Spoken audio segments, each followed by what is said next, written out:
one better. I'm so glad that I had you booked for this Monday coming into this weekend. So thank you for being you. And thank you for having me, Tony. Yes, Jeremiah Watkins was Viagra the entire time, believe it or not. He has an amazing podcast called Jeremiah Wonders. Anything else you want to plug, Jeremiah? Yes, please. Go to jeremiahwatkins.com and get tickets. If you're in Kansas City, I'll be headlining there March 14th through 16th. Chroma Chris was. Oh, okay. Go ahead. Follow me on social media at Jeremiah We Stand-Up. know fucking Jeremiah stand-up, Jeremiah. My followers say differently. There you go. Okay. What else? And also, see me on the road with my pal Tony. Yeah, sure. Can't fucking wait. How about another hand for Gorlock the Warlock over there? Chroma Chris. But you don't need to fuck. It's okay. Matt Snelling is my guest on Jeremiah Wonders this week. Sure, and also he's Jeremiah Stand Up on Twitter and Instagram. Thank you. Gorlock the Warlock, what did you think about tonight's episode? Tony, I truly enjoyed it tonight. It was amazing, and I'm proud to be a part of you guys' family. Thank you so much. Wow, there you go, Gorlock the Warlock. How about Joharis the Powerful? Look at this guy back here. What do you have to say for yourself, Joe Harris? Shout out, we love Brody Stevens. I'm really happy you guys all came out to honor his life. It is pretty crazy. Amazing. It's pretty crazy that the Brody episode, you are debuting as the newest Ludwig artist. Yeah. I mean, that is a brand new fucking Ludwig Kiltony. Amazing art, amazing quality. I'm a drummer. And Brody was a professional chair drummer. He was the house drummer at the Guitar Center. It was a really, and I say this from a sincere place, to have Brody as part of the show. Yeah. I'd hold back tears. Yeah, very impressive. Red Band on the soundboard. Special shout out to Rick Kosick for helping me put together that video. We hustled for a few hours today to make a little tribute video, set the tone. Oh yeah, shout out to Ludwig Drums. Yeah, shout out. We gave them a few shout outs. There's another do it again. If you're looking for a kit for your kids, go ahead, go choose Ludwig. And remember, maybe you fast forwarded through the beginning, but we're coming back. Kiltony Mania in San Francisco. It's a really big deal. Gramercy Theater in June. Fort Worth. La Jolla is a big one. And what was the other one? Ventura, California. West Nyack. We just added another show to Philly. Wait, is Aaron Goodwin here? Yes. For real? Oh, there you go. Hey, fuck yeah, Coast Adventures, motherfucker! Let's party tonight! Shut the fuck up! I just got your message! Travel Channel, son! Wow, look at that. Shout out to Luca Clothing Company also. Very good. And just a reminder, next week there is no Kill Tony, but we're having a Death Squad show with Tom Segura, Dean Del Rey, Brendan Schaub, Andrew Santino, Malcolm, Josh Martin, Whitney, a bunch of people. So next Monday. In the memorial for Brody, I think it's a comedy show on the 5th. Pretty sure it's already sold out or whatever. But yeah, that's Tuesday the 5th. There's no Kill Tony on the 4th, and there's no Kill Tony at all on the 11th for Brody's memorial, his last gift to us.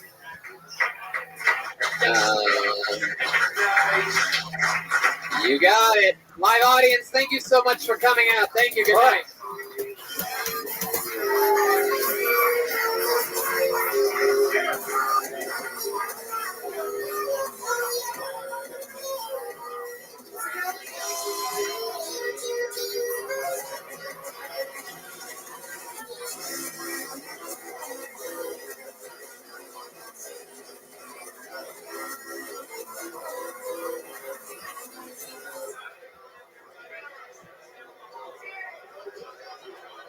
Pressed 250 pounds today, born and bred in Los Angeles. I call my mother daily. I play baseball. You call this place Louisville. I stretch your back, you shave mine.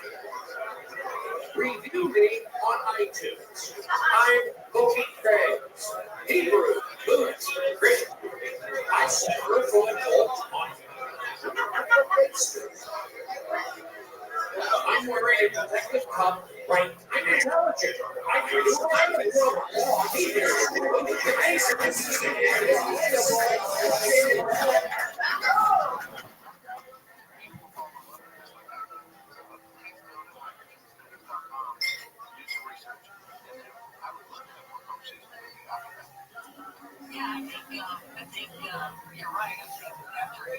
Let's go west to the Rockies and talk to Julie out of Seattle, Washington. Hey, Julie, you're on the air. Welcome to Coast to Coast.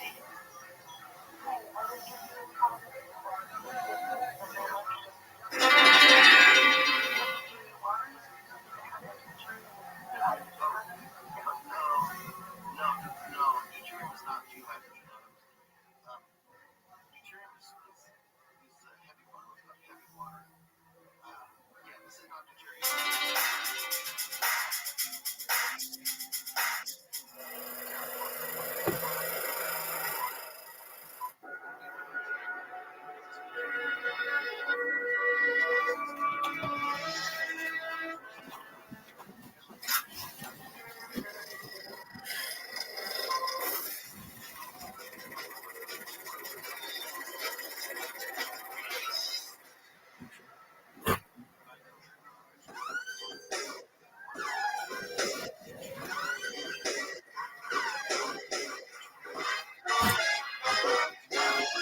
Hey, this is Frederick coming to you live from the Road Famous Comedy Store main room for a brand new episode of Kill Tony. Give it up for Tony Hinchcliffe.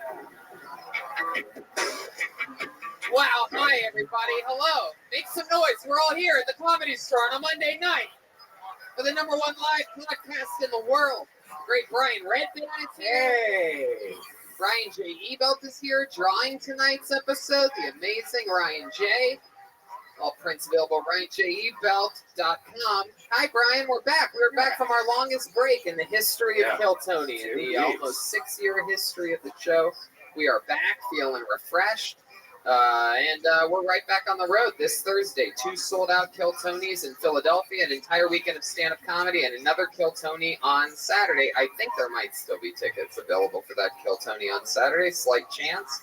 But that will sell out, so get on it. Then, believe it or not, we're in Ventura, California, of all places, next Thursday, a one-off show at a place called the Hong Kong Inn. So I don't know how that happened, but it's happening. Somehow we're probably I've played there before. It's really cool. It's a really cool little place. how they're going to make money and still pay us. I find it hard to believe. Let's put it that way in the business. You know what I'm saying? Anyway, no, good for them for being able to get us. Ventura, California, next Thursday. St. Louis also paid the piper. We're going to be doing that April 4th and stand up in St. Louis the whole weekend after that. Same for West Nyack, New York, April 11th. Stand up all weekend there at Levity Live. And then La Jolla, breaking news with La Jolla. The first show sold out, and the sold out in like 2 days. We barely even announced it. Right. And so they just added a second show. That's also going to sell out in La Jolla. That is April 28th. I'm doing an entire weekend of stand-up comedy right before that, the 26th and 27th of April in La Jolla. And I'm also going back to Seattle to do stand-up May 31st and June 1st. And then the Gramercy Theater, Kill Tony, New York City. Can you fucking believe it? Fuck yeah.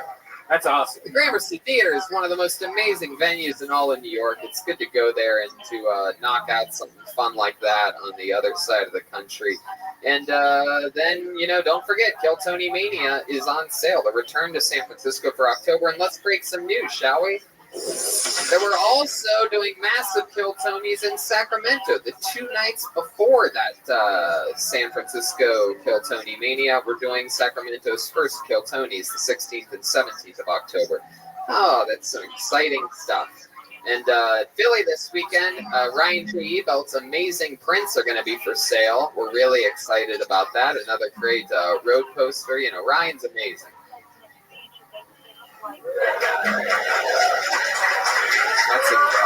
That's an editing point. You guys are very well behaved. That's amazing. That was like smooth as butter right there. So that's that. You guys ready to start tonight's show or what?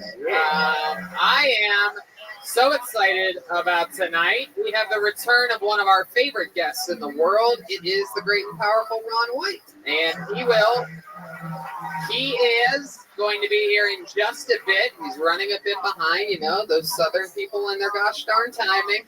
You know what I mean? I forgot about daylight savings time or whatever. I'm sure he's going to have a great excuse, something with swagger. It'll be hilarious. We'll all have a good laugh about it. No. He's running a little bit late, so he's just going to come in at any point. That see, that's my problem with the thing, is that part right there. You see that? That used to be filled, now it's empty. I knew that was going to happen as soon as that happened, so we got to stop doing that. Yeah, we'll figure it out. No, we got it. All right, so that's exciting stuff. So let's just get right to the band, shall we? We're going to wait for Ron White to get here. He's going to come up at any given point. We're just going to start the show without him, like a fun little road episode. And but we have a band. They are the best band in the land. Every single week they commit to being different characters, and throughout the entire episode they try their best to stay in character. Sometimes it's police, sometimes it's Italian mobsters. You never know what they're going to be, but they are the best. Make some noise for the Kill Tony band. Jeremiah Watkins, Joelberg, Joel Jimenez, and Chroma Chris. Whoa! These some country guys?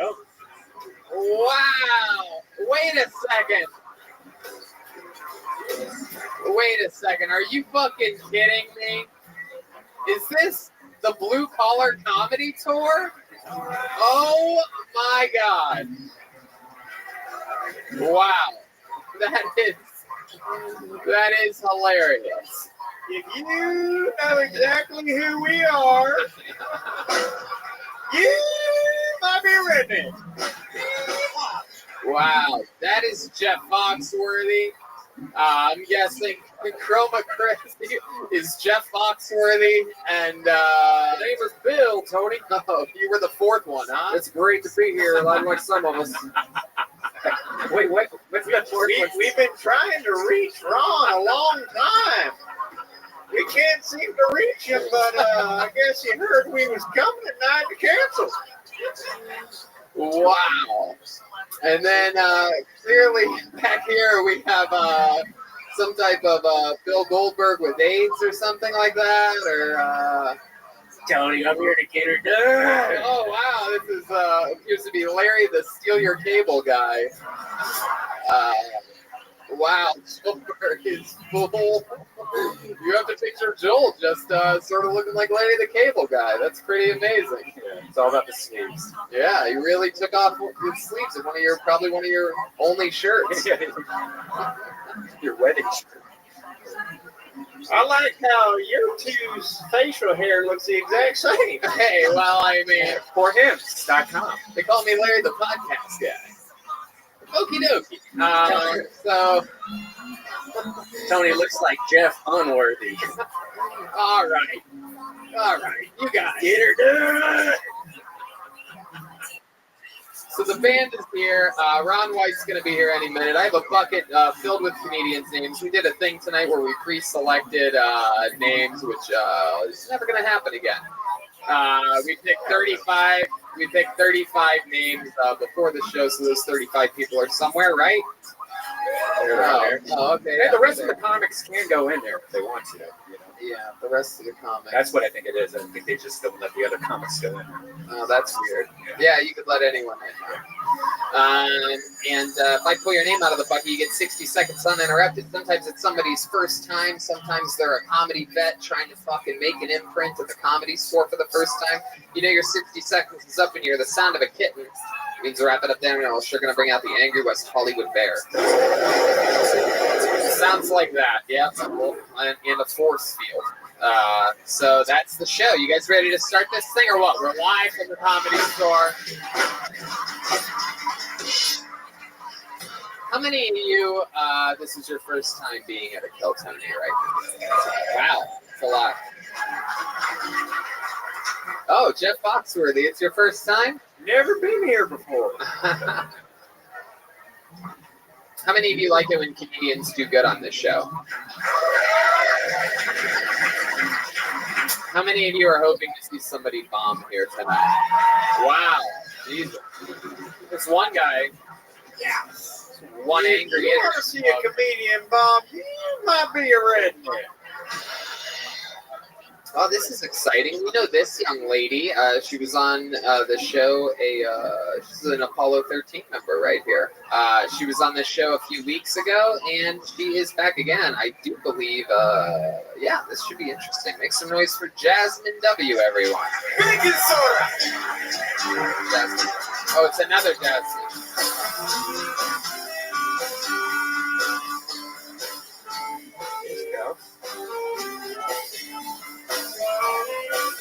Come on, one more time for Jasmine W, everyone. Hey, how y'all doing? I always tell people I grew up under special circumstances because I grew up with my dad around. He was there the whole time, y'all. That was cool or whatever. He stuck around.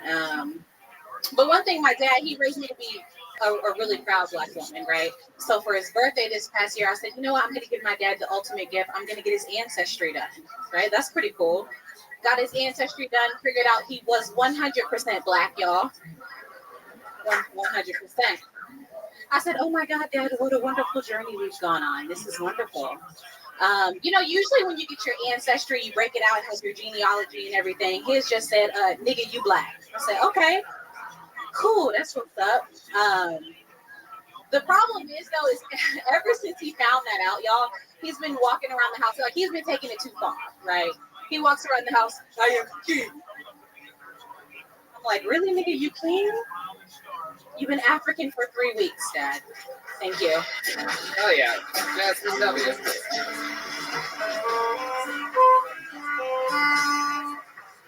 How's it going, Jasmine? I'm good. How you Have doing? you been on this show before? I've never been on this show. Never been on this show? Never. There you go. It's my first time. Oh yeah. How long have you been doing stand-up comedy? 4 years I've been doing 4 stand-up. years. Yes. Is that true about your dad? That is 100% true. All my jokes are true. Right. Okay. They are. I believe you. Not going to argue with you about that. Does your dad approve of you doing stand-up comedy? He does. What does he do? He's my dad. He's disabled, but ain't nothing wrong with him. So he's retired. Wow. Do you talk about that on stage ever? I do. I talk about that a little bit on stage. I Yeah. do. What do you say when you talk about it on stage? That line? I say, anybody have anybody in their family who's disabled, but ain't nothing wrong with them? Yeah, that's my dad. Oh, yeah. I Yeah. see what you did there. You did it for like a Black audience. But ain't nothing wrong with them? Ain't exactly. Like, You got end me. it with a question. Everybody be like, oh, hell yeah. Yeah. Right? I know how it is. A lot of white people have those people in their family too.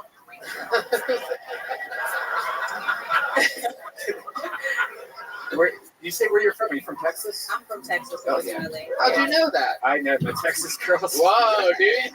They're always hot. Wow, look at that. Look at Red Band. What do you think about Red Band over here? Hey, is this your type of little, you into I'm little, married, Alfredo meatballs, huh? If you creep on any woman with a pulse, you might be a red band.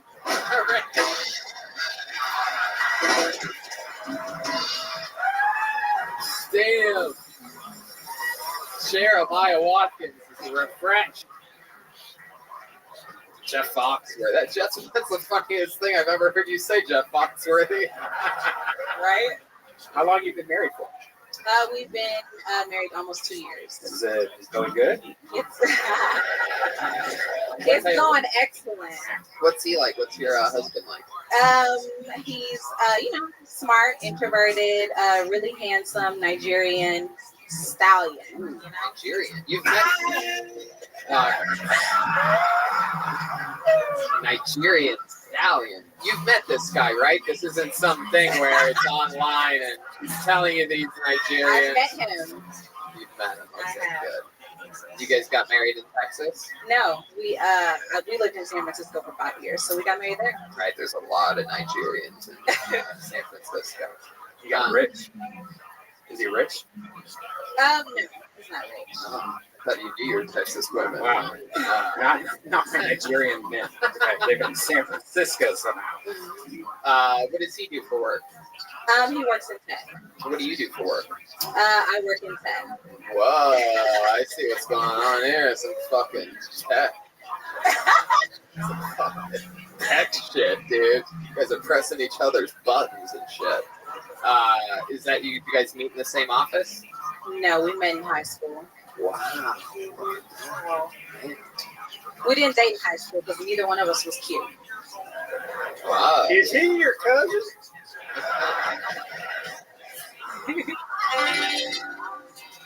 Am I supposed to answer his questions? I'm on the show, sweetie.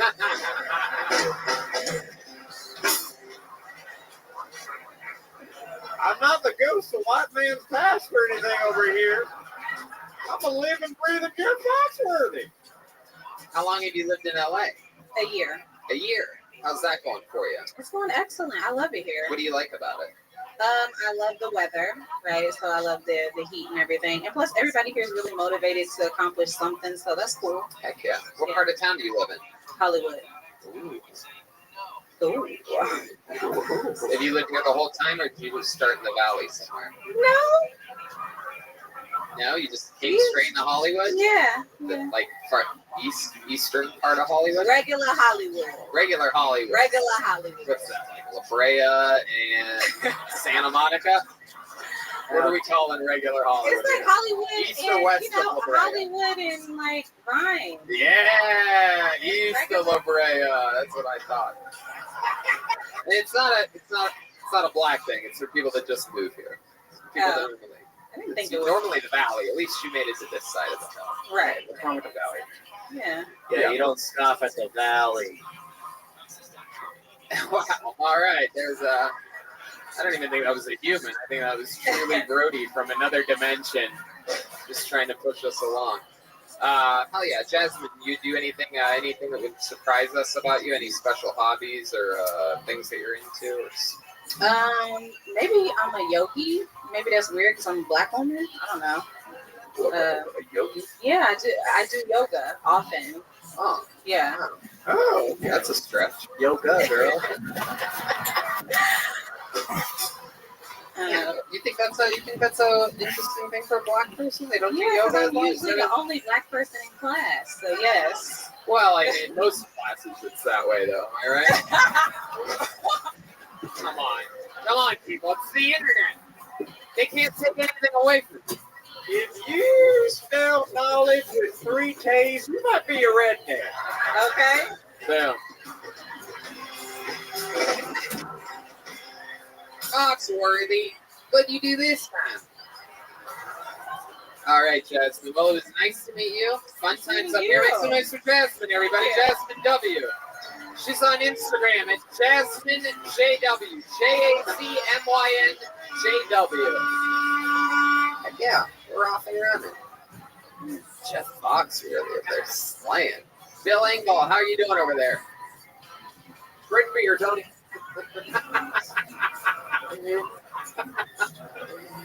All right. This looks like a new name. Make some noise for Pierce Maxo. Pierce Maxo. Here we go.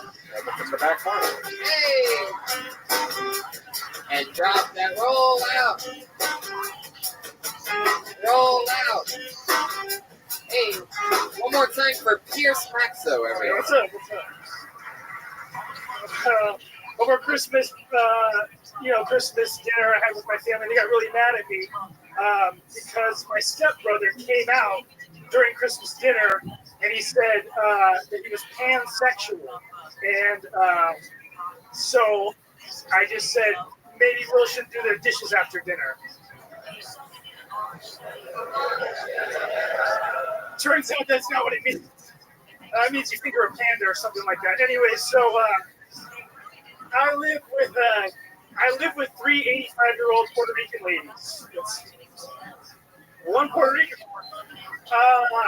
So I know what it's like to be Hugh Hefner back in the day in the Playboy Mansion, except my Playboy house is smaller and in Puerto Rico, and it's got Benjamin Buttons or something like that.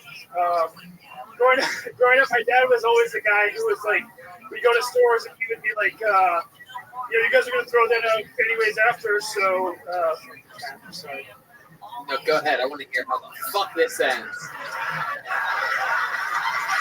So my dad would be the guy at the store, like, you guys are going to throw that out afterwards anyway, so can I just take a couple now?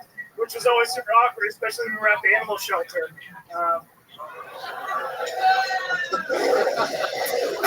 That's it. Thank you. Roll out. Roll out. Hey. Okay, so Pierce. Yes. First of all, I just want to let you know, I fucking love you. Oh, thank you. Because you know what? I like it. I like it fucking bad. All right, good. I like it like that. You're really, really, really, really new at this, right? Yeah. For the love of God, please tell me. Yeah. This is like, One of your first few times ever. Yeah, it's my doing it. 7th time doing it. Uh, I'm new. 7th time. Thank you. Yeah, the weekend. You told me you were doing this for 8 years. I had bad news for you, buddy. Yeah. Wow. So congratulations, 7 times. How old are you? 21.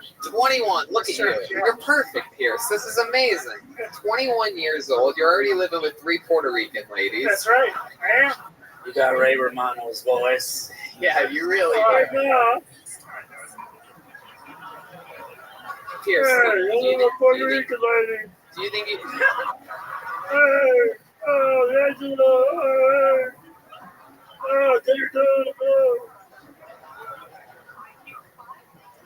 Do you think that has anyone ever told you that you sound like Ray Romano? No, You're surprised about this. no. You're I've never heard that. Oh, like Gary Romano, am I Ray Romano. Yeah. My goodness. right? This guy looks like every kid who didn't have a speaking line in the Sandlot. Wow. Wow.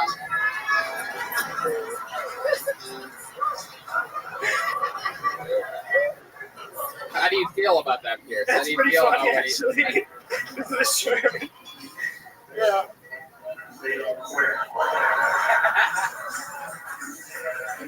You sound Is that like Ray Ray Romano? Romano. It's official. I was in Ice Age. Oh. Wow. So, Pierce, how long have you been 21 for? 2 months. 2 months in to even having a chance at coming here, and Yeah. here you are Yeah. at the ripe age of 21. That's just incredible. Yeah. My goodness. I love you in the 2-part HBO Michael Jackson documentary, by the way. You're great. I mean, I really... This guy looks like he never left Neverland. Tony, I just saw that Michael Jackson documentary. Let me say, I'm glad he got me too. Hashtag Wow. Schulberg's running jokes from his act on... No, I'm Larry the Cable Guy. I'm here to get her done. Wow. Okay. You're So- Larry, the stable guy, and the Golden Pony's not happy with that joke. all right. Come on. All right. So, Pierce. Wow. So you're 21. Did you go to college? I did. I dropped out. Oh, yeah. Where were you studying? Business. Business. Will you scream the name Deborah for us real quick? Deborah! Wow. So what's the most 21-year-old thing about you? Tell us some of the immature parts of your life. Are you only here right now because you were chasing Pokemon eggs or something like that? And you're just like, fuck, I'll sign up for this. I just got a credit card actually, so that's something I definitely, it's like an adult move, I think. You got a credit Yeah, card? I got a credit card and I have to pay it off at the beginning of April. Well, what are you spending on your credit card? What are you buying? It's like everything. What'd you buy today? What did you buy, Miss Piggy? Oh, Oh, I'll buy Hubbard's one. Oh, I had to buy groceries from Trader Joe's. Wow, what'd you get?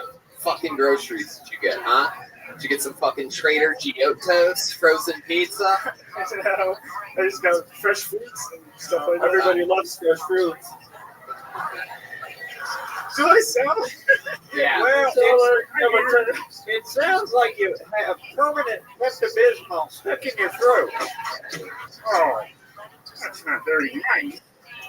Pierce, is it true? I'm hearing a rumor up here. We have breaking news that you get all the pussy. Is there any truth to that rumor? I actually haven't been late in a while, to be honest with you. Really? Yeah. This report is completely fake. Yeah, it's off. Why do you think it's been a while since you've gotten laid, if you had to guess? I haven't tried, to be honest. I haven't. Really? Yeah. Let me ask you this, Pierce. When you try, what exactly do you do? Give us an example of what That's trying. a problem. I don't have any moves. I'm not, All right, practice on me, Jeff Foxwood. Yeah. Yeah. That's what I want to see. So you're at a bar right now. Yeah, I'm at a bar. Jeff Foxworthy, he's playing saxophone in the corner of the bar. Toodaloo, hi, it's me, Jeff Foxwood, Hey. down at the end of the bar. Come on. Oh, you're fine. Fox? You said your last name? All right. Awfully foxy. Awfully foxy because of the fox. Who are you talking to? We're at a bar right now. Eyes on me, Buckaroo, okay? Oh, I just got a hit on you right now. Can I buy you a drink, Jeff? I mean, okay, sure. All right. 2 whiskeys. All right. Here's your 2 We're whiskeys. just improvising a scene. Here's your 2 whiskeys. Now what? There you go. So, you come here often, or? Come on, Pierce. Yeah. Make your move. Make your move, Pierce. I mean, I occasionally come to this bar. It's a nice establishment. I'd like to take you home and see what that nookie duster can do for me. I couldn't even get to. You had me at. I want to take you home. Like it's like your voice is ridiculous. You really didn't know that you sounded like that at all? No, I This is all know. It's because my mouth's dry. And yeah, No, that's it's it. No, Oh, it's not. God. Hey, I look like it's lost a good. No, I know. Here's some caveman coffee. Would you like some delicious nitro caveman Sure, yeah. water? Did you know that if you use the promo code KillTony, you save 15% off all your purchases right now? Yeah. It's incredible. Does that taste like Kate Fletcher? What? No. All right, now say the Pledge of Allegiance. I pledge allegiance. Yeah, it wasn't your cotton mouth, dude. It wasn't your cotton. I know. I just don't like It this. sounds like you have an everlasting cock in your throat. Wow. It's actually pretty good. Yeah, no kidding. Did you know that you could save 15% by using the promo code KillTony? Now I do. Coffee. Now I do. Co.com. Yeah. That's the way to get it. Everybody loves caveman coffee. Wow. Well, I guess I have to keep moving on. Yeah, that's Here's, I fine. find you so goddamn Oh, interesting at the same time. There he is. Sign up again. Come back. Here's Max, though, everyone. He's on Twitter at Here's MAZ. I like that guy. 7 times. He could be one of the greats one day. People don't start off amazing. A lot of people's 7 times is much, believe it or not, worse than that. One more time for Pierce, everybody. All right, here's another, what appears to be another interesting new name. Make some noise for your next comedian. Thad Skylark, everyone. Thad Skylark.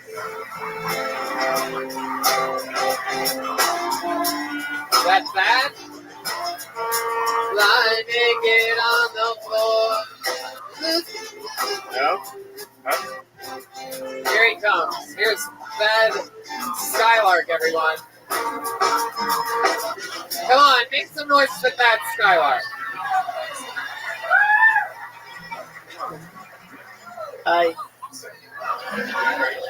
When does my time start?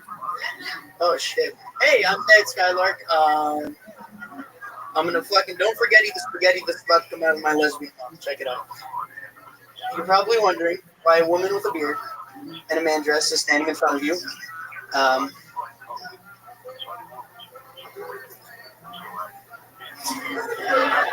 I'll get to that. Relax. Okay.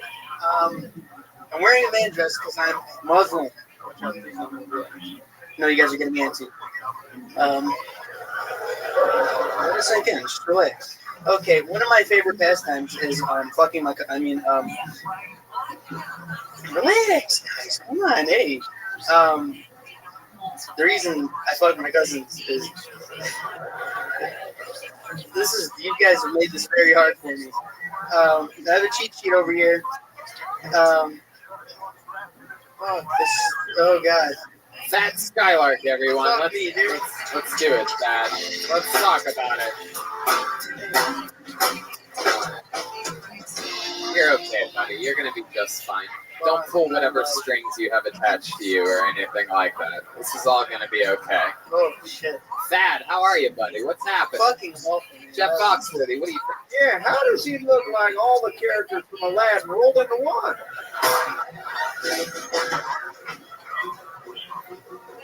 Got my ass.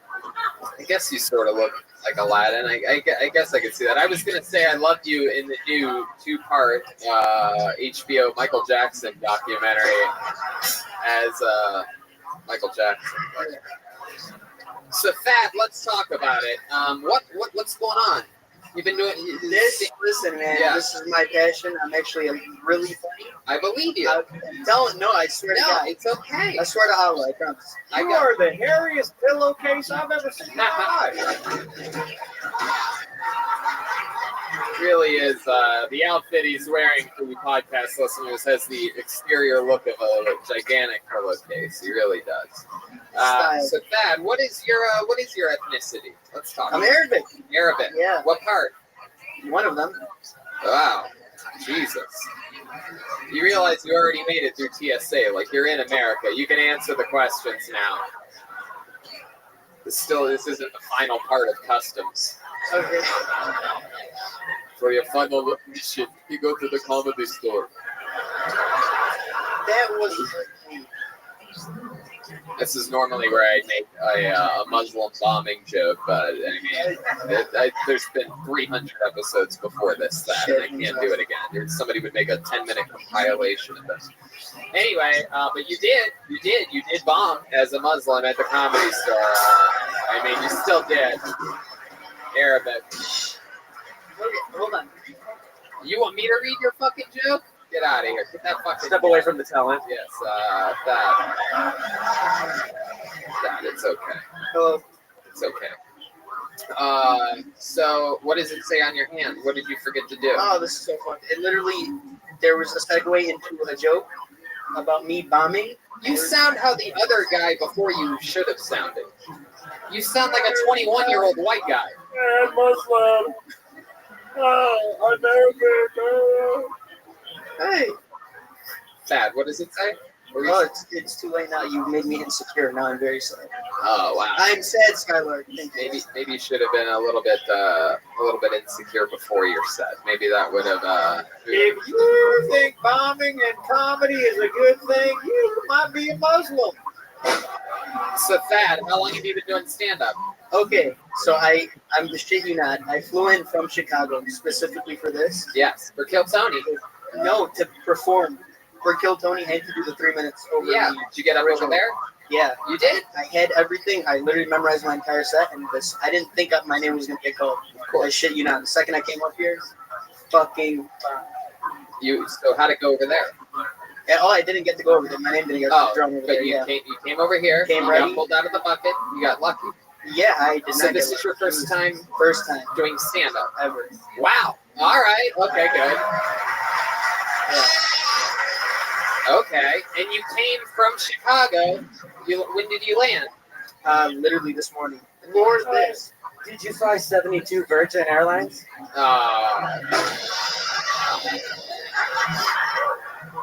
Did you? Did you fly there? Wow, that is took my magic cool. When do you go back? Literally like 3 days. 3 days. Yeah. Wow. What do you have any other plans while you're in Los Angeles? What you're gonna do?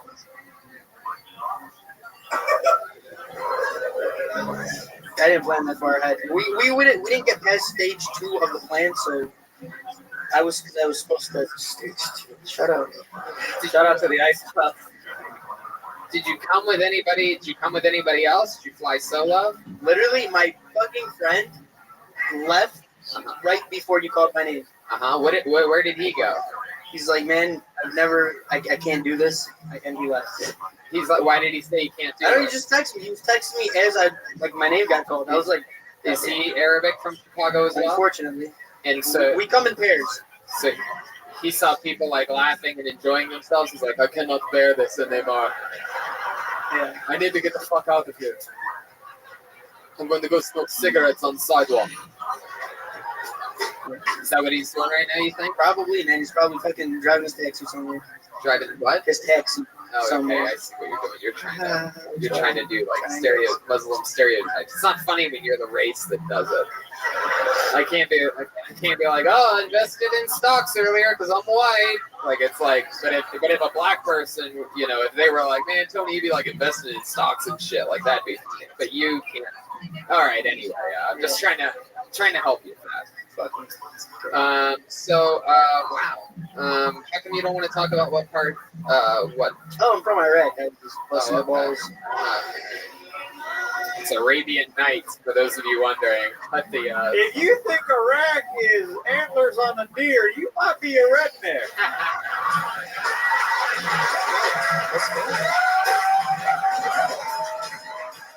wow. Thad, how long have you been in America? I was born here. I'm fucking Sure, more American. No, I was born here. We're not gonna do this shit. No, it's okay. Jesus, Thad, you're a very serious man, boy, or something, whatever you are. Were your parents pretty strict on you growing up?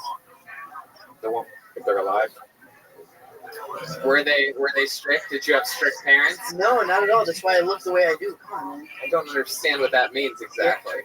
I don't know what you think you look like, Thad. That looks really. I'm having a fucking identity crisis. What? I'm having identity crisis. What do you mean by that? Look at me. Is that how you dress when you're in Chicago? Does the wind blow up your little tush tush? Yes. Probably a little bush. We don't know. I can't even imagine. You should check out. You ever been to manscaped.com? The old Manscaped. Oh, yes. Is that the place that sent us that cool? What was that? It was a great. What's that company? I can't remember. Damn it. We'll talk about it next week. So anyway, Thad, what's your favorite part about being an American? I love America. There you go. Good answer. Wow. Thad, you have all of the likability of Borat with none of the comedy part at all. None of it. Like you have like the thing, you have the shell. You have the outer shell of Borat. Holy shit. Huh. Thank you. Well, I mean, Thad, I really wish you the best. I don't know how to fucking. Are you going to keep on doing this, you think? Or are you going to try it again? I promise you will see me somewhere one day. Not on like the not on like a newspaper. Allah Akbar. I told you, I promise. This is how I really talk. I was doing American accent whole time I was on the kill pony. I really speak like evil Arabic man. My wife. If you think the Middle East is Kentucky, you might be a redneck. All right. Well, Thad, we're going to keep it moving along. Please try it again, man. Please try it. Yeah. I would love to see it. You know what? Hold on 1 second. Well, you know what? I feel like we didn't really bring closure to this. Let me ask you something. Go ahead. Thad, what did you think was going to happen here tonight? I thought I was gonna knock this shit out of the park. I shit you not. Really? I swear to God. Do another joke. Do one more joke. Okay, no. Can I pull it up? Yeah. Can I pull it up? That's what the crowd wants. Everybody's rooting for the underdog. It's 2019. Everybody wants the Iraqi to do good. This is the world we live in now. If it was a straight white male, you guys would be like, get him the fuck off the stage.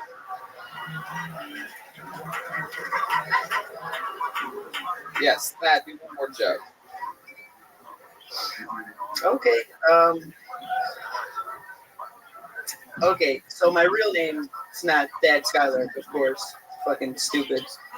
I chose Thad Skylark as my stage name because 22 years ago, my parents thought Osama bin Saddam Hussein Abu Gaddafi was a good name for a kid.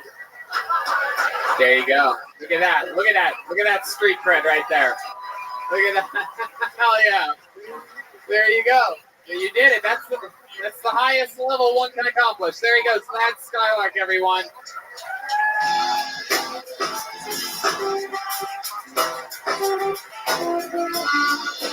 People travel from around the country for the opportunity to come on this stage. If you do good enough, everybody knows you get a handshake from the cool black guy in the second row. That's the every time we pitch this show to a network or anything, they're always like, yeah, but what do they win? What is the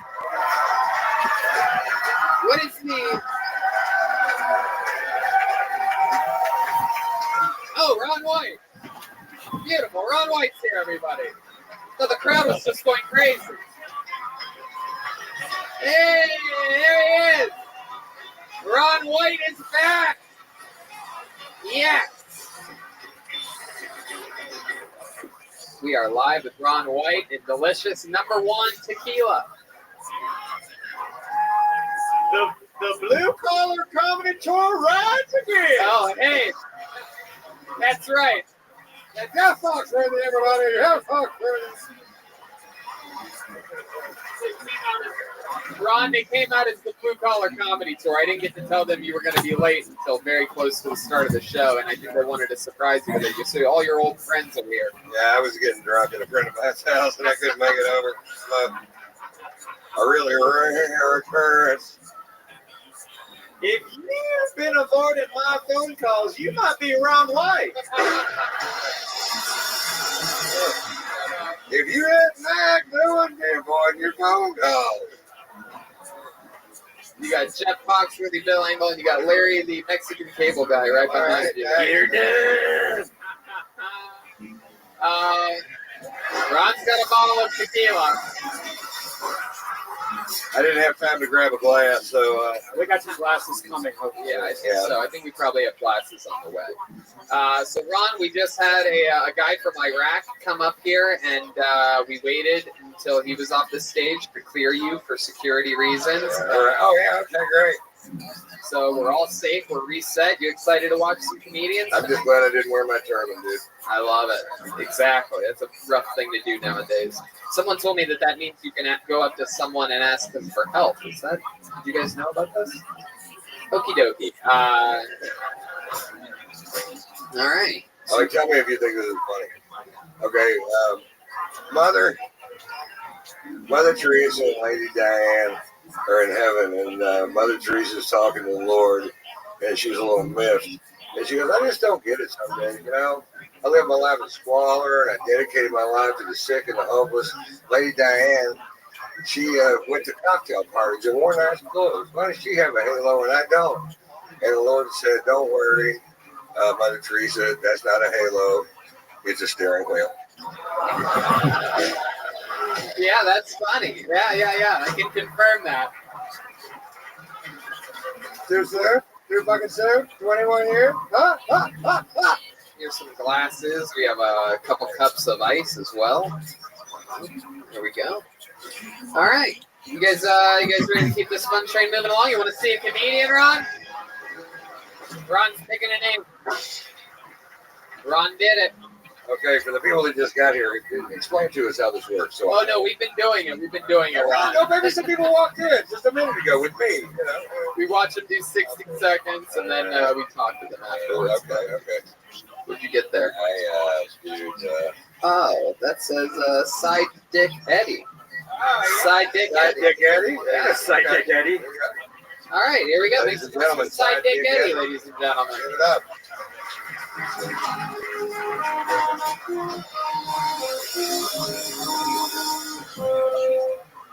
Thank you.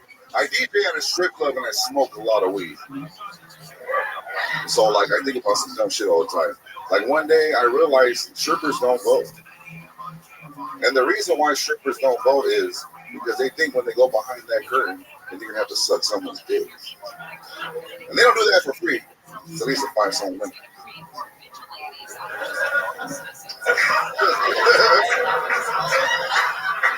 Imagine going to the goddamn voting poll. You got to get a condom when you vote and shit. Go back there with the stripper. That's my joke. Thank you. All right. You have 30 seconds left if you want to do more. I can do a little more. 30 seconds. Yep. 20. Now you have 20 seconds. Okay. Imagine getting your hands up while you vote, though, while you're stripper, though, at the same time. Like, how would you be able to mark a check mark on who you want to vote? We'll have fucking Trump in office again. So imagine. We got to get the strippers to start voting for everybody out there. Let them know they don't have to suck dick when they go behind that curtain. Side Dick Eddie.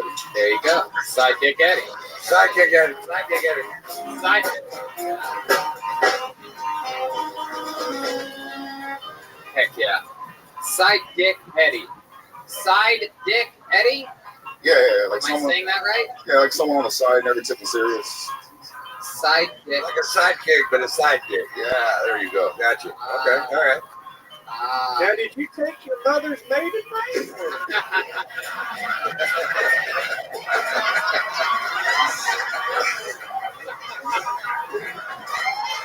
So side dick. All right. All right, Jeff.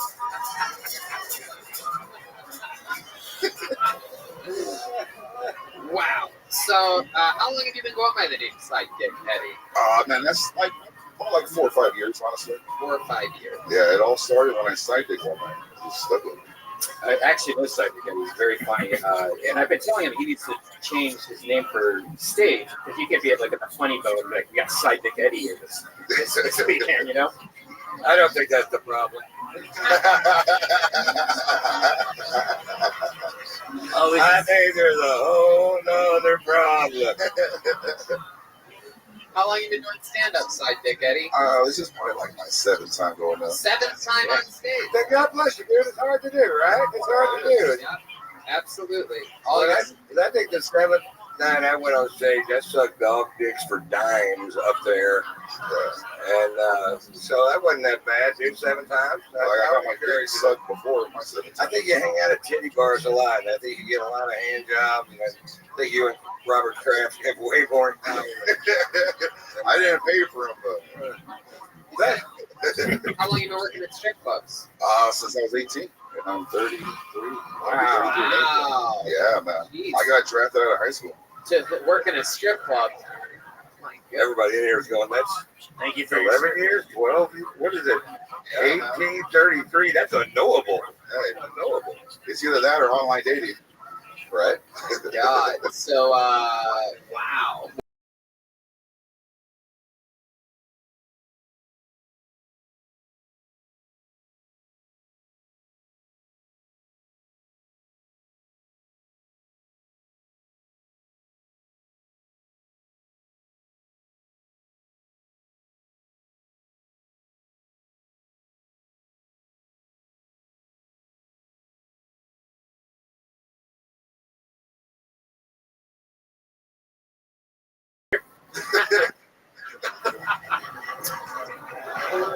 Is there a reason why all the DJs sound exactly the same? Like, is there like when you get hired, do they sound like that? You go to strip club college, bro. I mean, for real though. No, honestly, I think it's just someone that taught them that and just passes it down. But I try to be normal. I don't use a strip club voice.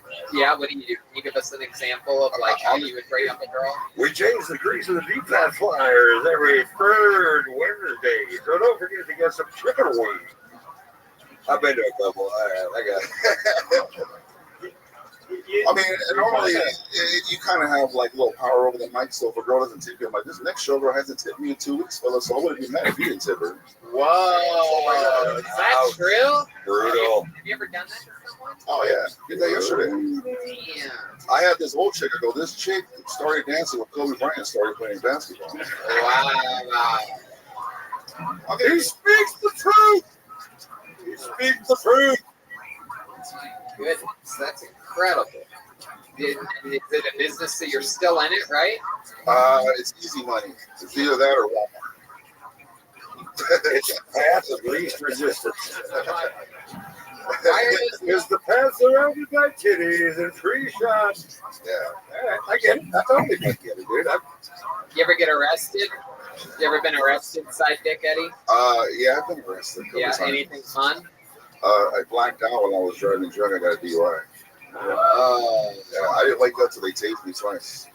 What? Damn. This was 10 years ago, though. Yeah, dude. You put other lives in danger. No big fucking deal, right? Who can't get past that? It took you 2 times to wake up. Yeah, dude. Look, I need you on my team. Oh, shit. Welcome to another episode of Drinking and Swords with Ron White. Last week we had 95 million YouTube subscribers of people waiting to see what will happen with Ron White. All right. Wow. So Side Dick, what else, man? 2 times with a taser. Tell us some more fun facts about Side Dick. Can I call you Side Dick? Sure, yeah. Sure. Always a side dick, never the main dick. Never. Like I don't even get the Netflix code or nothing like that. Let's see what that's up. What was that? I don't even get the Netflix code or anything like that. Like I'm a psych. Stranger things have happened. Oh, I see. Yeah. I see. Wow, 2 times you blacked out. Did you wreck your car that night? No, you know what? They thought I stole the car. Well, Even the way I look. Yeah. But they tased me twice. The second one woke me up. And I remember going to the hospital because, you know, when they tase you, they got to take you there. The cops were like, yeah, you're real cool right now. Like, you're not blacked out. You know, I guess I was blacked out drunk, just driving like I was in Super Mario, you know? Damn. But, hey, at least I didn't die. You ever date a stripper? Like, you ever? Oh, yeah. Yeah. How, all the time. What was their name? how long was it? How did it last? Like, how many weeks? I didn't get to know her real name. I always know their stripper name. That's it. Wow. Like, once I get to their real name, I'm like, all right, that's it. Right. Hit the road. I like your stripper name better, Jennifer. You ever hook up with like side chick at Edna or something? Yeah. I've met side pussy Paula before. Wow. It's fucking amazing. Well, there you go. It was nice to meet you. You did it. First time on Kill Tony. Thank you. Right? Thank you very much. Psychic- He fucking did it. Oh shit, fist bump. One night stand. Don't say a word. That's Psychic Eddie on Twitter. He's also on George Price Stories. He's on that podcast with George Price. So check that out. Heck yeah, psychic. How do you know that? How do you know? What do you and that guy do together? What kind of side friendship? What kind of psychic friendships do you have A going lot on? of bad stuff. All right, we've seen this young lady before quite a few times. Make some noise for her return. It is Alice Hamilton, ladies and gentlemen. Alice Hamilton.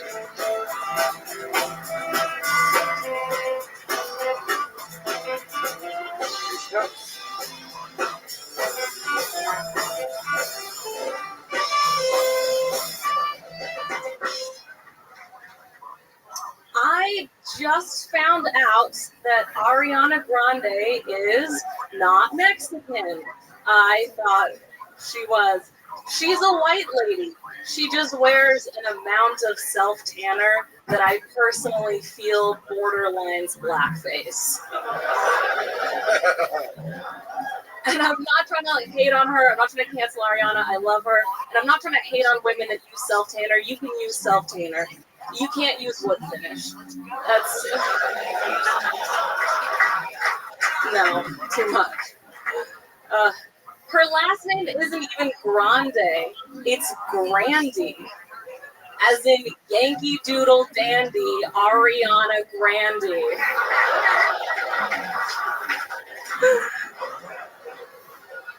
Tony hates it when I just say meow when I'm done, so now I have to like idle for a minute. How are you doing, Cassandra? There it is. There you go. Alice Hamilton, everyone. Exactly a minute. Very good, Al. One of my favorite things about this show is when somebody's been on it a few times and you can tell that they're working a lot and you see them get better. This was one of those times, and it was a very fun set. All right. Return of Alice Hamilton. It's been a while. Was it Phoenix or something like that? Phoenix. Yeah, that was cool. Well, welcome back. A little background about Alice, Ron. Her parents are black and racist against, wait for it, black people. Hang on. One of them's black, one of them just standard racist. One's black, one's white, and they're both racist. They're an interracial racist couple. Wow, look at that. Interracist. Yeah. So how are they doing? How have they been? They good? The parents? They're. I mean, I imagine they're good. I don't chat with them a lot. I have to see them in like a week though, because one of my sisters is getting married, so it'll be like a big old week. We're just gonna skim over the sad news that Ariana Grande is not Mexican. I'm floored. Yeah. What a bitch.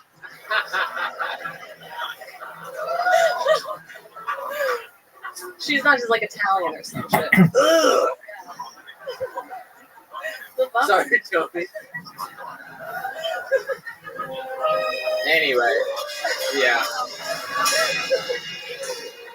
Every sentence I can think of has the word tits right in the middle of it, so I'm just going to go ahead. I'm gonna go ahead and pass. I'm gonna pass. I'm gonna let it go. I'm not gonna say it. I'm not gonna say it. But very, very, very funny. Great structure and great punchlines. And fuck you. Fuck you. I was trying to be nice. Structure. That's how you write something, motherfuckers. Structure. Yeah, no, I'm with you, Rob. Yeah, okay. I love it. Right, thank you very much. It's all about the structure. Anyway, very, very impressive. Thank you. Thank you. Yeah. All right, that's it. Yeah. So Alice, that was all about Ariana Grande. What about your normal life? What's going on in the real life of Alice Hamilton? I'm just doing well at comedy. I don't have fucking hobbies. But I mean, there must be other things in your life that are happening. Okay. Actually, last time I saw my dad, he told me, my parents are also like insanely religious. My dad told me that he's not going to die. He said that people don't know you don't have to. Wow. Great perspective. That's interesting. Yeah. Man, Did he go into it? Like, what did he say? That's it? He did not elaborate. That was all he said. If we were a little smarter, we wouldn't die. Yeah, if you were smarter than a fifth grader.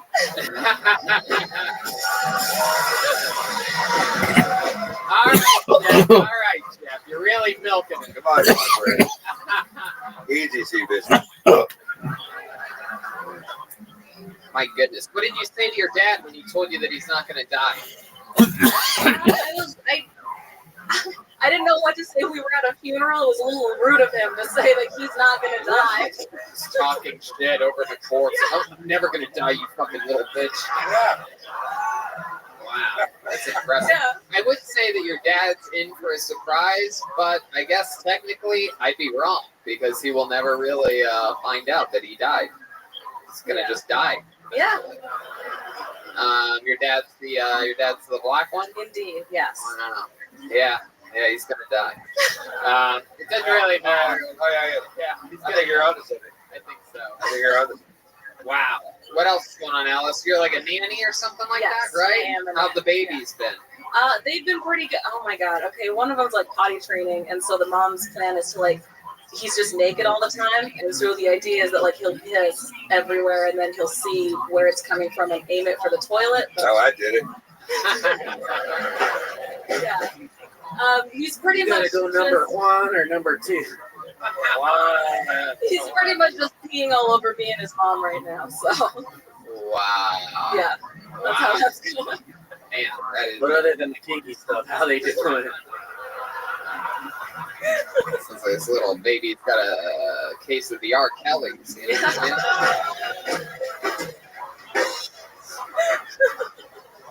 Well, all right, Alice. Well, fun times. Another good new minute. Anything else for Alice, guys? There she goes, Alice Hamilton. I would encourage you to keep going.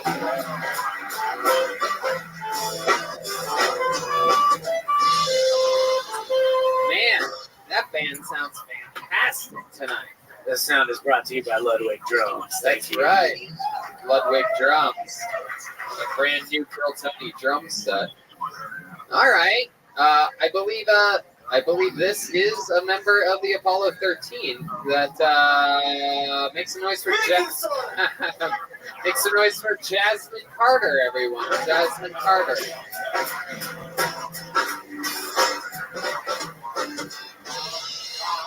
Hi. Okay, so I grew up in church, and it was one of my first times taking communion, and they told me it was the blood of Jesus, and I was like, hold on, wait a second, I know how HIV is transmitted. Now, I'm not saying Jesus has anything, I just don't think they sterilize nails every time they decide to crucify someone, because it seemed like a waste of time, right? But I tried it, and it was pretty good. I was like, okay, Jesus.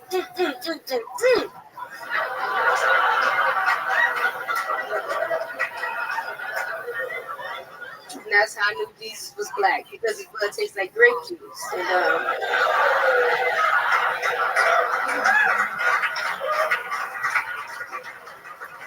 it's just a sprinkle of diabetes. And, oh man, if he was white, it would taste like something healthy, like low sodium chicken broth, I believe is what it is. Or correct me if I'm wrong, a pineapple peel smoothie with wheatgrass shot and flax seeds. Is that right? Boom. Another new minute. Jasmine Carter. Hi, Yeah. Tony. Wow, this Hi, is so everybody. cool. Yes. You're the Jasmine that I thought I pulled out earlier that was on a few weeks ago, and Yeah. here you are. I'm here. That's so cool. Welcome back. Thank I you. saw that you were in the hospital. I was 3 days in the hospital. Brain surgery. Yes. Wow. Yep, 3 weeks ago today. You had brain surgery, and now you just did that. I did that. That's amazing. Yeah. Look at that. What do you have brain surgery for? I don't know how brain surgery really works. Yeah, there's no reason you would. Yeah, it's not really. It's not really my. A lot of comics are brain surgeons. I have a disease condition called Chiari malformation. Is when your brain is your skull. You don't have enough room in your skull for your brain, so your brain goes to the opening and sits on the Chiari malformation is my favorite rapper. Yeah. Yeah. MC Chiari. That's such a cool problem to have. Too much brain. Yeah, too much brain. Giving too much head. So that's what happened. So do they just cut out pieces? Like, do they know which piece to cut out? Like, hopefully you don't remember your, like, does it take away memories? They trim the fat away, like butcherbox.com. Just a little bit. Just I was like, leave the funny part. Take all the stuff you learned in high school. But no, they take out a piece of your spine and a piece of your skull, and then they take a layer of your skin, because it's 5 layers before you get to the skull. They take that and they patch it over, boom, like saran wrap over your brain. So it's like, that's what happens. Damn. Yeah, it's going on. It's going down. Y'all see the scar? It's right there. It's right here and right there. It's incredible. What got you through? What were you doing in recovery? Like when you were chilling or whatever? Like what helped pass the time for you? Drugs. What they do? They gave you a little drip or something like that? They gave me Dilaudid in the hospital. I was on Oxy. Oh, fuck yeah. Yeah, that was great, man. Yeah. Fuck yeah. Take a trip to Napa Valley. They gave me, I'm little, so they gave me little baby doses. Baby heroin is what I call it. It was crazy. Oxy, hydrocodone, muscle relaxers. Oh, yeah. I was on everything. And something else, Tylenol and Benadryl. Good old Benadryl. Yeah. For the itchy. My goodness. Yeah. Anything else stand out to you about that trip to the surgeon? Stuff? Were you scared? No, I felt that it was a black man that was doing my surgery, so I was like, "You got me." Yeah. Ah. It was a couple of, it was like 3. It was this real old guy. He was really old. He made me nervous. I couldn't hear what he was saying. Was he excited to operate on Chris Tucker? Come on, Larry. Well, it's good to keep in mind that opioid addiction can happen after only 5 days. And the key to that message is 4 days. Got it. 4 days. Yeah. Got it. 4 days. I'm Let's go to Thailand for 4 fucking days. Take a day off. Right? You can pull through this. Look at a lot of people. Look at a lot of people. I'm off all the drugs now, so I'm just enduring whatever pain is left. I don't want to get addicted to anything. Right. Yeah. Wow. Yeah, that is so cool though that you were able to recover and probably have one of your best sets ever on this show. Yeah. Really good. So awesome. Let's keep it moving along. There's Jasmine Carter, everybody. She's on Instagram at __ Jasmine JASMYN. Okay. You guys having fun out there? Come on, what about it? Digging deep. See what happens. So we memorialized our friend Brody Stevens in this room on Monday. And I'd just like to tell you guys that, you never know when the last time you see somebody is going to be, and never hesitate to ever say, I'm going to need that money. You're right. It's $40 fucking. All right, I pulled another name out of the bucket. Next one is for your next comedian, Jay Cargner or Sargner. Whoa, look at this guy, middle of the room, 360, swinging the beer. This guy's amazing. Wow.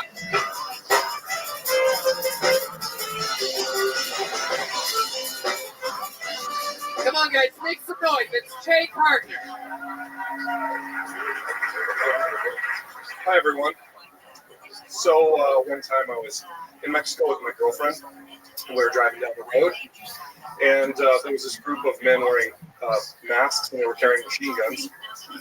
So they pulled us over to the side of the road, and so I'm a Marine, former Marine, got combat training, but I'm also a feminist. So I figured that I really shouldn't mansplain combat tactics or escape and evade tactics. So I ran.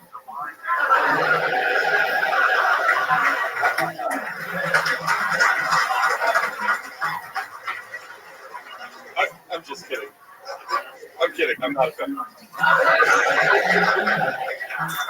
I saved her. True story. Does anyone? Thank you, sir. Ma'am. Does anyone else wonder? There he goes, Jay Gardner. Oh yeah. Welcome, welcome. I'm so excited to be here. I bet you are. You've seen me a lot around, haven't you? Have I? I was at the Ice House on Friday, sitting in the front row. I've been to every Kill Tony since I discovered this show. How long ago was that? About a month and a half, maybe. Basically since was it Tiffany? Yeah. It was before the one before Tiffany had it. Okay. Yeah. Anyway. So, was this your first time doing stand-up, or First time ever doing stand-up. Wow! Look at that. First time ever. Jay Gardner. I did do public speaking at one point in my life. Yeah. What was that? What were you public speaking at? What were you doing? I was doing. Why? You have to answer, or else they're just gonna keep laughing. That's fine. I used to lead programs for Landmark Education. What does that mean, Landmark Education? Landmark Education is a personal empowerment thing where you go in and they yell at you for being an asshole for like 3 days, and then. What happened, Jeff? What's going on? Can you stop turning this back on me? Shay, take it. There you go. Sorry. Sure. I'm sorry. There, yeah. Sure. Yeah. So Stand there. it's a. Stay just like that. Don't turn your back to Jeff Foxworthy. Sorry, sir. Ever. Thank you for your service. Yeah. So personal empowerment stuff. Yeah. Well, that's cool. How old are you, Jay? 48. Hell yeah. You seem like a real badass. You seem like you've lived life. Yes, sir. You sort of remind me of Count Dooku from the Star Wars movies. That's fantastic. I actually am a karate instructor part-time. You're a karate? Really? You know what? Is there any chance you could give us an example of some of your karate moves? Just show us the Tony, yeah. Oh, come on. Tony, it's traditional karate. No, it's okay. Just show us. Sure. All right, just show us. That's it. Here you go. Welcome to show business, buddy. Hey. That's pretty good. Hell yeah. Yeah. Heck yeah. 48. Respect, dude. Respect. Jeff Foxworthy, what'd you think about that? How high can you kick, boy? Oh! Seriously, I'm not flexible. Jeff Foxworthy wants to have a kickoff with you. Let's do a kickoff. I'll do a kickoff. All right, there you go. Try to kick as high as you can. Going first, Jay Gardner, everybody. Don't hurt yourself, by the way. Hey, you know that any injuries that occur, the Comedy Store and Tony Hinchcliffe and Red Van aren't oh yeah, warm up a little bit. There you go. You can use your hands. Whoa, that's pretty good. You go higher? That was pretty good. I mean, you hit it. You want to go higher? Whoa.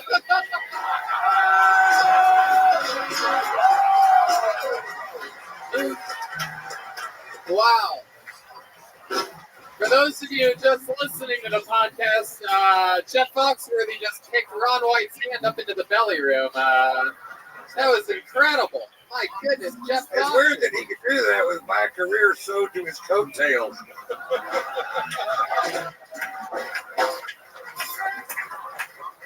Well, I guess we found out who's meaner than a fifth grader.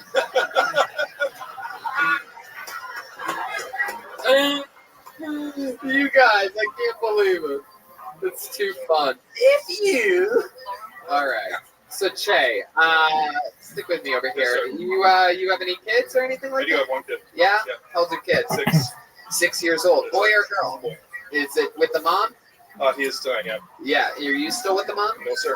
We just got divorced. I think it's final, like, last Saturday. Wow, last Saturday. Congratulations. What's your big move? Have you been hooking up with people since then? Now that you're out on the market, you've been going around town doing your fucking martial arts around the bars and shit? No, sir, I have not. No? No. I need a little break from that. Really? Yes, sir. Oh, wow. What happened with the wife? Can you tell us where it went wrong? After your second marriage, I think you'll understand just fine. First of all, Che, how fucking dare you try to rub your bad, toxic life luck onto me? Right. You're as happy as you can be, right? The first marriage could last forever. Absolutely. Trained in the martial arts. I got everything Che has and then some. No, so Che, can you tell us where it went wrong in this most recent marriage? Oh, bad luck in this. Did someone run you over on a bird scooter earlier, by the way? What is this shirt exactly? That is the I just went through my second divorce shirt if I've ever seen one before. You got a tire mark on your shirt. You literally get that. They hand that to you in the courtroom on your way out. Like, second divorce, there you go. You earned your strike. She got all the other ones in the divorce. My goodness.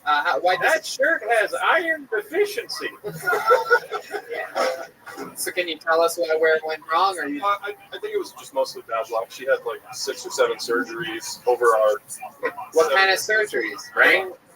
Did you got her dick removed? No. Oh, come on. Jesus, Red Band. So awkward. There he is. Red Band, ladies. Red Band.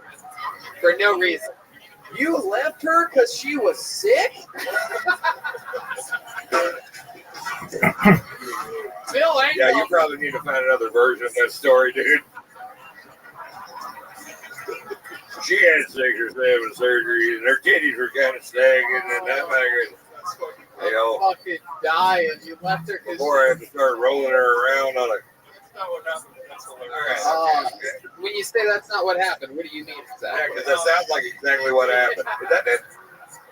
I think when someone goes through a lot of illness, they just get more and more maybe angry. Yeah. And I don't really deal. I don't really deal well with people yelling at me all the time. So, Right. and I feel like that's what our relationship turned into. So, What was she? You're a Marine. You should be fine with that. No. What was she yelling at you about? What was it? That shirt again. On the angle. How is it that I've had 7 surgeries and somehow I'm dressed better than you? Why can you kick so good? Your shirt's taking an ass whipping, dude. I didn't even hate it till now. I'm completely fine with that. I got a serious question. Oh wow, Larry, Did you ever secretly wish she would just die? No. what was the surgeries on? I still haven't gotten any. That's fucking dark, dude. That ain't Larry the Cable Guy comedy. I'm trying to sever ties with Disney. So the first. You're locking it in with Trilosec. He does do Trilosec. It's kind of obscure. When your wife is sick, you must quit. Here's your sign. Bill. All right, blue collar guys, relax a little bit. These guys are out of control, Ron. Oh yeah, we're nuts. We're nuts. Me and the boys are nuts. You can't control it. You can't fucking control us, man. We're the original blue collar comedy tour, and we are fucking proud. We stand up proud and loud, motherfucker. I love it. I love it. You're damn right. You're damn right. So, Che, what was the surgeries on? The first one was an emergency C-section where she almost died in the hospital. Wow. Having her baby. Okay, you do. These are horrible fucking stories, dude. There's more to that story.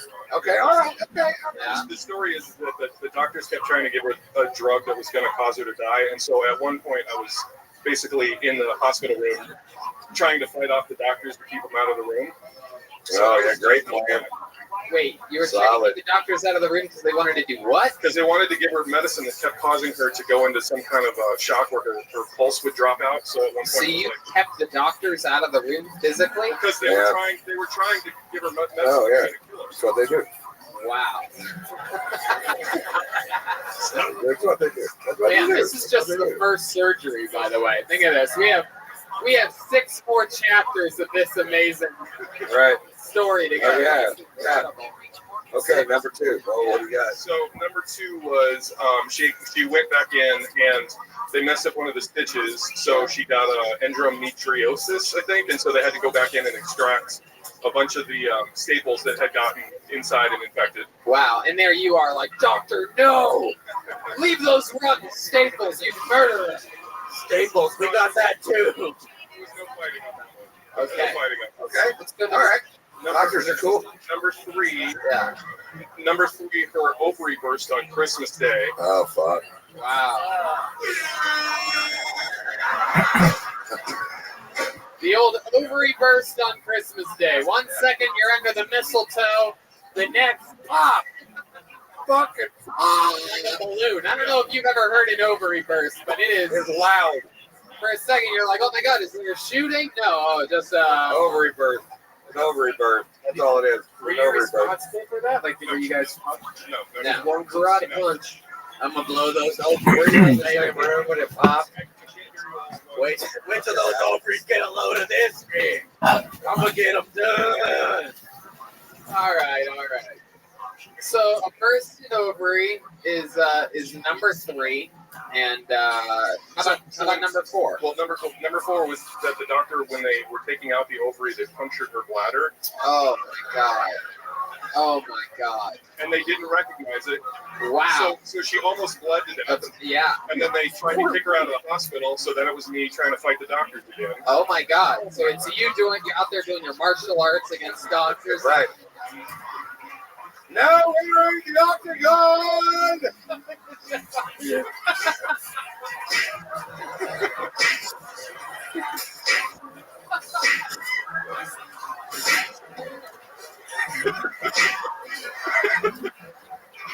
What are you tipping? You're still doing it. Oh, Red Band panicked and had to go to fart noises. He's doing too good. Had to crunch it with fart. Okay. Now, Jay, how about surgery number 5? I'll keep you up here all fucking night, by the way. Number 5. If you told me there were 75 surgeries, I'd be like, I'm sorry to everybody else that's 5, okay. This is the last. I said Oh, the last. Okay. I think I said 5 or 6, but it's 5. 5. Is this your favorite one? Did I say He 7? said 7. How many of you heard him say 7? I thought we heard 7. I'm sorry, it's 5. This crowd wants more surgery. Give us one more. There's only one more. Okay, one more. Let's hear it. Yeah, what was it? Let's hear it. Final one. All right. For gallbladder gave up. Fuck, get her. Oh my gosh. That's it. That calls Out for the door. divorce. That's when you call the divorce attorney right there. Yeah. Instead of calling 911. Call the divorce attorney. You're out. It's time to move on down the road. How long after that surgery did you guys get divorced? Like did It was about a year and a half after the last surgery. and that year and a half is just like she was out of control? Because I feel like No, I mean she was suffering, and I definitely could have been a better husband. She was That's real obvious, my friend. Everybody in the room. But ultimately, I didn't leave her; she left me. She left you. Yeah, I wanted- She was I in like the hospital when you left her. I It sounds like. wanted to left me in try an and work it out. ambulance. That's got to sting a little. Why did she leave you? What happened? You Really? were there for her during 5 surgeries. This is where the story gets extra. All right. All right. This place is in chaos right now. Dude, I can't believe What was her reason? this is your act, by the way. This is. Yeah. Yeah. Damn right. Oh, yeah. No. This is it. This is it right here. Why did she leave you right into the tip of the microphone? One of my friends who's been a close friend of mine for 20 years, the kind of person I would like talk to and tell all about my problems. Black guy? Called her and told her I was having an affair on her, and I wasn't. Hold on. Let me break this down. A guy that she's been girl that she's been friends with. I've been friends with for 20 years. if you think affairs have funnel cakes, you might be a redneck.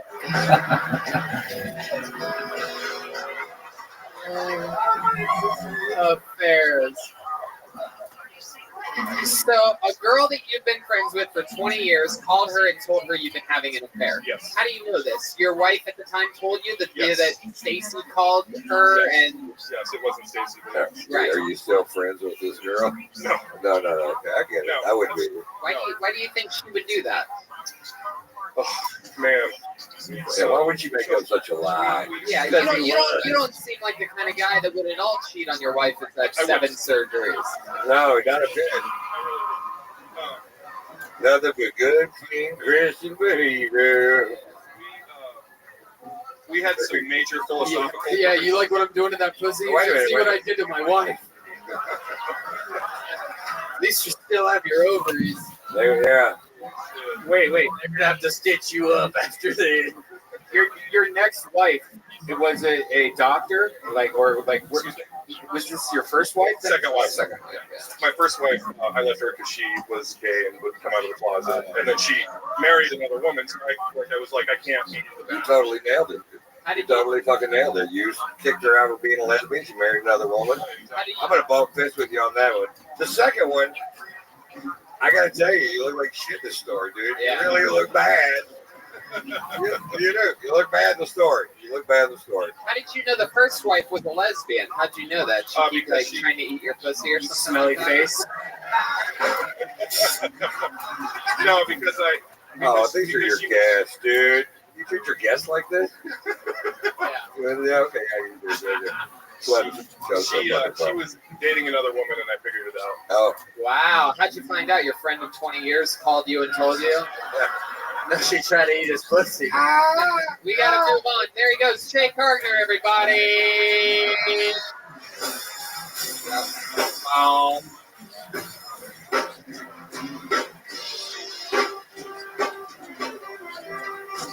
Tony, Jay, you look very tense. You should get some CBD and rub it on your neck. Oh yeah, I love CBD. It is my favorite thing in the world, and they make the very best of it over at Infinite CBD. It's one of my favorite things on the entire planet, and I love it, and I use it all the time. It's become more popular, and you're seeing this stuff everywhere because it frickin' works, man. Yeah, and they have gummy bears, lotions. They even have lubes. It's true, and research. They got what? They have lube. They got lube? Yeah, CBD Weed lube? Yeah. If you're looking into busting out your lady's ovaries or gallbladder, you could use Infinite CBD lube. To help kill the pain. Yeah. Dude, research showing that CBD has helped people that have chronic pain, inflammation, anxiety, and more, right? It's true. I know it's true. And a lot of You know what it is? Goddamn it, we kind of kid about it, but it's the goddamn truth. It really is. CBD is the answer to a lot of questions. It's true. It is. It fucking is. I mean, and that's why our listeners can go to infinitecbd.com. They've got a lot of products that will help improve your life. And if you use the promo code Tony15, you're going to get 15% off right now. So once again, infinitecbd.com, promo code Tony15 for 15% off. And why wouldn't you? Heck yeah, absolutely. You know what? This is the fun part of the show. We have a regular that writes and performs a brand new minute every single week. People love him. He is a phenomenon. He's a wild one. He sort of reminds me of like a Zach Galifianakis meets like a windmill out there. Yeah, all right. Let's wind it back a little bit. But really, is that guy? Okay. But a new guy that's putting out a minute. I like that he's part. been doing it for 12 years. He's from Tennessee. He's a goofy son of a bitch. Make some noise for the great William Montgomery, everybody. All right.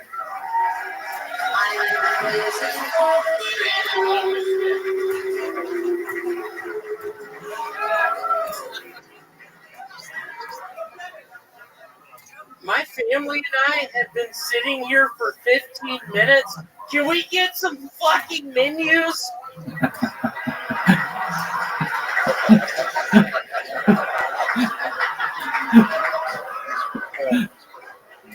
That is the guy that doesn't know how McDonald's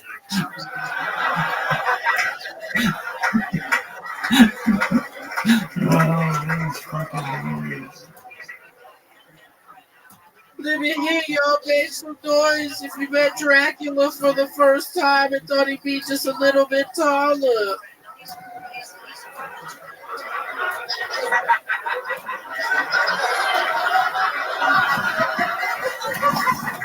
Hey Ted, I don't get it. What did you invent?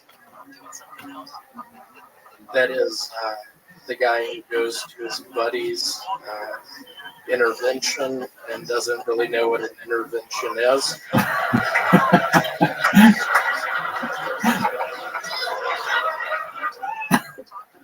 Boom. There it is. Another brand new minute from William Montgomery. Boy, have I missed seeing you. And for those of you listening to the podcast, William Montgomery looks like he has obviously retired after winning the lottery. This is Not the big lottery, the little lottery. The little tiny lottery. Ron, I just have to say I loved you in all those Ernest movies. What? Thank you very much. I gotta say, it was fun and lucrative. What was your favorite Ernest movie to me? Ernest Goes to Heaven. It's funny he said that. I hope all of y'all believe in Jesus because the only way to heaven is believing in Jesus. William, what are you doing? I think there's three ways. Drink my tequila. That's true. Straight into heaven. Number one, tequila. Do you mind if I drink it? Hey, they're a little smart off that.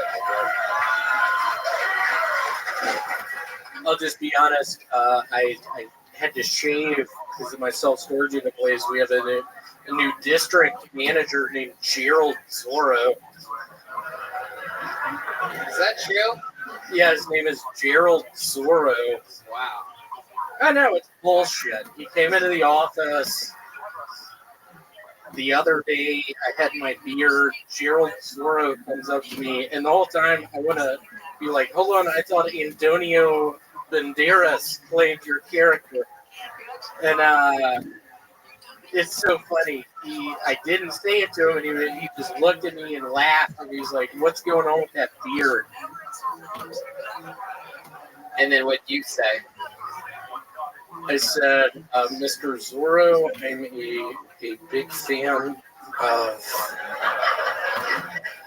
of your work. I remember when you would ride on that horse with that big cap on, and you had that mask where you see your eyes. I said, Mr. Zorro, I'm sorry. I swear to God, tomorrow I'm going to Fantastic Sam's, and the next day I went to Fantastic Sam's. Hey, you had the beard ever since you've had the job there, right? Yes. So you can't tell you to shave off the fucking beard. It literally was Gerald Zorro coming into town. I swear to God, it was the new district manager. And I pray to God he's not watching this tonight. I hope he is. Because I'm going to get fired. He's not watching this tonight. I hope him and Cracker Feel Barrel free to speak freely, my friend. You know what? I feel like maybe we should give this guy a phone call right now. Yeah, do you have his number?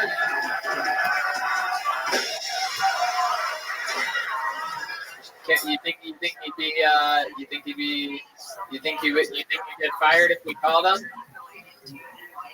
Yeah, you're not. All right. The black. Nobody knows more about getting fired than the cool black guy in the second row. So. Let's give it up for my uncle. He used to work down in Destin, Florida, at the Big Kahuna's water park. What happened a couple years ago?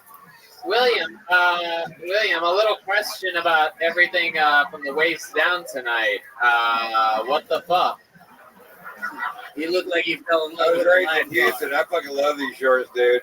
That's great. Let's just say I started listening to Nora Jones again, and I was in Cancun a couple weeks ago. It's weird. This is really what might get me fired, but Gerald has this. Is that? That's it. You want to sing a little bit of it? Just picture me, keep the song going, just picture me down in Cancun with Gerald's daughter. Whoa. Patricia Zorro. Let's just say we hit the hot tub. Let's just say we hit the pool. Well, you're dressed for all of that. You look like Louis C. KKK. You look like you were conceived at one of our tours. Is that a fucking joke? Will, I pray to no, God I that's was a thinking. fucking joke. Ron, what's going on? Ron, what's going on? What are you smoking? Smoking a little bitty cigar, you know, it's part of my fucking. The reason I can do it is because it's part of it. I can do it if I fucking want to. That's the reason.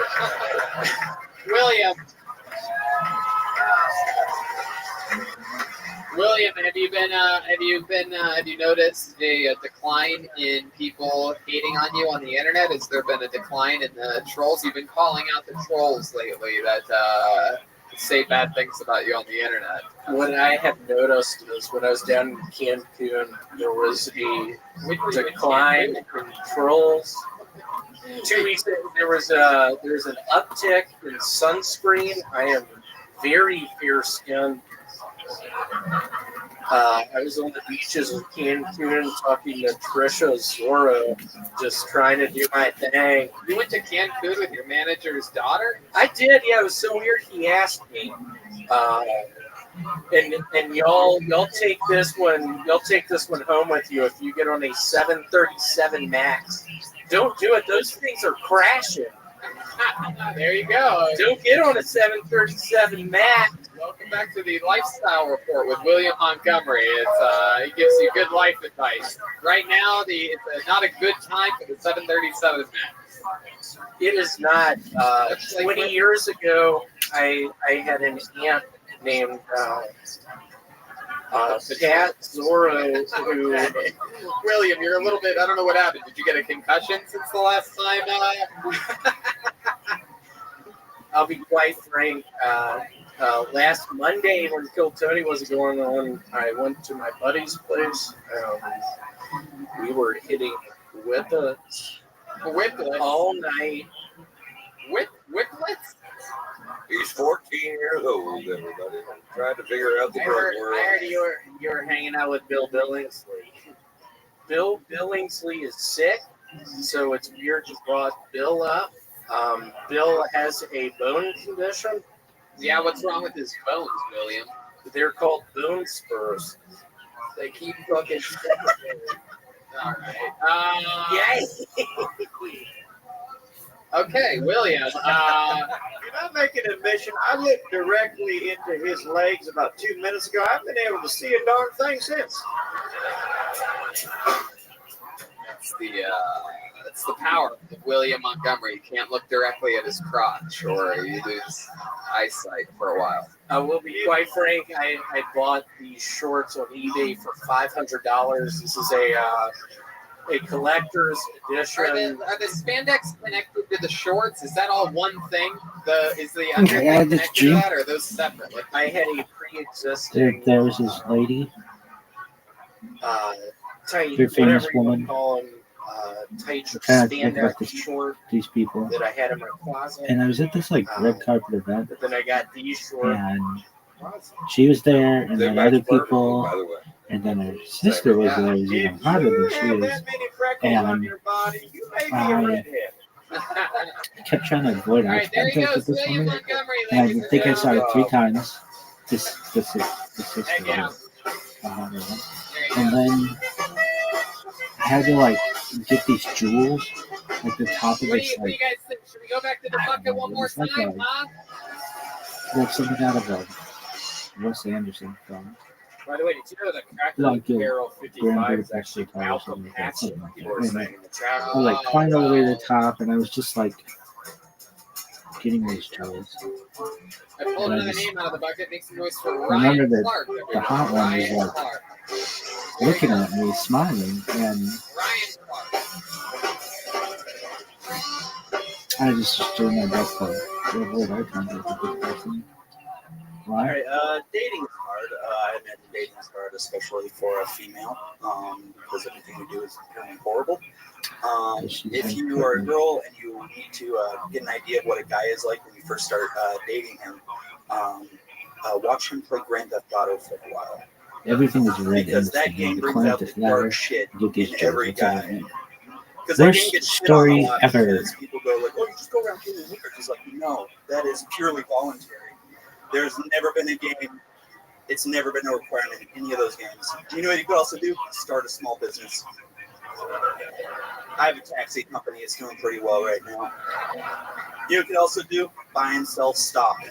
I do that a weird amount of time in that game because apparently all my inner demons are white collar. I had a friend walk in on me playing the game. You know what I was doing? I was playing tennis with my wife. So There you go, Ryan Clark. Hell yeah. I like your style, man. Oh, thank you very much. How long have you been doing stand-up? The first time I did it was in 2011. 2011. 8 years ago. So, heck yeah. And all of it here in Los Angeles? For the most part, I was born in the Valley, so I didn't really get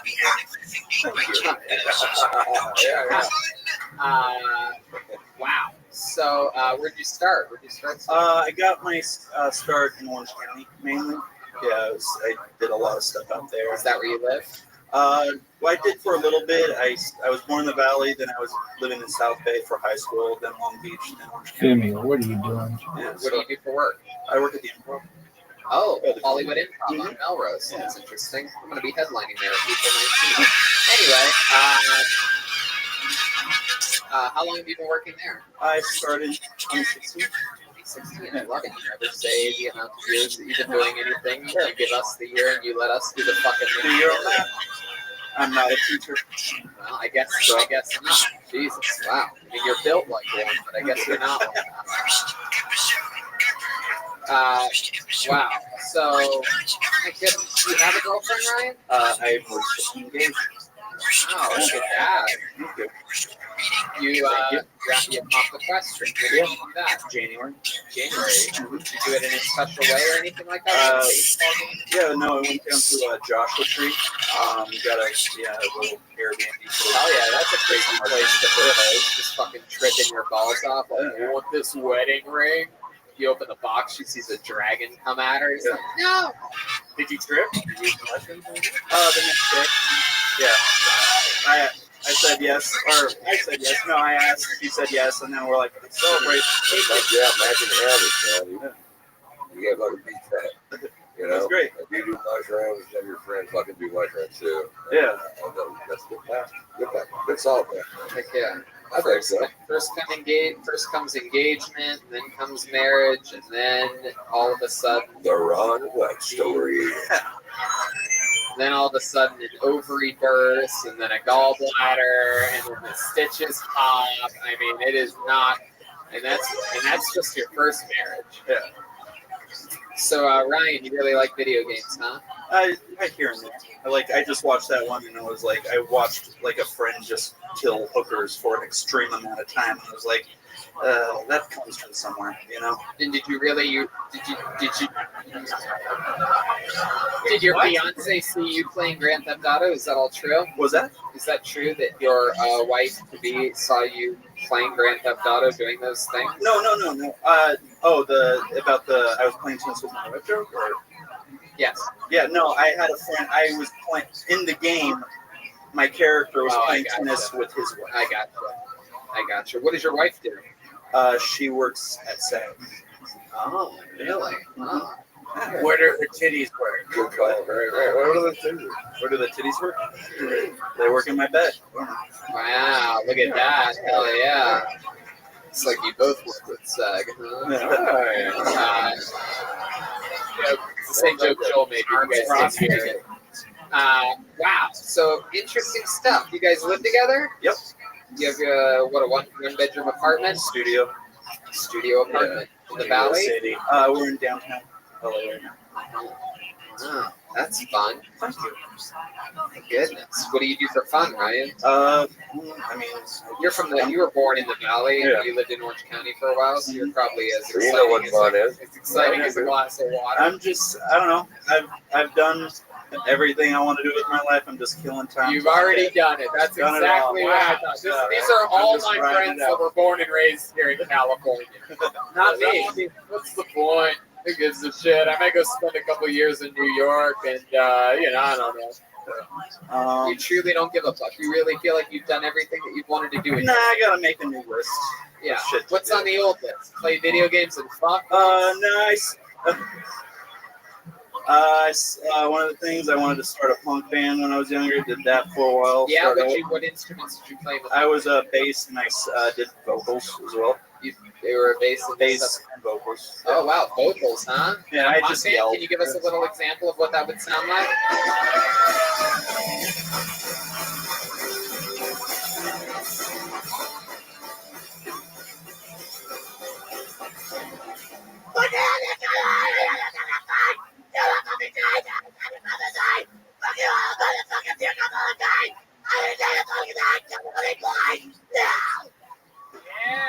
Yeah, fuck yeah. Fuck yeah! Wow. Power fucking awesome, dude. God damn. Yep. Next time someone pulls you out of the bucket, just do that for 60 seconds. Jeff Foxwood. If you think this boy is possessed by the devil, you may be a redneck. Heck yeah. Wow. Sang for a punk band. What else? Video games, I guess. I don't know. Is that what the closer? Rick did? I guess so. I thought we were looking for a closer. I guess so. I mean, my goodness. I thought maybe there'd be more. Besides, said what's on his bucket list. I guess I've never been to Australia. That'd be something I want to do before I die. Oh, well, we got good news for you. We just so happen to have one-way ticket to Australia right here. It is a Ryanair ticket. No, I'm kidding. Oh, God. Have you ever been on Ryanair? The best air? 72 Virgin. Wow. Ryan, anything else that you think we find interesting about you? Any other fun facts about you? You were the. I'm a New Year's baby. I don't know. What does that mean? You were born on New Year's? I was born on New Year's Day. No. So that means that your birth is fucked in like March or something. Yeah, no, it means I was conceived at the Long Beach Grand Prix. It means fucking nothing. You know what I think we should do to end tonight's episode is just give us one more line from a punk song. Why don't we just do that?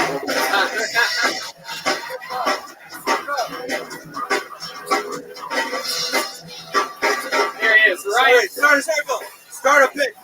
Find a thread. What under you? The order the same. There you go. Ryan Clark is on Instagram at Ryan the Rad. And we did it. Make some noise for Ryan Clark, everybody. There you go. We did it again. Look at this drawing from Ryan Treebelt, everybody. All of his prints are available at RyanTreebelt.com, including the new Philadelphia print. It's going to be on sale at all 3 of the live Kill Tonys. And there's 4 stand-up shows this weekend at Philadelphia's Helium, and the tickets are on sale for Kill Tony Mania, San Francisco, Sacramento, Gramercy Theater, New York City. Ron, where are you plugging? You have a new special. I don't really keep up with it. I do have a special on Netflix if you want to see it. It's called "If You'll Quit Listening, I'll Shut Up." And, Hell yeah. It's on there. You have to look it up. It's One more hand for the great Ron White, everybody. Come on. This guy sucks. Next Thursday, we're in Ventura, La Jolla, So you don't know if you're at the end of fucking. April, West Nyack, St. Louis. Check out DeathSquad.tv and TonyHinchcliffe.com for touring Kill Tony or Tony Hinchcliffe stand-up tickets and other fun stuff. How about one more time for the great Jeff Foxworthy? Jeremiah Watkins was here tonight. His amazing podcast, Jeremiah Wonders, is taking the world over by storm. Look at that buzz. Thanks for keeping track, Follow dog. me on social media at Jeremiah Stand Up. And we're going to be announcing a release date very soon for the But new the Reggae scammer. Watkins album. Hey, how about that? Hey, look at that next to him. Is that Chroma Chris, Bill Angle? Huh? What do you I'm think not about tonight's frantically episode, doing Bill? it, dog. Tony, it was great to be back, everybody. mean- Thank you so much. Quickly, but frantically, I mean, I'm kind of just chilling, son. Right, man. Tony was hot under the collar, Tony. Never mind. What? All right. How about one more time for the great Larry the Cable Guy, Joel Jimenez. Oh, there he is. There he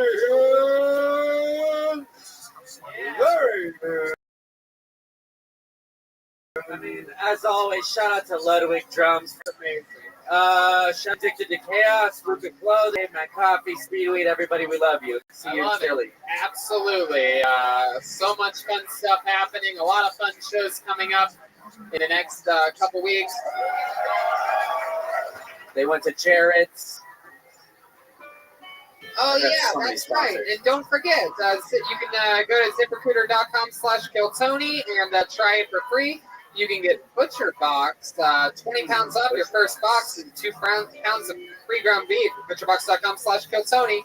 And forhims.com/KillTony. That's FORHIMS.com/KillTony.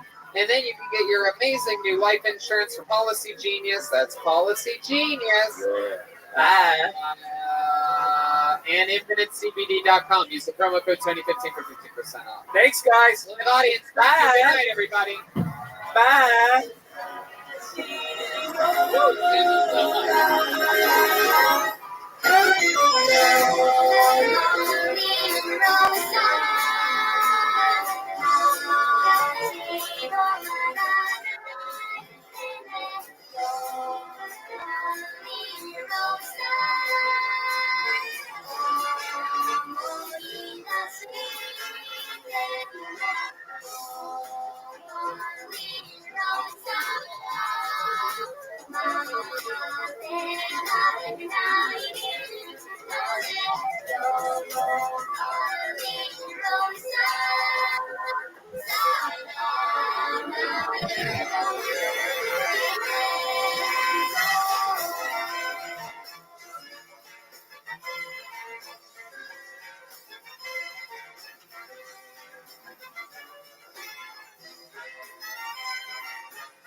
Hey, this is Rabbi coming to you live from Gilliam Comedy Club in Pennsylvania. Give it up for a brand new episode of Kill Tony. Give it up for Tony Hinchcliffe. Hello, Philadelphia. Make some fucking noise. Wow. Look at this. It's Brian Redband, ladies and gentlemen. We are live in Philadelphia, Pennsylvania for the first time ever. How exciting is this? We are squoze in on a small stage. Everything is tight-knit. Romantic. We are squozing in for Philly. It has happened. You asked and you received. We added a second show and we added a third Kill Tony on Saturday. You guys are unbelievable. Clearly, you guys were the first to get tickets, so a shout out to you, Fox. We also have 4 massive stand-up shows this weekend. I believe tickets are still available if you guys aren't busy on Friday or Saturday. I think only the first show Saturday is sold out. And I do believe the Saturday Kill Tony sold out, but there might be 1 or 2 tickets available. And we're here, Red Band. Can you believe it? There's a poster that's for sale after the show that was drawn by our very own Ryan J. Ebelt. Look at that. That's for sale along with, and we'll sign them for you. There's only like 100 of them, right? Yep, very limited edition. We'll sign them if you buy one. We'll be out there for a few minutes after the show. They're also going to be selling Cat Burglar stickers and magnets, a Joelberg sticker, and Jeremiah brought original CDs. Oh, stand-up comedy. Yes. Yeah, compact disc. For those of you that are not only fans of massive internet shows, but also still have CD players, Jeremiah will be selling CDs of probably some of his older stand-up. He's been selling these for a while, so not even like new topical stuff. It's like real grassroots, pure stand-up. I think he transferred it from VHS also. Really, if you just want to give Jeremiah money after the show for anything, he'd appreciate it.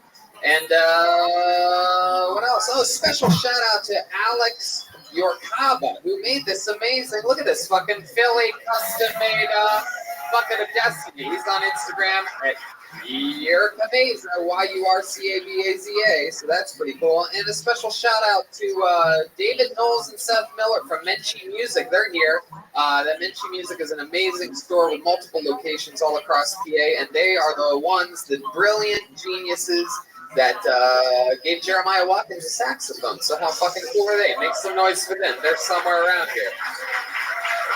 And the entrance is on your left all night. That's this way. If you get pulled out of the bucket, you gotta go around and you gotta go that way. Don't try to be fancy and jump over stuff. It's not gonna happen. So that's that. These road Kiltonies are fun. Yes, they're always different. How many of you found out about this Kiltony from hearing us promote it on the podcast Kiltony? That's a lot of people. So you're going to have to sit there and enjoy yourselves while we keep it going, because we are in Ventura, California on Thursday, St. Louis on April 4th, with 4 stand-up shows after that at that Helium Comedy Club in St. Louis. 411 West Nyack, New York gets their own Kiltony weekend stand-up at Levity Live. And then La Jolla, we just added a second Kiltony show there. That is on April 28th, and I do stand-up there the 26th and 27th.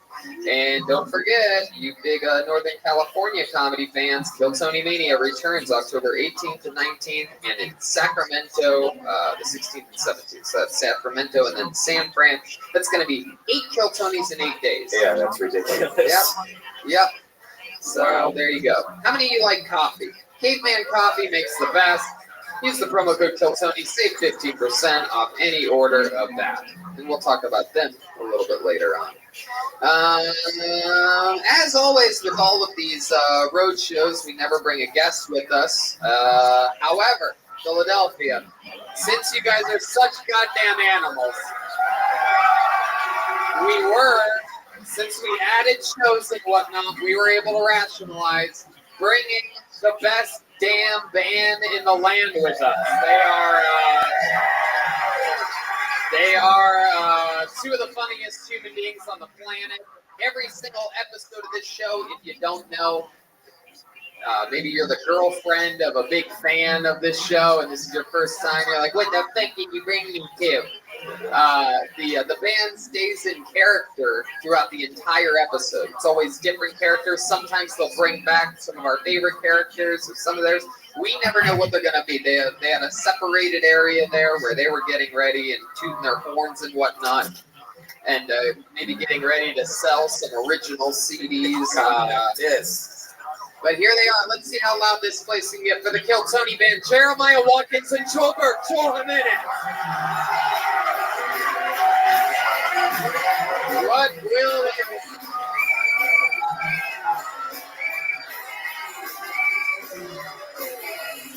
What?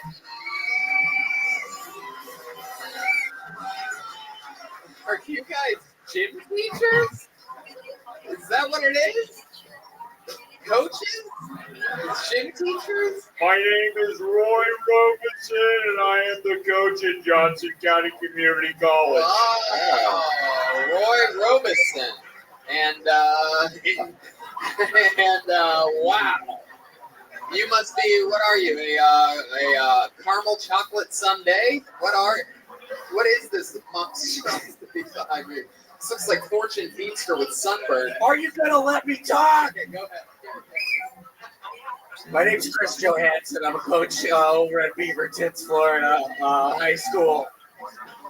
See, you guys are high school and community college coaches. I'm excited about that. Yeah, I'm going to go pro really soon. How old are you, Roy Robinson? 43. 43. Wow, that is some strong hair for a 43-year-old. Yeah, hairline's on point. You can see that. Has that always been the color of your hair? Yep, came out as a baby. Same style, same length. All right. Well, I'm excited. This is your guys' first time being on this show, right? We've never had right? Is this your first time coaches? Darn sure it is. Wow, Philadelphia, you have a first time. It's a first time for everything.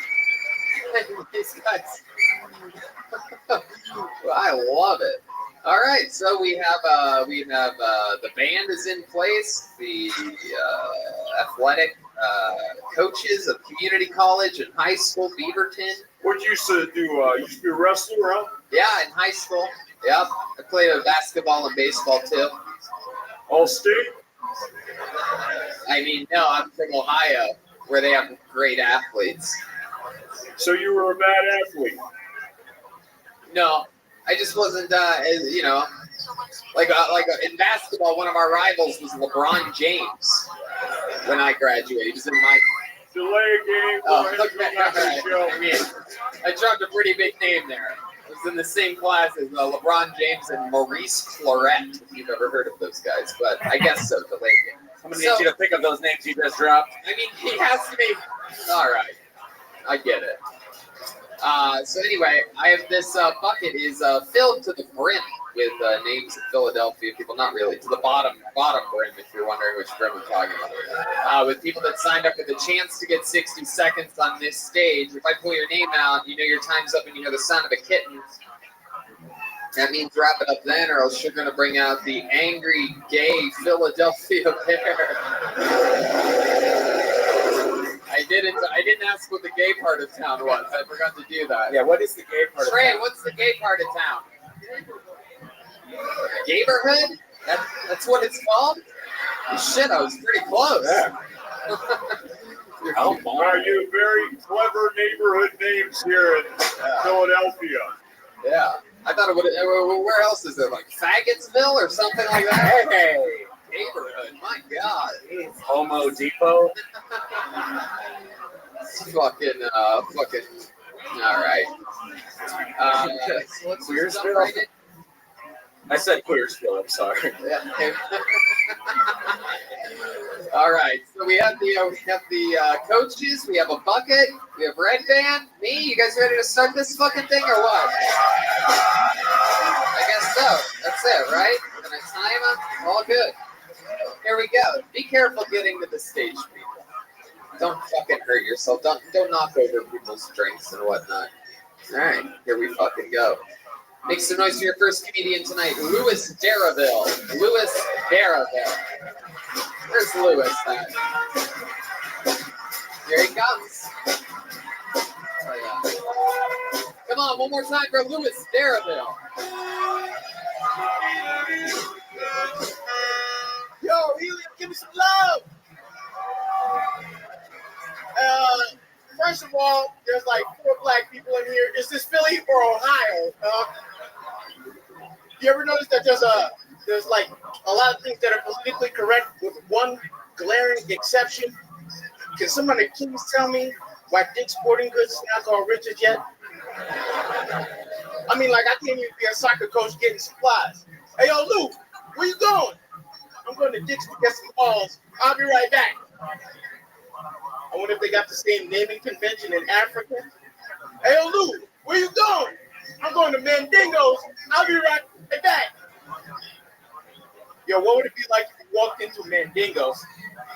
As soon as you walk in, you'd be like, wow, this place is twice as big as Dick's. That's my time, y'all. There you go. Louis. Darraville. Louis, stay up there. There you go. Now stay up there, Louis. What is it? Is this your first time seeing the show? Wow, really? You're just a comedian from Philadelphia? Step up to the microphone.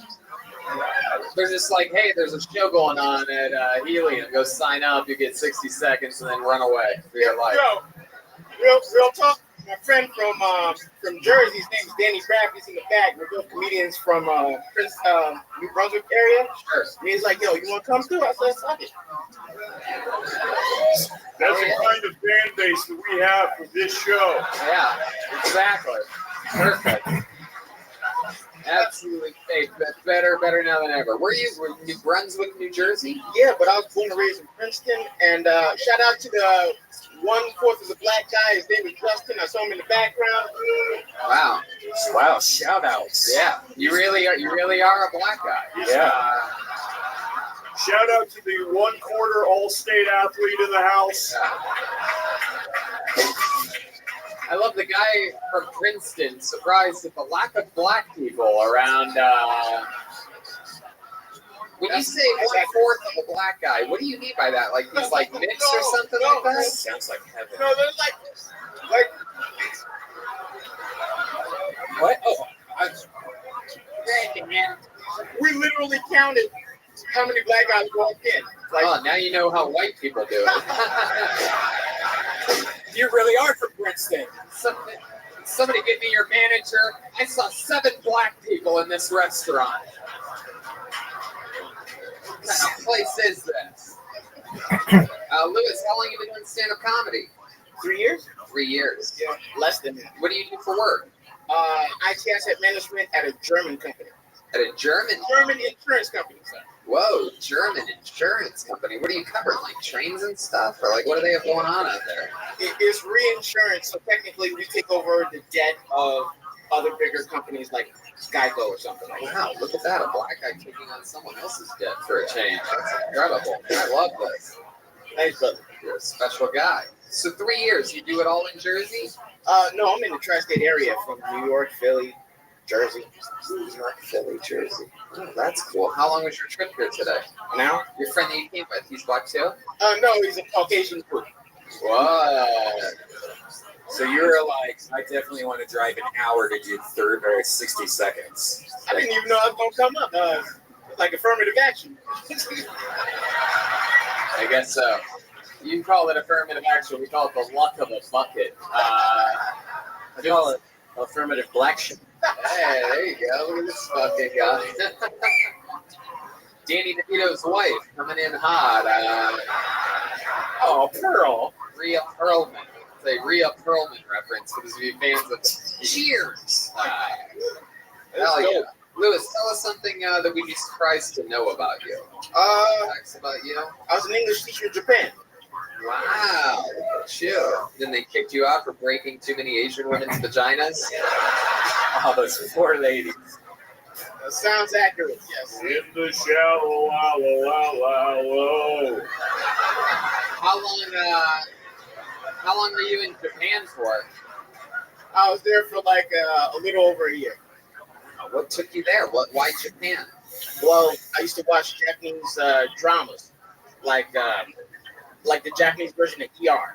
Wow, you really are from Princeton, aren't you? Jesus Christ. The drama. How do you even find that you're into I was something flipping like through that? the channels. Flipping through the channels. Yeah, and then In Japan? like it was like a Japanese time show, like an hour out of every Saturday. And as I was flipping through the channels, I was like, "Oh snap!" Is it true that the Japanese version of ER is EL? Shit. I don't even get it. If it was true, I don't know. Okay. So do you have an Asian fetish? Sure. Well, I mean, you watched it. I don't discriminate, you know. What's your favorite thing about Asian women?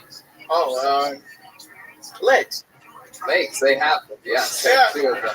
Very short legs. Very different than most women. What is your preferred type of woman? Your favorite? Tall lady. Tall lady. Skin color?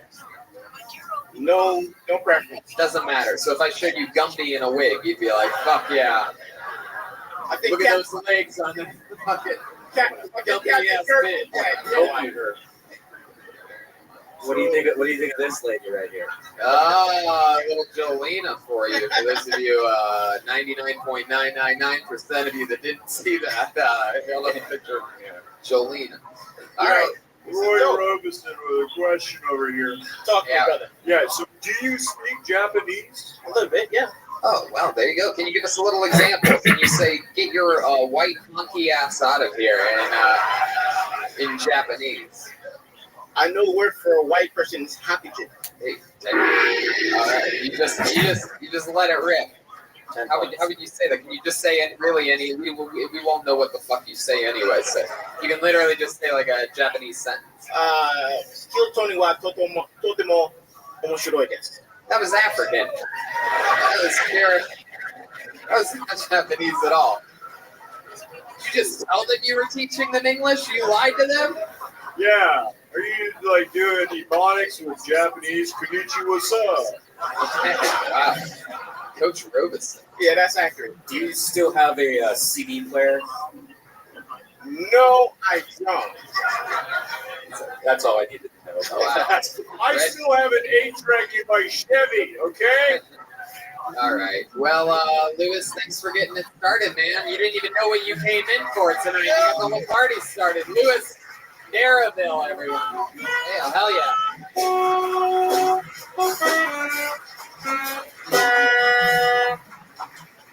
You guys having fun? You get it? You know what's going on? It's so funny. The only person that doesn't know what they're here for just got on stage first. Pretty amazing. Okay, let's see what happens now. Make some noise for Corey Arlette. Corey Arlette. Wow. It's a loud pop there. Here he is. This boy. Oh, hey guys. I'm 29, I still have wet dreams. And by that I mean I piss my bed all the time. Because I'm an alcoholic. Ooh, yikes. I know. Sometimes when you're at your own house, it's one thing. People just think that you wash your bed all the time. But yeah, a lot of germs down there, bud, you know what I mean? Very hygienic. But when you do that at a stranger's house, it's another thing, you know? You wake up, it's like a CSI scene. There's like white chalk around the piss. You gotta kind of weeble wobble. Well, you get rid of all the evidence, obviously, because it's a crime scene. You know what I mean? You know, take the other couch cushions out back. You know, shoot them. Put them in the separate trash cans around town. That's how you get rid of stuff. You know, as a criminal, I gotta know. You know what I mean? I know what you're all thinking. Yeah, here we go.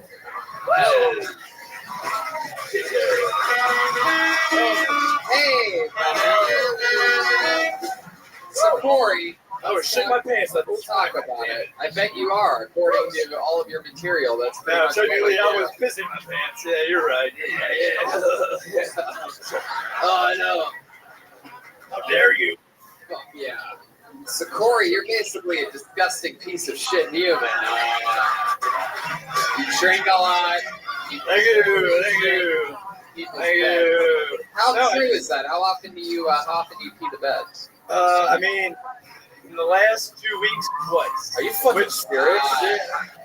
Well, that's not because of drinking. You have something it really wrong with it. It was only because I was blacked out, you know. I wake up. I go outside in the hallway of a hotel. I know, but there's the fun kind. There's the fun kind. Hey. There's the fun kind where you walk around your house and pee on stuff, and then there's the other kind where you just pass out and pee on. Wow, you're like Red Band if he just was about pee instead of poop. It's pretty incredible. Hey. And Red Band. More than yellow. There you go. Yes, that was the song. So Corey, what does it take? What do you usually drink in an average night? If you could give us a little ballpark of what it really like around a bunch of vodka mainly, to be honest. Yeah, like a piss load. No, it's just your one table. I'm just kidding. I know. I can tell you're really feeding off of their energy. But really, don't ignore the perhaps 300 other people not making a sound, staring at you like they're crazy. Tony, give this to me, alright? So Corey, tell us more about you. You have a job. How do you make all this sweet vodka money? Well, I mean, I mainly drink this vodka, New Amsterdam, the newest of Amsterdam. Giving shout outs now to vodka companies. I mean, yeah. If you want to piss the bed just like me, drink New Amsterdam. I think the cheapest vodka is rubbing alcohol. Yeah, pretty much, to be honest. You must hate your fucking job because you are stalling like a motherfucker. Yeah. I'm looking at you, pretending like Dude. we're just going to talk about vodka the whole time. It's very hard to explain. We work in manufacturing. You're what? You sell CDs? You look like you. What kind of CDs? What kind of CDs? What is the implication there? I don't get it. Like, Corey, shut up. What do you do for work? I work at a manufacturing company. Yeah, what do you manufacture? Machines that make microchips, for lack of a better word. So whose friend's dad got you that job? Really? Is he really over there? One of these guys over here, shout out. Is it really true? You got it from a friend's dad? Sincerely, yes. That man right there, it's the only way to get jobs. That man, very good. It doesn't actually matter. You can stop pointing. I didn't care either. Will you stop sagging your pants and pull them up? You are Everyone always disgusting me right now. Everyone always. Jeremiah. It's not how we do things in Kansas at Johnson County Community College. Corey, how long have you been working that tedious job manufacturing microchips?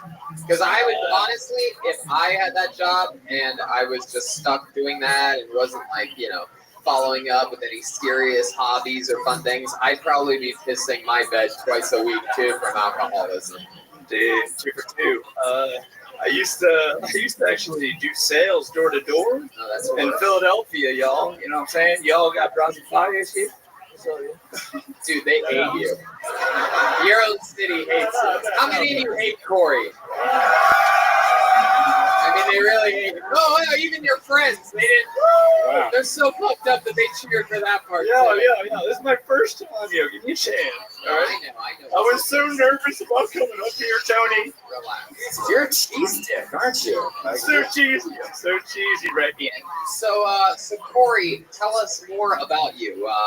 Obviously your whole life can't just be going to the manufacturing company and drinking and sleeping in late and then doing it again. There's no way that that's possible. Give us something else about you. Tell us. A lot of bedwetting, but I mean, if you want to look for like a rare skill that I have, sure. I'm really good at. This is gonna sound so. I'm really good at balancing in a wheelchair for some reason. How do you balance on a wheelchair? Yeah, when you're on a wheelchair, you can kind of balance. You mean you pop a wheelie and you hold it there? That's it? No, there's way more. You do like tricks? What do you do? Like, I mean, I can like wobble Latino hydraulics and stuff. Like wobble around. I can make the wheels spin a little bit. Is that really true? I swear to God. Wow. Do we have a wheelchair here anywhere? I hope you would ask. To be honest, I hope you would ask. That is like the whitest shit ever. Like, I'm gonna find a hobby based off something someone else really needs. I know, it's terrible, but I got it from my grandma, and I use it as my computer chair. What did you get from your grandma? Not telling. Oh! God damn you, Joelberg! My mom's in a wheelchair! Joel's mom is in a wheelchair, so he has taken special offense to this. Dude, I mean, my grandma was in a wheelchair too, so that's how I get it. And you took it from her. No, she could have still been in one. Is that true? When your grandma died, did you take her wheelchair? She died. I guess I inherited it, if you will. I guess. I mean, I just took it. No one else Corey, you're one of the few people that become more unlikable. No. Normally we find. I'm sorry. Why don't we try this? Why don't you give us one redeeming quality, something that'll make us all love you, like something from the heart about you, Corey. Last time I asked you this, you said that you do wheelies in wheelchairs. Well, yeah, it's about any special skills, but it's not really. Likable qualities. It's hard to attain. Oh Jesus! All right, we got your fucking friends chiming in now. I knew this would happen, to be honest. Come on. They kind of made me sign up for this. I didn't want to do this, to be honest. I could tell you didn't want to do this. I was really nervous. Nothing against you. No, I wanted to be able to. It's okay. I can't believe it was 2 or 3 minutes ago that I said you become more unlikable the longer I was too nervous to do it. Now you're just rambling and bumbling on a live podcast. I love it. Jeremiah. I have spoken to the board at Kiltony University. Your scholarship has been revoked. Goodbye. There he goes. Corey Arlen.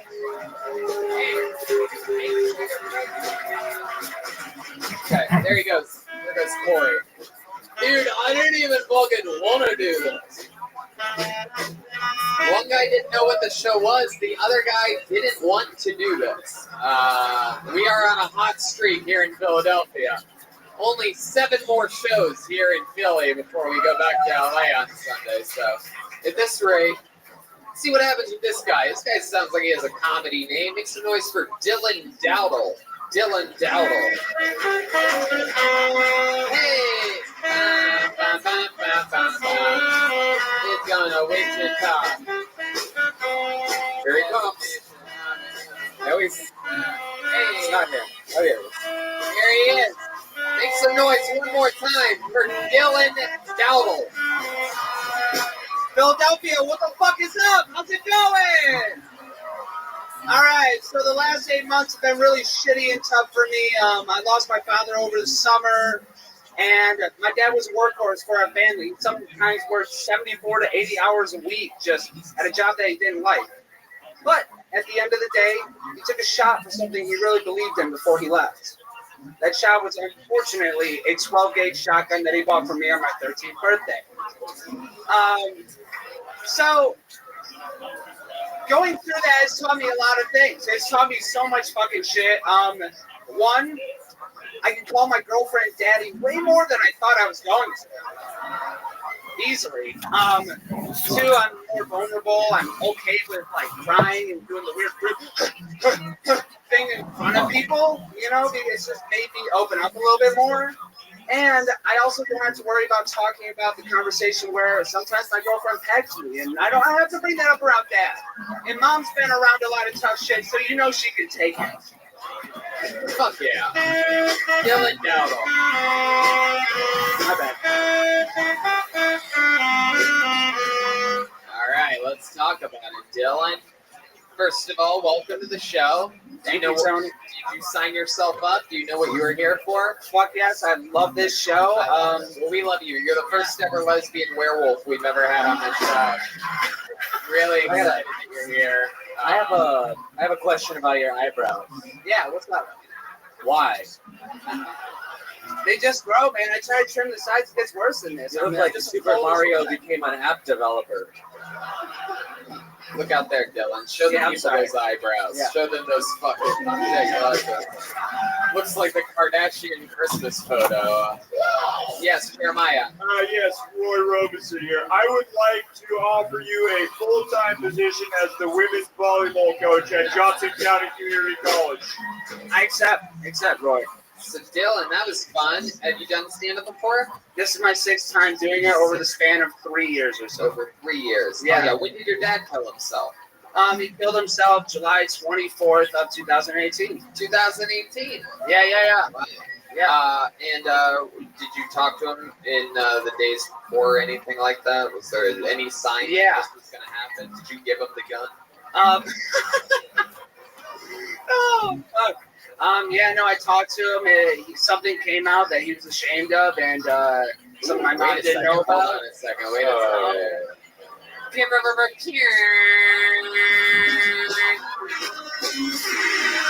Wow. My son. All right. People don't shoot themselves 3 times right now. He had a big head, like a sun. Wow. Damn. It's true. I'm surprised he didn't accidentally shoot you too. In the sometimes I wish he was. No, I'm just, oh, come on. I know. But it's no real feel that way. Come on, dude. I'm being honest. All right. Well, that just makes it sadder.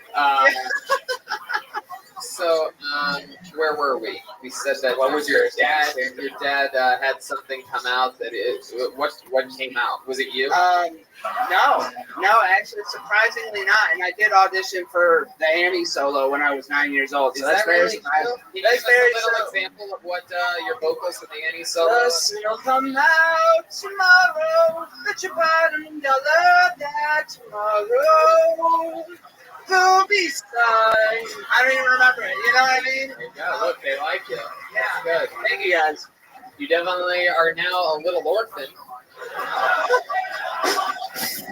You can't make this shit up. Sometimes it's just Sometimes I'm just standing on a ladder next to the basketball hoop and the ball just lands in my hands. Little orphan Andy, his dad killed himself. Anyway. So I'm dying to know. I mean, he's dead. This can't bother him. What came out that he was ashamed of? He had sexually assaulted someone back in the day, and then the news came out later on, and then news came to my family, and he was ashamed and went away and did that. And we tried to console him out of it, tried to get him help, and yeah. He just couldn't face the fact that he basically raped someone back in the day, right? Basically, yes. Not rape, not like dick in a vagina, but like maybe like fingers and some shit like that. Yeah, we don't need to get into details, but that's okay. Maybe it was a dick after all. It seems like it was probably a dick in a vagina. No. Wow. Do you have a part of your childhood that you don't remember? Red man. Was it a 20 Me Too caliber gun? Anyway, that's a 20 Me Too. 20. Okay, Joelberg. Good. Man, I wish I knew more about this. Was he? Did he work around here? Was he part of the Penn State coaching staff or anything? No, I actually drove here from Geneva, New York, and picked my friends up in Rochester and drove all the way here. Here? Wow. From Rochester. Fuck yeah. Wow. I got here right at 7. Well, I don't know if you know this, but I made a promise to myself to never perform in that high up in upstate New York ever again. It's one of the places that I've sworn away. So congratulations to you for being smart enough to make the drive, because we're never coming there. You'll always have to make a drive to come here. You picked up friends in Rochester. So how long have you been driving for today? 5 hours and 40 minutes, give or take. Look at you. Yeah. Wearing the traveling. Hey.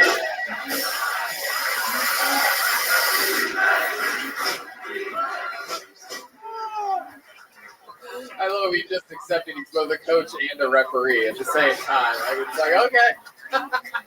I coddle my athletes, okay? I'm sorry that I take them through all the rules of basketball to make sure that they don't make the same mistakes that I did in my life. What mistakes? I ended up as a head coach at Johnson County Community College in Kansas. How do you think my life is going? And yes, I still listen to CD. Wow. So Dylan, that's interesting that you've only done it 6 times. What are some other things in your life that you think you could talk about other than your dad dying and what you look like? I mean, I'm a chef, and I also make music. I play guitar, I rap, I play drums. Oh, give us a little.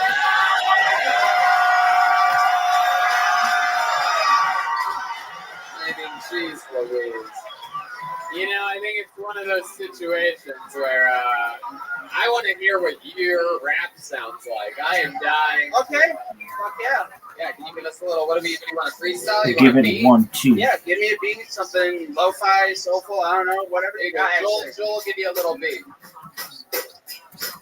All right. I'm blowing up like an asterisk, getting my ass kicked while I'm sucking dudes off and rubbing off chapstick. Everybody wanna talk like a Top Gun, they maverick, but they don't hit with my hooch. I'm a pooch, I'm a straight dog, and I'm chilling in the booth. You wanna come get at me? Come out the coop. Chickens flicking, everybody finger licking, and you know the thunder has just fucking stricken. Whoa! Wow!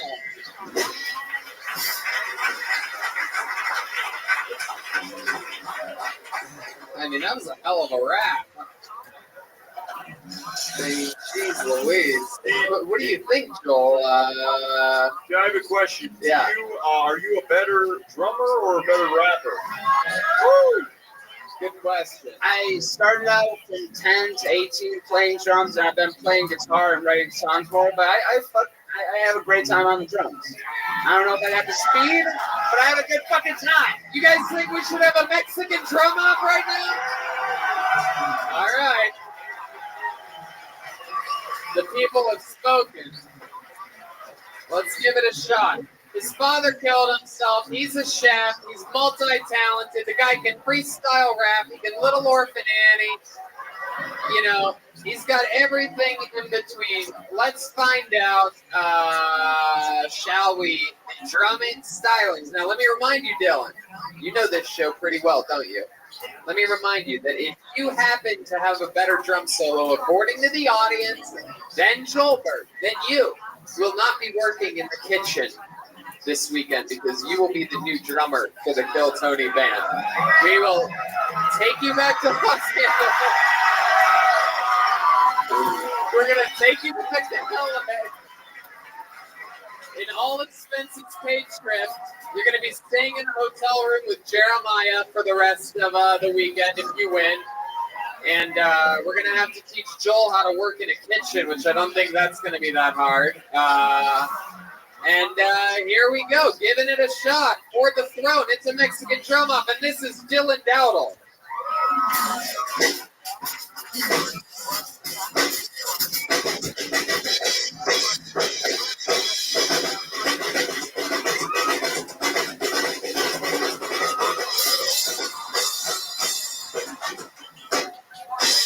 Wow, Dylan Dowdle. All right, step on back up here, because it is about that time that I reintroduce to you the reigning, defending, undefeated Mexican drum-off champion, the one and only Joel Jimenez. Here, look out, get that way. Wow, he's got so many awards. He's got Star Wars underwear on and a tube sock hanging out of the side. Wow. Joel, are you ready to do this shit? Fuck this guy, dude.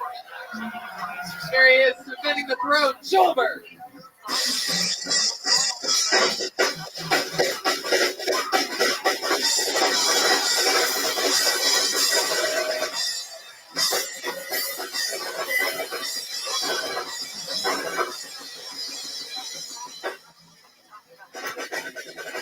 Wow. Wow.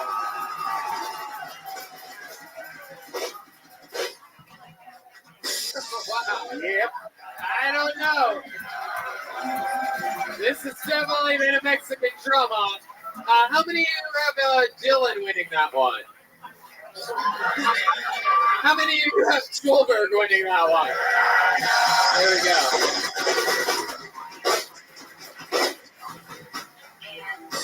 Well, Dylan, looks like you might be following in your father's footsteps here. Now, I'll tell you what, though, Dylan, for only 6 times on stage, I love the stuff that you're talking about. You know, you just got to do it more, get out there more, work it out, trim it up, and great stuff here today. Great time. Thank you so much, guys. Yeah, come back again next time. Dylan Dowdle, ladies and gentlemen. He drove 6 hours to be here today. Come on.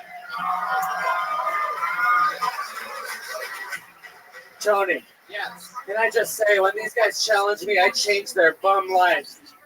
They come out, they call their wives, they go, baby, we made it. We did it. Joelberg challenged us. Honey, get the red panties. It's red panty night. Has your hairline gone back since the start of tonight's show? So rock and do. It's definitely something. I love that now you have to wear underwear for the drum offs, thanks to our friends over at YouTube. So now if you want to see Joel's pubes, you have to look on top of his head tonight. So, all right, I pulled another name out of the bucket. Make some noise for Charlie Dosh. Charlie Dosh. Dow. Wow, here comes Charlie, everyone.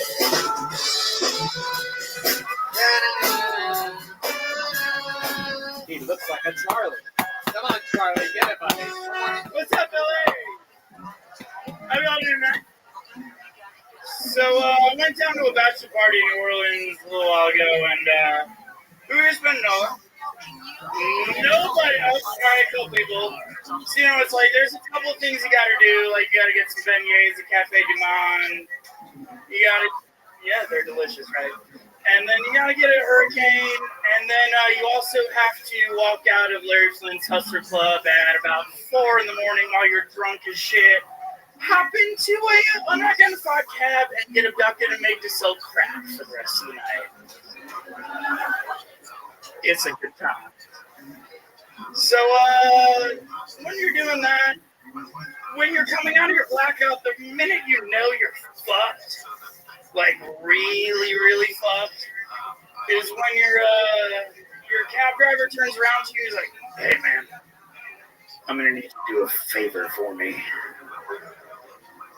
That's where you're like, fuck. Go ahead, finish it. I want to see if this goes anywhere at all. Where this goes is I get handled a little baggy, and the problem is, in New Orleans, there's, shotgun houses. And he's like, go up into that house. I'm like, right door, left door. That's when he just pulled me back in. He was like, no more for you, son. And then he kept me for the rest of the night, and I had to buy him a bunch of shit. All right. He asked me to keep going. Yeah, but you never keep going. Mississippi Queen. You were just going to keep going until we stopped you. We wanted to hear maybe the end of the joke or something. Welcome to the show. How you doing? Nice to meet you, Charlie. How long have you been stand up? This is literally First time ever on stage. Very good. Let me tell you what the people want from you. You want to know what the people want from you? Hit me up. First of all, they want you to take that goddamn hat off. I can tell right now. Look at this guy. He's a real fucking redhead. Look at this fucking contrast. I'm not Irish though. Fuck St. Patty's Day. That's my least favorite day. Nothing America loves more than a chubby guy with red hair. You look like Louis C.K. before you learned how to jerk off. Oh, dude, I'm going to. He looks like No. if you need Ed Sheeran after midnight. There's just one note. He looks baby. He looks like the problem child, and his problem is that he eats too much. This one. Little orphan Annie to little orphan Andrew plastic. She's a fat redhead joke if you're wanting. And that was sort of my point is that you can talk about what you look like and how you don't get laid and stuff. Oh, dude, we got grinding. That's not a problem. No, it's not good. I got grinding. That's not a problem. The grinder joke wasn't work. So I'm just trying to figure out, are you really gay? Like that's something No, someone dude, normal the says fuck up here. retarded. Yeah, absolutely. So you are gay? Yeah. Okay, what's the You are the chillest gay dude I've ever met. I love these things. It's your fault, Cody. Wow. Somebody went to Kansas City. Hold on a second. What the garbage do you mean by that? Mississippi You remember Queen. that time? You give me everything. You know that time. Send us the phone. My name is Coach Warren Robertson. I work at Johnson County Community College for 8 consecutive years. Okay? That is 32 quarters. I've never touched anybody. Yes, I have been tempted, but no, I have never done it.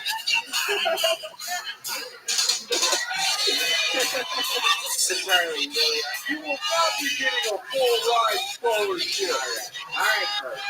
So Charlie, tell us what does your dream guy look like? Like what type of guys are you? Are you like a bigger, smaller, black, white, soccer player? So just the fact, really? Are you still trying to get my kids over there trying to be good? No. That's okay. God, I can't believe you like to get into with soccer players. That's so so Charlie, has it always been the way? You ever been with a woman before? Oh yeah. It was. I went to Bama, so you have to for a while until you kind of How long were you in Alabama for? 5 years. What age was that? 19 to 20. And you had to like pretend like you were into chicks for a little bit. So what's that? You gotta earn respect. What's it like being a gay guy in Alabama trying to pretend like you like chicks? Can you give us an example of like a time you go to New Orleans and get abducted by crack dealers. No, let's not go back to that. Let's pretend. It's true. Like that never happened. Let's pretend like you never talked about that on stage. I'm fine. I can pull up police reports. I know. They're fun. I'm not saying you lied. I'm saying it was a pretty boring, unputting I really didn't. It's like it's a better premise than it is a story. So, what was it like looking up with women in Alabama, even though you're gay? What's that? I mean, I just can't even imagine. I mean, you go upstairs and then you come back out. I mean, you like his Neil Diamond. We know this. It's Bob Dylan. Wow. But then it's like, Gil takes over, and then Gil takes over. And then it's like, this is terrible. How many women have you actually been with? We get a call from Leslie's manager. Is next one gay out here, by the way? That's just a local term. Here's his phone number. You should call. Charlie, So I said to my friend, that's real? 6 women? Is that a real number? That is more women than I have been with. Yeah, it's true. How about I'm aware, Coach. Charlie, stick with me. How about men? If you ever got how many men you've been with? I can smell your dick from here, so it's probably a lot. You know? How about a ballpark of men that you've been with? You know, knowing Leslie West has been a pure joy in my life. My mom has been for many years. You already know you're gay, dude. Your mom's not going to read about this. There's no Tony report. We can barely even get the podcast out at a decent time. No one's writing books about it. Yeah. What is your number, and then how many rebounds? A triple-double, Coach. I know your industry. Yeah, it's really bizarre. You landed a one big line with it because of what you did to me, and then you've been chasing that dragon ever since, Charlie. So plus or minus 5, you have to give a ballpark. Plus. No, that's not. It's not even. I guess that is what I asked. But all right, so. Like, in a ballpark, give or take 5 if you had to guess how many men you've been with. Or like 5 grand plan. 5 grand plan. What the fuck is that? That is 20. That is 20 men. Wow. 5 grand plan. Oh, okay, because it's 4 runs. I don't know. I thought he was just fucking using me Denny or something like that. I don't know what that's going on. What do you do for work, Charlie? I'm a graphic designer, photographer, marketing, idiot. Rib, Jim, back, baby. Oh, but there.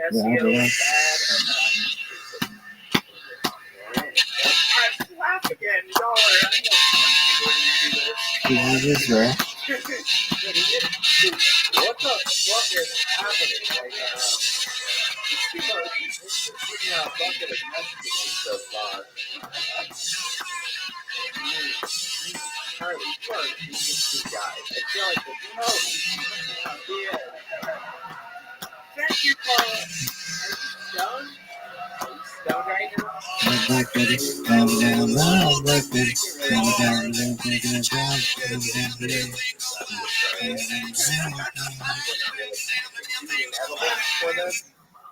No. Did you have shake? That's more likely. All right, we're going to keep moving along. There goes Charlie Dawes, everyone. Charlie Dawes. Darth Vader. Dylan Dowdle is on Instagram and character not caller, all one word. Oh, that this song is so sick. All right, next place your next comedian, Mike Dunkel. How about that? Mike Dunkel. There he is. He's standing up. Drew, you sign up. Anything can happen. You never know when the craziest moment in California's history is right around the corner. Mississippi. One more time. You belong around me. Hello, Mississippi. So, how many of us out there are thinking of spicy things out in the bedroom? Don't do it. It's code for you. Okay? I even cried. Okay? And you know what happened? She rubbed in my chest until it felt like my nipple was about to pull off. I am a missionary for life, okay? Ooh, so I was in the bathroom before I got here, and I was like stirring up my pudding, right? And then next thing I realized, I had to splash some out. So I just rubbed the pudding. On the good side, I realized Ninja Shicer. Trigger so much. Yes, I'm not even sure what that is, but when I searched up eating food, it came up on my internet. Okay, so other than that, I'm sorry. Are there any ladies that are into this? Hold on. Are there any ladies that are into what? I didn't catch it. Shicer? I think that's how it's said. It's a German word. I'm not sure. All right, there you go. Mike Duncan doesn't even know what his own lunch is about. Shizer? I don't know. What do you think, Tony? What's good at this? Wow. Mike, you are an imposing force on stage. I've always wondered what it would be like if Adam Levine made all the wrong choices in his life. You do? Or if Jeremiah Watkins wasn't funny.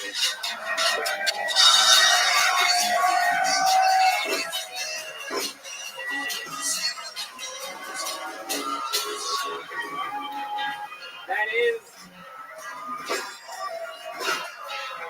We gotta get a picture of you two together after the show.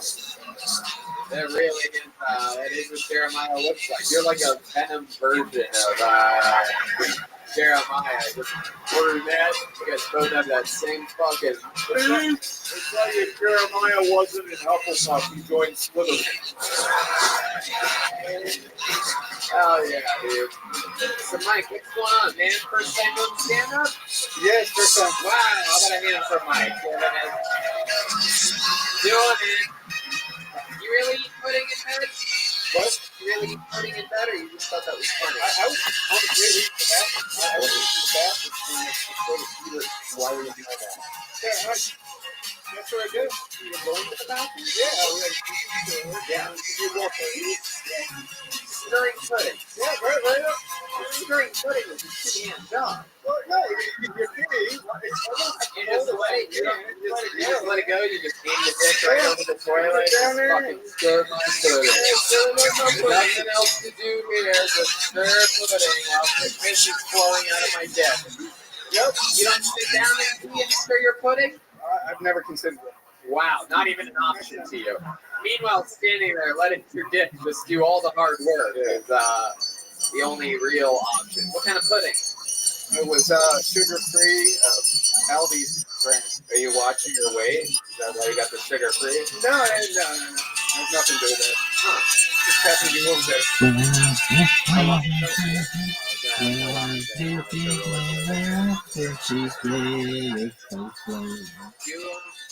Oh, Mississippi, she's calling my name. Catfish are jumping, backwater wheel bumping, backwater keeps running on past every same. Roll backwater, keep on rolling, Mississippi moon, won't you keep on shining? Roll backwater, keep on rolling, Mississippi moon, won't you keep on shining? Roll backwater, keep on rolling, Mississippi, won't you keep on shining on me? Won't keep on shining your light, gonna make everything, well, mama gonna make everything alright. And I ain't got no worry, 'cause I ain't in no hurry at all.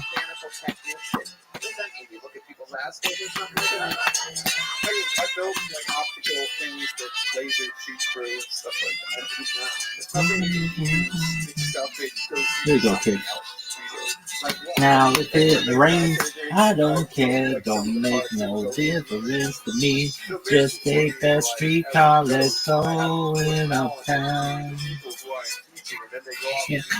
Some funky Dixieland and dance on honky tonk, and then find everybody dance alright.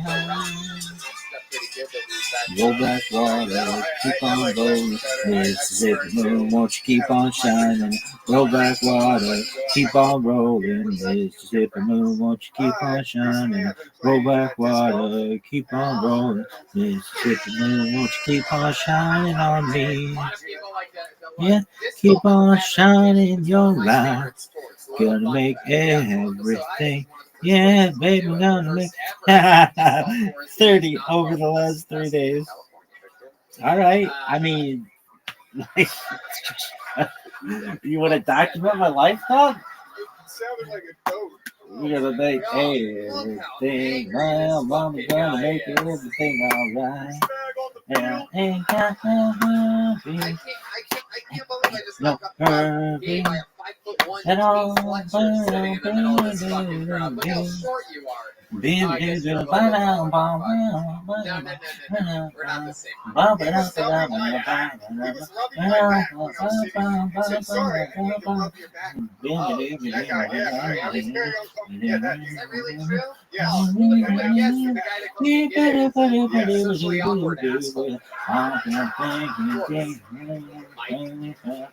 Let's talk about it. What else about you, Mike? Anything crazy ever happened? No, but recently, Well, but what? Oh, that one. Keep on rolling. Mississippi moon, won't you keep on shining? Roll back water. Keep on rolling. Mississippi moon, won't you keep on shining? Another one. I go on and on. Undescribable, but they were kicked out of a homeless shelter, so I figured I'd let them stay in the house a couple days. They took a bad idea. Oh yeah. It was terrible. They fought each other. Another awesome, one. But it was terrible. So they told Another you one. about their feet. Did you ever check the feet? Yeah, the feet were bad. It was really bad. Oh yeah. The fuck? Truly, Mike, what was going through your head when you decided that today was going to be the day you were Last 200,000, 3,000 dollars. I've been homeless for a short amount of time in the past, and if it wasn't for people picking me up, I would not be in a good place. So, wow. We the best music. Look at that. The guy's like, I dang. must have had superpowers. I Rap 225,000 hours. That's what it is. You must have had superpowers. Rap 225,000 hours. At the comedy store, and I didn't have a place to go, and people helped me too, and I would never in a million years allow homeless people with burnt off feet to stay at my place. In a million years. If I lived for a million years, and they're like, you get to live for a million years no matter what, I'd be like, all right, there's no homeless people with burnt off feet. And we're good. I'll do it. But look at you. You did it. So what was left? Was there any evidence left in your place after these? No. I was trying to drive one into the hospital because of Oh, look at that. the other one, I don't know. And they're like, no, Yeah, you free. drive me, you're going to charge me. You're a lift We driver. go on That was and on. basically it. They Can't really just started understand how it lasts so fist long. fighting, and it was like, In your place? No, in Superpowers. front of Rap my house. 223,000 hours. Both sides. That was it. And I'm going to see. All right. Are they like vampires? Where We you the welcome best. them in, and then they're not homeless whenever they come inside your door? Yeah. Just can't keep them for more than 30 days. Another one. You are by far one of the The funniest best vampires music. we've ever had on this show, Mike. DJ It's a pleasure to have you up here. We're going to keep moving on. DJ Khaled. Go on and on. Can't understand how it lasts so long. I must have had superpowers. Rap 223,000 hours. No MCC. And I'm the MC. And you have to compensate. You know the shit they free. You got girls who should have made pay for it. You got girls that should have made wait for it. You got girls that will get moving.com. Pay for it. Move on my eye. Move on my eye. Sprinkle the ass. Move on the stab.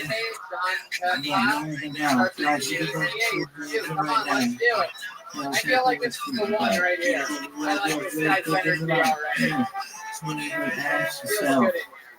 Y'all ready for this? Me. It's just me. This feels so good and for free. It's just me. This is just me. This tastes so good, I shouldn't have to talk for free. So when I was 19 years old, my mother asked me if I was gay. That's a true story. I was a little disappointed. I said, no, Mom, I just don't get laid. It was true, actually. I'm 36, and this was my virginity when I was 23 years old. Yeah, wow, right? Yeah, I did get it. I got it in a lot after that. Don't worry. I do have a fiance, so I'm much more so when I lost my virginity, it was actually the top bunk at boardroom at Stockton College in South Jersey. It was awful. Is it just me? So bad. Is it just me? I literally, this chick's so good, I shouldn't have to fuck for free. Boardroom bed. And I never had sex in Just my life me. before, and maybe 3 Is it minutes. just me? Like a minute into it. This sex so good, I shouldn't have to fuck for free. Go ahead. No, finish. You're finished. Another one. So, They don't want me to have another one. literally, she So I made sure I got another one. and then she stopped and started No, crying. can't understand how to be the best. We the best. I'm we the best. S Blue Sky Social. Alright. Hello. I like you, man. What's your last name? One time for 40. Terrible handwriting. One five for Drake. I'm going to be really Italian about it, but Just okay. me. So Another John, one. first time doing stand-up? Of course. Fucking awesome. How about that? Another first timer. John, I think you have a long career ahead of you since you look like someone put Rogan, Bird, and Tom Segura in a blender. I'll take you. Another I one. really like this guy, so I got to get this out of the way. You are one of the funniest big toes we've ever had on the show. Thank you, incredible. I do believe you're the third member of the band as far as guys that look like Give me high a school video. coaches. I'm not good. These are bad. I am a wedding photographer. If anybody's getting married, A wedding photographer. I'm going to ask you the same thing your mom Another asked you when you one. were 19. These are bad.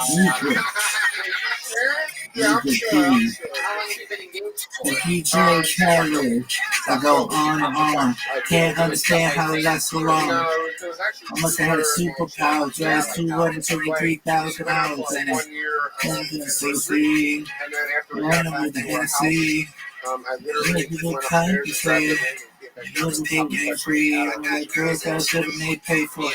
I got girls that should have made pay for it. Got kids that went back home. Still gonna pay for it. Yeah. Do them right now. Do them right now. Step up the flag. Into the sky. Get it out right now. Let's get it right now. And you want shampoo to it about. You don't feel good on my. Yeah. Ask yourself. Is it just me? And then I said, Is it just me? This is so good, I shouldn't have to fuck for free. Is it just me? Is it just me? This is so good, I shouldn't have to fuck for free.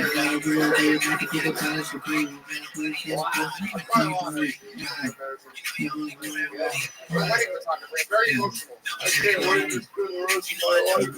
Yeah, exactly. So you're a wedding photographer. Who's going to you're going to take a line from the guy's dad from earlier? No, one of my very talented friends, Eric Colorico, Shout out. Ask yourself. he's really talented. It's Just the me. craziest thing you've ever seen at a Is it wedding. just me? This is so good, I shouldn't have to fuck for free. Brother-in-laws. Yeah, just family members. You know, a lot of family around my wedding. Drink, and then the People drink, and people start talking smack, and then people fight. I've literally seen like a brawl at a wedding. That was like the most embarrassing. And that happens here in Philly a lot. Yeah, it was in South Jersey. Woodcrest Country Club. Yeah, what's up? Whoa, Jesus. Sorry for calling you gay so many times. I got a question. Yeah. How has your life changed since discovering the Cash Me Outside girl? I don't understand.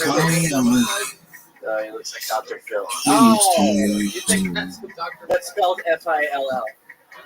I'm sorry, Dr. Full. You used to call me on my cell phone. Late night when you need mine. Call me on my cell phone. Wow. Late night when you need mine. But I know when you're holiday. I get only one thing.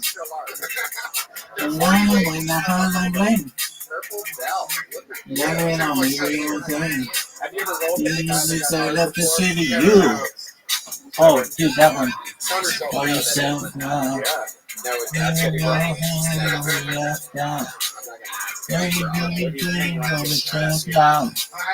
Ever since I left the city, you. Outlaw. Screaming on the dance floor. You used to call me on my cell phone.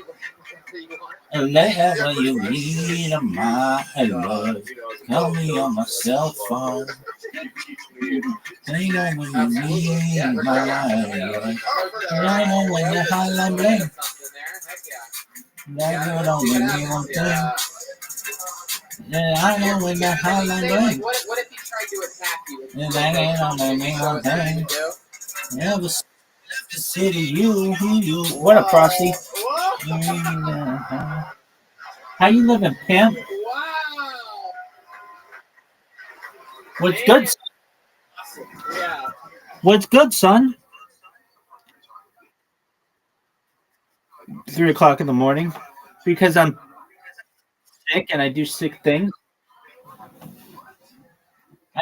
I'm just spamming everybody on Blue Sky, making sure they don't forget about me and how amazing I am.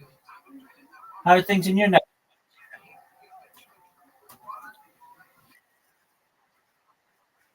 You're antibiotic because you're so sick?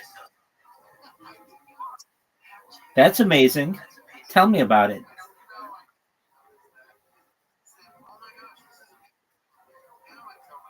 All right. So, do you have a cold?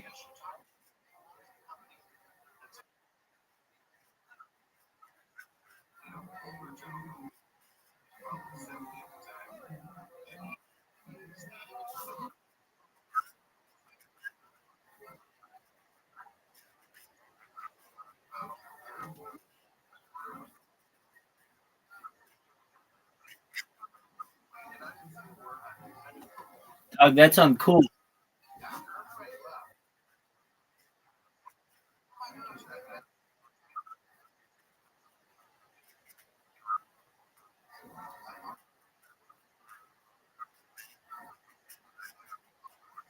Have you stopped smoking? Good on you, big. One day? That's good, big dog. Welcome. Yo, what's up, Gila? How you living? What up, Gila? What's good in your neck of the woods? Gila, can you hear me?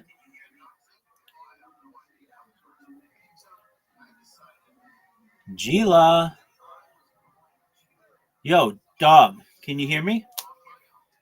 We have Frosty in the house. Slanging dick till it's raw. Gila, what up? Gila, what's good in your neck of the woods? I didn't want to talk with them anyway, to be honest. You're in the middle of a discussion. Yeah.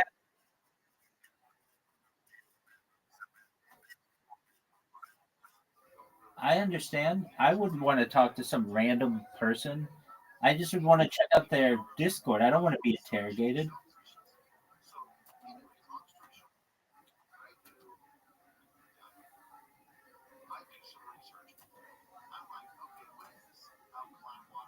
All right, so you have spent one official day not smoking.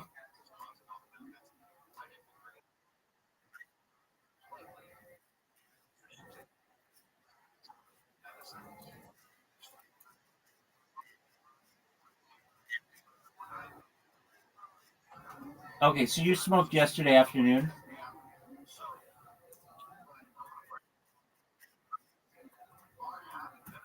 Okay.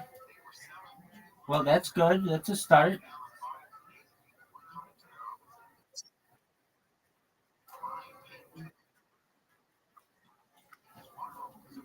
It's what everybody says, dog.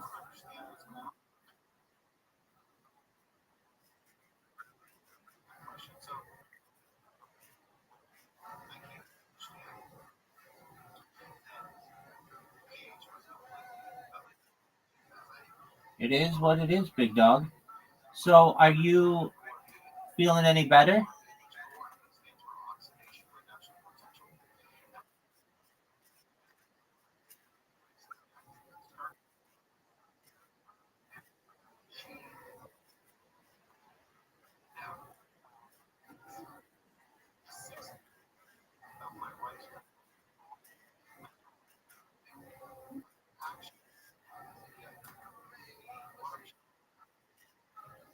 Aren't you allowed in your religion to like take off when you're sick?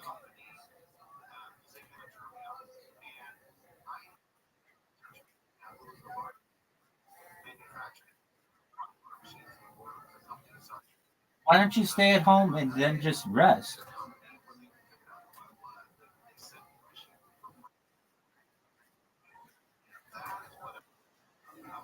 But then,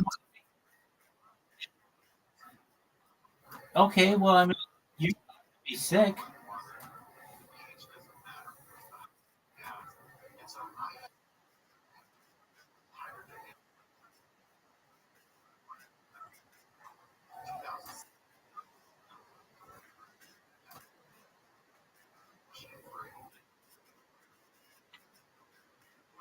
Are there any hotties at this place?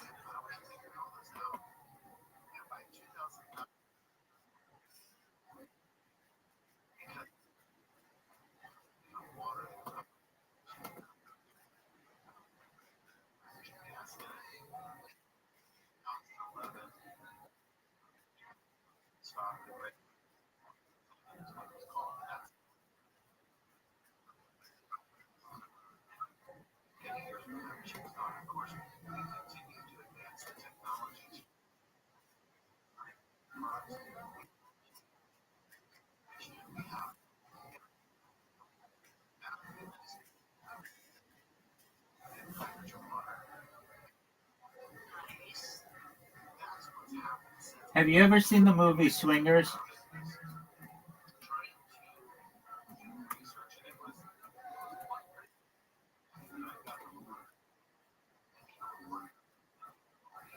John Favreau, Vince Vaughn.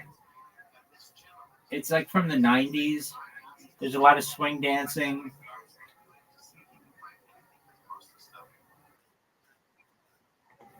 Because they're like swing dancers.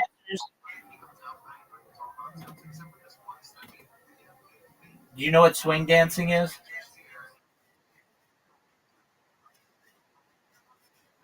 Yeah, exactly.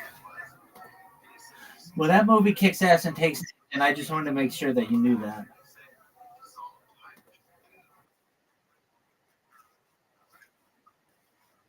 Oh yeah, definitely. Did you see American?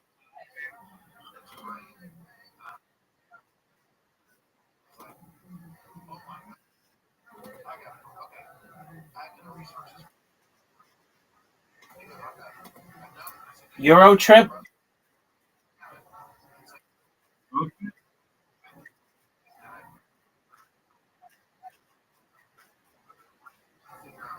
Yeah, I understand that. And they force it on you when you're a kid, and I don't like that.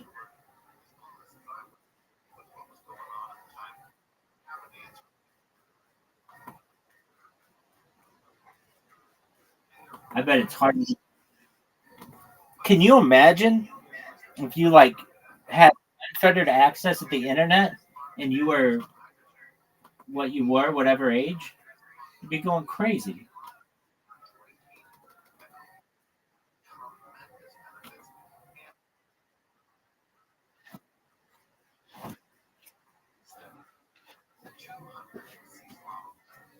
Right. I mean, even just if everybody kept their clothes on, just going on Instagram, it would be like overwhelming amount of sexualization.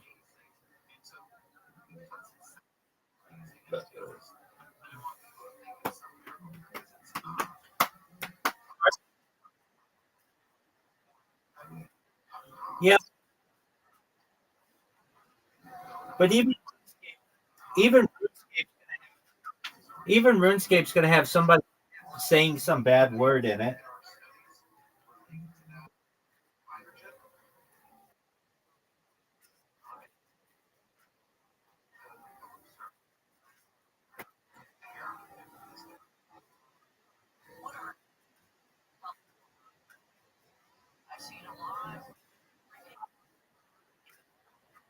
Yeah, but like, what if you play with somebody and they start using a bad word?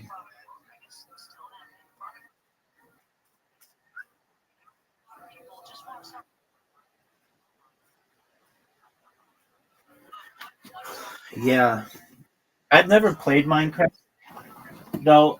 I'm one of the biggest streamers of all time in that game.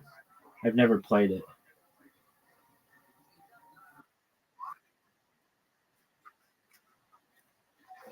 What is that? Like Lego? What is that? Like Lego?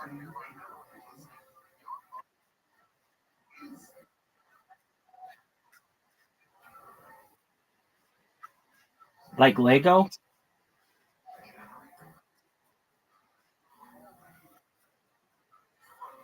There you go. I'm surprised Lego didn't come out with Minecraft or like a version of it.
Yeah, dog.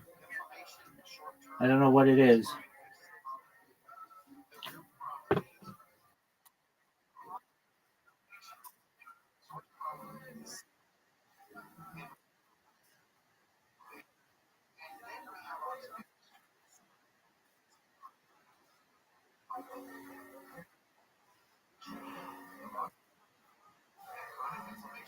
Right, it's pretty wild.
Word dog.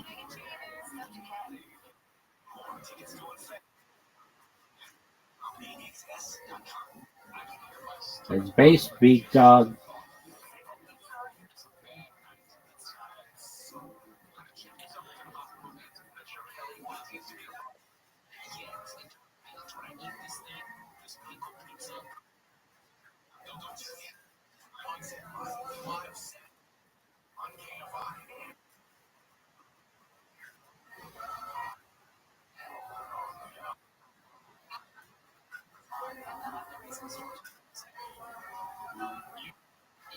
Word dog. So what else is good in your life?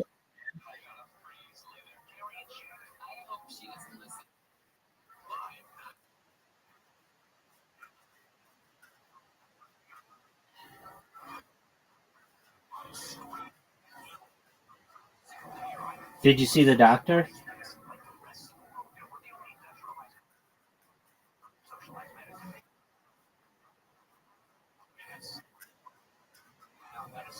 There you go. All right. Well, hopefully you'll be feeling better within the next 24 to 48 hours. And then you're good. You're not going to smoke them. That's what you're going to do.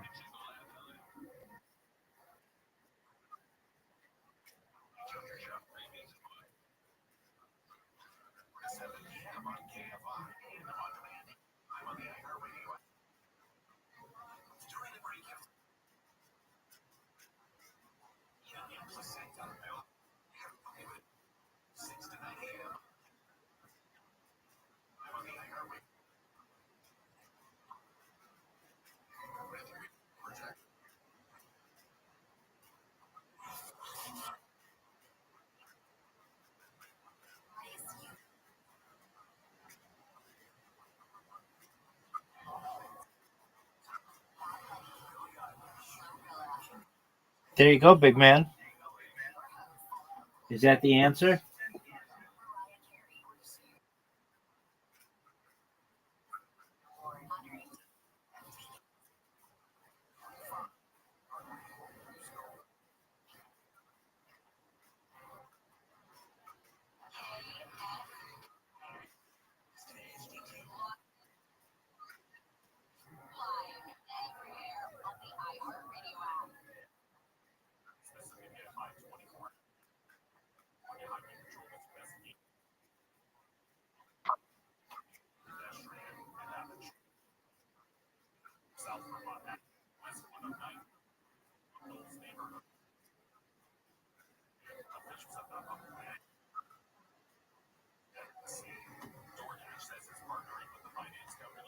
Yeah, no, I know that. That's really, really intense stuff.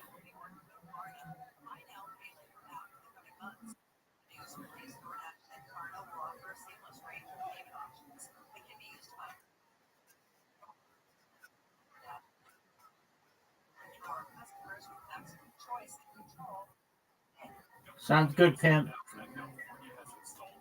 I'm here if you need me. Okay, I hope you feel.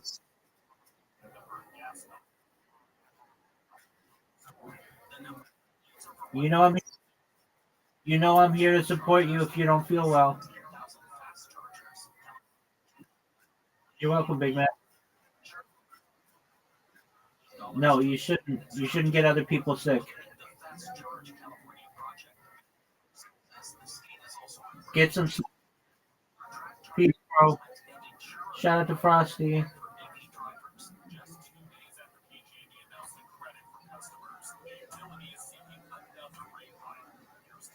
I gotta go now. Should have made wake up. I gotta go now. Should have made wake up.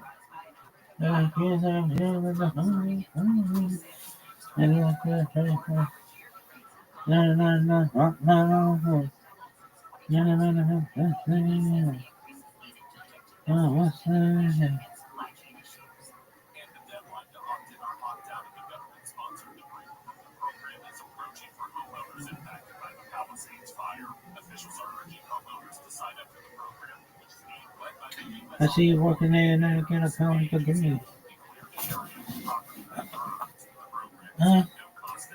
I should never work for free. Yeah, working there and I get a college degree.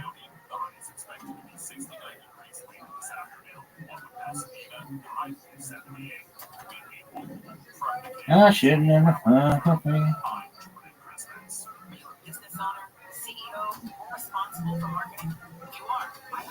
Is it just me? Is it just me? This shit's so good, I shouldn't have to fuck for free. My hand working there and I get a college degree. What is going on? Oh, that's the one we don't want. But this shit's so good, I should never fuck for free. Who is this? Harriet Tubman? Shout out to Harriet Tubman. This shit's so good, I shouldn't have to fuck for free. I see you working day and night to get a college degree.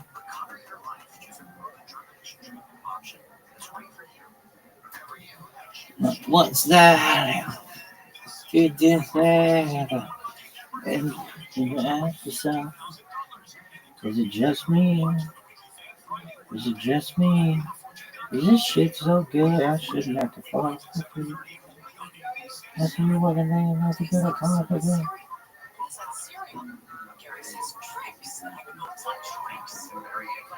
Is this shit so good I shouldn't have to fall for free? Notifications, son. Hey, follow me. What up, bro?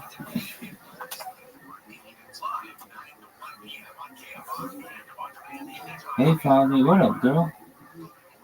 This shit so good I shouldn't have to fall for free. I see you working day and night to get a college degree. Is it just me? Is it just me? This shit so good I shouldn't have to fall for free. I see you working day and night to get a college degree. Is it just me? Is this shit so good? I shouldn't have to fall for free. Is it just me? Is it just me? How is this? What is this? Stream dot place. What is this?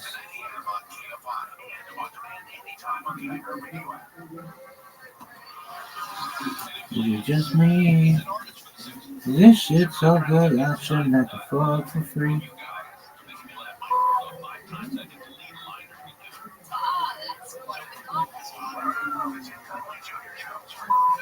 Oh, that's baller. What stream place?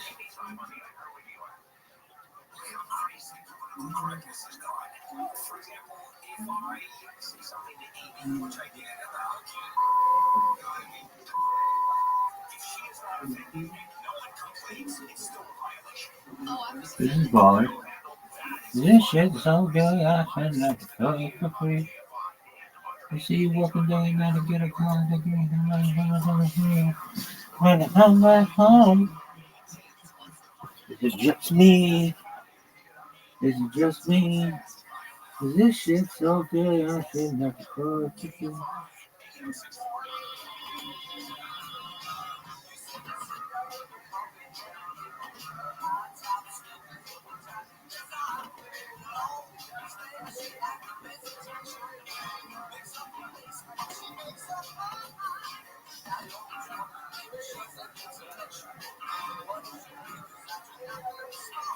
I shouldn't have to fuck for free.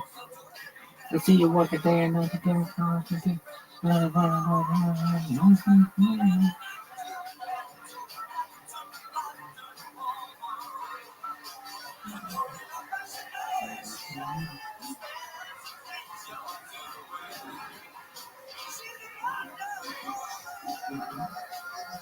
Let's see this douchebag and see if he's still.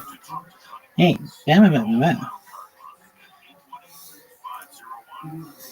if you have in your bio some kind of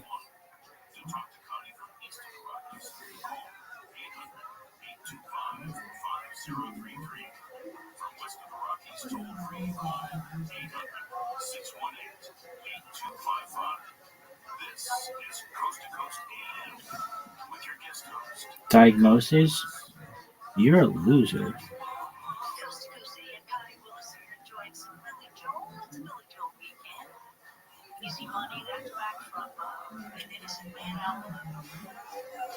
Is it just me? Is this shit so good? I should not have fuck for free. I see you walking day and night to get a phone so green. Is it just me? Is this shit so good? I should not have fuck for free. Sean's got that low center of gravity. I see you walking day and That's night to a get a fucking phone hip so green. toss. Coach Robinson's hair didn't even move an inch. I would like to offer you a full-time position at Johnson County Community College. I don't want to move to Kansas. I'm sorry. Wow. Can I just say, for a moment, I was not in control of the situation at all. And I am a little, as the people say, shook right now. I love it, man. Sean, do you have any other moves? I've been doing jiu-jitsu for a long time, so I know a couple things. I'll bet you if you started by choking him, he'd probably, my guess is that he would survive it and flip it around on you somehow. But I don't want to, we should probably. You want to choke me, Jeremiah?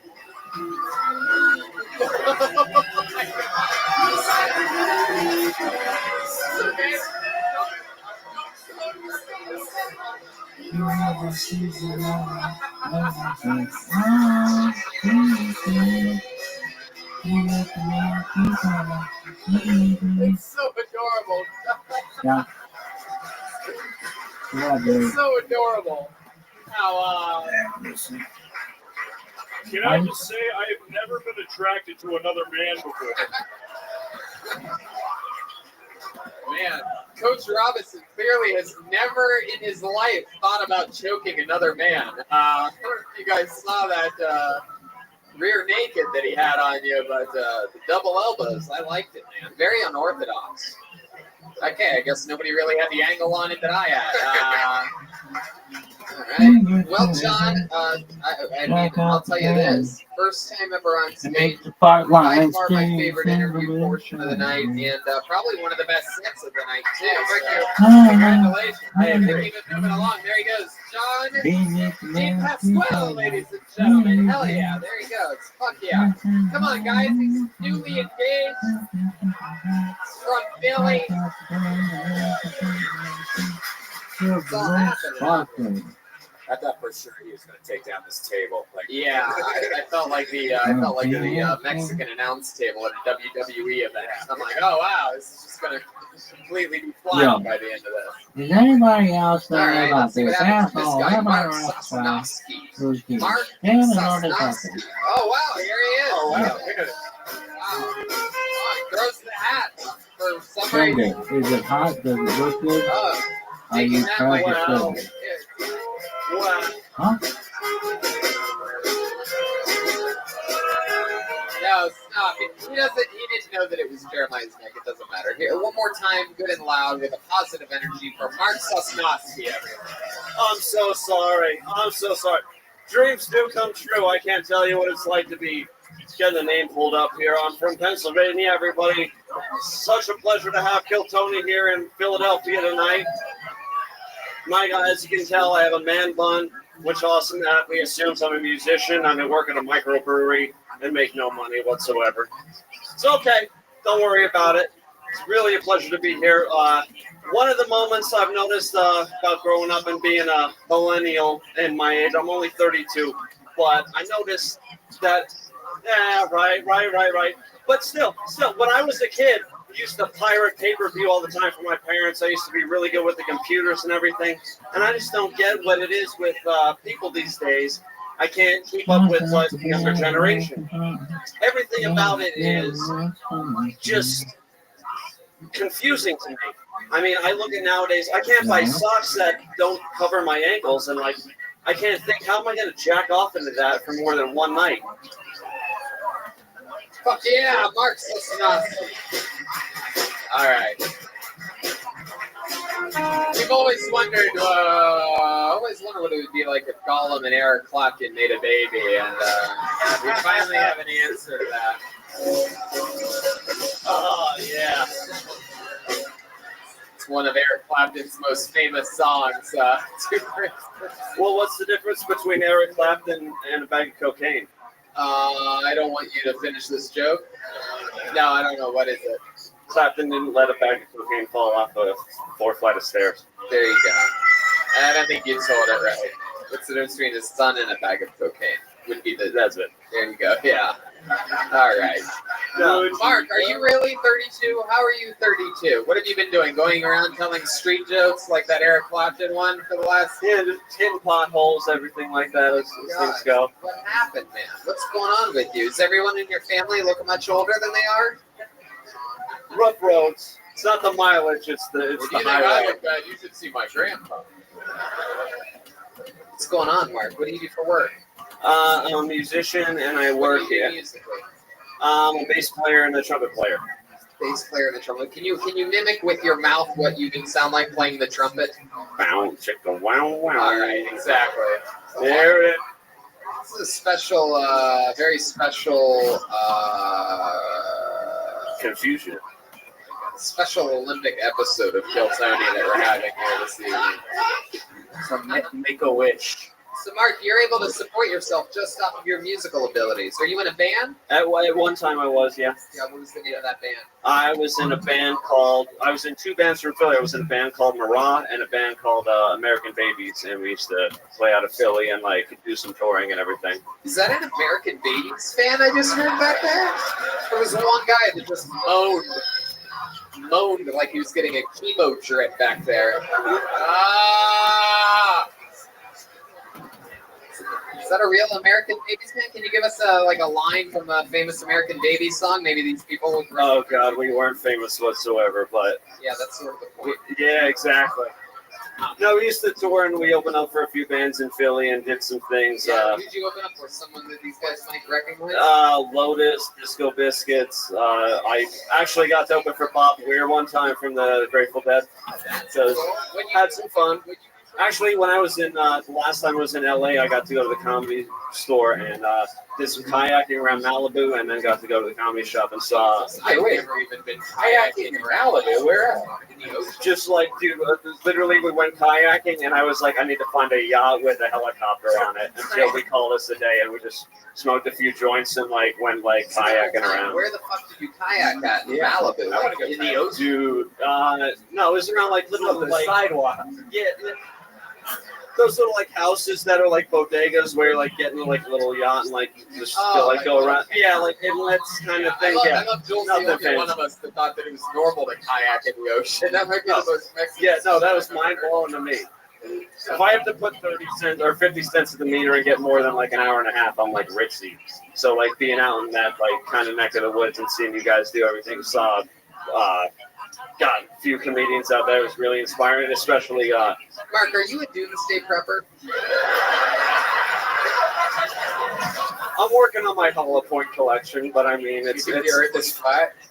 It's what's the biggest conspiracy that you think is true? You don't really think the Earth is flat, right? No, God. Right. Okay. So what's one that you believe in? Conspiracy theory wise? Sure. Oh gosh. That the fact that you need to go to college these days in order to have a future. That'd be a good conspiracy. Go do what you want to do. Don't let you need to go to college. It is very important. The time you spend in college will shape the rest of your life.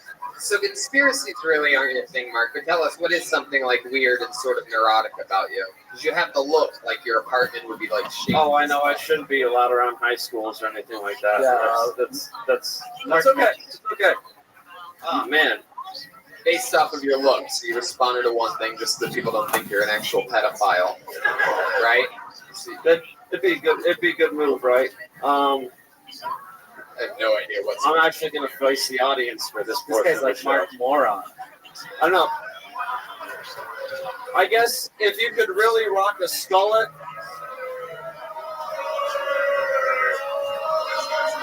All right.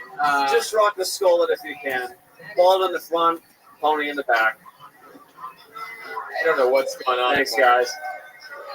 Is somebody injecting the contestants with poison on this show? It's called alcohol. They're all drinking it.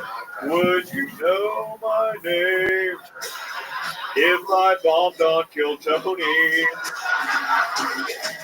Mark, I thought you did wonderful tonight. It's another Eric Clapton joke. There he goes. Mark Sosnowski, everyone. I guess so.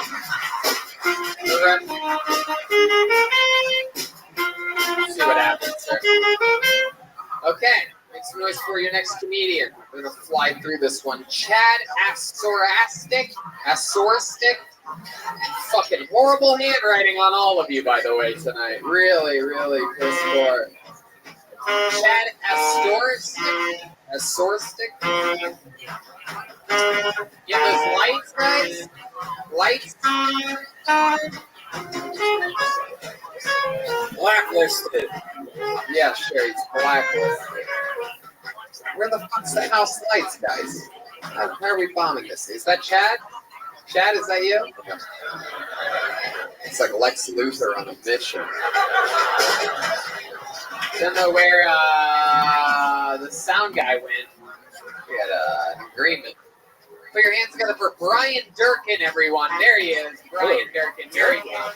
All right, I like the name of the Durkin. He looks like your manager. Wow. That's me? Yeah, come on, one more time, good and loud for Brian Durkin.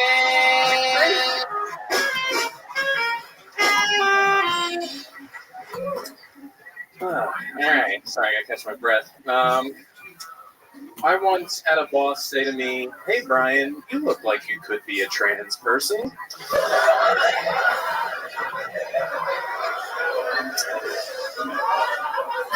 To which I responded, "Next time, Willow, can you mute the conference call?" Thanks.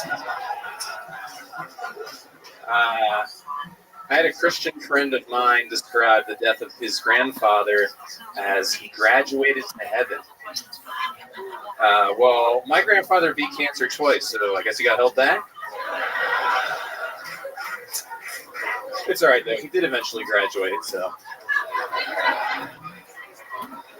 it's not that big of a deal. It's just a certificate program, so it's all good. I just read that North Korea actually has a new liquor that's hangover free. Yeah, if you drink this, you won't wake up with a hangover. You do wake up in North Korea, so that's not good. Brian Durkin. Hell yeah. Brian, welcome. Thank You've done stand-up a little while, right? I have, yes. Yeah. How long? Like a few years. Oh, awesome. All here in Philly? Yes. That's great. Your spots here at Helium a lot? Not that much, but like once a month, maybe. Yeah, I like the way your bracelet jiggles. Yeah, it's real awful for podcasting. So, Brian, tell us more about you and your life. I do things. Now, I used to work as a digital marketer, but I'm quitting my job tomorrow, actually. Wow, look at that. Yeah. Quitting another job, man. That's incredible. I remember when you went from T-Mobile to Sprint. I remember those dark days at Subway, too. Yeah. Forget about those. I remember when he was on that TV show, Queer Eye for the Tech Guy. True. I get photo bros a lot. Yeah, that makes sense. Yeah. Dude, Next joke. there is something. You're like Joe DeRosa if he had my arms. Yeah. What do you do for? Well, I guess we have that answer. You in love? You have a boyfriend or girlfriend? Girlfriend. Been with her 3 years, 4 years. Met her at like a networking night thing. Yeah. Really? Yeah, What kind of networking thing? Tell me more. I want to know what fucking doors do. I want to know what people that need help making fucking friends do it. Yeah. So yeah, I was looking for a job at the time, and she was looking for new gigs too. She's a graphic designer, and yeah, it was funny because I went looking for a job, and I was trying to read how to like be good at networking night, and it was like the number one thing you should do is not pick up people, and that's all I left with was the number. Yeah. But it worked out. I'm actually quitting my job because I'm moving to LA because she lives in LA now. Whoa! Look at that. Yeah. This might not be your only time on Kill Tony. I know, it's nice. It's kind of a preview. So she works in the tech world out there? She is a graphic designer. She works for a natural gas company. So real sexy. Damn. Yeah. She works for Brian's butt? Yeah. What? Natural. Okay, there's that part noise. On to the next one. Next board. Okay, Brian. There we go. Only you think that shit's brilliant. Oh man, that was my favorite part of the show. Brian Durkin. How long has your girlfriend been in Los Angeles? How long have you been here all alone? I know she definitely wasn't here today because you dressed yourself like that. Correct. Yes. Frightening. A V-neck T-shirt underneath a V-neck cardigan. Yeah. 2 V's. V's on V's. That's a fucking vaginal valve. He looks like every Pokemon stage of Tony Hinchcliffe. I guess so. Yes. I don't know Pokemon references because I'm a fucking winner, so I don't really get that one. But yes. So Durkin, tell us more about you. What are your big plans when you come to LA? Anything exciting that you're looking forward to? Yeah, do more stand-up to keep growing my podcast. Do you have a job in LA? No, I have like one freelance gig for a few hours a week, but we'll be looking for another job for sure. What's your podcast about? It's like a dinner party meets board game night. So we chat. Whoa, that reminds me of a networking night I went. You afraid that your girlfriend may have cheated on you while she's been out in Los Angeles? No, I don't think so. She's like a good Christian girl. So really? Yeah. Wow, what's the craziest thing you guys have done together in the bedroom? Kiss is good. No, a few years ago we did some begging. Some what? Begging. Pegging? Yeah, begging. What is that exactly? That's where the girl gives the guy like a strap attack. Wait, what? What is that? What's a strap attack? This is crazy. I'm going further down a rabbit hole, which I feel like is the next thing you're going to say that you did. The woman fucks the guy in the ass with a dildo. Really? Yeah. You got fucking Phil, you're gay as hell, by the way. No, wait, Tony. You're gayer than any West Hollywood. In his defense, it's still Christian. Jesus did get nailed. Hey, that's true.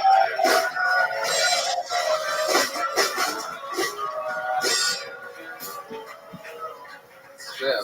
Nothing better than a good old Christian pagan. Yeah. Is it true that you came again 3 days after that for some reason? Very true. But no, we tabled that. We're now saving it. I love, by the way, like what a quick. That's Christianity for you, right? Like what a big misdirect. Like no, my wife would never cheat on me. She's actually quite Christian. What's the craziest thing? She fucked me in the ass with a dildo, full blown strap on, me on all fours. They're just being the man. Jesus Christ! You like that, huh? Yeah. Have you ever had gay sex? No. How big was this dildo that was in your butt? Not that big. Not that big, no. Really? So they make like little dildos? They make like average sized penis dildos? Yeah, there's really? there's levels to it, I guess. Tony would like to know, how deep is your butt? How deep is your butt? Wow. What did you just say? Nothing. You know, I I've been to a lot of massage parlors. They try to always do the thicker. We've heard you before. Every episode of everything you've ever done before in your life. We know you've been to a massage parlor. You guys, I know you. I don't know if you've done this, but like, no, you've been in the shower at least once. And you're like, all right, I'm gonna see if I like this, and you get it soapy, and you're just like, it's not for me, Soap is not supposed to go up there. Yeah. First of all. Yeah. That's Brian talking about cleaning his butthole for the first time ever. Oh, this is not for me. That's not for me. I like a little crunchy. Me and Stokey, knock it along. All right. Brian Durkin, so much fun. So nice to meet you. Great stuff, man. Thank you. Come sign up for Kill Tony. Yeah, I'll be there. What do you do? I move on the 1st. I'll be there the 4th. I'm taking the train. All right. Well, we'll see you then. We'll see you the first week of April in Los Angeles. Philly's own Brian Durkin, ladies and gentlemen.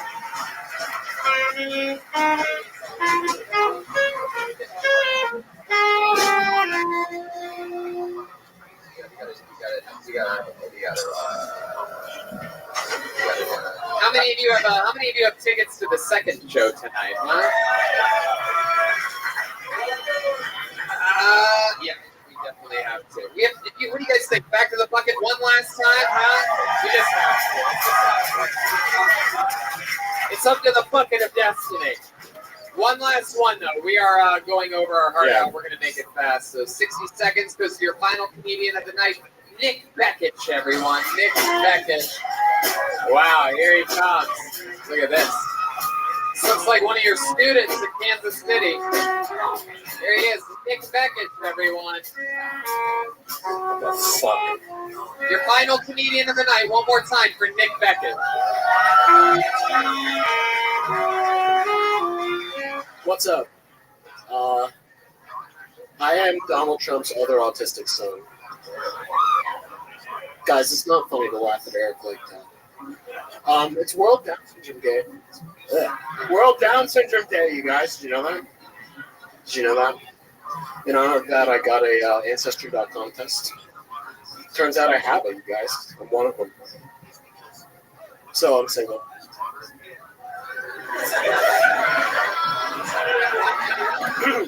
Looking for a lady, but now that I know I have Downs, I kind of looking for a Downsy lady. Because, you know, what happens if you have a baby, you guys? Like, the double 21st. What does that mean? It's a new type of human. There's no punchline there. That's all I got to you. One of the most frightening sets I've ever seen in the history of the show. Pretty creepy how you look at me for all your punchlines. I don't think there was a punchline. But Nick, you are a special guy. This is the first time we've ever had a full-size midget on the show. Very rarely do you see someone that is regular, normal height, but with all midget features, and somehow you've done it. You were tearing it up there on stage tonight. This guy looks like Rudy and never got put in. Yeah, that's a football coach reference. Yeah. Nick, this is your first time doing stand-up tonight? Yeah. Is it something that you've always wanted to do? Since I started watching a show, I guess so, yeah. How old are you? I'm 22. 22. That's a fucking magical age. And it's a good age, you know. There was a guy up here earlier that was 32 and looked like he was 75. And you know, you already sort of have like a man face for 22, like you're pretty grown up, which is a good thing in stand-up comedy because people don't take kids that seriously. So that's good, and you're starting at just the perfect time. And we're out of time for this show. And I tried to squeeze one more person up here, and it was you. But I want to tell you, 22 is the age that I just so happen to know for a fact many of my favorite comedians started at the age of 22. Me. And I'm positive that there were other comedians that started at 22. So, you know, don't look at tonight as a bad thing. Anything else for Nick, Coach Durkin? Or I mean, Coach Robson? He looks like Robert Pattinson from Twilight if he sucked protein drinks instead of blood. That's true. You have a fat head. There he goes. There goes Nick, everybody. Philadelphia, this was only the first Kill Tony. There's two. we have to do another one right after this at 10:15. How many of you have tickets for the second Kiltony tonight? Very exciting. Well, to the rest of you, hopefully maybe we'll see you on Saturday, or we'll see you when we make our return to Philly, which I'm sure is just a short time away. Thank you for being part of the history, the first ever episode of Kiltony in Philadelphia. Pretty wacky lineup out of the bucket tonight, but we had fun. Make sure you get your Kiltony posters signed by us after the show. How about another hand for Jeremiah Watkins, everybody? Coach Roy Robinson. He's Jeremiah Watkins. He has a hit podcast called Jeremiah Wonders. He has CDs for sale after the show. And Feminist Stacy. Feminist Stacy t-shirts are in the works right now. That's right. And shout out to David Knowles and Seth Miller for hooking up with the saxophone. I'm excited to meet you guys. We got them a clean shout out earlier. How about one more time for Joelberg Joel Jimenez, everyone? He's mostly sorry. He's got new Joelberg stickers. We're all going to sign your Ryan J. official Philadelphia poster if you get one. We'll see you right outside of here. Thank you guys so much. Brian Redband, everyone. See you guys. Good night. Thank you.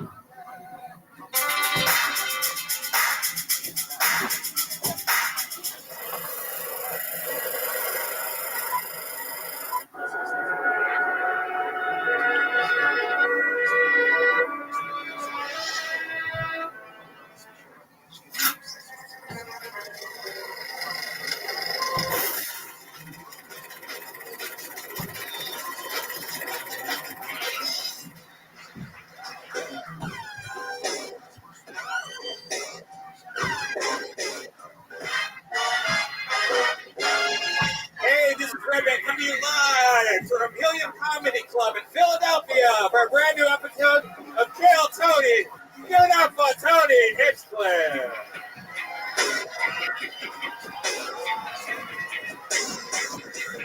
Philadelphia, make some fucking noise!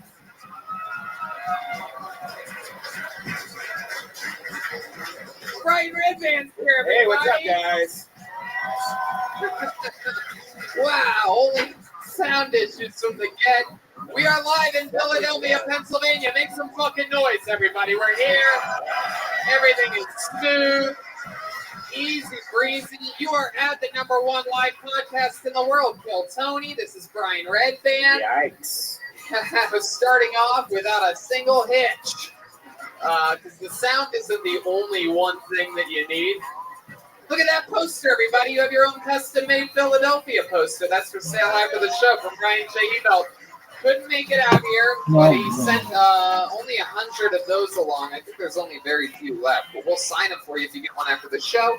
We're live in Philly for only the second time ever. Our first show ever here was just hours ago, and I think you guys might be the ballsy ones because this is the late show, right? This is where shit gets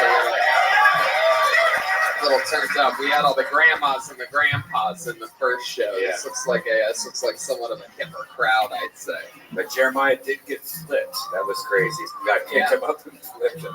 Just gonna have to watch it on YouTube this week. Gonna have to catch up. Heck yeah. Did you guys find out about this show from listening to us mention it on the podcast, Kiltony?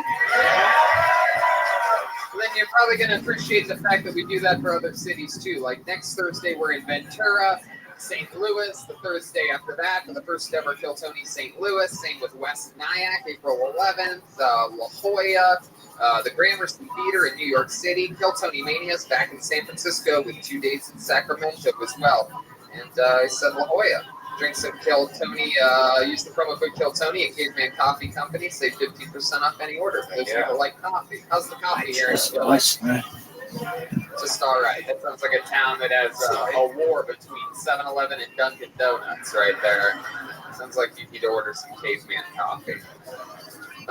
So let's fucking do it, shall we? Should we just get right into it? Is there anything else you guys want to do before we fucking get the show started? Shout out to Alex Yorkabeza for making this amazing Philly bucket of destiny. Make it special. Well, we had a lot of first-timers up at that first show. I'm excited about this show. I'm excited to let it rip and use the rest of our fucking energy that we were conserving to have a fucking party here tonight. As with all the Rothschild Tony shows, there is no guest. In lieu of that, it just so happens that since we sold so many goddamn shows here in Philly, we were able to bring a little thing called the Kill Tony Band along with us.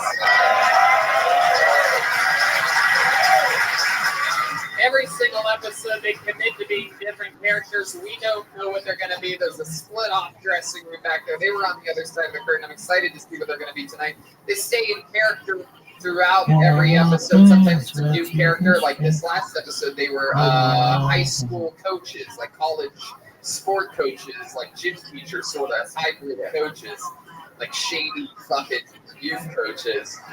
For the first time ever, it was a brand new character. So we don't know what's going to happen here. Make some noise for him. It's the Kill Tony Band for the first time ever in Philly. Jeremiah Watkins and Joel Jimenez.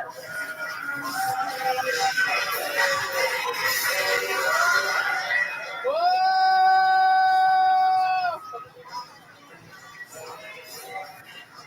We've seen these guys before. It's 80s comedians. Wow, am I right? Do I remember that correctly?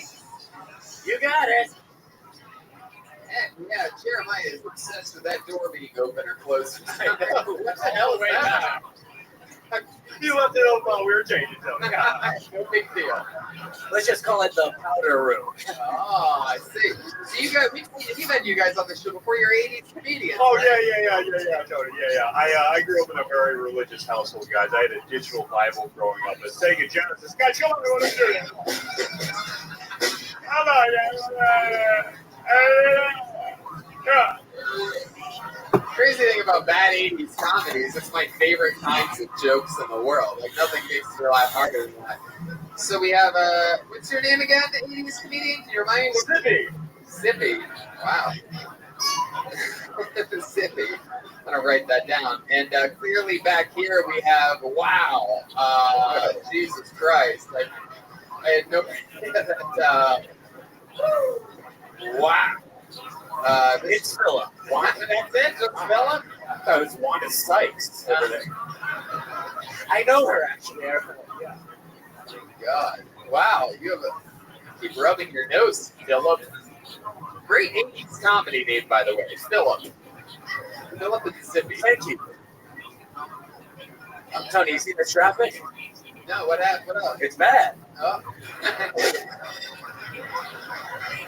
Wow, Philip is on fire already here tonight. Don't get me started about my mother-in-law. I mean, come on. Oh, why? What about her? Oh, she is the worst. Yeah? I took out the trash the other day. I ended up being my mother-in-law. I mean, come on. Come on. All right. Come on. They're going to be with us the entire show. I have a bucket with at least, I don't know, maybe 30, 40 Philadelphia people's names on them. Almost everybody in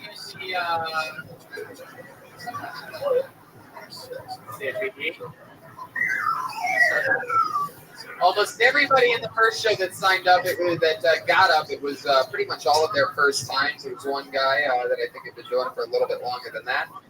So who knows what the hell can happen here tonight. You know your 60 seconds is up when you hear the sound of a kitten. Wrap it up then, or else you're going to bring out the angry gay neighborhood. What's it? Neighborhood bear. The gayest bear in Philadelphia. Hell yeah. Absolutely. Zippy, what's going on over there? Get my sheet music ready. Uh-oh. These guys are out of control. You have sheet music?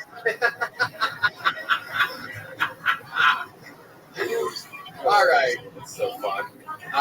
You guys ready to start this fucking thing or what? It's Kill Tony live from Philadelphia. We have 80s comedians here. The only way you can even see 80s comedians anymore is by seeing them here. Are you Carnival Cruise Lines. Is Zippy doing the fucking mannequin challenge right now? Assuming the position. All right, here we go. Wow. Actually, this guy went up in the first show. And I believe this is the fucking guy that maybe He's that guy that's going to move to Los Angeles and actually did pretty decent. Oh, okay. Wow, this is crazy. He signed up for both shows. He's a lucky motherfucker. He was on the first show. Make some noise for Brian Durkin, everybody. Wow. Wow.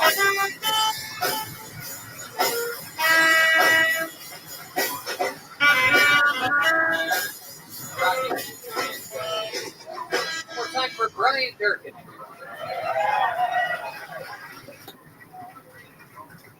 I'm in a relationship with a woman, and she's very nice. She's actually too nice. We'll be sitting on the couch watching TV, and she'll be like, Hey, Brian, can I touch your penis? No. You can grab my cock. My uncle touches my penis.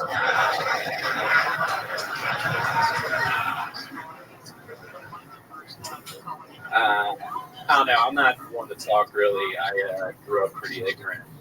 I was 19 when I realized the vagina and butthole were separate things. Yeah, apparently one's for fucking and the other one's for peeing. So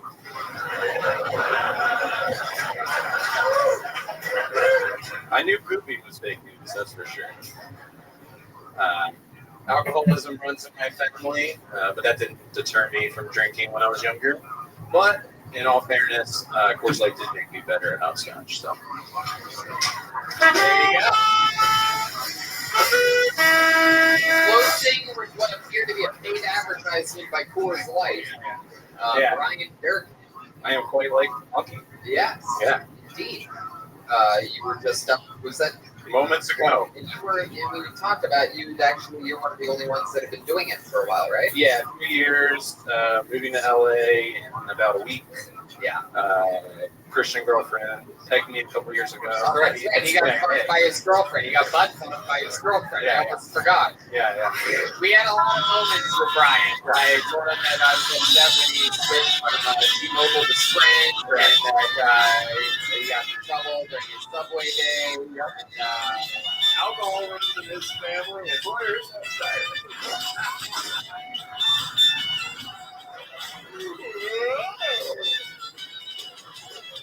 And the last thing I told you during that last episode was that you said you're moving to LA, what, April 4th or April 1st? April 1st, I'm thinking the trains are arriving April 4th. Wow, look at you. Yeah. My God. Yeah. Fucking old timer over here. Yeah. What are you, a prospector? Yeah. Taking the train west where the gold is. It's my prospector impression, for those of you wondering. You sure you that ticket you bought for the first isn't just a neighbor fool's joke?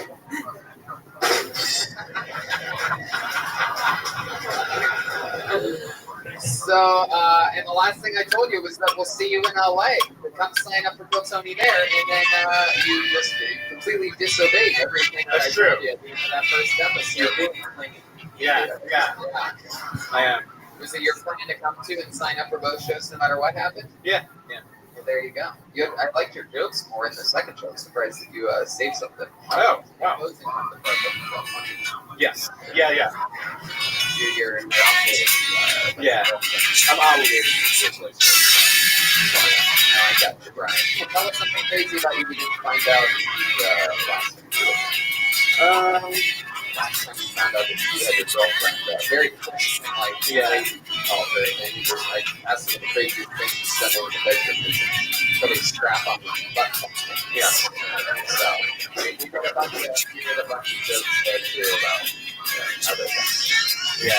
It's weird. It's like a Tarantino film, and we're not supposed to be in this part right now. But I heard you're moving to LA because you're a fan of the Rams. Yeah. Because you got butt. Did you just put a sticker in your butt? No. The whole head. right, Brian. Well, I told you we'll see you in LA, and I'll say it again. Let's just do this thing moving on. We had fun with Brian.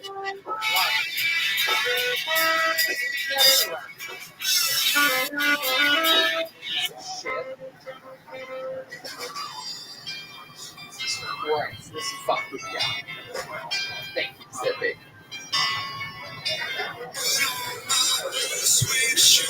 And Zippy, that looks an awful lot like the Doc Brown wig I put on. I have no idea what's going on. Okay, Doc Brown, if you are not familiar, big he is great here. This is an interesting game. We love one more game. So let's see what happens. Ticket, but I'm as blue as a boy can be. Now I'm getting my face. I was walking with my feet and feet up for beer. We're walking in my face. But you don't really feel the way I feel. What up? So the ghost of Elvis. Corporate America. You can never knew. Fold it up to the gates of Graceland. And watch you walk right through. We couldn't ever not see him. Then you just walk around this town. It was a pretty little thing, waiting for the train. Down in the jungle room, when I was walking in Memphis. I was walking with my feet down, feel like a deer. Walking in Memphis.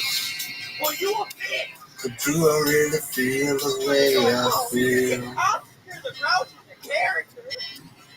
You trying to say I'm a trash ass nigga? There's a catfish on the table. Say what you mean. There's that gospel in the air. Living glad to see you.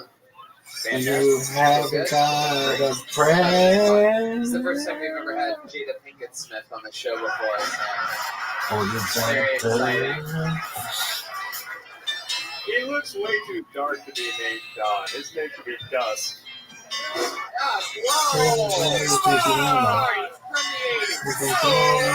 Hollywood.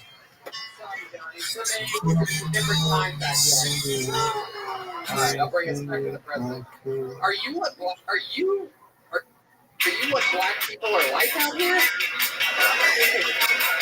I'm at With the cast away, I am lost to see you.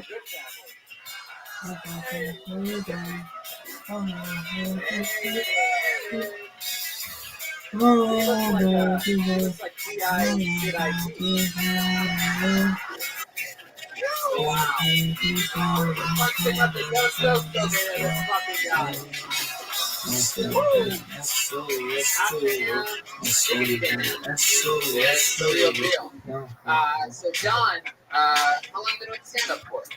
A little over 4 months. A little over 4 months. Hell yeah, you're a little baby at it. I love it. What do you do for work? I work in investment consulting. So wow. Crazy thing is, so far that's the blackest thing I know about you. Is that you work in investment consulting. Is that here? Where you work? No, I'm actually from Connecticut. Wow. Hartford, Connecticut. The party started, huh? Well, Tony, you're never going to believe this. I'm from Hartford, Connecticut.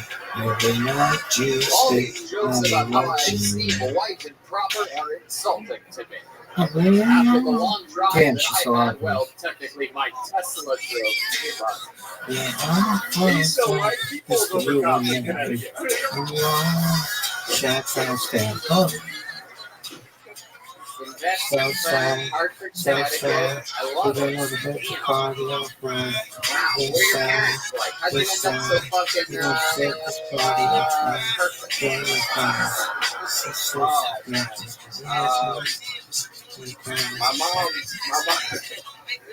My mom actually smokes crack, so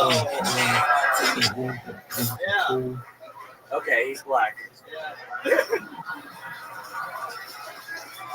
Wow. Yeah. Yeah. Wow. Did she smoke crack regularly? Yeah, pretty. She does heroin too. Heroin too. Yeah. Did she do that when you were like when she was pregnant? Yeah, a little bit. Wow, so you're a crack baby. Yeah, 100%. Wow, look at you, a Hartford, Connecticut crack baby. No. Ying And I always thought they said black don't crack. Come on.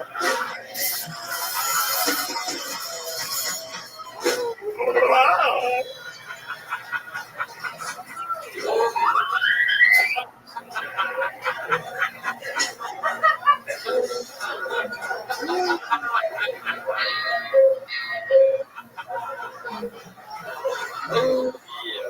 Okay.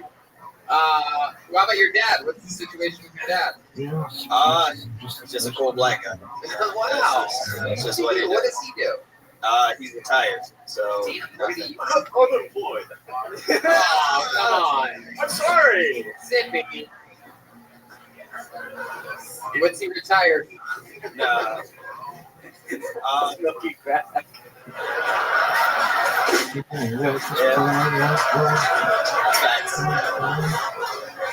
No, that's fair. What did he? You don't want to talk about it? No, he, I don't know, he did random shit. He used to be a pimp for a little while. Pimp? Yeah, that's real. What did your mom have a job? Was she on the streets? She was crackhead. Yeah, but I mean, Nurse Jackie was on a bunch of pills, but she was still a nurse. I don't know. What do you want me to say? Does she have it together at all? Wow, Nurse Jackie fan there. No. No, my mom she used to do home care assistance, like taking care of old people. Oh, Nurse Jackie.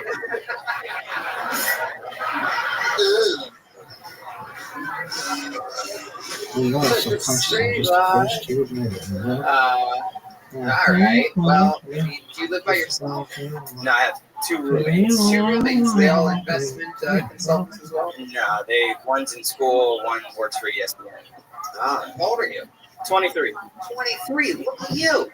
You got it all going for you. Trying. You have a girlfriend? I do. Boyfriend? Yes, girlfriend. She's here. Oh yeah.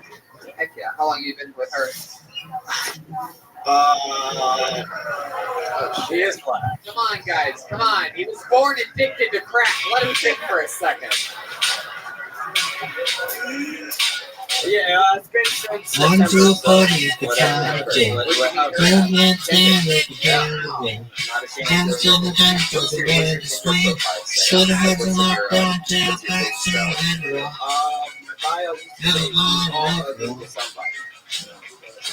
Everybody in the whole cell phone was dancing to the very hard.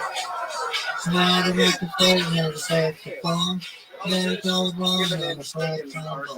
Now I'm on the back and the come back. The whole rhythm section of the platform game. If you're going, I think you've been hosting the David Show for the last 5 years. Anyway, there he is. Long 47 to number 3. Easy to tell, but I should believe that I would come for me.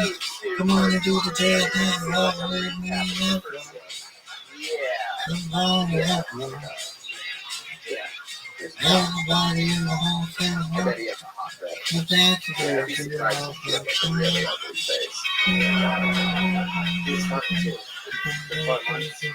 Yeah, he's right. I thought you were an 80s comedian. What the fuck are you? Okay, hold on. Over in the bone like the long. First thing the money to me for school. You can't put a party, you can put it in the truck. Oh, here's one more thing. You guys like one more thing, too? Make some noise for Marco, everyone. Marco.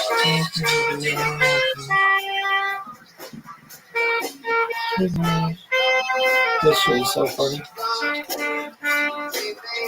All right, I don't see Marco. Is Marco coming from over there? No? Is the sound guy trying? Finesse. Yeah. on over there. They're blacklisted. We don't need the Connecticut kind. You're blacklisted, but if we learned anything from Don, not that black. This was your next comedian, It's not so much me, it's Ronan. He's good. Right in the middle. Here it comes.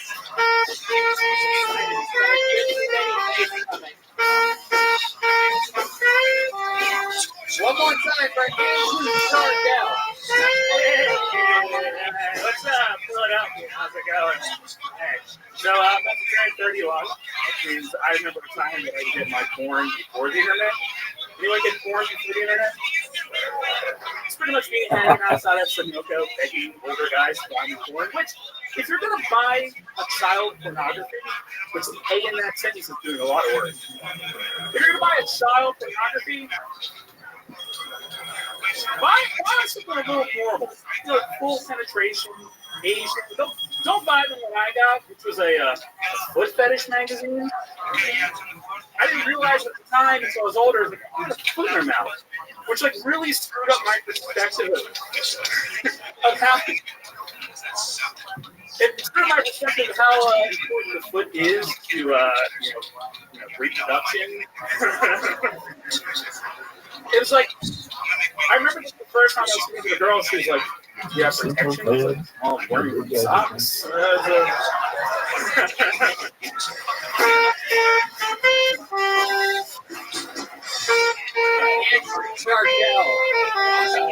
You're not going to believe this. Uh-oh. This is 2 crack babies in a row. Wow. Oh, my God. Because I'm proud to be an American. Wow, we hit the crack baby lottery here in beautiful Philadelphia. You should be proud of yourself, Billy. First 2 admitted crack babies ever in the history of the show, back to back in Philadelphia. I mean, if that Benjamin Franklin had it all figured out. It makes sense. There is a crack in the Liberty Bell. So. Did you have problems breathing on your own? Wow. Your baby? So money. Whatever that was, were you like seriously a crack baby? Like, Yeah. My older brother. Were you seriously a crack baby? Oh, seriously? Yeah. I believe you. I can see it. You look like It makes funny kids. You look like if one of the kids from Home Improvement was a crack baby. You look like if the mom from Home Improvement fucked Al on a one-night stand. One of like the good-looking. You're not one of like the Tim Allen kids. You know what I mean? I'm just like that because I wasn't molested. Were you really? No, I wasn't molested. Oh, I was gonna say you got the if you're a crack baby and you're molested, you just won Philadelphia Bingo. Never been molested. Molested? I heard still time. Still time. But I didn't know. Right. Andrew, how old are you? I'm about to turn 31. 31 years old. Yeah. How long have you been the captain of the high school football team? I've never played a game of football in my life. Now, everything about you is you seem very white to me. Are you from here in Philadelphia? Born and raised. Yeah. What ethnicity are your parents? Super European? I think they're both American. When you say you're a crack baby too, you're talking about your mom? My mom, yeah, my mom's still crack. I haven't talked to her, but I gave How it long up. has it been since you talked to your mom? 13. Can we call her and ask her if she's still doing crack?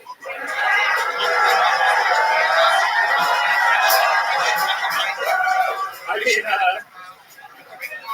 did you guys want to break 14 years of not talking to her?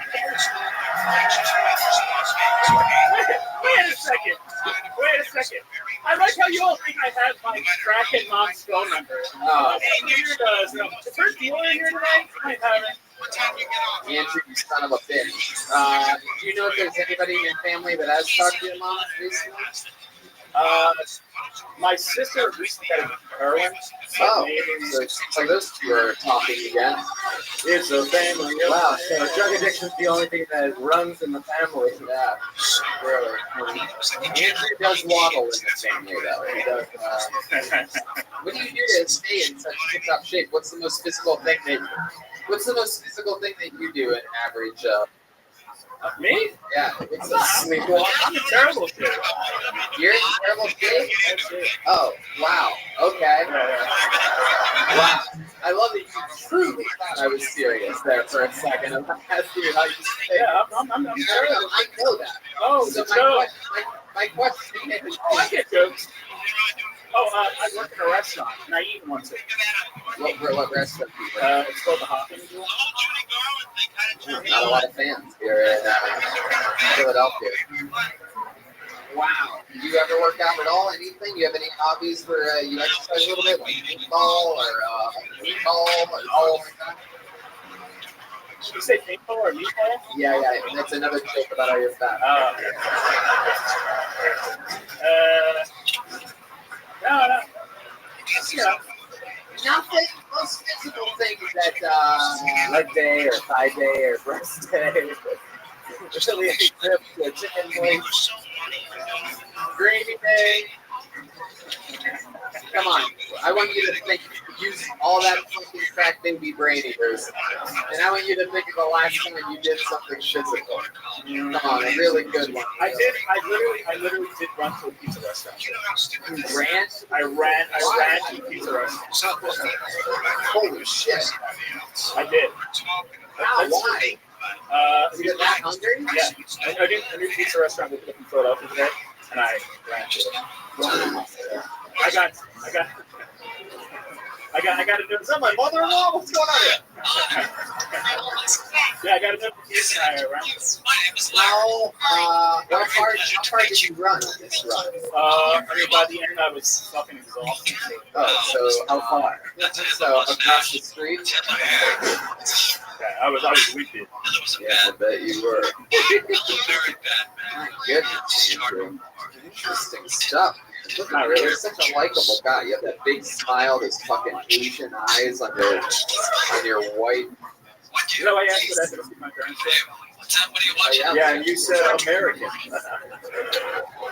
Did you really wait outside like get people to buy you porn as a kid? Yeah, I did. Yeah. I'm sure it's It really wasn't the best magazine. At least that's a sense of humor. And I didn't realize it until later on because my dad had stolen the magazine from me. Yes. And then we had this weird foreign tug of war. I bet you did. Yeah. Hey. I'll hold your magazine and jerk you off. If you hold my magazine and jerk me off, and it'll be like we're hooking up with the person on the paper. Is it like when you say porn? Are you talking about magazines or like? Yeah, it was a magazine before the internet. Wow, physical copy of a magazine. Yeah, there's Wait, so are your parents Asian?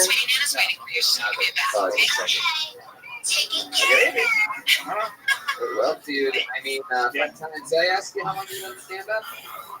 This is like my third time. 13. Wow, that's incredible. Well, keep doing it, dude. Get on stage. There he goes, Andrew Jardell, everyone.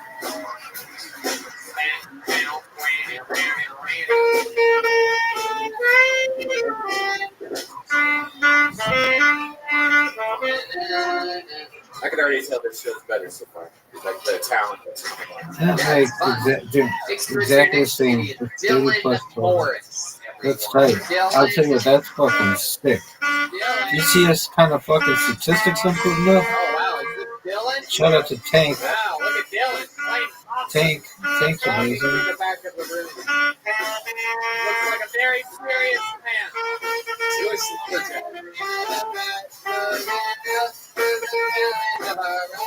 One more time for Dylan Moore.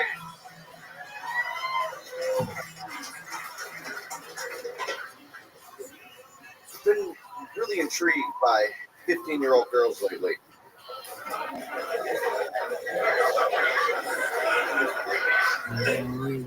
I have two daughters. They're 4 and 5 years old, but not quite back there. So soon, I'll have,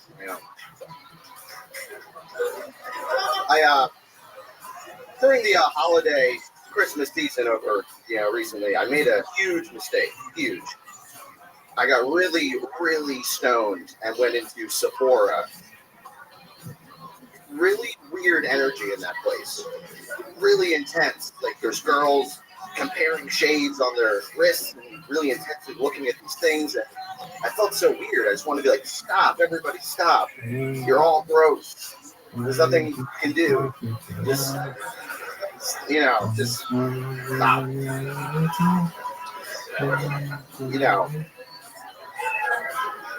Fuck yeah, all right. Dylan,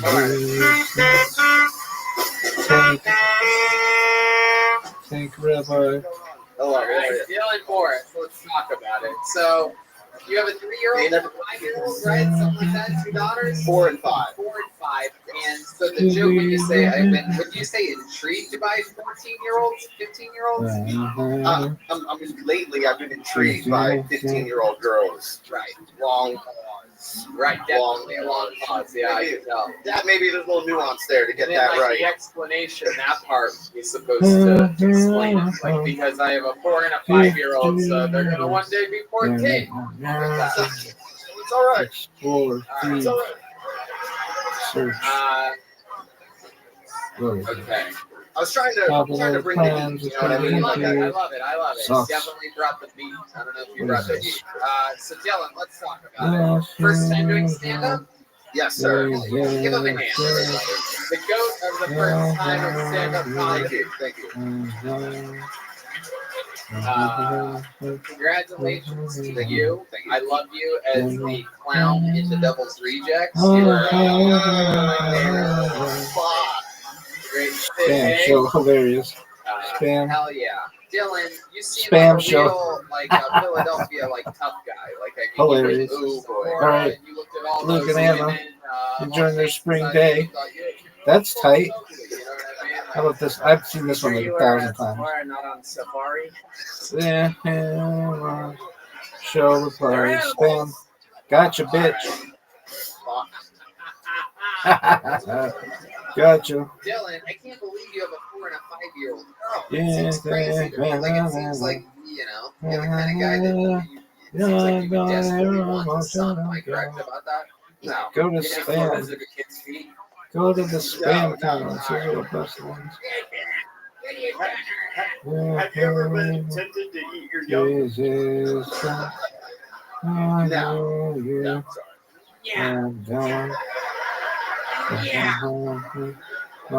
Dylan, what do you do for work? I'm a line cook. You're Restaurant. a line cook. Yeah. Fucking love that. Yeah. You've been doing that your whole life? No, just for a year. I love lines. How old are you? 29. 29. You've been a line cook for 1 year. What did you do before that? Show him For reply. 4 years, I Spam. worked at a Oh, large not me. residential facility. Oh, fuck for yeah. special needs Gotcha, bitch. Did you really work That's there? really, Yes. that's some great, Yes. Were you that's some great shit right It's there. pretty decent. Where I go. Oh, I would hate working at Blue Sky. They're probably sitting there, leaning left and jerking each other raw. Sorry, Dylan. And then all of a sudden, Rabbi comes in and shits in their punch bowl. Wow. So I can't believe you have a 4 and a 5-year-old. That's crazy to me. So that's it? Those are the only 2 kids you've ever had? Yes. People are retweeting. Dude, you're done, son. Right over there. Oh, that's great. 25 and over the last 2 4-year-old and days. a 5-year-old in a 30 in 21 and 3 over days. establishment. Dog. Where are the kids at tonight? They're just You know what's up. Please Mother-in-law. show him your reply. Show the spam. What's your least favorite thing about If you're a person who feels for others, show our GFM. Link in the bio. Don't try to be funny. Miriam. Just tell us the truth. Your wife will appreciate it if you're honest. Hi, I mean, please check out Rabbi's social media. She can be a little stubborn. Come on, dog. Yeah, come on. I asked them the truth, and you give me that, Dylan. Honestly, I have it pretty great with my mother-in-law. Like, really? Like, I don't think I I really couldn't have any. 1 minute ago, really one of the couldn't. trending things. She texts me. You think Zippy would have jokes about your mother? Yeah, great. Really cool. Yeah. Zippy, show me a picture. Uh-oh. So, what else? What do you do for fun now that you have a 4-year-old and a 5-year-old? Seems like it'd be hard to even get It's a small window, right? Still. He says a small window. I said, we know. It's good when they can hear you. The world. So Dylan, so what is it? What are the couple things that you've been squeezing to do? You seem like you spend late nights on the dark web or something. Yeah. The Nothing. moment this was announced, Nobody cares if you get run over by. like a Reddit sub moderator. No. Trending now, the last 15 minutes. Let me see that one. I don't go that deep. I definitely 13 go on minutes Reddit, ago. you know. Small penis. Oh, it's How many, garbage. let me ask you this: how many fake Instagram This accounts is do you all have? garbage. What? I've never even thought to do that. Oh, we know you spent 4 years working with retards. You're not fooling me.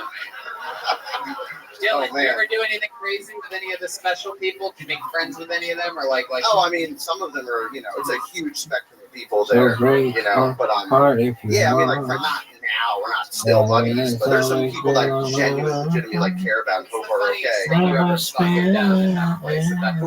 Whatever happened? Did you ever see somebody? Did you ever see like a special Rothschild. softball game and they run the wrong direction, like around the bases? You're just like, dude, you fucking freak.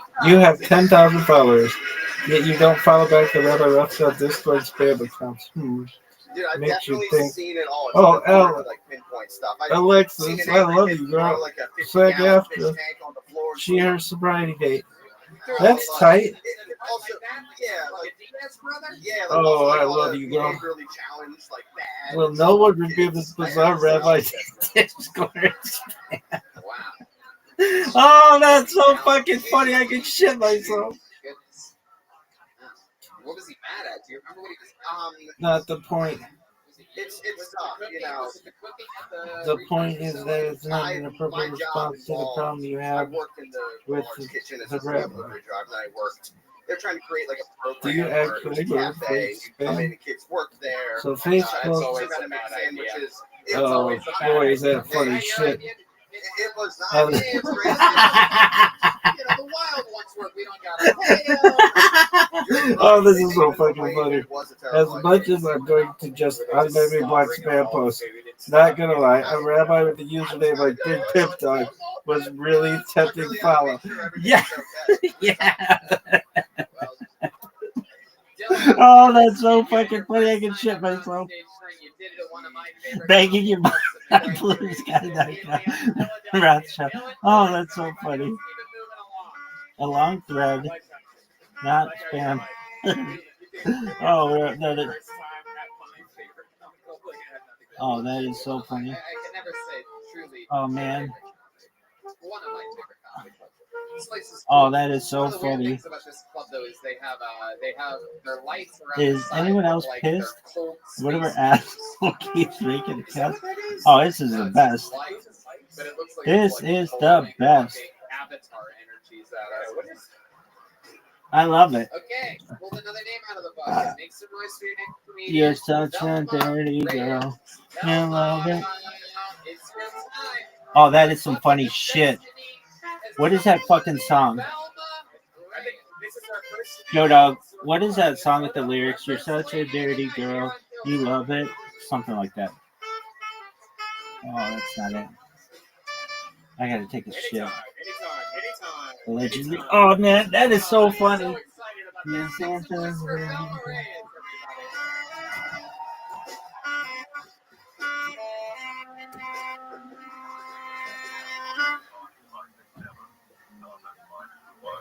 In short, I attract people with road rage. And when my kids were small, I was stuck in traffic with back-to-back cars, both sides, parked up. And one of my kids said, "Hey, Mom, I gotta poop." Oh. Anyway, I was creative, not thinking being creative, and I found his bag. I said, "Here, shake in this bag." So, my kids, he's born in Philly, little thuggish. Yeah, he's shitting in that bag. So we're sitting in traffic back to back. Boom, everybody's tight. And I said, I'm sitting there, I'm hanging on to a bag of shit. And I say to myself, what do you do now? Said, bitch, throw that mega shit out the window.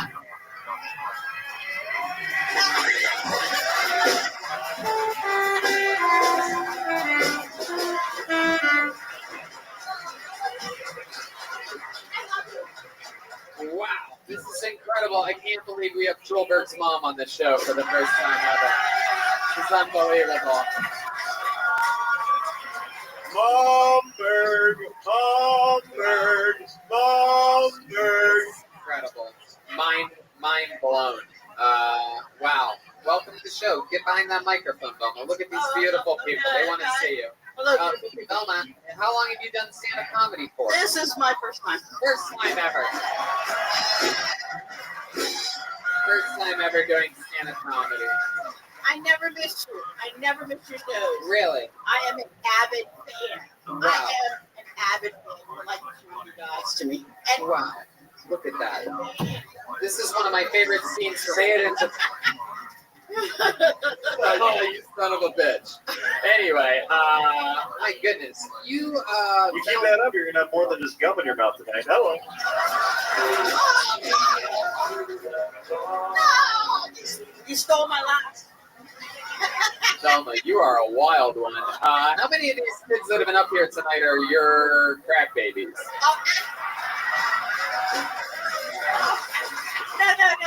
No. That's funny. That's really funny. That's really funny. It is true. Velma, just looking at Velma reminds me of 3 of my favorite scenes from Requiem for a Dream. It's incredible. If you're wondering, if you're listening to the podcast, Velma looks like if Rosie Perez got stuck on that island that Tom Hanks got stuck on talking to a volleyball. So, Velma, this is so cool. Your first time ever doing stand-up. You mind me asking how old you are? Not at all. I'm going to be 60 in April. 60 years old in April. That is so fucking cool. Look at you. That's incredible. Wow. What was that? You just slapped your own butt? Oh, yeah. All right. Okay. That's Philadelphia shit I don't know about. I'm 60. I'm so hot. I love that. A man is 31. Your boyfriend's 31? Yes, it's hot. Wow. You get fucking wow. Is he here tonight? Yes, he is. My man is buff. Is that true? You think we could bring him up here to make out with you for a second? Whoa! No hesitation whatsoever. This guy's beelining for the stage right now. This place is chaos.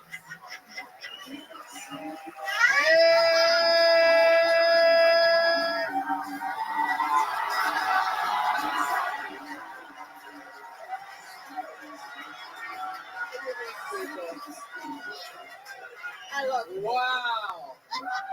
This is incredible. I love it. What a God. Whatever's going on here, this is like the reverse of whatever Michael Jackson did to those kids. This is unbelievable. I watched the whole documentary about you two. No, actually, he taught me to grow up. Wow, that is so cool. How long have you two been fucking? Well, I just waited till the 20th birthday. Oh, Velma, you crazy lady. I'm not lying. I swear. Is that really true? That's it. We've been together in April 11 years. 11 years?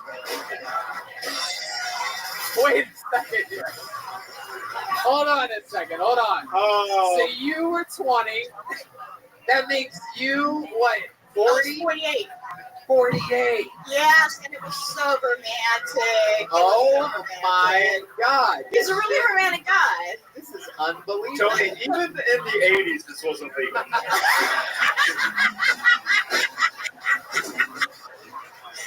God damn. So you said you waited to fuck him until he was 20. When did you guys meet? We met at a New Year's Eve party, and it was really funny. What year was that? Oh my God, no, he always says I was born in 1870? Something like that. No, we met, what year was it? It was like 11 years ago. What grade was it? Oh, what grade? Well, they dragged him out of the 9th grade just for me. Wow. So you guys met at a New Year's Eve party. Did you guys hook up that night? No, you made him wait for it. You're like, you can wait a few weeks. I waited 48 years. No, he courted me. He courted. It took 2 years. It was real old fashioned. What's Silent but Deadly here's name? Oh my God. Ed, how are you? He's old, big, no voice.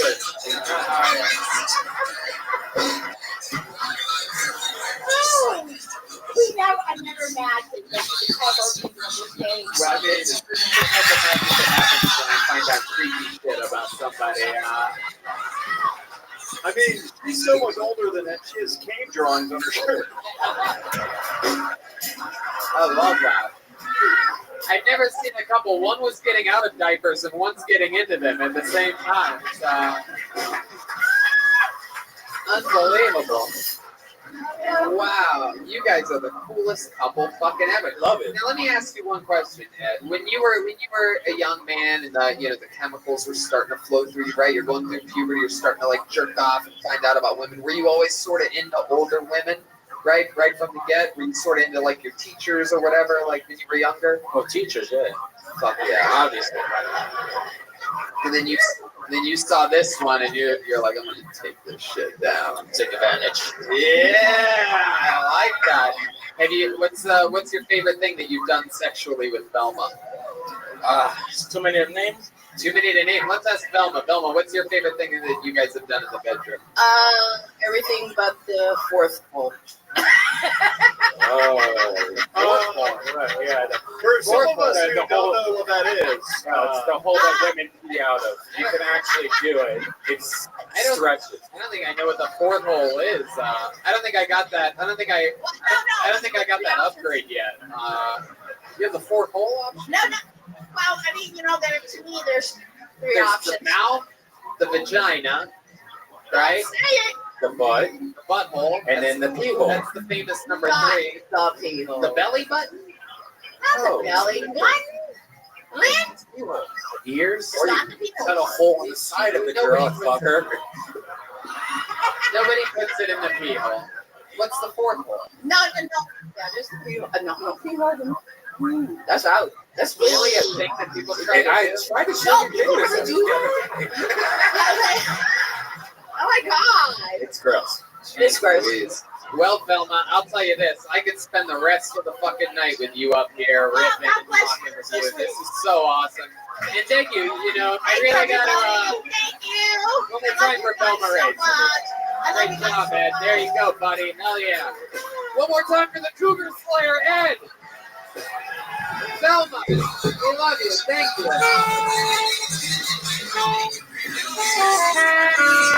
Take note from Velma, people. That she got up here. She knows this show. She did this. But she knows that the funniest part is being honest about the stuff that basically you're probably insecure about. And she fucking made it entertaining for us for 6-7 minutes by talking about how she's talking to herself. Have you ever been with an older woman, Tony?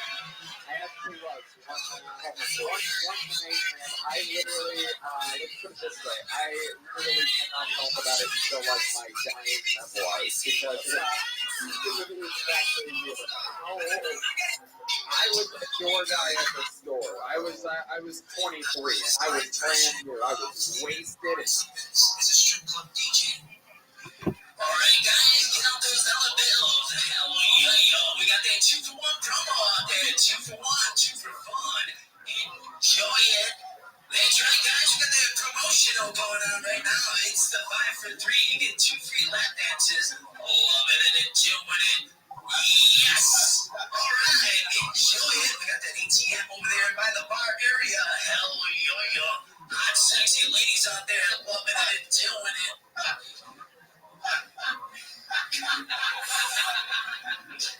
This is Christopher Morgan in Spanish.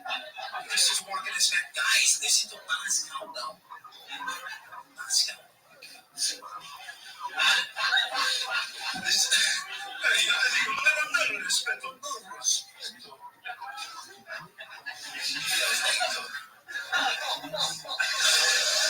Straight to the mayor.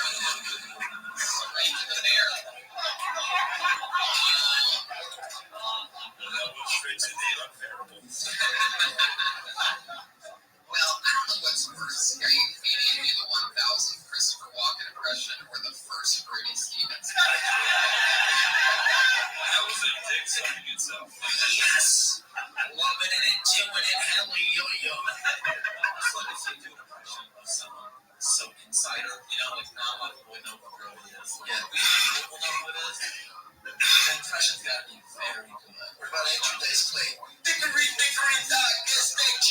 You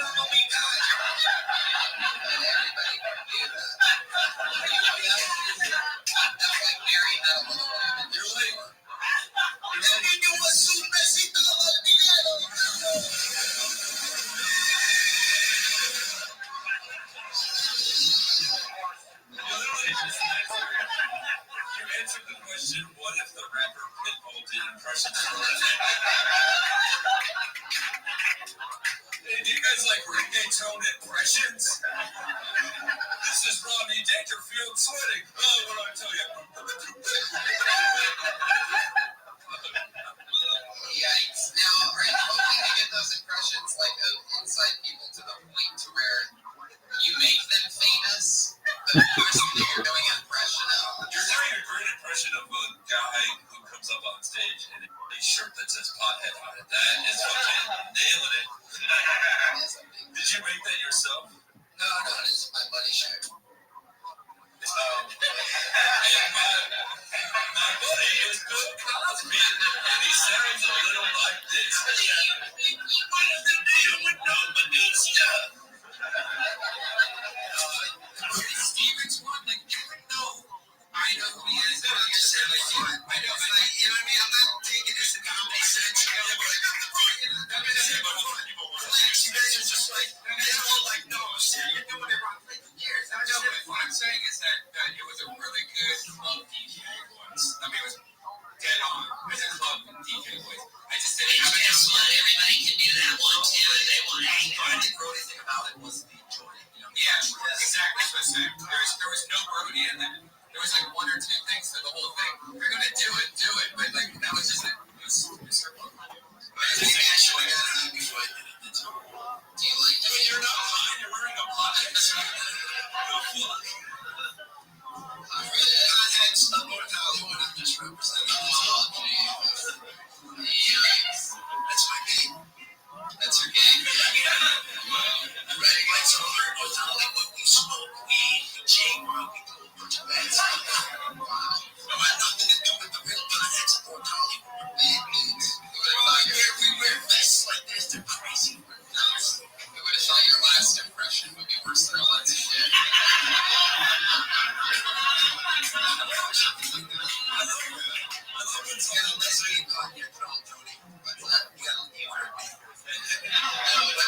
Let me buy some time before I start calling you Spanish McFly.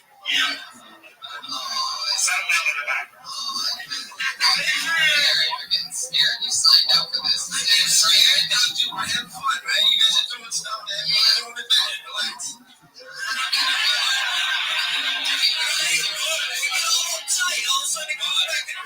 Excuse me, we're like the new Terry What's the deal? Can you do a Schwarzenegger? Schwarzenegger? No. Damn. Talk about Hank. All right, bitch. Straight up. You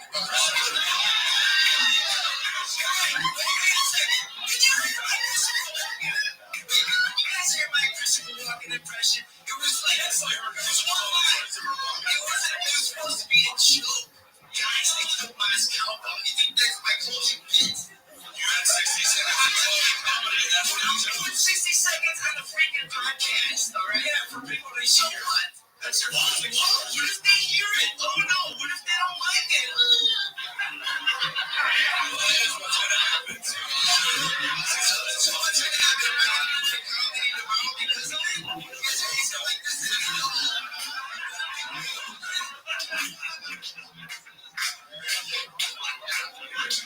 Didn't end up too well for you. You got a little bit nervous.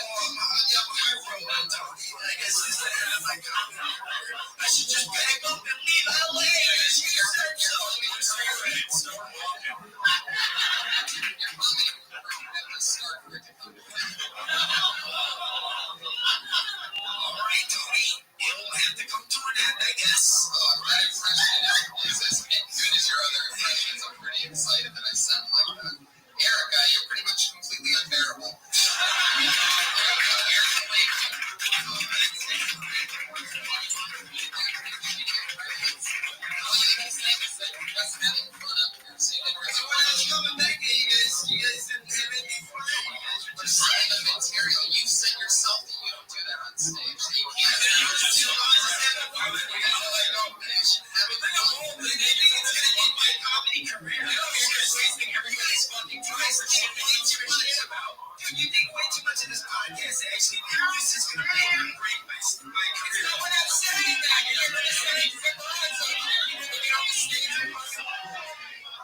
He's a Death Squad fan. The way that we met him was about 7 minutes before the show started. That can't be where you get a right now. Yeah. Wait a second. Is your real name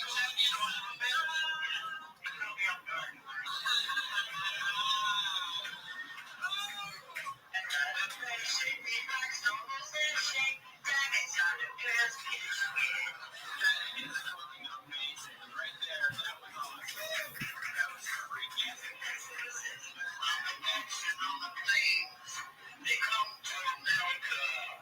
They're coming back again. They come to America. We know that you know some songs. We get it.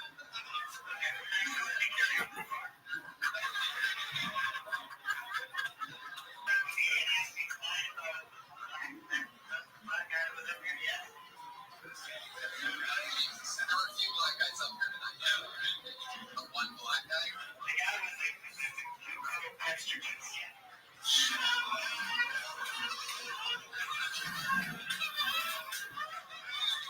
That's just how real.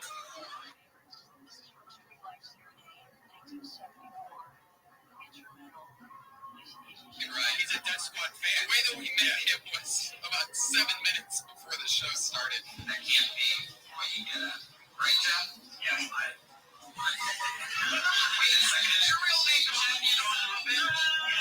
Help me on guard.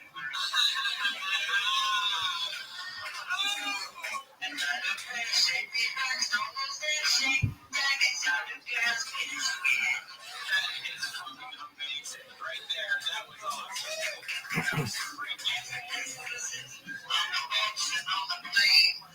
They come to America. They're coming back again. They come to America. All right. We know that you know some songs.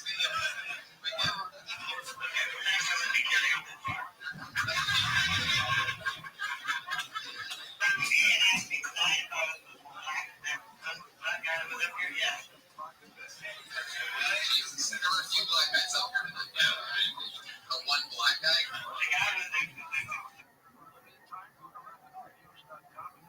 60% off for UPS shipping from Michigan, and Coke Radio and get an extra 5% off. Product comes not good every 24 seconds. Police response times double. To reach you need to protect yourself and your family. I'm Rothschild. API's 10. USCC and I put together life-saving tips that most civilians never get to hear. Put them all. Updated free principles and exclusive for listeners. SAFE 87222. You can instant access right now. If you're serious about protecting yourself and your loved ones, text SAFE 87222. While there's still time. Mixing and rules for all the text messages. Message generates new one. Want to keep it on lock or right one? Dick. Beautiful babies. Smoke this dick. Juho. Beautiful. Juho.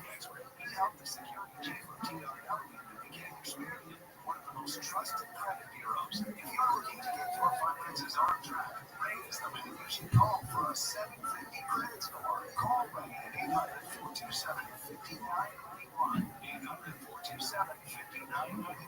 Join his live webinars and attend his weekly workshops to learn the insider strategies for hitting your personal and business goals. Ready for a 750 credit score and your first $100,000 in credit? Call Ray Reynolds now at 800-427-5991. That's 800-427-5991.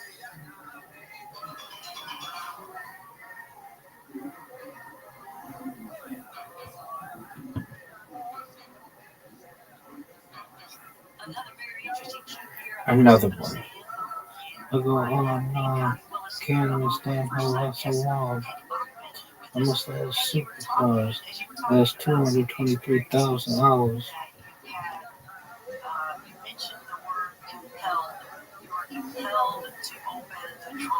Another one. I go on and on. Another one. I want to play these motherfuckers a little louder. Ranked. I go on and on. Can't understand how that's so long.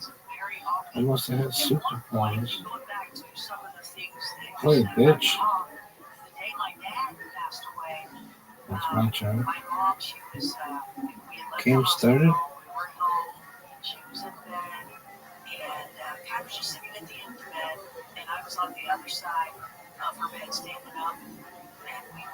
Rin. Rinse. My mom threw this peppermint little wrapped up little piece of peppermint, those little starlights, and she threw it at me. I said, what'd you do that for? I'm over here. It's smoking you, Mama. What are you doing? I'm having a bad day too. And she looked at me. She goes, I didn't throw that. I'm like, yeah, you did. And she's like, you threw this right at me. Hit me on the shoulder, right? And she said, I didn't do it. And we both realized she didn't do it. She couldn't even do that. And that was my dad's favorite candy, the little bitty peppermint, individually wrapped peppermints. And it just came out of thin air and just nailed me on my shoulder. And we knew it was from Dad. So this happens quite often. We've had many of those stories. And it's just absolutely amazing. Last night we had Mike Patterson in. He's a Bigfooter, Sasquatch Ontario. Bigfooter. And the Bigfooter out here drop marbles all the time. So how is all that happening? It happens. To clone something. Why?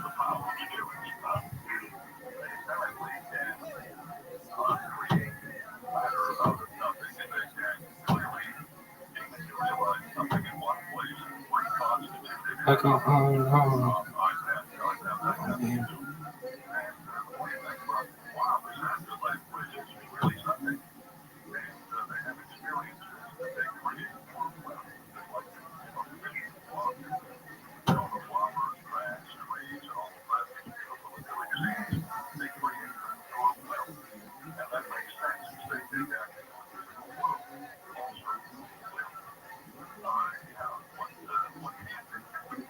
Well, I asked Dad, he said, Dad, throw some gold down this way. What are you thinking? Come on, give me some nuggets. Let's go. Let's make use of this trick you got. Well,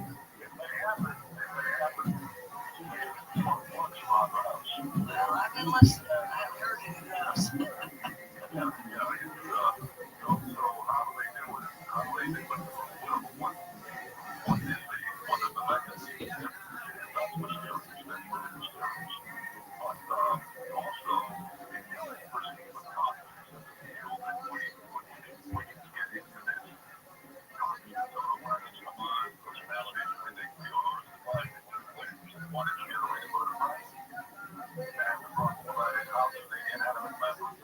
Me too.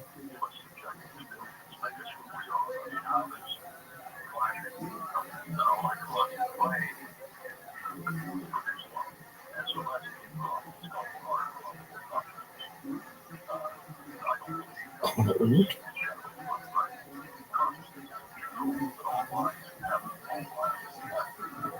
Some people would call that a soul. Are you calling it a soul too? Don't fuck me, dude.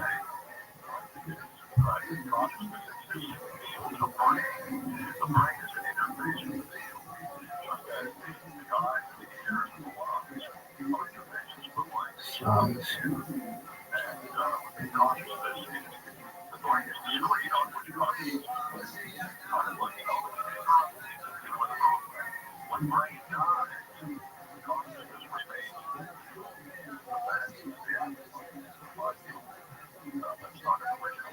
U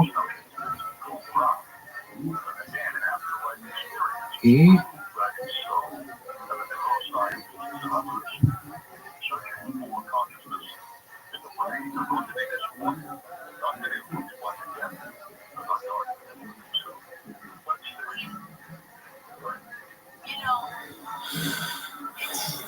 Science should not always get involved in stuff because there's things beyond science and they don't go beyond science. They don't go beyond the laws that they know.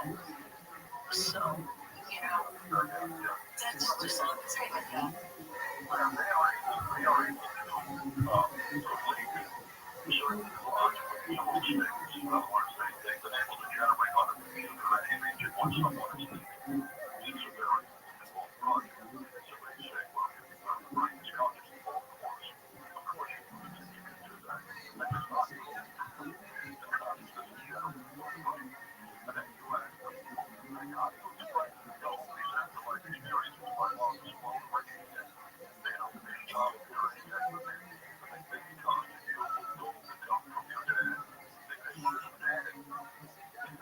You're done, son.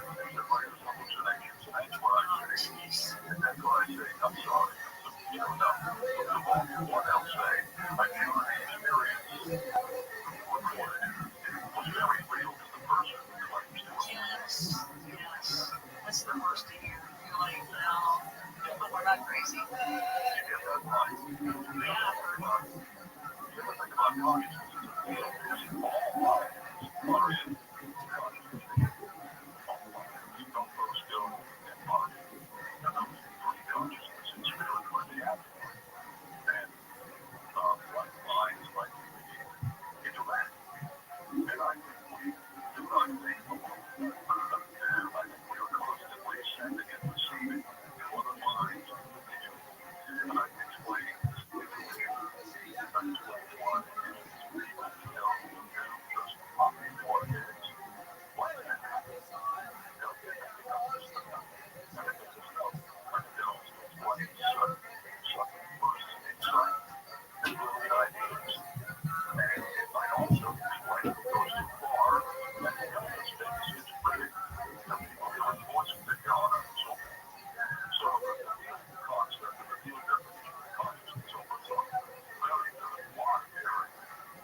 Who do you think is doing all the talking to us? Do you think all of that is people that have passed over into the afterlife? Is that where you think all of the...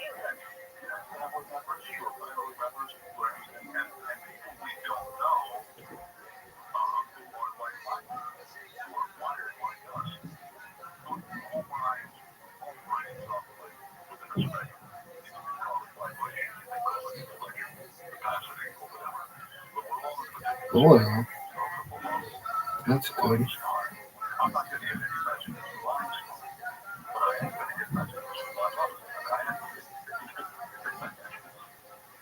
hoping Tesla's talking to me, I don't want to face the Tesla to talk to me. Bug?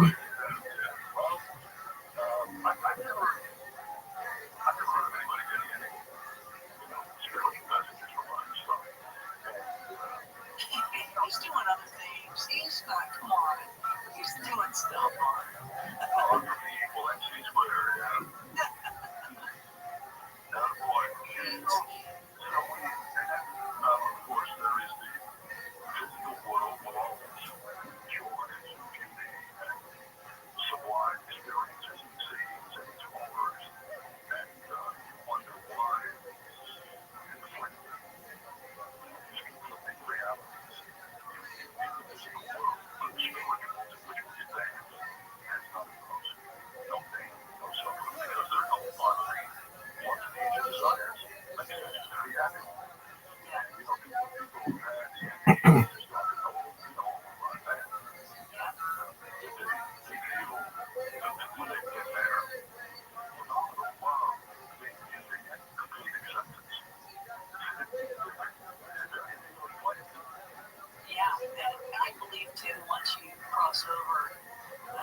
get the answer. You have an all-knowing, and I think you do before you even come here.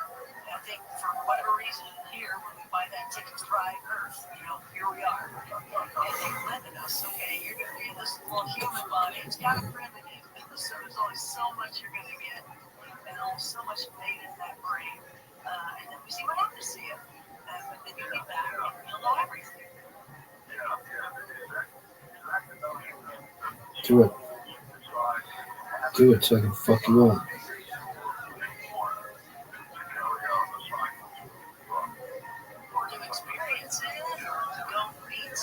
No.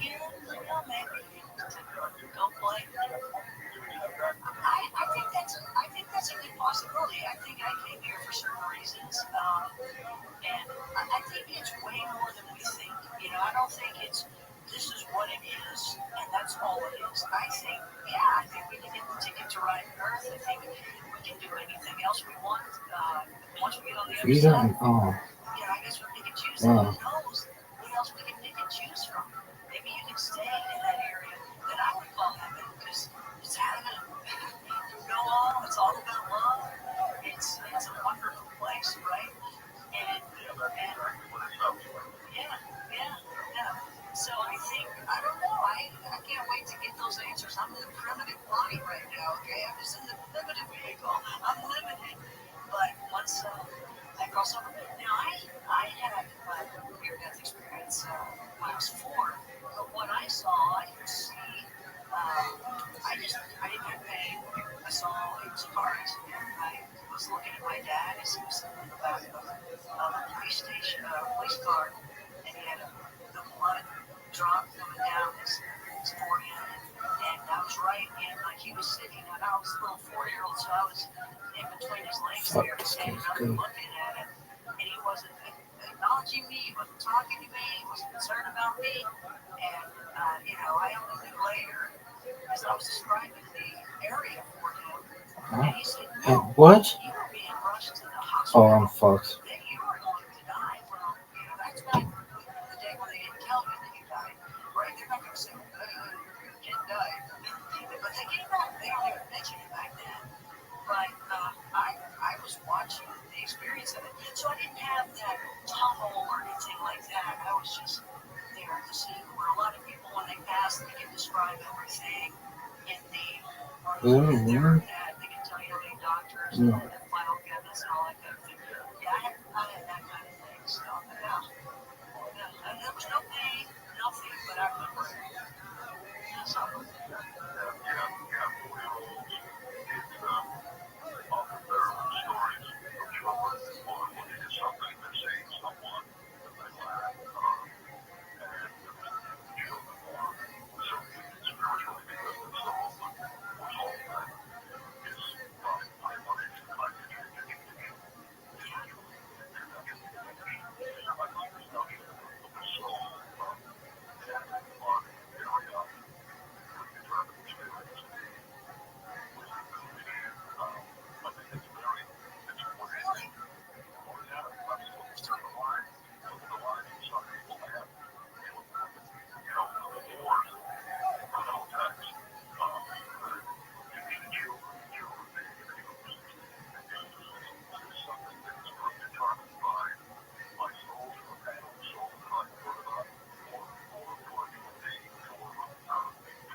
train tracks, right?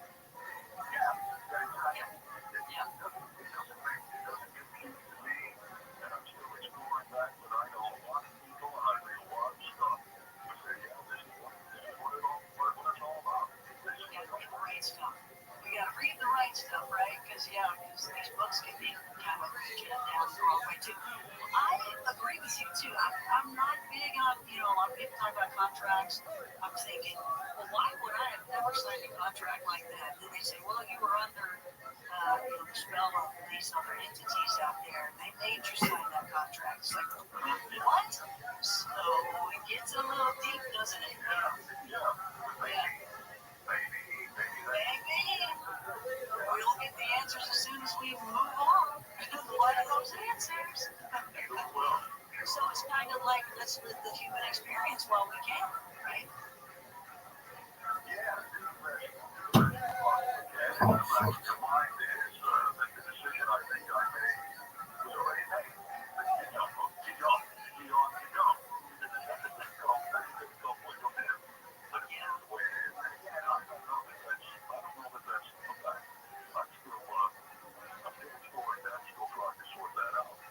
And it may be something we can't even think about, Hank. It may be something our mind cannot even fathom, not because it's complex, but maybe it's simple too. But maybe our mind just isn't there because it's programmed to just go live the human life, just go live the human experience. But we get all crazy, maybe because our own AI inside of us has gone wild, and now we want to know all the answers. Where it's like, no, just live the life, just go have fun. You're thinking too much or overthinking.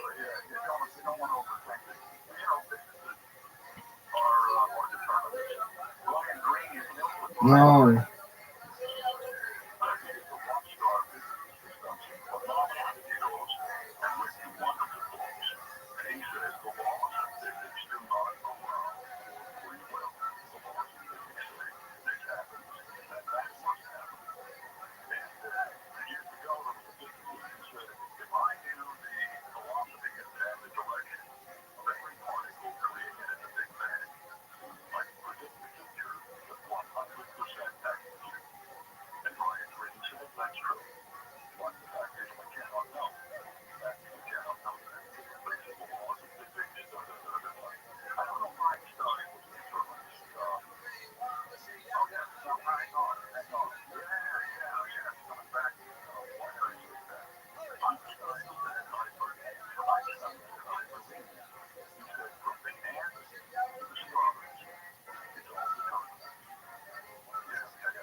These are the conversations that bring it here to Coast AM. If we all just think and conquer and go in circles with it, and maybe, but again, we'll get the answer when that final day, we'll get it as soon as we go. Alrighty, we've got Hank Buck with us. We'll be talking to him more. We can take your phone calls too if you want to talk with Hank, give your thoughts and ideas, ask him some more. Stay with us. Billy Joe continues. Connie Willis here, Coast to Coast AM.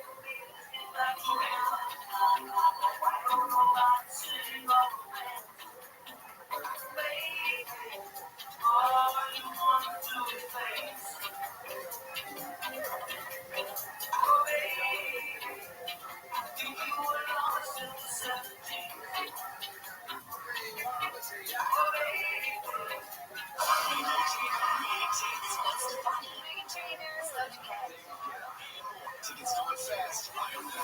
Access.com, AXS.com. It's your perceptions of reality. Dude, this sucks. You have one perception of reality. You can take different sides. You can argue the marriage. You can argue the morality. But at least the fact aspect of it is on the same page. Same universe. Now handled. No disregard. Live 6 to 9 a.m. on KFI and on demand anytime on the iHeartRadio app. There's danger out there. It lurks on highways and quiet neighborhood streets. It's more likely to kill you than a shark, and more terrifying than the biggest snake.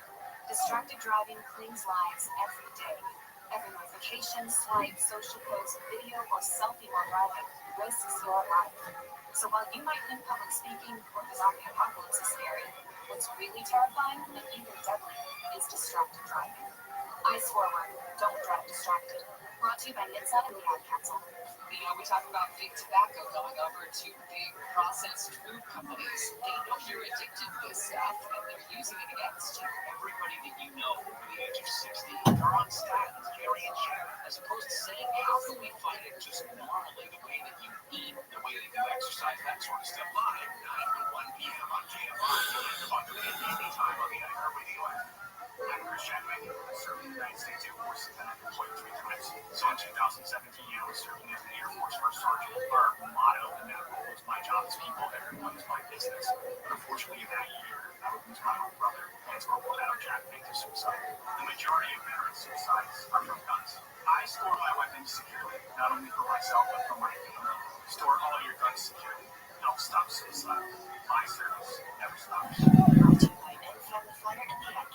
KFI AM 640, more stimulating. No way. KFI AM 640. If you already know what you want us to say, you're probably in the wrong place. iHeartRadio Music Awards celebrated the music and artists you've been What? listening to all year on iHeartRadio. Brought to you by Chief. It's now streaming on Hulu for a limited time. Bad Bunny, Billie Eilish, Chesney, Money Long, Nelly, your host, LL Cool J, plus Lady Gaga, Mariah Carey, and iHeartRadio's Tour of the Century Award honoring Taylor Swift, the Eras Tour. our 2025 iHeartRadio Music Awards. Now on Hulu. 145 for 92. 180 over 111. Heart attack and cardiac arrest and then a stroke. Your blood pressure numbers could change your life. Lowering your blood pressure can save you from a heart attack or stroke. If you start your treatment plan, restart it, or talk to your doctor about creating a market respect for you and start taking your next steps and manage your blood. Now, don't try to get better. Go with it out. Brought to you by the American Heart Association, American Medical Association, and Ad Council. The free iHeartRadio app is #1 for music, radio, and podcasts all in one. Discover a new podcast from our library of hundreds of thousands of titles. Here's an iHeartRadio podcast preview. The New York Times headline caught my eye and read as follows: "The psychedelic revolution is coming." Psychiatry may never be the same. Psychedelics are better than they were. Psychedelics soon in Prozac. Investors warn. Reports support because people believe in psychedelics. Depression, anxiety, Eating disorders, pressures, take responsibility. It's medicine. It can make us all better. But there's a dark side. So, what is this? Right. I just want people to see what I see.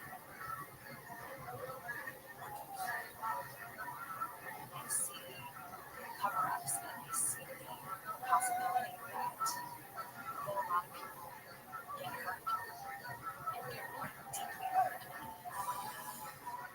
I have to play this cover story from Season 1, Power Trip. Power is seductive, meaning of humans, and humans like behaviors news. Listen and follow this podcast for free on the iHeartRadio app. #1 for music, radio, and podcasts, all in one app. There's one customers on big websites. It's a million miles from bankruptcy and compares the lowest all scores. And retail initiatives they run on Instagram. Finally, online shopping is no longer available. Joanne.com is the company's website dedicated to disrupt its catalog and promote their stores. Most encourage them to shop in person. The CEO of Amtrak is turning his resignation at the Aspen. Stephen Bartlett said Wednesday he was stepping down amid concerns from the Trump administration. Ron Musk suggested earlier this month that Amtrak should go back to private rail company. Amtrak officials say they're pushing back against the idea, claiming that past efforts to privatize various Amtrak operations have proven unsuccessful. There's another recall for the Tesla Cybertruck. This time it cannot be fixed. Software update. The recall notice issued by the NTSB says there was a safety issue related to a cosmetic panel that involved creating a road hazard. This is the second time that there's been a recall due to the adhesive, which is used to attach finger seals. The European Union is delaying its first retaliatory tariffs on U.S. goods. The tariffs will not go into effect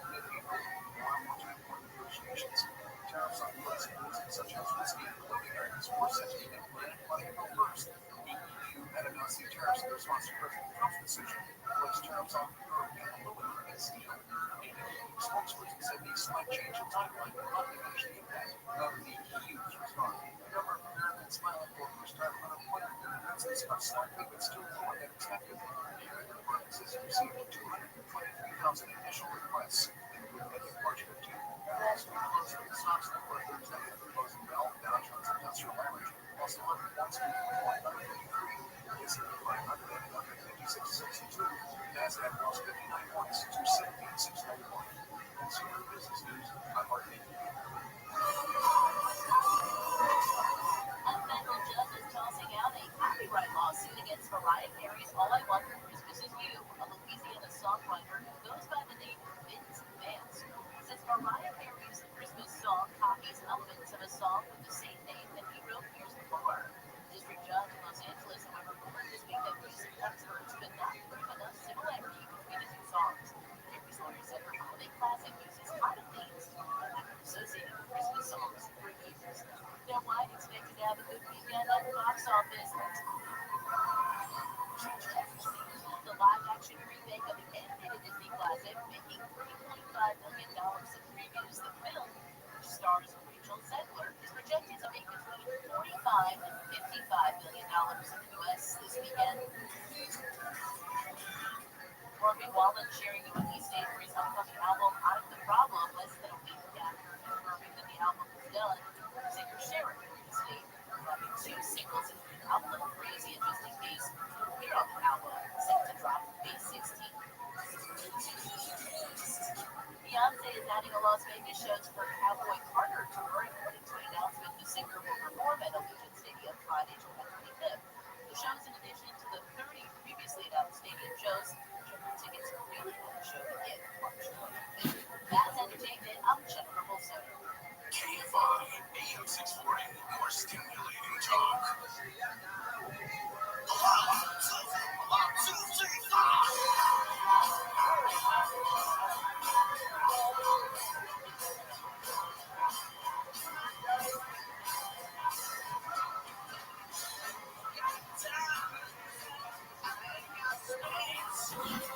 Garbage.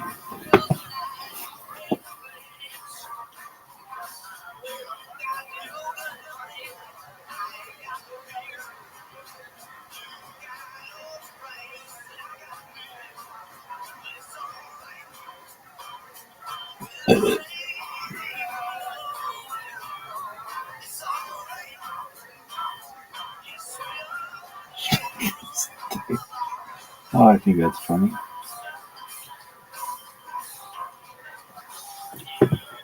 That's some garbage.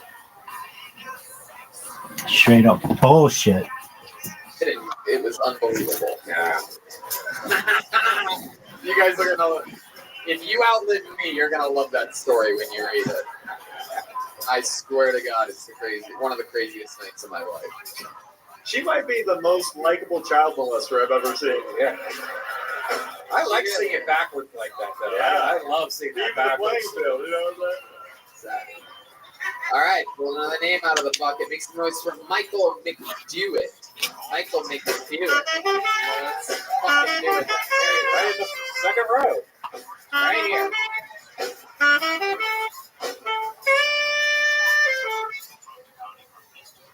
Hey guys, Tony. Welcome to Philly, home of cheesesteaks, Rocky, and horrible heroin epidemic. So, heroin's a real problem in Philadelphia, unless you like your blowjob slow and at a discount.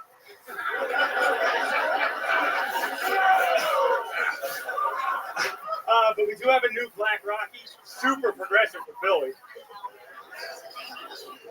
My wife loves him. She said she actually feels bad for Michael B. Jordan because he has to use his middle initial, so he's not confused with Michael Jordan. I said, relax. It's not like his name's Jeffrey F. Dahmer. I mean, Michael B's been killing it since The Wire. Poor Jeffrey F's just trying to get a face-to-face interview at Walmart.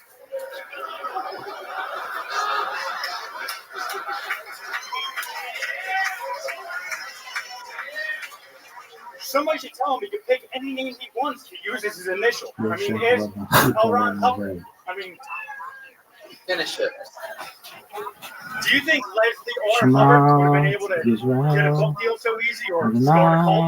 Adonai Elohim, Heck yeah. Adonai They can do it.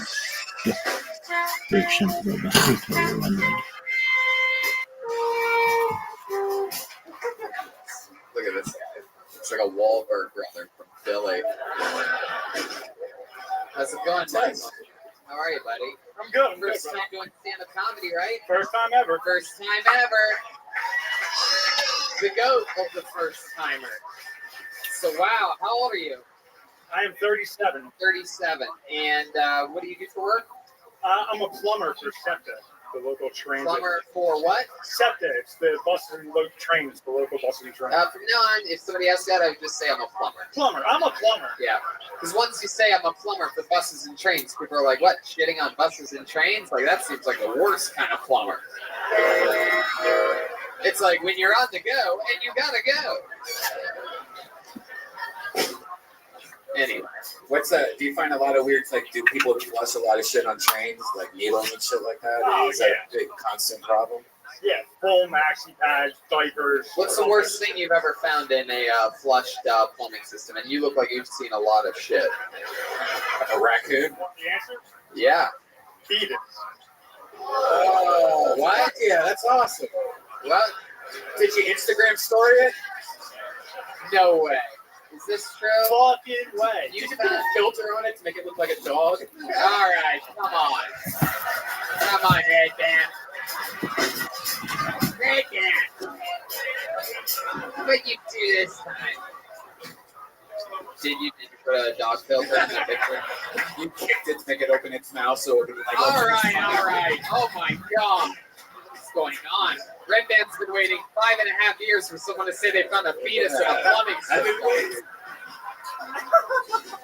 Okay, so you did that? You found it yourself? Like you were just like sifting through the thing? Someone else found it in the broken pipe we were replacing, and of course, when you find a fetus, you go, "Yo, check this out." So everyone came over. Oh my God! Did this broken pipe happen to be a crack pipe? Wow. Was it a black or a white fetus? Good question. It's pretty unrecognizable at that point. Yeah, it was basically a brown fetus because it was in a fucking plumbing pipe. Corn hair. Now, was that on a bus or a train? That was a bus. That was when I was a subcontractor for Wawa. So. Wawa. Oh wow. It's so sad. That was that fetus's last words. Google Wawa. Wow. So, Michael, what else? You have a girlfriend? You seem like a douchebag. Yeah. No, I'm married, so I started. Really? How long have you been married for? 8 years. So you married the fetus that you found in the. Where'd you meet your wife at? Smash at a bar. What? Out drinking at a bar. Oh, out Did you say you smashed at a bar? Yes. This guy is a douchebag. So she was drunk at a bar. You didn't smash at the bar. Yeah, we were both drunk at the bar. Right. I What bar? smashed her in the face. You know what I'm saying, fellas? Regular bar, just like a dive bar? She was out for her sister-in-law's bachelorette party. Oh, hell yeah. Don't get me started on sister-in-law.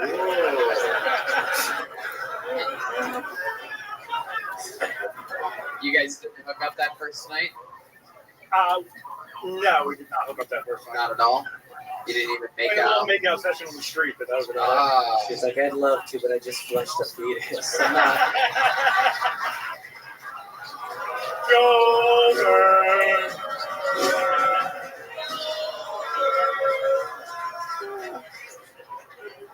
How many years ago did you find that fetus? Oh. 12? 12 years ago? 12 Right years when. Yeah, it's fun. Years of fetus, really, Joel? Is it worth it? I'm putting together a case over here because 12 years ago was, I do believe, the exact same time that Velma was keeping her relationship secret with Ed. Just doing a little Forensic Files Philadelphia edition out here. No way, Tony, I didn't fucking flush no babies on the toilet. It's chewing that baby. Chew the baby. Any other fun facts about you that we might find interesting? You seem like a type of guy that likes to do things in like small bathing suits and shit for some reason. Oh, I don't know. I've been to Mar-a-Lago. Trump's place, Mar-a-Lago, down in Florida. Oh yeah, what did you do there? I was at a white trash shotgun wedding. Really? Yeah. Well, yes. Yeah, I was just curious why you look like a youth pastor for the Marine Corps.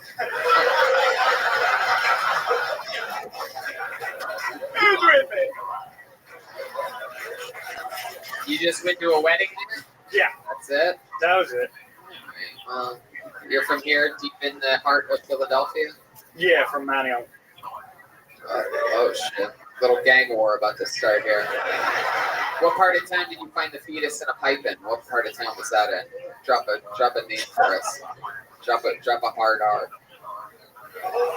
If it has it's a joke about the city, enunciating the name of the city. I'm not saying say the N-word, you fucking creeps. Ask them what city. All right. What part of town was that in? No, it was outside of Philadelphia. It was up in Howardtown. Havertown. What? Havertown. See, there was a hard R after all, you assholes.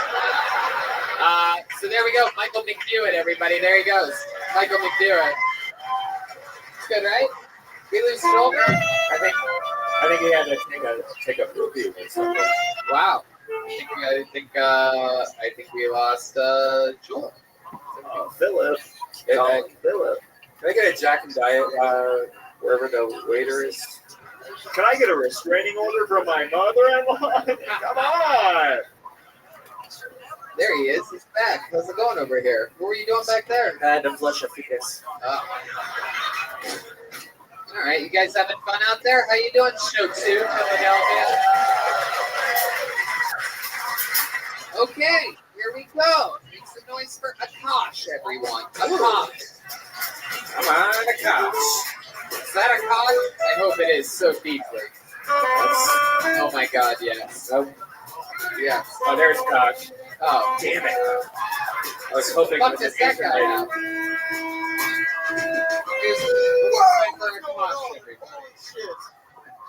What the fuck is up? That's great as shit over there. All right, welcome to Philadelphia, Tony.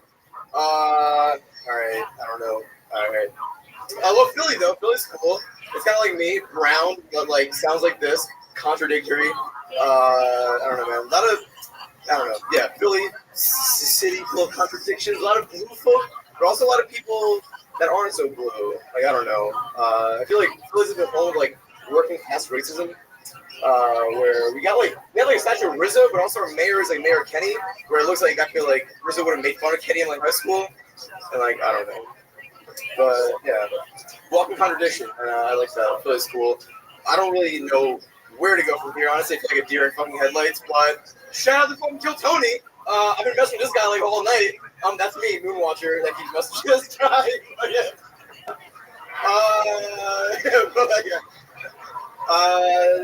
It's the longest minute. All right, cool. Wow.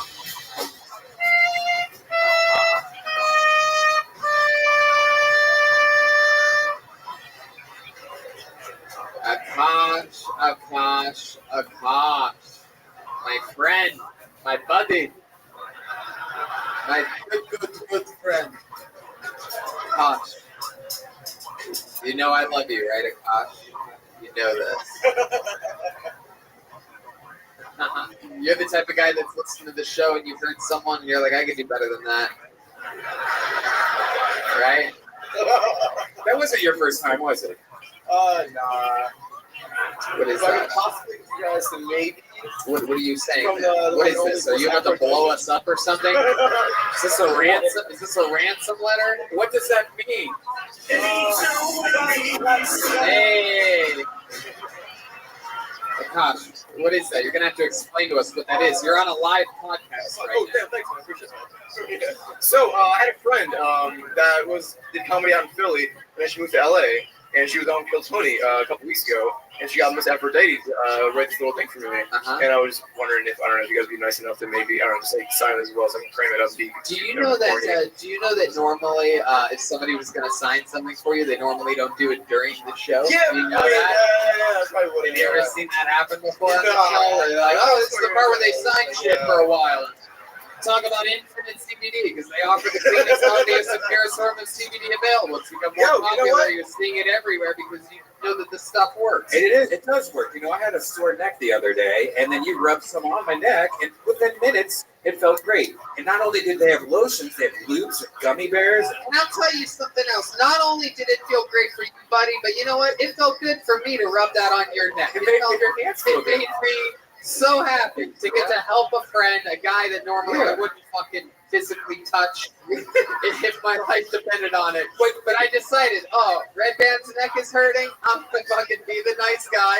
I'm going to take the upper hand here, and I'm going to help him out because he can't reach that part of his neck, even though he told me in London that he's super flexible. I'm going to rub it on for him. And it helped you, and it helped me. It's a bonding experience. But I think I ran out of lotion. Where did I go to get it? Well, anyway, not only that, but it's just really, really good for you. 42% of CBD users have stopped using traditional medications, and Infinite CBD has a full range of products from gummies to capsules to topical creams, so you have a lot of choices. Check out InfiniteCBD.com. They've got a lot of products that will improve your life, and if you use the promo code Tony15, you're going to get 15% off. That's InfiniteCBD.com, Tony15, to get 15% off. See, Akash, we just saved your sake by making money off you. We did it. So, Akash, how bad was that, do you think? Oh, my God. And now let me put it to you this way. I feel like this crowd hates you. And the crazy part is that it has nothing to do with you being Middle Eastern. I feel like they would have hated you had you done good. They would have been like, the fucking one Indian guy was funny. But now you're both. Yeah. Akash, it was your first time doing stand-up, right? Oh my God, no, not at all. It wasn't? No. How long have you been doing stand-up? About like 6 months, 6 to 8 months. 6 months? You go up a lot, a couple spots a week or something like that? I think it's time for you to flush that penis. Yo. Look, people get in their heads, man. This could be one-off night. It happens literally all I'm a big fan of the fucking show. Seriously, I can't really emphasize it. Really? Are you a big enough fan of the show to know when to not interrupt me when I'm saying something? How big are you? How big of a fan? Everybody has bad nights. I know for a fact, we do this a lot. We're out every night, and, some of the greats have bad sets, and obviously, clearly, some of the bads have bad sets too. And this could just, you definitely were excited. You were amped up coming up here. Kill Tony, what's up? Shout out to Kill Tony for coming here. You made it all about this. I was also that guy, and it's even supposed to be about true tradition. Last time you were in Philly, I was also that guy in the back going, yeah! Kill Tony! The only guy. During one of my stand-up shows is what you're bragging about. So you were horrible then, only too. The first guy. I was only in the beginning, and then I was like, all right. Wow, you're the worst on almost every level. There's almost nothing you can say to make me hate you more. When you were reading that ad for CBD, I thought you were talking about the crappy brown dude on stage. I mean, come on, I got it. CBD. That's the same more letters. Come on, I got it. So... Akash, what would we be excited to find out about you? What's a fun fact about Akash that would be a redeeming quality? Because now you've made me mad. Found out that everything I can say about myself will probably make you hate me a little bit more. Go ahead, let's give it a fucking try. I don't know. I just started a restaurant. Yeah. Very well for myself. What kind of restaurant? Contemporary American, true sense of the word. Just a lot of that's great. Cultural misappropriation. That's hard to do that.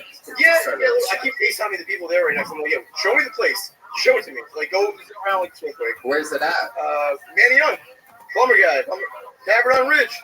Come Wow, what just happened? Akash, I'm gonna get ready. The fuck was there goes that? Akash. Everybody. There he goes. There goes Akash.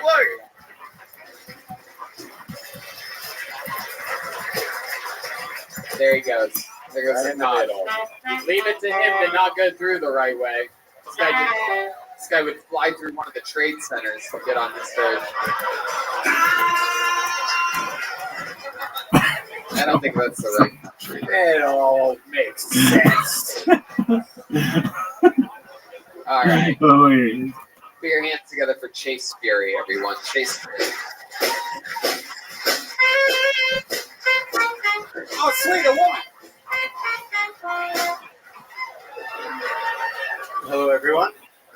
Yes, my last name is Fury. You can call me Das Fuhrer. I know, right? All right. So I think I masturbate wrong. There's 3 different colors on my dick, and I didn't realize that you had to use either lotion, spit, or anything. So I just dry it all the time. No, join the So I club. kind of have 3 colors on my dick. I don't know what to do about that. Speaking of jacking off, I don't know how to ask my ex-girlfriend to get our sex toys back when we broke up.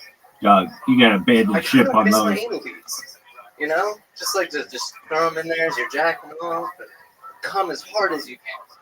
I'm trying my hardest, but it's just not the same. Because I moved to Colorado over a year and a half ago, and all the shit's here. I feel lost. I feel pretty lost. Fuck yeah, Chase Fury. Here we are. Hi, Chase. Hello. Fuck. How are you? I'm doing very well. How about yourself? I've been a fan of you ever since the days of being on Blossom. So, just amazing. Yes, Zippy. Yeah, didn't we burn her at the Salem witch trials? I like your style. I really do. You are Joe, something else. Thank you. And how's your life been going since they canceled Roseanne? Pretty depressing. I don't even know which character you're talking. All of them. Son or the daughter. Darlene. Darling. All right, that's the one. Have you ever used conditioner? I'm Yeah. sorry. You know what, dude? Yeah. You got frizzy hair. What are you talking about? This looks like Troy Polamalu. I think one of the Head and Shoulders commercials. Since living in Denver for the past year and a half, coming back to the humidity has fucked me up. Yeah. What are you doing out in Denver? Came for this. You came from Denver Yep. for this? Yep. You live in Denver? Yep. So you live in Denver full time? Yep. And you do stand-up comedy? This is my 3rd time. 3rd time ever doing stand-up? Your first 2 what? Open mics at Comedy Works? Yeah. No, not Comedy Works. Lions Lair. In Denver? Yes. And so you came here Yes. tonight? Yes. Just for tonight? Yes. Are you at the flew in first show? yesterday? No. It sold out by the time that I got money to buy tickets. Wow. And then, yeah. So you got in yesterday. When you go back? Tomorrow. Wow. Yeah. That is so crazy. The odds of you not getting up were incredibly high, and instead you got up. Why here though, and not somewhere closer? Because I grew up here, kind of. I was born in Colorado, but I moved around my Did you entire fly life. here on your gigantic flying dog from the Never-Ending Story? I wish. What's you? So Chase, you seem pretty rock and roll. You play music at all? I used to play bass, yes. Gotcha. Yes. And your dad was Michael Jackson, right? Yes, he was. Okay. Nice to meet you, Blanket. Well, you definitely covered a lot of topics here tonight. Yes. It was exciting having Velma on stage again for the 2nd time. Is that really true? Did you really use anal beads, and did they really make you? They really. What the fuck is up with you guys? Jesus Christ. And that's coming from Red Band. Yeah. Red Band, a guy who swears people shove stuff up their butt all the time, is now shocked that it's actually happening and not just used for comedy material. So it makes you come harder having anal I think beads? so. I enjoy it. So are the beads all like? Are they all Smaller to larger? What's the most amount of beads that you've ever gotten in your ass? Full rack. A full rack? You say that like it's a pool table. How many of you want to see this guy shove anal beads in his ass tonight? Does anybody have any anal beads? Oh, like 10 people are like, oh, hold on 1 second. You know what? My buddy Trey is friends with people at a billiard hall, and I think he could connect a bunch and put them on a rope for us. Can we make sure? All right. Very good, thank you. So it's just one super gay guy in the crowd, like, shove anything up there. Find something else. Ironically, it's the guy who said gay at the first show. Yeah. All right, Chase. Well, this is so fucking cool that you got up and that you're talking shit. Is it true? So that's your ex-girlfriend? Does she Yes. really have a bunch Yes. of other stuff too? Yeah, she has a bunch of my Anal beads. What else? What are we talking about here? handcuffs, bowls for smoothing. She's got your handcuffs, your bowls, and what you took her haircut. No, actually, my hair's longer than hers. Hey, Tony, can we call this girlfriend and get your stuff back? Yeah, can we do that? So you want your anal bead? Very good. Now, for this to work, which he's going to be on speakerphone, you guys have to be super quiet. Yeah, you have to make sure that the butt of the phone is on speaker, volume all the way up, and keep it on the microphone the whole time. What's her name? Joe. J-O.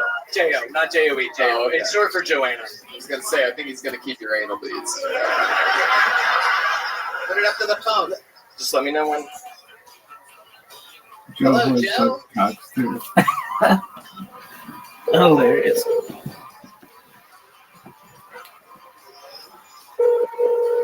No, she's not picking up that call. Sure. Heartbreaking thief.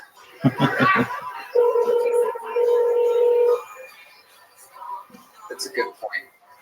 We'll leave a voice note if she doesn't pick up. You have reached. You have 10,000 followers. I know. When you don't follow back with Rabbi Rothschild, Discord's favorite outcome makes you think. There's no one that's going to be out there trying to guess the 4 numbers that we didn't hear. Oh, okay, yeah. Oh, no, if you want me to. No, it's okay. No, too late now. Alexa Simpson. So, wow. Which?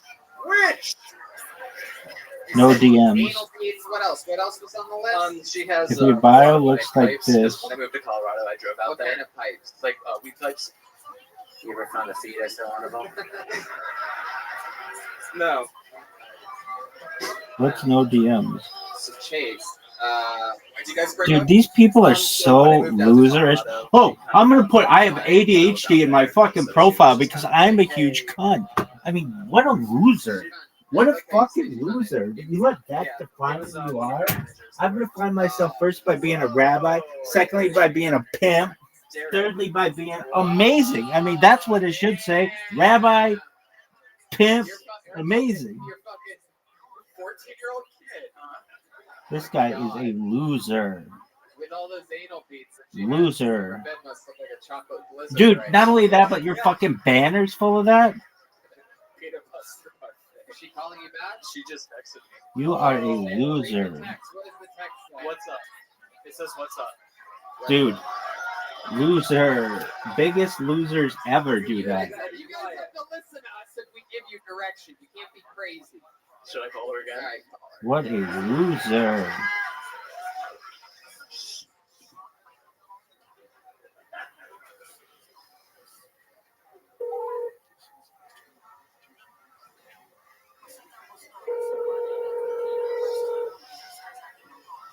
Not gonna lie, Rabbi with the username like Big Pimp Dog was really tempting.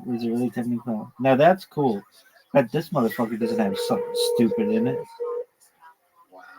This is the Real anticipation geeks. is, very, very. Dude, let me on your I've podcast. never asked Hello. Hello. Hello. Yeah. So we're on Kill Tony right now. So what's Hello, Joe. It's me, Tony Hinchcliffe, one of the top young rising comedians in the world. How are you? Good, how are you? Good. So we're hanging Damn, out she here with sounds Chase hot. Fury. He's with us in Philadelphia. He just had an amazing set on stage. We're talking to him during the interview part, and I was asking him if he has a girlfriend or whatever. When you came up in some of the talks that we had, and I was wondering if there's any chance that you'd be willing to return his anal beads to him. Wow. I mean, you're doing it after that. I don't use them anymore. What are your thoughts on this, Joe?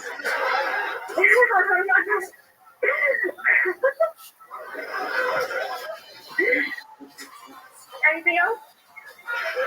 Hey, Nice. With handcuffs. I didn't even hear what she said. She said she would. Oh, what else? Okay, his pipes. How about his heart? Can you return his heart to him that you stole? Joe. Who are you? Joe, why do you think that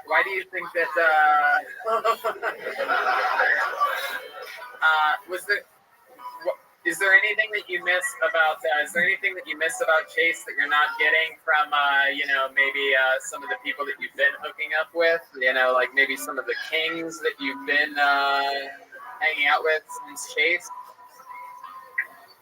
Okay, well, this is getting extremely personal, so I'm just gonna hang up now. Thank you very much. Joe, we love you. It was, we were just trying to have a nice talk with you. We thought maybe you'd play along, but it's all good. We were just talking about it. I love that now it's getting personal, but the anal beads wasn't personal. But it's all good. We all have a good sense of humor. We love you. Have a good day. Here she goes, Joe, everybody. I would not like that. That's uncomfortable. It's a fun one. I got bad news for you, Chase. You two are never getting back together again. Oh, trust me, I know. Yeah, I know. That was a kamikaze. That was a kamikaze blow right there. You just got your sweet revenge, if you know what I mean. Did she just break up with him? She's still got to give you your shit back. That's not fair. Come on. That's true. It's going to be very awkward getting those anal beads back, and that's sad. That's why I asked her brother first. Wow, you really did? Yeah, I did ask him first. Let's call her brother, dude.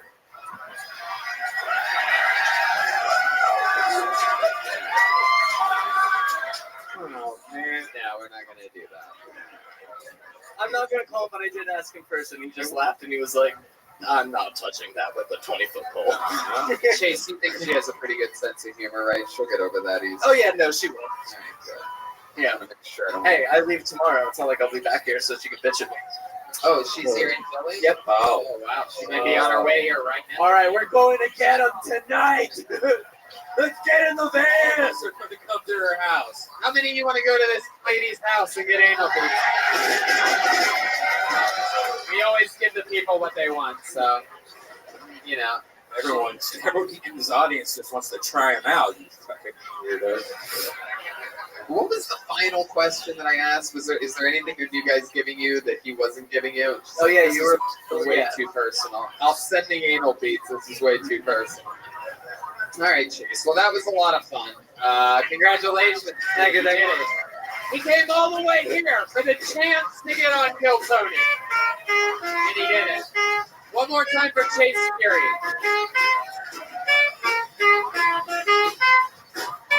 What do you guys think? Should we go back to the bucket? All right. I guess so. Oh, man, those calls always make me so nervous. I Yeah, don't know why. Yeah, Brian jumps into his sweater every time. I know. It's so comfortable. I'll spend the rest of the night thinking of how I could have handled that phone call differently. Yeah. It's my world that I live in. It's a lot of fun. Make some noise for your next comic, Matt Fleming, everybody. Matt Fleming. That name sounds familiar. Here it comes. Is this him? No, that's a waiter. Here comes Matt Fleming. Yep. Yeah, all right. Same way as everybody else. Come on up. Except for a Tosh. That bastard. Come on, people. You gotta make noise for Matt Fleming.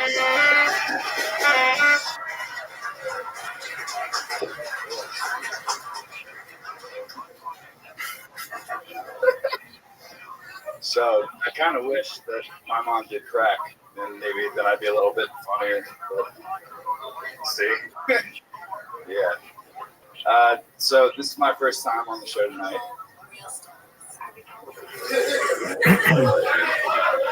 I found out I was going to be on the show, or not on the show, but here about a few hours ago. So I looked up, and watched a few videos. So I found out a few things that I shouldn't do.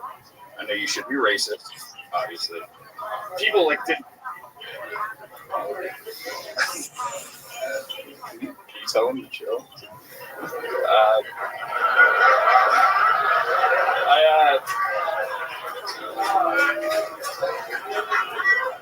I knew that you shouldn't talk about how small your dick was, and I knew that you shouldn't talk about how you got molested by your uncle on the Delaware River coast. God damn it! What the fuck was that? Holy shit, man! You self-destructed before you even gave it a chance. What the fuck happened, man? I had it all planned out. Sure. Wow. Jeez, dude. You had it planned out. You went on the internet to find out that you shouldn't be racist. Like. Well, that's I found out. By the way, had you been racist and talked about your little dick, you probably would have destroyed. You know what black guys don't have a dick this small? See how funny it is? Here's the thing about these attractive people. This isn't for you. Thank you. So Matt, hell yeah. Matt, stick with us over here. So I like how he asked you for referee help with the man in the audience. Could you tell that guy to come? that was your big laugh. That was the funniest part because it was the only time that you said anything that didn't just feel like you were giving it. You came up and you said, I never wish that my mom was been a crack baby, and this is my first time, and you expected them to be like, whoa, but they're at the same show you've been at. They've seen 6 people at their first time already. 6 people much more likable than you have their first time on stage already. I mean, and you're up here looking like you're about to go to a phone booth and turn into Superman or some shit. We're just waiting for you to make us laugh. He looks like he's about to come out of a body of water and show cologne. Heck yeah. It's the same gay guy in the middle of the room, by the way. Done! Start me with cologne! Waterfalls me! All right. So Matt, tell us about you. Let's find out anything about you. Anything about me? Yeah. I'm in nursing school. I was a cheerleader in college. Oh, look at this move. You hook up with a lot of the nurses at nursing See that guy? school? Yeah, with girls before. Yeah. Do you at nursing school? No, actually. So the question that I asked you about hooking up with nurses or people in nursing school, the answer is no. But instead, you chose to answer, I've hooked up with girls before. I thought we had our douchebag for this episode. I got a question. I don't know what's happening here. This guy's like, no, I got this shit. Send me in, coach. Send me in, coach. I'm going to show this guy what it'd be like if one of the Franco brothers got massive head injury as a kid. What's your biggest insecurity? Good question. Sure. Now it's my brain, I guess. That's what I would have said. Come on. Matt, you play sports? You a polo guy? What are you, a Quidditch? No, I'm more of a book reader. Oh, wow. Swimming, tennis. Football? I cheerleaded in college. You cheerleaded? Get the fuck out of here, really? Yeah. Wow, you take all the sleazeball jobs. I like that. I can look up their skirts and hold them up, dude. Start gas. Dude, you sandbagging son of a bitch. How you living, pimp? I looked up chips.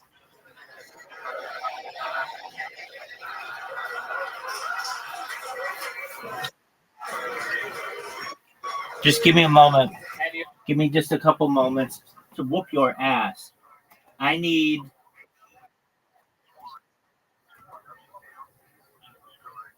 Scrabble.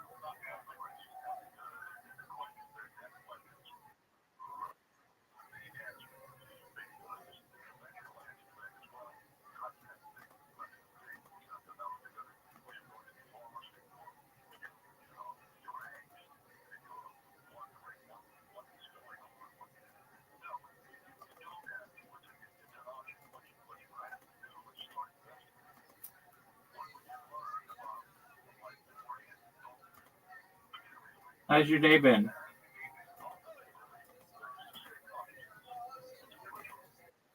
Hey, what did they tell you at the workplace?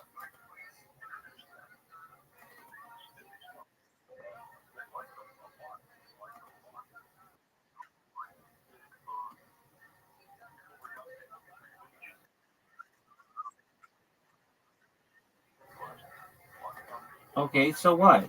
You don't have to sign a contract.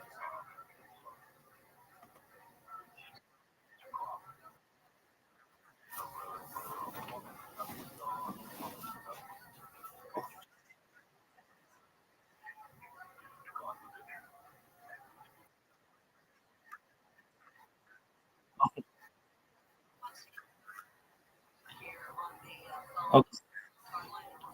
Okay, let's talk this one out. You went in there on Friday, right? And what did they say?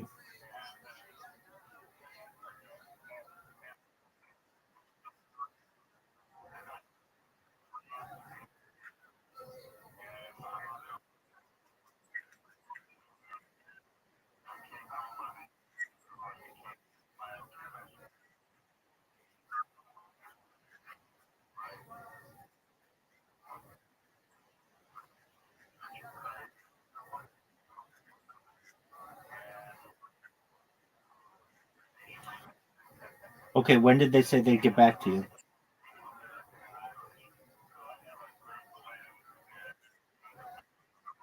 Okay, that's good.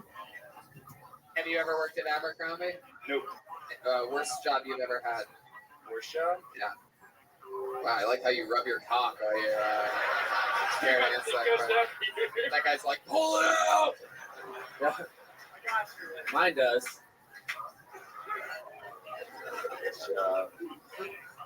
What the fuck is teak? Just looking for like a bowl of flan as this episode goes on. Like, what is happening back there? Are you, The people. hey, stop! This is Philadelphia, man. I think it's the thing that tells you if it's a word or not. Found an old troll doll in a septic tank. Well, I mean, it tell you just- I was that fetus. Wow. It's the thing that tells you, like, where it puts points by it. Matt, what are you best at in this world? How do you, if you could help change the world in a way, how do you think? Right, I think. I actually think that's why I'm getting into healthcare, because I want to help people. You want to help people? Hell yeah. I love it. I've always wondered what it would be like Tom Brady had a serious concussion injury. I think we're really finding out right now. Thank God for that offensive line up there in New England, huh? Oh, this is my first time playing football.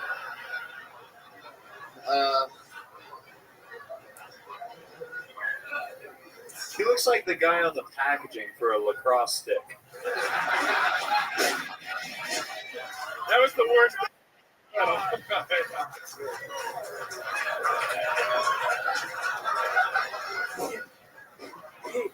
He turned around and said that was the worst thing he could have said, but I think that was the best thing he could have said, maybe.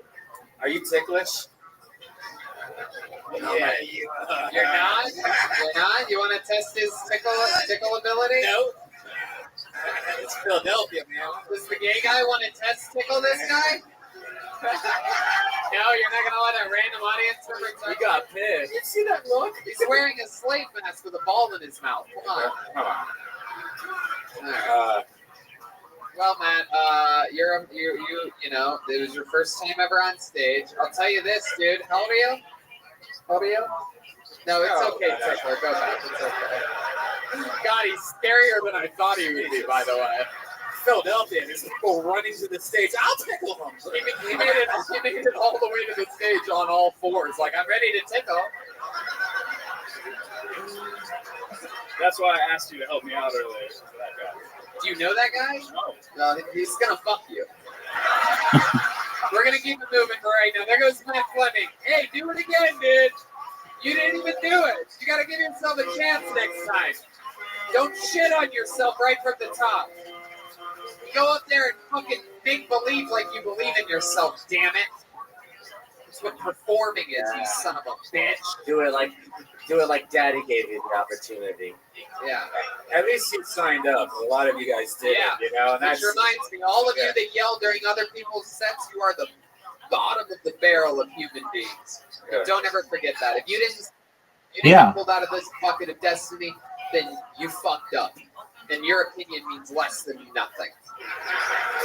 During somebody else's 60 seconds.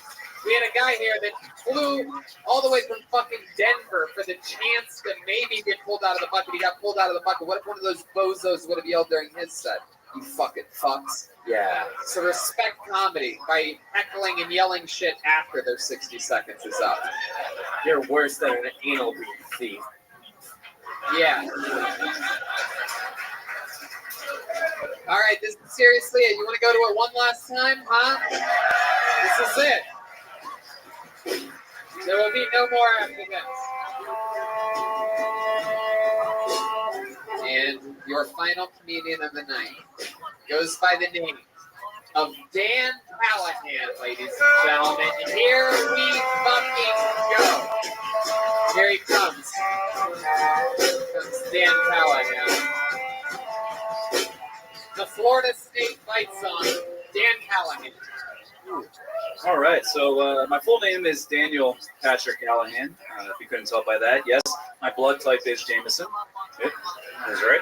So I recently got engaged. Now, if you like to bet, I would take the under on that one. We recently started living together too, and we pay bills. We use Venmo. I'm new to the Venmo app. She's been using it quite a while, and you can see the whole history of everybody, which is really convenient. I can see she's been paying tons of dues for eggplant emojis for years, so that's helpful. I'm glad that I am engaged, though. I don't have to resort to online dating anymore, so I'm glad I don't have to do that. I tried to stand out of the pack a little bit, when I tried to do online dating. I tried standing out. I tried a speed dating app one time. I don't recommend it. It's called Uber. The fuck is hand? Anybody hear that? Absolutely nobody in the car. I'm just saying, I don't know what that word is. It has a good ending, though. I got banned from the app. I'm too happy. Because I'm a sexy beast? Yeah, Dan Callahan. Look at that. I love that. I love that. So much, probably one of my favorite sets of the night. Definitely my favorite joke of the night. You snuck it in. There's some eggplant emoji. It is, and so Venmos and just saying all this stuff. You must take note that your delivery was dedicated. It was, not to diss the last comic again, Matt Fleming, but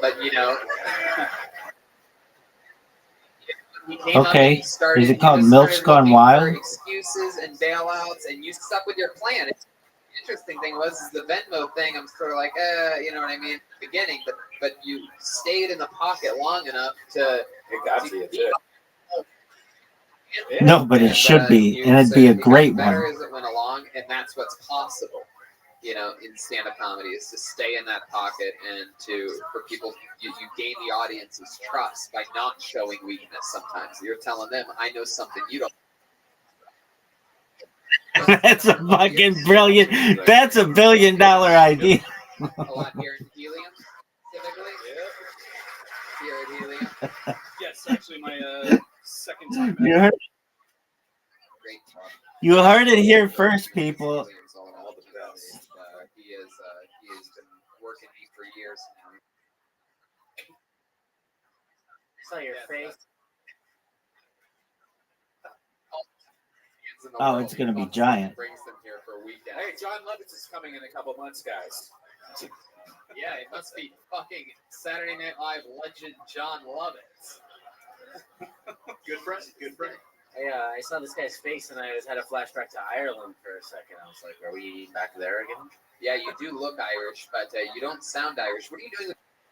I always gotta have it on my wallet. Rib? I think it sucks. That's a wallet. That's a thick wallet. Yeah, I gotta have my hand in the wallet. What are you keeping that wallet?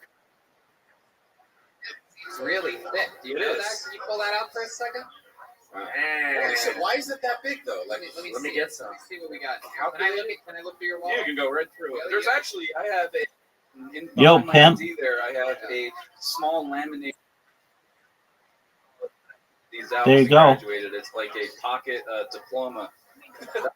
Really? You have a Because you touch Yeah, yourself I'll pull at it out night? for you. It's probably tucked behind some stuff there.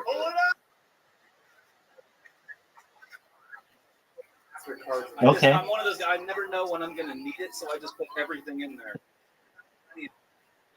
Someone's not buying a post. Dollars cash.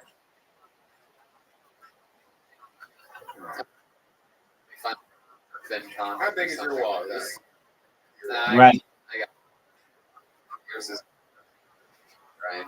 I have a nice, an amazing wallet. People over at Gunnar and Company, Gunnar. That's real leather. They make all leather goods. They are really, really cool people. They custom made this for me with red stitching and black leather because they saw that my old Mercedes had black leather and red stitching on the inside. But I got rid of that Mercedes and got a Corvette because I'm a goddamn American. You know what I'm saying, people? I have a wallet from the good butthole. What? Zippy? Cash up my butt. Where Philly are you from? Well, I lived in Philly for 5 years.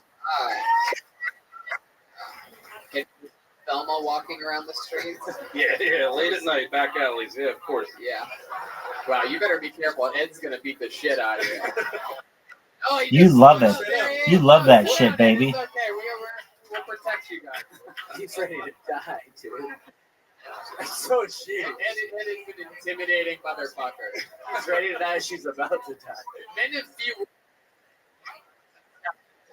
A couple questions I asked him. He just literally. Oh, fuck up. I don't think so. So, have you ever done any beads in your ass or anything like that? Let's see it. Wow, well, there's the first time for everything. That was good. Oh, we stood on an anal bead. I think we're starting to. I don't know what. Okay. Za means Dan, pizza. what else about you? Some interesting fun facts. You rollerblade a lot. Is that true? You say rollerblade? Yeah. No. And from every Walmart. Did you just say you're a welfare junkie? So you guys, your feet right there. Remember when Michael Vick played for the Eagles? When he first. They have codes. You just said you're a welfare junkie. So I went on the Walmart intercom, and there was a security guy behind me, but I just put in the code. I just heard you say it. Intercom, one of the super Walmarts. I said, "Well, Michael Vick reports to the department." The security guard, Yeah, right. like, I just overstepped his power, and he got pissed and drugged me into the back room. He scanned my ID into their system. He told me that if I were to do something stupid in like Walmart in Japan, that they would be able to pull my info up and prosecute me. So yeah, but that'd really be a jaunt. At that point, they would have to. You've been to Walmart. Another. Yeah, I've been. No alarms go off if I walk in a Walmart, but yeah. 30% of the people in Walmart look like you. They look like you and Thelma. So that's interesting. Big Walmarts, and you've tried. Let's see it. You have a girlfriend? Engaged, fiance. Oh yeah. Yes. So how long have you been engaged for? Since October. How long have you known her? About 3 years. Wow. Yeah. To the No. Canary Islands in Spain. Oh, Canary Islands. Yes. Jesus. Correct. And then what'd you do? What is a welfare Crazy junkie? ask her with like a drone or something like that? No. Right. God, what is that? Oh. You're on a boat out in the. Well, isn't that what you're doing? Sunset, and they had like a wine and dinner and. Pushed her over, and you're like, I fucking love you. Okay, I got a question. I think marriage is bullshit. But you're on welfare? If you could convince me why it's a good idea, would you please now tell me why I should get married? So I don't want to come out. They don't know about that. Back to the show. I got a question. Yeah, go ahead. I've got a question. If you give birth on a boat, is that called a sea?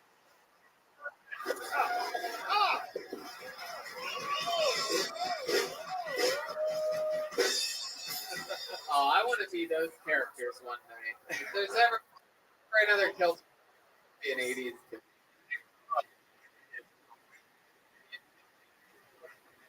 One. It's like a cheat code. Yeah.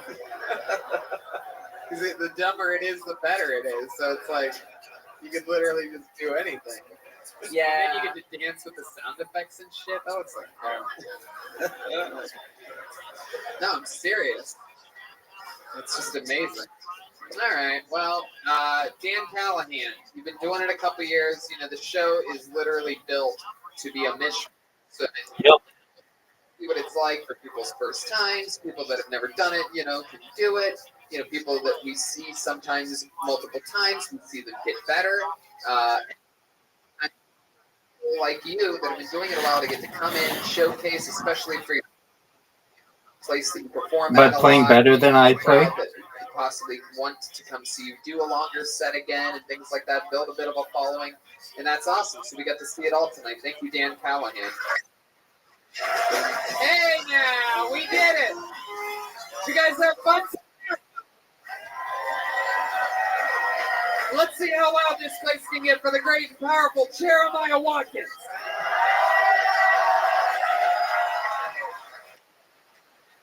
Over. Jeremiah wonders. He's got CDs, stickers, magnets for sale after the show. We'll all sign your Kilton. Why? On social media posted. Sorry, Jeremiah is Jeremiah's name. Well, what do you want me to do? Yes, motherfucking Ludwig. And anything else? Thanks to Menchie Music for this saxophone. Oh, based yeah. in Pennsylvania. So Sexy ass Philadelphia, we love you. Another shout out to Menchie Music, Ludwig Drums, David Knowles, South Miller. InfiniteCBD.com for your CBD products. Use the promo code Tony15. You get 15% off. Caveman Coffee Company.com.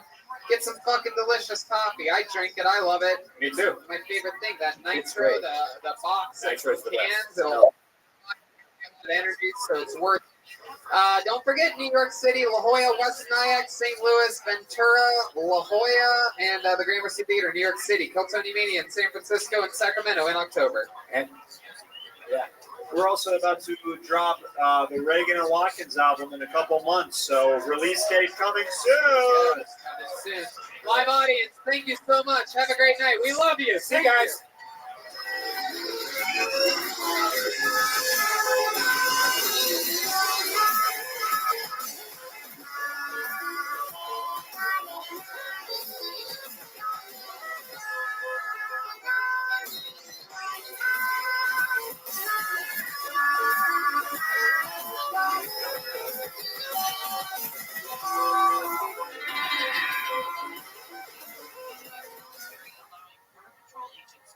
Cox, 24 points. Good job.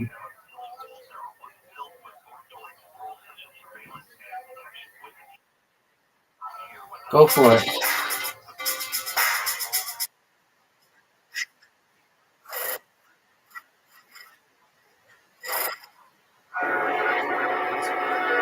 There's nothing in the Bible that says you can't be a rabbi and non-binary.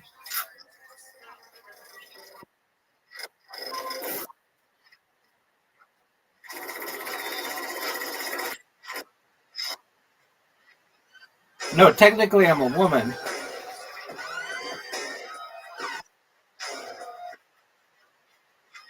A rabbi. Hey, this is Rabbi coming to you live from the Comedy Club for a brand new episode of Kill Tony. Give it up for Tony Hinchcliffe.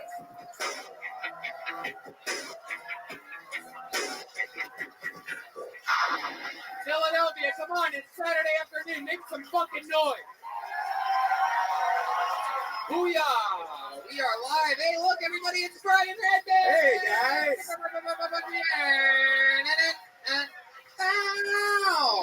We are live. So exciting. We're Yep. back for our third and final show. yes. It's been a very exciting weekend so far. We have a couple more stand-up shows after this tonight, and then we go back home. And we're back to LA. Another show. Show through other people. I would Thursday tell night, we're in him, Ventura, just like I California. think The that next Thursday after that, St. he's just Louis. trying to get Thursday attention, and that's after that, cool. West Nyack, Kiltony, St. Louis, and West Nyack have weekends of stand-up with them, in which you can check out me, Red Band, and Jeremiah, all doing stand-up comedy sets as well. That whole weekend. We're doing Kiltony's at the La Jolla Comedy. Hold out one. We just. Yep. New York. It's a big one. I think he's just getting attention. Weekend, and then it's Kill Tony Mania, San Francisco, 18th and 19th. It's back. 2 shows per night at Cobb's in San Francisco. And then Sacramento just added the 16th and 17th. So we're going to be in Northern California for those 4 nights doing 6 Kiltonies. 6 Kiltonies. 8 Kiltonies in 8 days if you count the ones in LA. That's a record. Wondering. So business is a booming.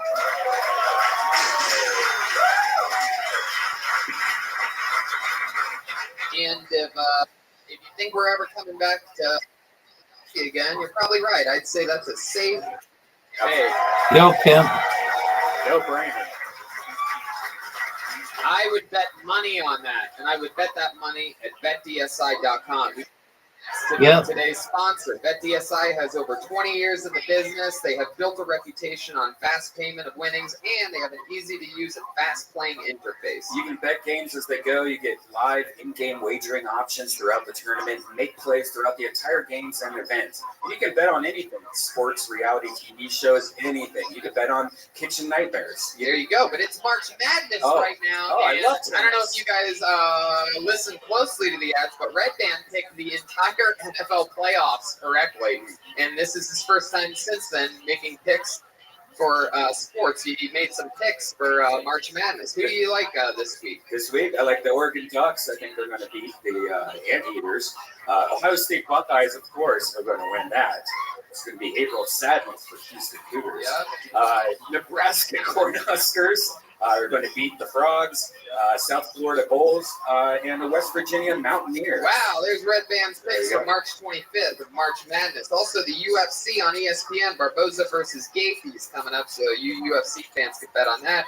Plus, you have Willis versus Blades, Pettis versus Stephen Thompson. That's a crazy fight. Look at that.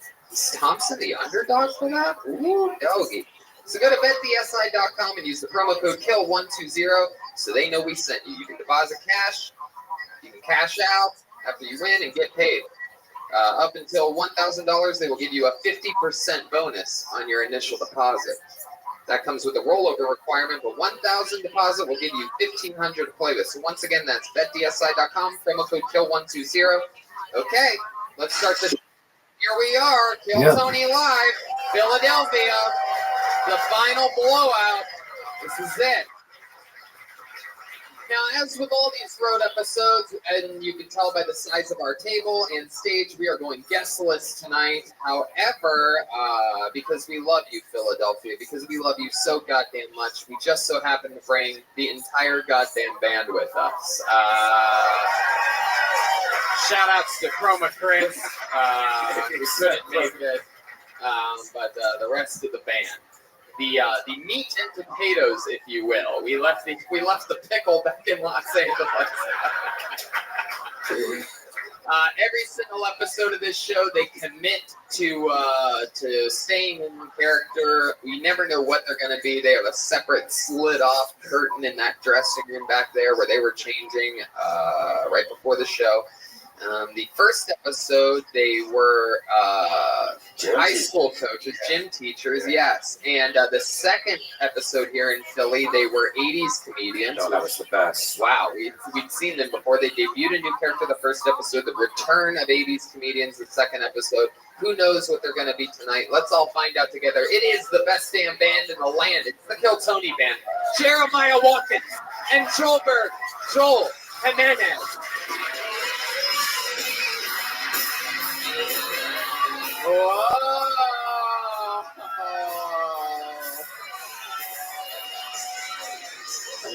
Wow!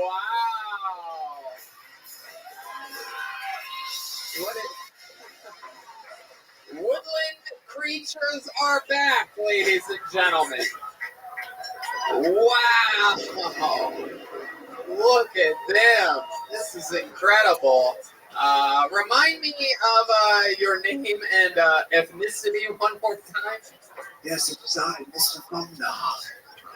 My mother is a goddess, and my father is a deer. Wait, your mom got fucked by a deer?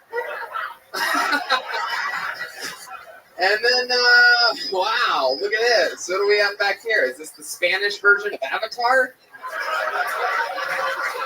What are you, Avatar? Oh, hey. It has begun. Tony, my name's Derek. I'm a straight fairy. I love pussy.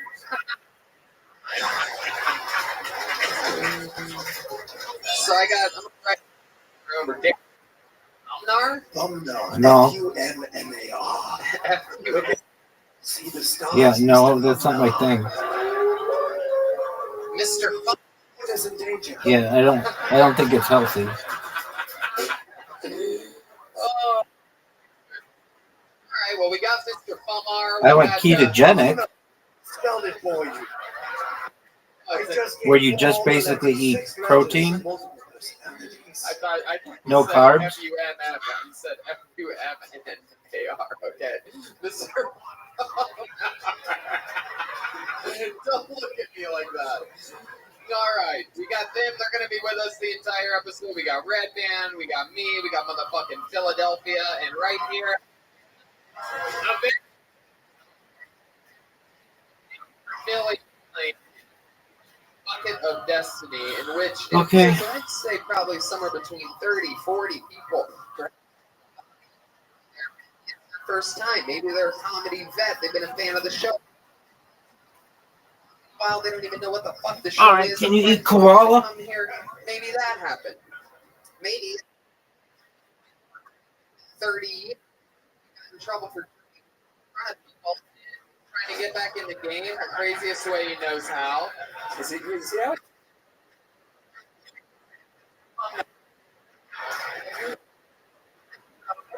He's having trouble getting his saxophone over his ankle. I didn't know antlers bent like that. That is the half-man part. Him and his fleshy antlers. So, you guys know how it works, I do believe. If I pull a name out of the bucket for someone that's signed up, they get 60 seconds to do comedy, uninterrupted. You know your 60 seconds is up when you hear the sound of a kitty. That means, oh, you can barely hear that thing. Where's that kitty at?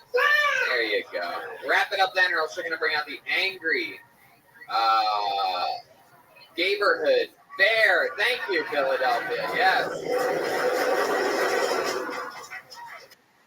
A bear that one of says my that, greatest foes in the forest. And just a heads up, if you get pulled out of the bucket, you have to make your way all the way over here and enter through this side. There is no middle entrance. There is no entrance over there. You'll have to somehow wiggle all the way through there and then come up this direction. Make sure you watch your step. There are cords. There's a step. There's a whole thing. Don't be an idiot. You guys ready to start this thing or what? We are live. Philadelphia, Pennsylvania. Mr. Bumnar, there, and the whole crew. Here we fucking go. Hands in the bucket. And your first comedian tonight getting an uninterrupted 60 seconds. And remember, this is important. I'll say this before because Philly's got a little bit of a fucking I could do that attitude. You do not heckle during the people's sets at all. During their 60 seconds, you either fucking laugh or you don't laugh like a good goddamn audience. Well, after their 60 seconds is up, we'll take care of the rest of it. You guys ready to start this thing? It's 2 letters, this first name. Make some noise for JP, everyone. Here we go. And it has begun. Live from Philadelphia. From the back. We got a long walk. Look at this guy. Wow.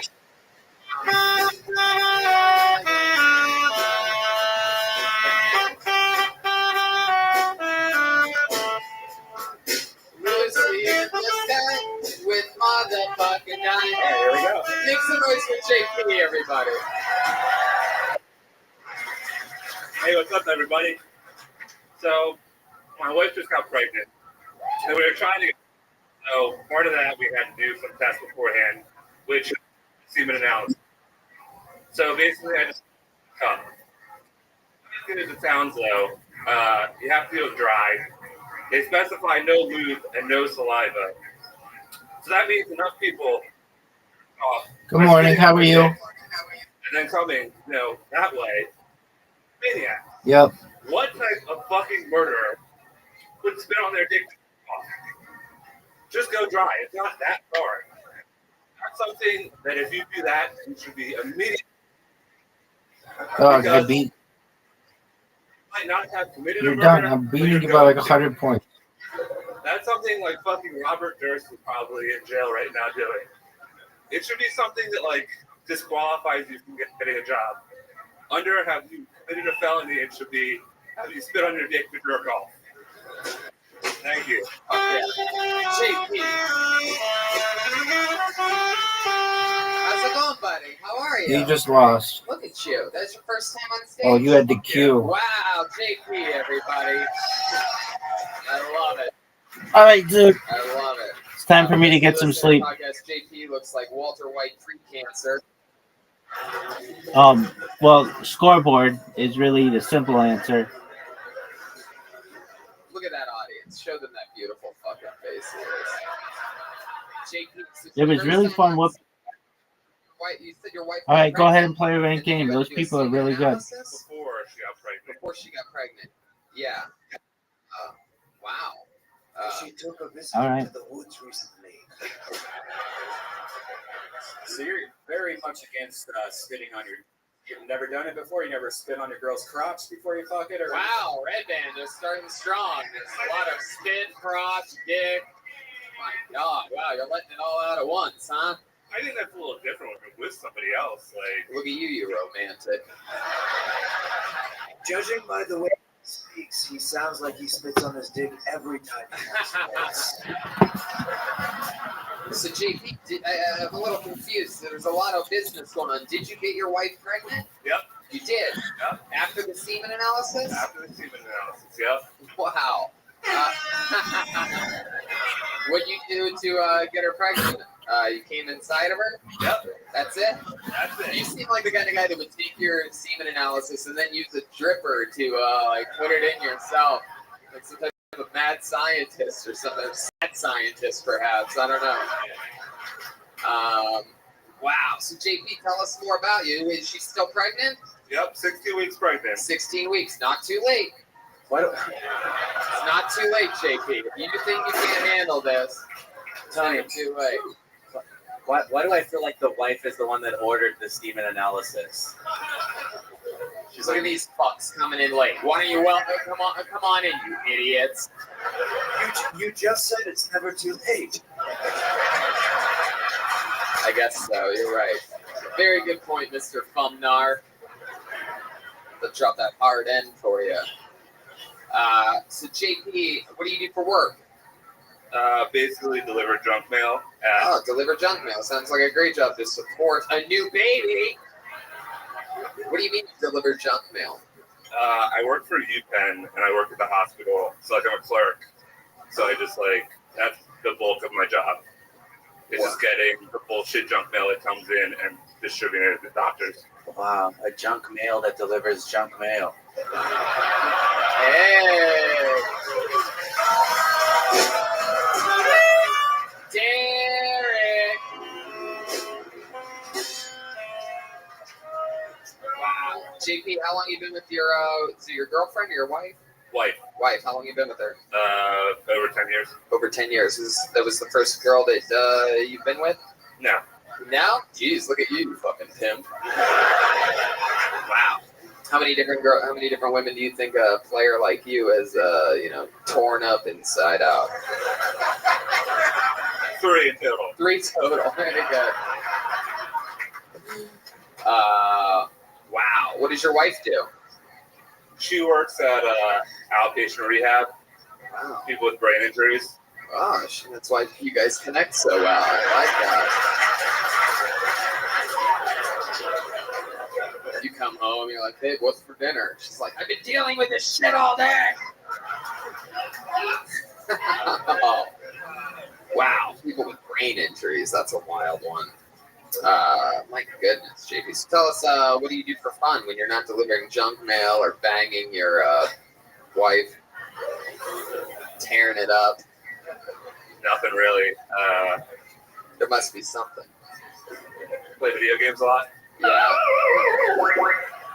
When you call him a player, he's like, it's actually gamer. If you say your favorite video game is Deer Hunter, I will kill you right now.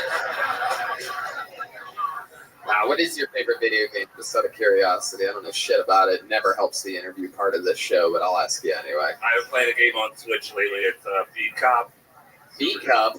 Bee Cop. Bee Cop? Yeah. What do? You arrest bees? Bee. Like bee. Bees Cop. Beat Cop, Mr. Thumbknob. Listen. Bee Cop. So what do you do in that video game? You just walk around and like fucking write tickets to cars. And it's like super dumb. The whitest game ever. I shoot black people. I hand out repossession papers. JP, is stand-up something you've always wanted to do? Yeah. You can you see yourself doing it more now that you've done it one time? Yeah, probably. Yeah. That's fun. You live here in Philly? Yep. The heart of Philly. What part? Not the heart of Philly. The burbs. Yeah. What part? What suburb? The kidney of Philly. Abington. Abington. Yep. Not a lot of Abington people here to represent, really. What's Abington known for? What's the cool thing about it? Oh, okay. Eddie George is a great player from The Ohio State University who's playing in March Madness this week. Go to betdsi.com. Use the promo code. Well, JP, you got the show started here tonight, and we are greatly appreciative of that. Congratulations on your first time, and I wish you the best of luck with stand-up comedy and your baby on the way. 16 weeks means what? We've got 5 months left.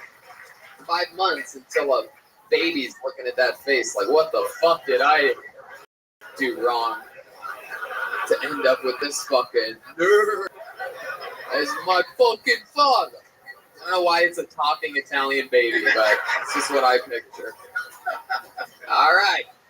Your next comedian, 60 seconds, uninterrupted, goes by the name of Adam Nutter. Adam Nutter. Here he comes. Adam Nutter. There he is. Come on, one more time for Adam Nutter.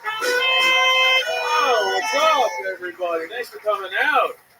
Guys, I love drugs. I don't know about you, but I do. Right? Love me some DMT, love me some mushrooms, love me some marijuana.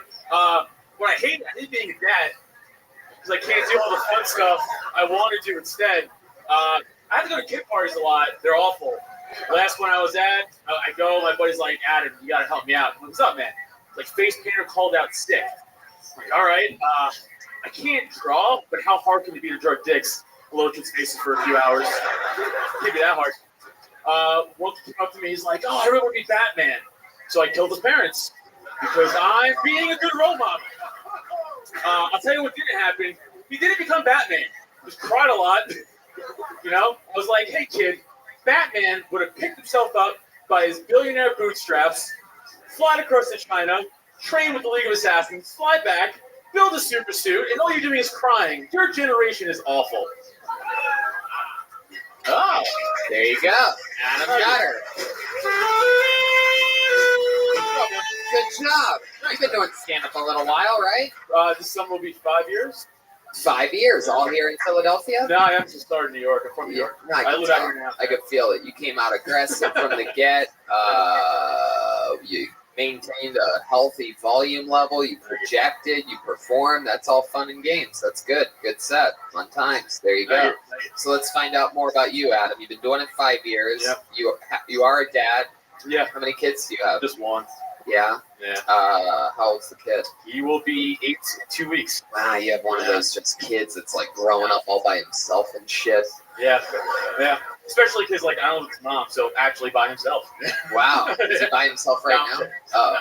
Oh, actually, I don't know. I'm here. So. Well, now I don't know what the fuck's true and what's not. The 8-year-old live with you?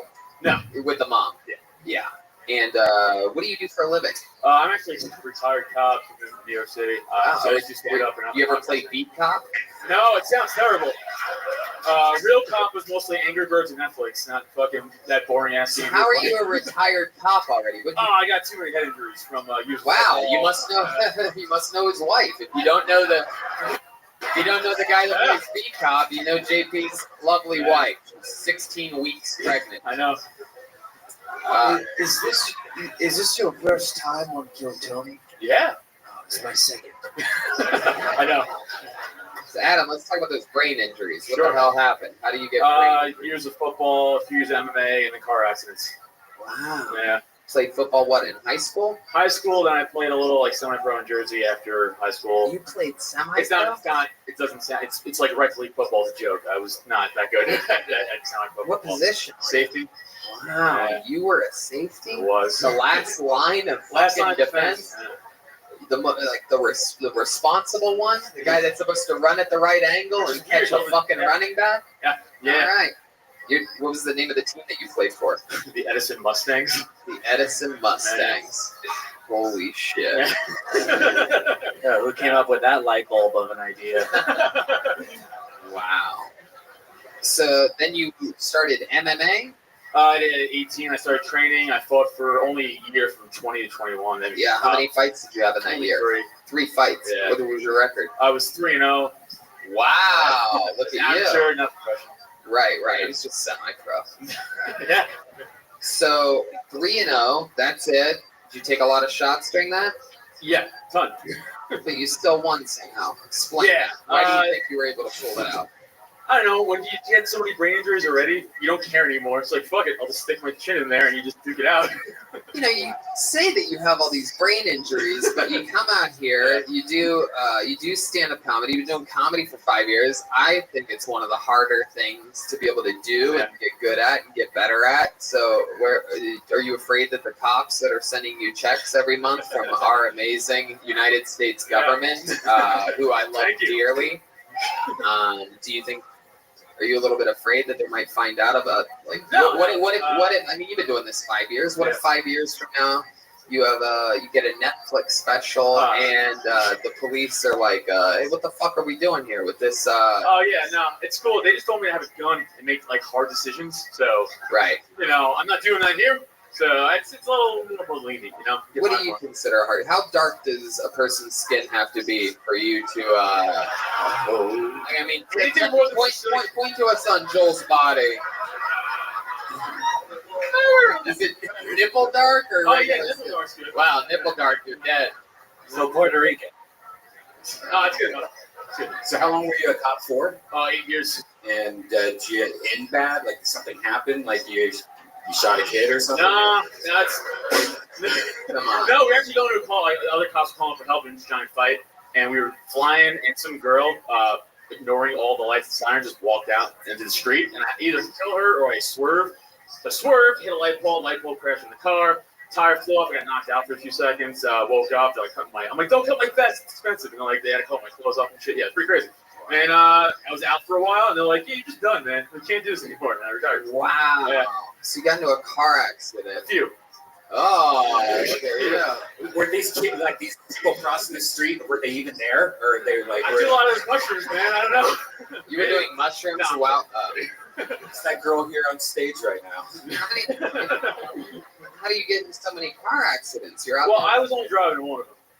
The other two were my buddy, and he's not that great at driving, obviously. You let a buddy drive your cop car? Yeah. Yeah. Goodness. Craziest thing you saw in your 8 years as a cop? Craziest thing? Other than a light pole. Dude jumped out of a window, got stuck on a metal fence, and decapitated himself. Yeah. And he asked. What was he trying to do? He was trying to escape the police or something? Like, why did he jump out of the window? I think he was in a drug dispute with another upstanding citizen. What floor? Second floor? Third floor? Third floor. Roof. Sorry, roof. Third floor roof. So, like, right there. Just took off and missed. Yeah. Took his whole head off. Yeah. And you got to see it? Oh, yeah. Helicopter blades, hit people's heads. Pretty crazy shit. Did you take selfies with it? No. You must have done something fun. Like, did you cuff his hands behind his back? So we try to do stuff fun before everybody shows up. So, like, like, we used to, like, cuff our friends, like, hood of the cars and shit like that, for fun, just to dick around. Did you ever take any of the drugs? Like, were you like, oh, I like this cocaine? It's too hard. Like, everything's too monitored. Can't do it. It's like the TV shows at all. Everything's fucking, it's like Big Brother, man. It's hard. I love it. Well, Adam, congratulations. Thank you for your man. service, and thank you for coming on Kill Sunny. There you go. 5-year comedy vet. Adam Nutter. You got it.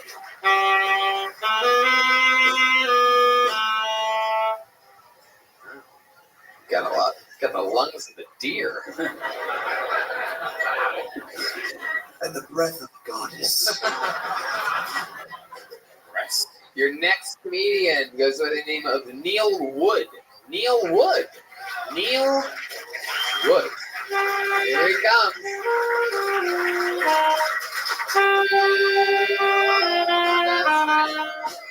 What's up, people? I think period sex is a lot of hard work. You know, you got to get all those costumes. The first time I ever had oral sex. We 69. First time. I don't know who was that. It was my idea. I don't know why I'm lying to all of you. And she had braces on her legs. And, it was like smelly scaffolding fell on it. It's like, where's my union rep? Yeah.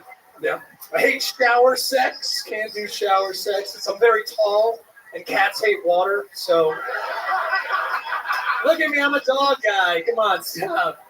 It's enough. You know, as shower sex, as it's known, the rainforest sex. All right, there you go. Thanks, guys. There you go. Neil Wood. Hilarious. What's up, Tony? Very good. Very, very good. I'm getting the feeling that, like Adam, this isn't your first rodeo. No, yeah, about 5 years. Come on, 5. 5 years. And you perform here in Philly, New York? New York, like once or twice. New Jersey, Mostly Philly. You based out here? Yeah. This is where you live? Yeah, South Philly. What do they call it? New Breeze? Your voice doesn't match your head at all. No, it doesn't. You have a fucking real voice. You have the voice of a pro wrestler cutting a promo. When I get my hands on you this fucking Monday. It sounds about right. And you have the face of the guy that would just watch the pro wrestler cut the promo. Yeah. He looks like a nerd that got drafted to Vietnam. Fuck! Is that what I look like? Shit. You sound like... No, I swear I have flat feet. I can't join. He's like a Full Metal faggot. Goldberg. That was pretty good. Oh, boy. Fuck yeah. That was fucking amazing. It's warming up back there. It was the best day ever. Fuck yeah, dude. Oh. You sound like a guy that looks like you, right? Got arrested and you're in prison for the first time ever, and you're trying to like not get butt fucked. Yo, hey, what are you looking at over there? I'm a man. Clearly, this isn't put on. This is my real voice. Yeah. He sounds like he's auditioning to be a strip club DJ. Welcome to the stage. There you go. Yeah. I don't know. You have a girlfriend? No, just got out of that. Really? Yeah. Oh yeah? How'd you get out of it? I got herpes. Is that true?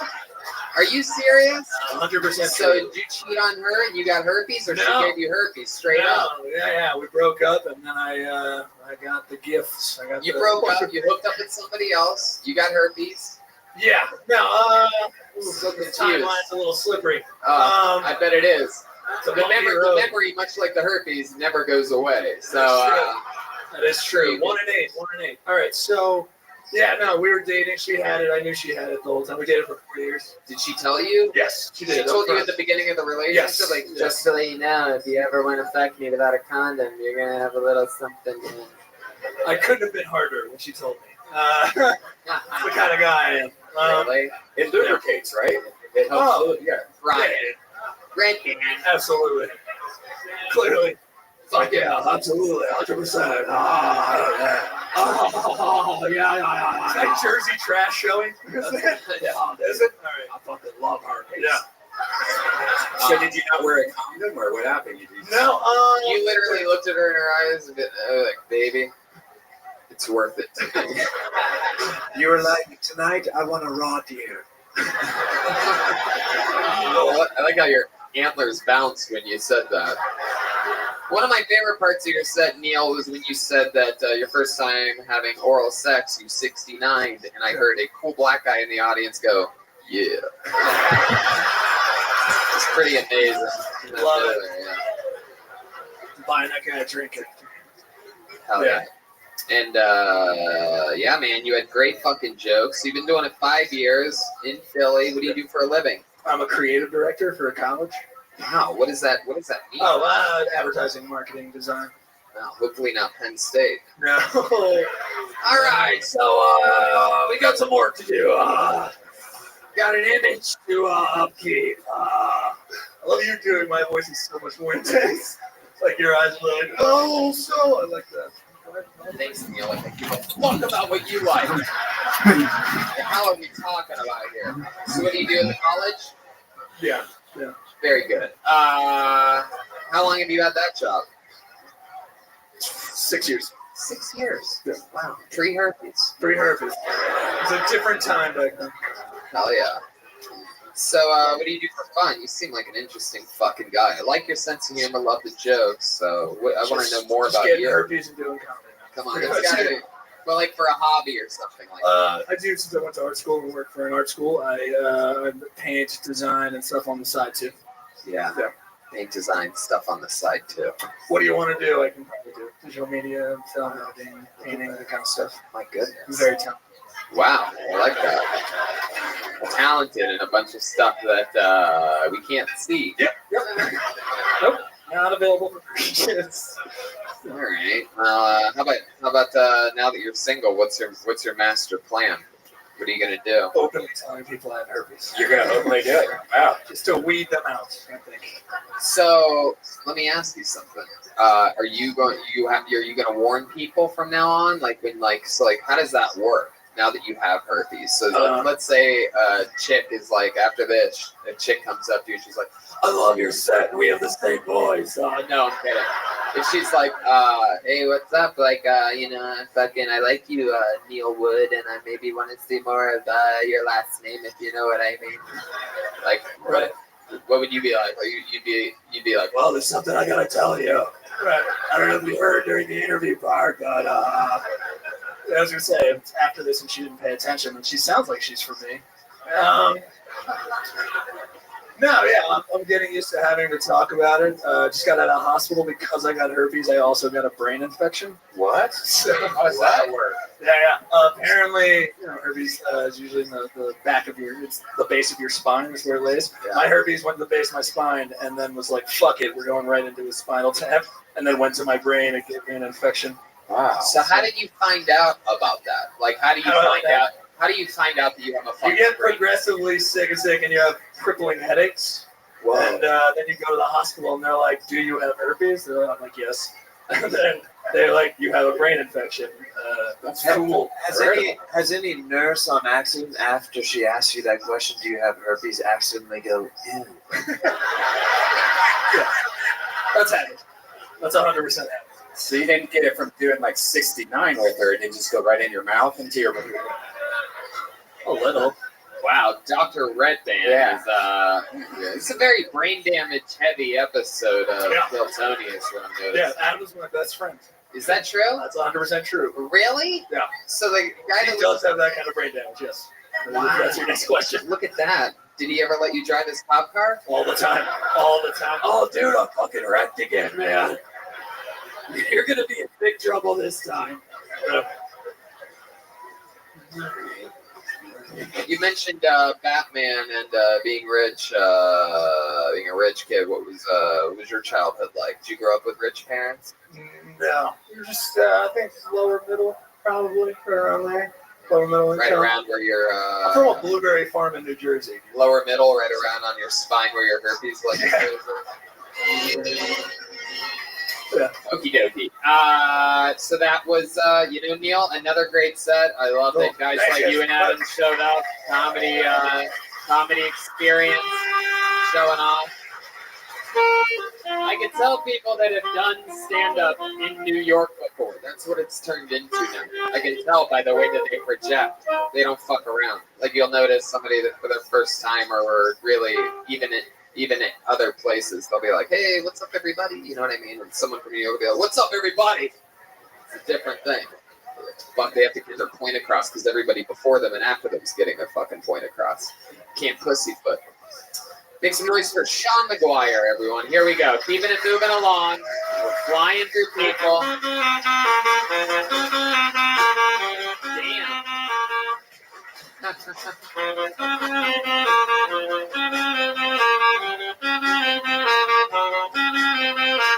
Sweet dreams are made of these. I wear my sunglasses at night. Oh.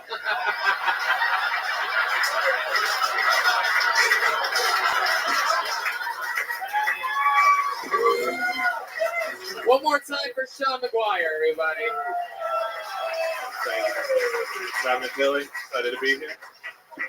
Oh man, so not a good time in America for a lot of icons. R. Kelly, down. MJ, recently down. Donald Trump hanging in there, but it's not looking good. But we'll see. One icon though who's doing well, perhaps on a serious come up, is David Attenborough, the greatest documentary narrator of all time. BBC is working that motherfucker, man. How many more goddamn nature documentaries is that? This poor old man. He's sitting there, he's got like Parkinson's everywhere. He's like, it's like, watch Africa. It's like one of the latest ones. He's standing there in this, between these two rows of trees. Go ahead, go ahead.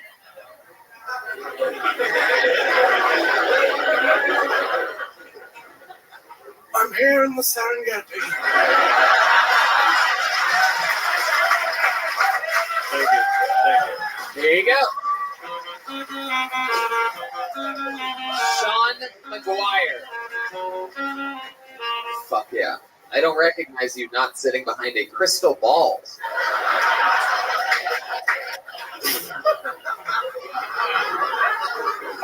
Surprise. Wow. Sean, that was fun. New to stand-up? About 4 months. 4 months. Yeah. Oh yeah, that's fun. You here from here in Philly? I'm from Virginia. Virginia? Yeah. Wow.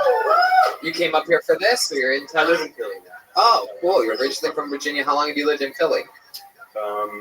About 4 months. About 4 months. Yeah. Came to Philly to live your dream as a stand-up comedian.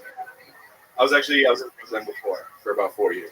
Oh, okay, but you didn't do stand-up there. You're like, I started fuck there. New York City. If you want to make it anywhere, you got to go to Philly first, right? Oh shit, the guy that likes 69ing agrees with that. Fuck yeah, dude. This guy likes 69ing and starting comedy in Philly for some reason. So why Philly? Why the move from Brooklyn to Philly? I was partly just wanted a little change from New York. Wanted to chill out and slow things. Do you have a girl down break myself. your heart in New York? No, I had a girl just get a promotion with her job, which has led us to Philly. So I just said, fuck it, I'll move to Philly with you. Wow, look at you. That's a fucking real man right there. Jeez. New York City? No, fuck this. I'll go to Philly for you, babe. I love it. I like wind and dirt. Let's go. Just like I am half man, so are you. My goodness. How long have you been with your girl? It has been almost 2 years. Where'd you meet her? I met her. What chat room did you meet her in? No chat room. I met her at a former job of mine. I was working as a manager at a grocery store, and she was a account representative for a juice company that I would buy juice from. Keep going. Make the answer longer. Make it longer. No. Wow. What do you do for a living? I'm a barista Monday through Friday. A barista. Wow, you almost made it sound like you're not a coffee making guy. You said it like it's like some bigger thing. I'm like, wow, he works on the bar of Easter. Oh, he's got. He steams margaritas. You're a barista. And I fry chicken and donuts on the weekend. Whoa. Chicken donuts. Ew. Oh, Federal Donuts, Center City. Wow. I'm your man. I'm surprised when you said that you fried chicken and donuts. I didn't hear, yeah. I was really surprised there was a gap there. Sorry to stereotype you, but I really thought I had you figured out by now. How do you get in the business of frying chicken and donuts? How does that start? That's a good question. I don't know. Only on weekends, though. Only on weekends. Saturday and Sunday. Yes. I was full time, but I went part time because the bar So Saturday and Sunday, you're like, fuck it, it's still Friday to me. Yeah. My fry jokes never work the way that I think they're going to. All right. Well, what else, Sean? What else are you into? There must be something about you. You seem like the kind of guy that likes to ice skate backwards in the.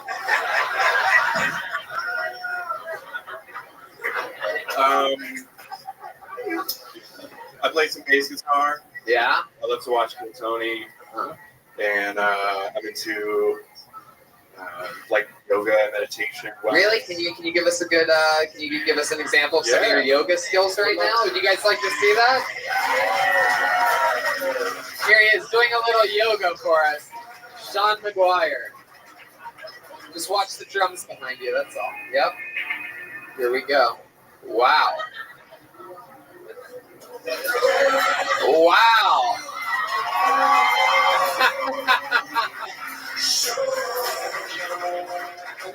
That was beautiful, Sean. Thank you, Tony. Sean looks like the last person to suffer from the disease scurvy. It is true. It is true. Is that downward facing pirate you just did? It was crow to handstand. Ah, crow hands.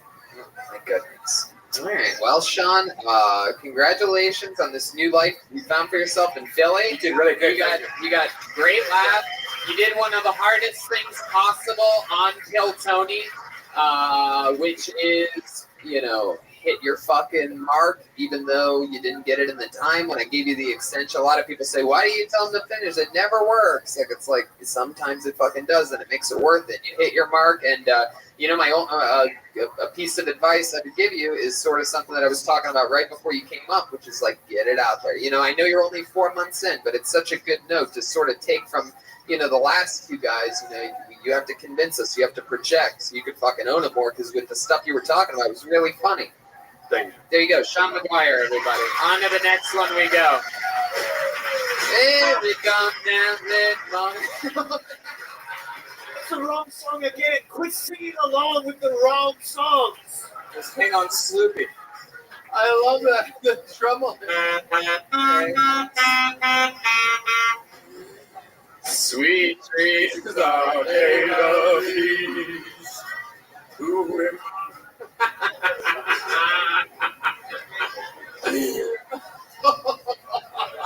I spent 40 minutes before the show rehearsing. 40 minutes! Who am I to disagree? All right. Oh.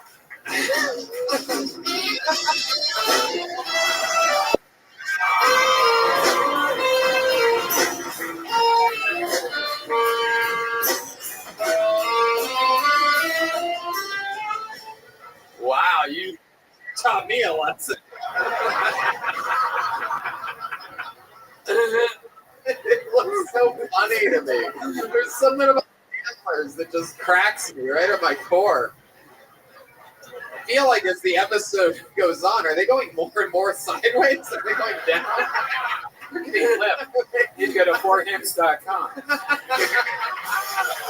/Kill Tony. There you go. Rub it a little. Get in there. Wow.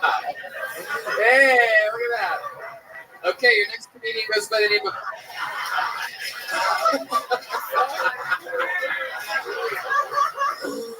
Oh, I swear, ladies, this has never happened before.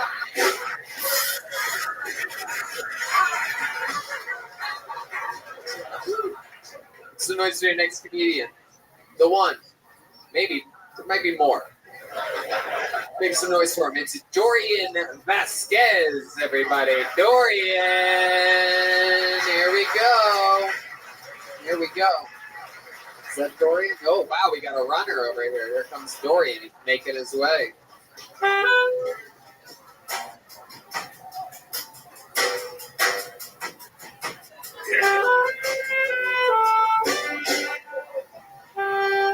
One more time for Dorian Vasquez, everyone.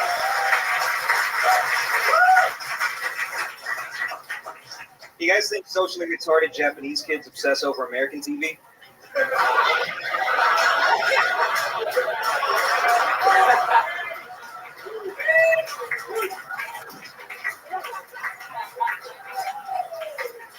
Hell yeah. Comic-Con Tokyo, just a bunch of kids dressed like Al Bundy.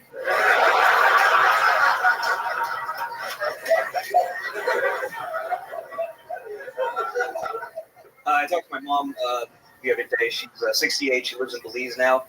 She asked me what non-binary meant. That's a lot of pressure.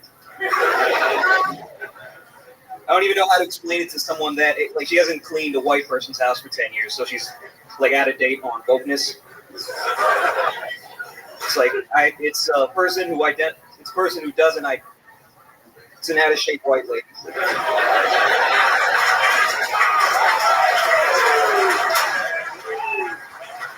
that it? Wow, Dorian Vasquez. Wow. That was incredible. Wow, that is the funniest set I've ever seen Tig Notaro have. That was incredible. That's a good one. Wow. How long have you been doing stand-up? About 7 years. 7 years, and it shows, my friend. Applause breaks all throughout. You live here in Philly? Yeah, Now you do. Originally from Inglewood, California. Originally from Inglewood. How'd you end up in Philly? I wanted to be on the East Coast, but I wanted to afford it. Wow. That's the same reason all of them are here right now. Yeah. And their ancestors. And, wow. So you chose Philly. Yeah, I mean, it's cheaper than New York. It's only a $20 bus ride, so. $20 bus ride to New York. And you do stand up in New York quite a bit. I try to. Yeah. What do you do for a living? How do you afford living in Philadelphia? How could you possibly afford? Actually, I'm a videographer. A videographer? I'm a videographer here a lot of times. So. Here at this club? Yeah. Oh, you work for Helium? No, I do freelance work. Yeah. Oh, very cool. That's awesome. You've done that for how old are you? You seem like you could be like any age. I'm 20. Yeah, I'm 29. 29. Yeah. It's lovely. Yeah. Your parents are the Vasquezes of Inglewood, California. Yeah. What do they think about you living out in Philly? They were fun. When they saw that I could take care of myself. Yeah. Yeah. They feel like you're. They sent me money. Oh, really? What do they do? No, they're retired. I'm trying to have a dream. Are they Mexican? You Mexican? Are you Mexican? No, they're from Belize. I don't believe it. No. Ask you. Thank you. You want to make out? Look at this. Look at the natural rivalry you guys have. You don't play drums by any chance, do you, Dorian? No. My goodness. I will eat you alive. What do you do for fun, Dorian? What are you into? What are some? Actually, I just left. Apart from videography and comedy, I'm actually starting to wrestle. Wrestle? You're starting now to learn how to wrestle? Yeah, I literally just went to a wrestling practice before this. You went to wrestling practice before this? Yeah. How long have you been wrestling for? No, I literally just started. Like, it's my second time. Second time ever wrestling. You're like, fuck this. I'm 29. I'm going to learn now. What are you doing? You doing like drilling double legs and whatnot? Single No, legs? nothing complicated. Just like bouncing off the ropes, learning how to take pulls. Oh, you're talking about professional wrestling. Yeah. Wow, holy fucking shit. Oh my god. Now that's even crazier than what I thought. I'm like, wow, wrestling's such a hard sport. So fundamentally hard, but at least the kid's built for it. Now you're telling me you're a pro wrestler. I'm not an old pro. No, I know. Semi-pro. I know, but the sport basically, yeah. The sport is called pro wrestling. Yeah, well, yeah. Yeah. It's So, like, what the fuck did you learn today? Getting thrown into the ropes is what you said? Yeah, no, just getting thrown in the ropes, learning how to take the. This is so interesting. Yeah. What would your character be if Vince McMahon called you today and was like, "Well, Dorian, I like what you're doing. I heard about you. I like the fact that you're coming in late and you're completely different than anything we've ever had here before. I want to sign you to a contract. What are your ideas for characters? What could you be? How do you see yourself?" I was thinking actually, I'll get a tan and be a revolutionary migrant worker. God damn it, I love it. You're hired. Revolutionary migrant worker. Can you cut a promo for us? Can you show us what that would look like? You challenging perhaps Brock Lesnar. You got Brock Lesnar at WrestleMania. Show us what that would look out at the crowd and show them. Tell those people. Pretend like that's Madison Square Garden. All right. I honestly got nothing other than just anger at white people, to be honest. Perfect. Thank you. It's just, I'm tired of white women telling me to check my privilege. I'm a working class Hispanic. The only way I get to reach a glass ceiling is if I clean it. I love you. Yeah, that's all I got. I love you, Dorian. Can you maybe amp up the accent, perhaps? I am a migrant worker. Hi, guys. Yeah, Belize is an English-speaking country in Central America.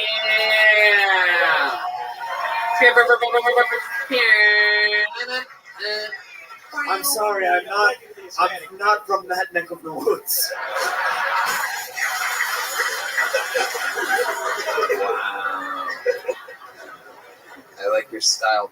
This is fun. Thank you, crap. Oh, did I tell you you could fucking go? Wow. This was fun. Thanks for having me. I'm done here. This is what I came in to do, and I'm done. Wow, I've never seen someone play the credits on their own set before. All right, Dorian. You can go ahead. There you go. Dorian Vasquez, everyone.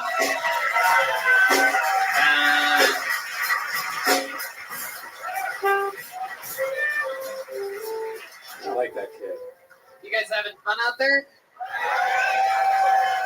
How many of you like it when comedians do good on Kill Tony? How many of you like seeing people bomb up here? Oh dear. Make some noise for your next comic. David Weissner, everyone. Here we go. 60 seconds.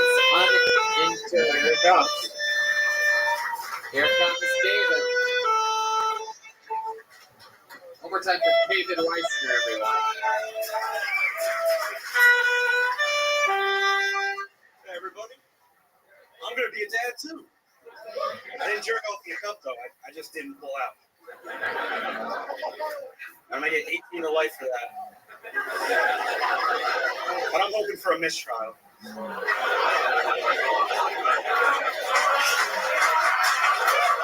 I mean, we've only been together for 9 months. We haven't even done butt stuff yet. I've been keeping my ass clean for nothing.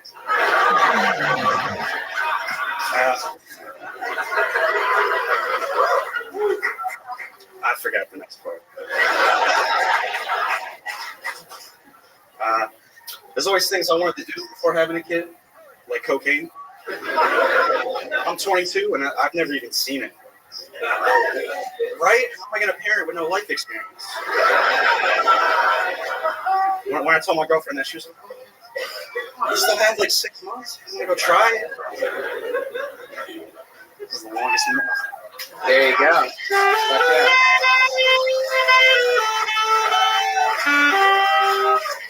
It's the longest minute, and also now that you've been here, one of the widest minutes.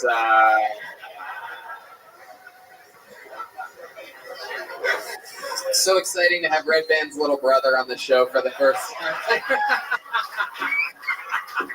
It's like an we don't touch each other. It's like an Addams Family reunion up here. Fuck yeah. So, David, it's true. You're going to be a dad? How far along is she? 15 weeks. 15 weeks. We might have a baby competition coming out. There's a 16-weeker out there that's ready to pop any day now. You know if it's a boy or a girl yet? Either way, it's going to be a pussy. No, I'm kidding. I don't know. I don't know why I said that. Is anybody else worried that Bobby Hill is going to be a dad?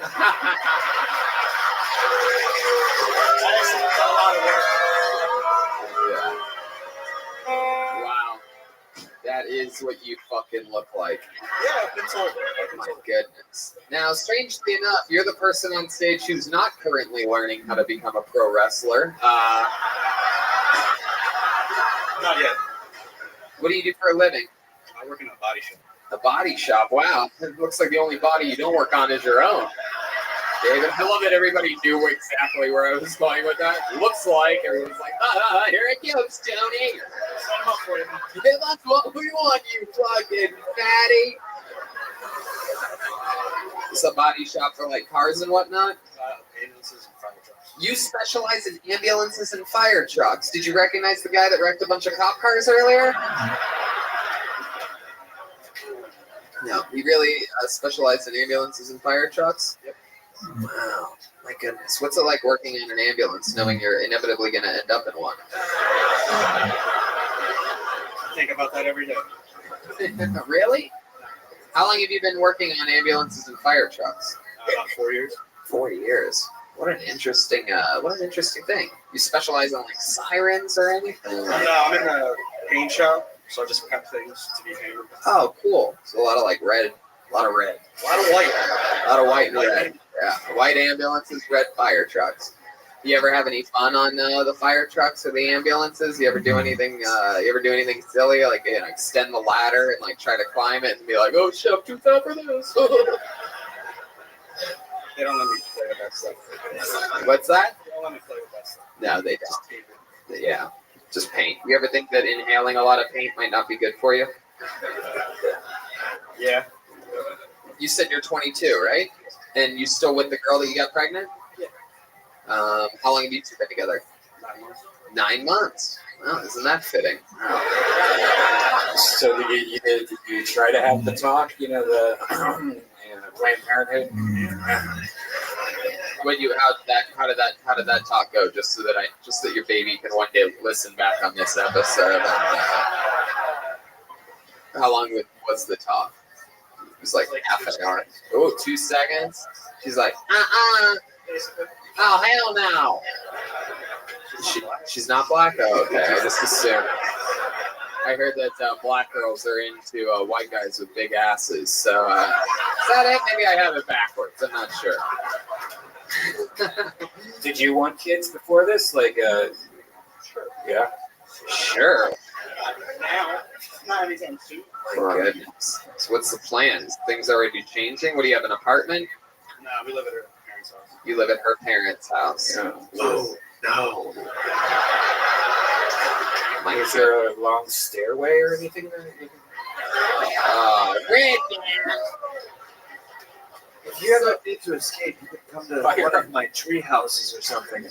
So you live at the parents' house. She lives at the parents' house. The parents live at the parents' house. Is there anybody else living there? Does she have any brothers and sisters or anything? She has a brother. She has a brother. He has his own place. Like he's a fucking grown up. Yeah, he's still he has a house and no kids. Do you guys fuck at the parents' house? Oh yeah. You guys conceived a baby?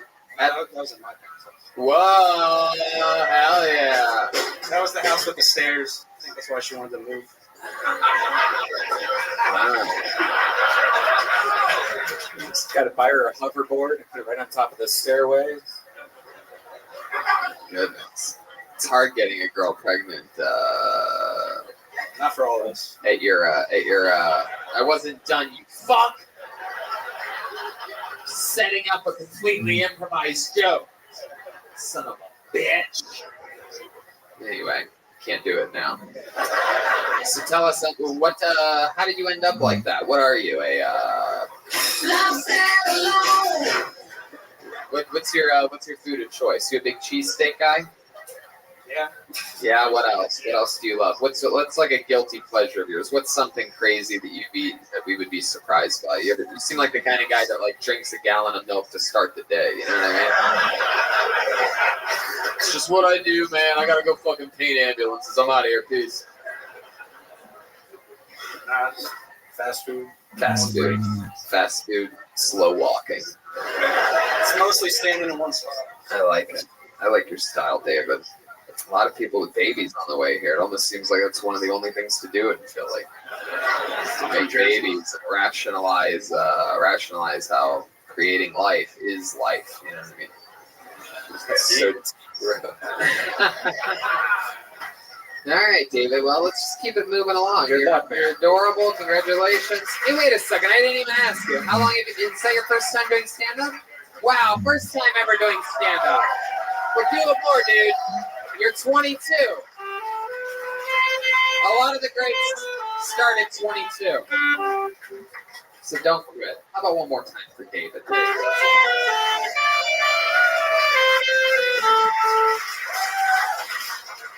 Is that the baby mama next to you? Damn, look at her. I like that. Yeah, that's just one of those fucking thick rimmed glasses chicks. Get her a couple shots.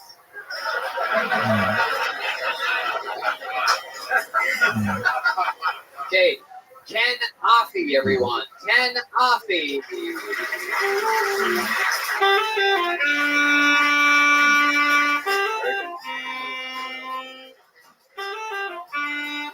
like her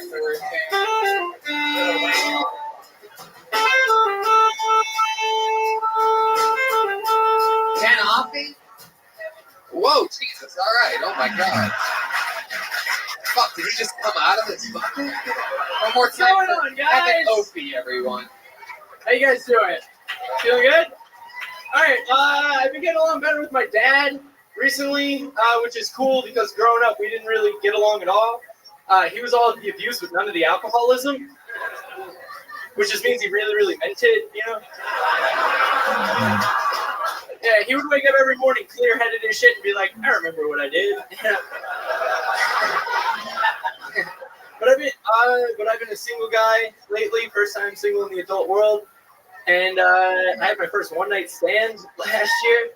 Thank you. Would have been better if you were there. But while we were doing it, I said to her, "Hey, say my name," just to see how long it would take for her to remember, you know. And a few seconds went by, and she went, "Daddy."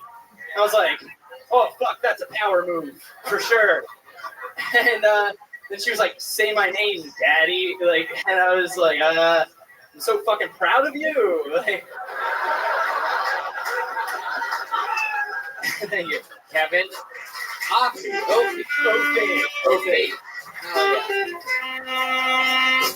Fuck yeah, you did it, dude. Thanks, fucking, man. You fucking did it, Kevin. Thank you. How long have you been doing stand-up? 2 years in June. 2 years. That's awesome. All here in Philly, or? Philly. I just did my first shows in Texas, Austin. How'd you end up in Texas? It was really fun. It was fun to do it in another radically different place. Right, but how did you end up there? Did you book my old internship from LA flew me out to do South by Southwest stuff, so I just was like, all right, I'm gonna Facebook blast people and see if I can do some time. Sweet. Heck yeah. Yeah. That's great. I love that. It's so good to see the son married with children all grown up and out there in the streets. Yeah, I'm a little boy. Yeah. That's fun. So you're doing this for 2 years. What do you do with computers for a living? I do video editing. Yeah. Damn right you do. Yeah. I just have to ask a question because this is weirding me out a bit. Do you have paint or blood on you right now? Where do you see that? What do you on see? his right side of his ear, on his... Let me turn your head this way. Turn your head this way. Yeah, over here. Turn your head. Okay, well, turn your head that way. I can't see it.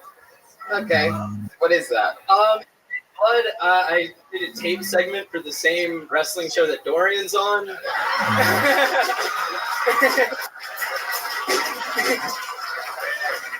Oh my god.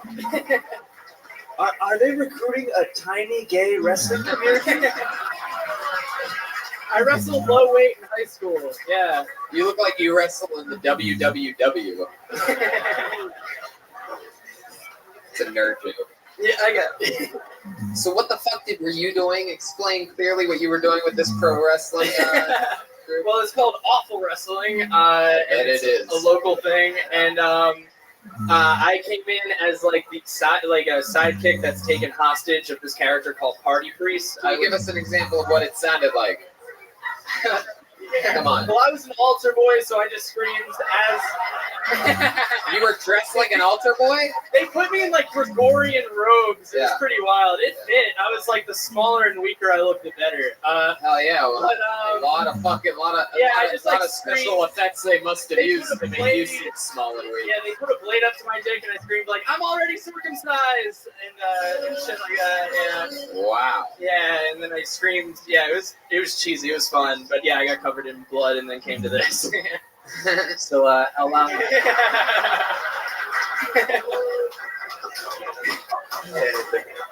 I was gonna just ask how long you've been wrestling with your sexuality. My whole life, baby. So do you have a girlfriend? No, single right now. Single right now. Last date you went on, when was that? A few weeks ago, it was with the person who just dumped me. A few weeks ago with a person. When did they dump you? Yesterday morning. Wow. My goodness. So you went on a date a few weeks ago. Yeah. And Philly, I picked her up at work. We watched the new Spider-Man movie and at a movie theater? No, I bought it on iTunes. Oh, you watched it at your place. Her place on my computer. Her place on your computer. You brought a laptop? Let me hook up my laptop. Yeah, 15-inch MacBook. She doesn't have a TV. So would you watch it on a couch or in bed? Bed. Wow, straight to the bedroom. Yeah. First date? No. We were together for a little bit. Yeah, how long's a little bit? Like 4 or 5 months. Right. I mean, like a second, yeah. Okay, so when she dumped you yesterday. Yeah. So you wake up, what happens? Well, I was in Austin for a week, which was last week. I called her. We hadn't really talked in a second, so I called her to see what was up. Yeah, it's like, hey, what's up? You want to watch Spider-Man again, baby? Hey, it's a great fucking movie. But no, and I called her. It immediately kind of turned into a defensive fight, and I was like, "Do you want to keep seeing me?" And she said no, and I was like, "All right, well then goodbye." When you say a defensive fight, what did she say? I called her to see how she was doing because she said she was depressed, and then she didn't really give me any information. So I was just trying to keep the conversation going. Yeah, so I said, let me explain to you something. I'm aggressive. Yeah. You went to Austin for a week. She feels depressed because it's not really depression. That's sad because of guilt because she fucked someone while you were there. Probably. Women don't just fall out of love. They get fucked by someone else. It is what it is. Probably taller. Yeah. Here's what you do. You go into the secluded woods. You find a babbling brook. You look into the water. If you see the reflection of a badger, you will be alone forever. Noted. That's it? So he's just going to find out if he's going to be alone forever? He will be alone forever. There is only one option. For other people, if you see a Mustang, then if you see a crow, it's on. All right. Is there anything about you, Kevin, that we would be surprised to know, other than the fact that you tape segments for wrestling? My first job when I was 16, I was Elmo at Sesame Place. Do you have an Elmo? I do not have an Elmo. Thank goodness. Elmo sounds more like this. Jesus, Woodland Creature had Mr. Funmar had a little Elmo as a kid, huh? It was the only thing that kept me company while I rubbled through the forest, wondering Am I more man or am I more deer? Do I belong with the people in the village or do I belong with the woodland creatures? Like my straight fairy brother in the back of his head. Elmo was the only thing that kept me company, and I tickled him until his batteries ran out. And then I did not hear another human voice for 14 years. Then I became Mr. Faulkner. Wow. Well, Kevin, you tickled us here tonight. One more time for Kevin Opie, everybody. There he goes, Kevin Opie. Sure. There you go. One of the tiniest, most innocent handshakes I've ever had. Little tiny, soft, cold hand. One more time for Kevin, everybody. There you go. All right. Pulled another name out of the bucket. Keeping it moving along. Make some noise for Chris Sicoli, everyone. Chris Sicoli.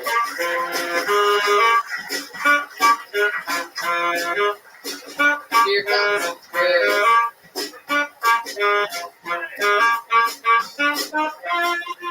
Here he comes. Your next comedian.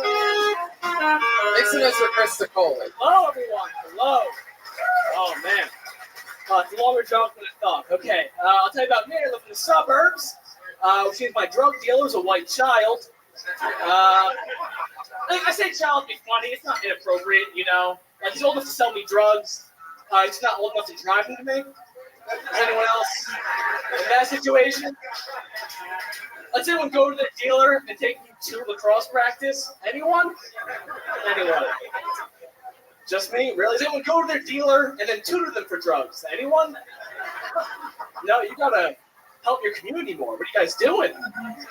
This is how Amazon becomes a thing. You're not helping anyone. I'll tell you, though, nothing's worse than going to your white child drug dealer's driveway, expecting him to come out with drugs, only to have a mom come out and ask you why you're there to see your 14-year-old son. And I want to rat the kid out, you know? I want to ruin that. But I panicked, I'm not gonna lie. I was just like, 14? He told me 18. Then I left. I was like, good news, your mom does not think you're selling drugs. Bad news, she does think you're banging older dudes. So, that close. What was the bad news? Just out of curiosity. Bad news, she does think you're banging older dudes. Alright, there you go. Chris Sicoli, you talk a lot about drugs for a guy that looks like he's never done any. I look innocent. I've done a number of stuff. Not heroin, cocaine, everything. Mr. Faulkner knows your darkest secrets. Oh. When his antlers go all the way down to the sides like that, that means that you're going to be alone forever. Same thing as when you see a badger in the reflection on the brook. So Chris, we found out about drugs and that you live in the suburbs. What else? How long is that your first time doing stand-up? I've been doing it a little under 3 years. Little under 3 years. Heck yeah. All here in Philadelphia? No, I actually live in Jersey. You live in Jersey. I'm actually now interning for the Legion of Skanks podcast, if anyone listens here. Oh, yes. Yes, of course. We are. Thud, if anyone knows Thud. Thud? Hell yeah. Hell yeah, guys. Thank what was that part? Would you say that just made this guy's head explode? Yeah, what? I'm Thud. Oh, Yeah. so you're like famous on the Legion of Skanks, sort of. Legion of Skanks and open mics and famous. Wow, there you go. Look at that. Legion of Skanks is our brothers. We say that with no hesitation. We love them, and we'll be there for Skankfest. Heading back. Hell yeah. Heading back in June. You'll be there at Skankfest, obviously. Sure, yeah. Wow, that's very cool. When you said Thud, this guy went wild. Clearly, he's a fan of the Legion of Skanks. I dig it. Stick with me over here, Chris. Sorry, Tony. Don't let fucking Jesus. Chris just walked himself to the green room and ordered a bottle of champagne. Like it's like relax, but you know. How do they know you as Thud? What are you like popular for? Like what was your breakout? So they had a competition, the Intern Special Olympics. Of course. I won. I just was better than everyone else. Yeah. And the Skanks brought me in for an internship. I'm graduating college in May, so it's 4 college credit, which is ridiculous. Wow. But yeah. the Legion of Skanks. Yes. Louis J found a way to get someone a college credit. That is. That fucking guy. We seriously need to start considering the fact that Louis J. Gomez in 2024 could be the president of the United States of America. What that guy's able to accomplish is crazy. Yeah, I made some phone calls, doggy. What do you want? Did it. President now. Fuck it. You want to be press secretary or what? Dude, let's do it. So Chris, that's fucking awesome, man. You know, it's a big part of being a comedian is, you know, making friends with fucking people that you like and respect, and being in with the Legion of Skanks at a ground level is a great thing. What do you do for a living? How do you make money? So right now, since I'm still in school. Oh yeah, you're finishing school. What's your degree in? Public relations. Public relations. Where are you going to school at? Fairleigh Dickinson University. Say that again. Fairleigh Dickinson. Fairleigh Dickinson. Jesus Christ. Yeah, it's very stupid. Wow, yeah, the word Dixon, Brian. My goodness. Jesus Christ. Wow, what do they specialize in? It sounds like a school that they specialize in taking money from people. That's pretty much it. Fairleigh Dickinson. Yeah. All right. And you got scholarships to go to school? You just owed them a bunch of money? Yeah, so I'm 27, and after 25, New Jersey gives you a shit ton of money to go back to school. So I'm basically going to school for free at this point to finish my bachelor's. So I was So basically, in Jersey, they're so used to people not going to college. Yes. That they're like, all right, once you hit 25 and we're positive you're a fuck up, we'll give you money to go to fucking college. Please, God, go do something. That is the most Jersey shit I've ever heard in my entire life. It's like, pretty please do something with yourself. That's incredible. That must cost them a lot of money on the back end. Instead of just giving it to them when they turn 19, people wait around working minimum wage jobs for 6 years, right? Pretty much, yeah. All right. Not too far off. Fucking amazing. So what did you do those years that you weren't going to college? I worked at PNC for a while, and then at night I started doing comedy. The bank, yeah, PNC. What'd you do at the bank? A teller for a month, and then they switched their entire system over, so I just became an ATM machine. Person. You became a human ATM machine. Put money inside. Like the Tin Man. They basically forced me into a role to just like sell mortgages and credit cards, which made me a fuck ton of money. But like, I got to do that during the day and start comedy at night, so it was a pretty good combination of things. There you go. At your bank, do you accept cicada exoskeletons as currency? If we open a Woodland branch, we will definitely take that. Yes. Oh, a Woodland branch. I see what you're doing. Hey, look at that. If I'm not welcome there, just tell me. Chris, what else about you? You're working with the Skanks. I used to be a pro wrestler here in Philly. Shut the fuck up. I swear to God. How does that work? Is every tiny man on this podcast a professional wrestler? And no one has asked Mr. Bumnar if he can wrestle. Can you wrestle, Mr. Of course. Really? Chris, what was your wrestling character's name? Jesse Wyman. Wasn't anything crazy. What? Yeah, Ladies and gentlemen, curtain off, the main event's about to begin. It's a gigantic killer versus Jesse Wyman. What the fuck is Jesse Wyman's saw my deal? video, yeah. I mean, there was more. That's just the name of the character. Yeah, what was about? What? Tell us more about the character. This is way more embarrassing than comedy. Holy shit. No, it's not.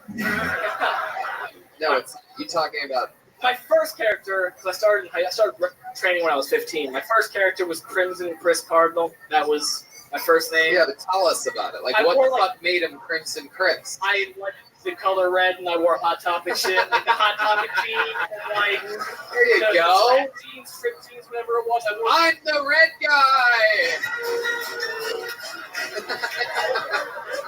I had face paint and shit. So that was your first character? Yeah.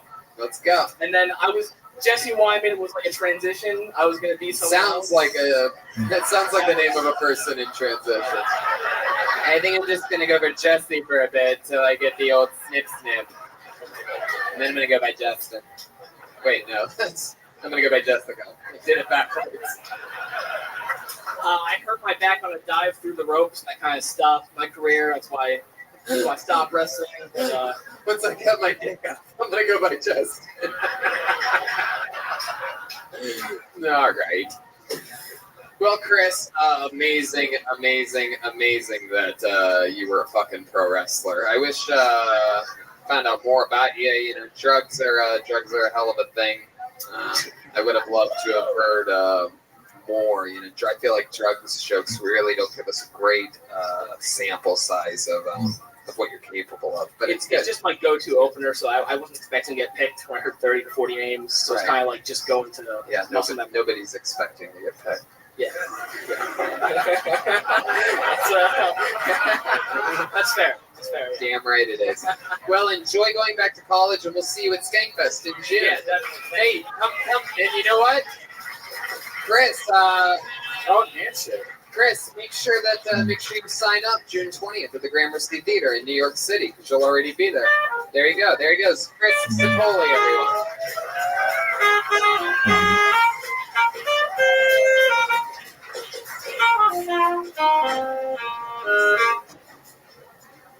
All right, back to the bucket we go. This looks like an interesting name. Make some noise for Matthew Maximus. There we go. This guy sounds like a pro wrestler.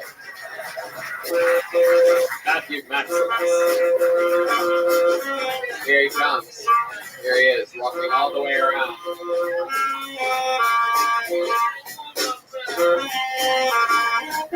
One more time for Matthew Maximus, everyone. How's it going? One time I went camping with my dad, and he slept in the house, and he gave me sleeping bags. It's because I was smoking weed, you know. I always miss being a little kid. Every time I was a little kid, I always yelled at my mom when she came to wipe my ass. That never happens anymore. When I was in high school, I had a stalker, and he came to my school, and I'm assuming he wanted me to suck his dick because that's what he asked everyone in the parking lot. But I never did that. Obviously. A lot of time when I go to the bathroom, like taking a couple hours, and besides the hemorrhoids, every time I get up, I feel like a double amputee because my legs fall asleep and I usually fall down. I guess this doesn't happen to you guys. There you go. There he is.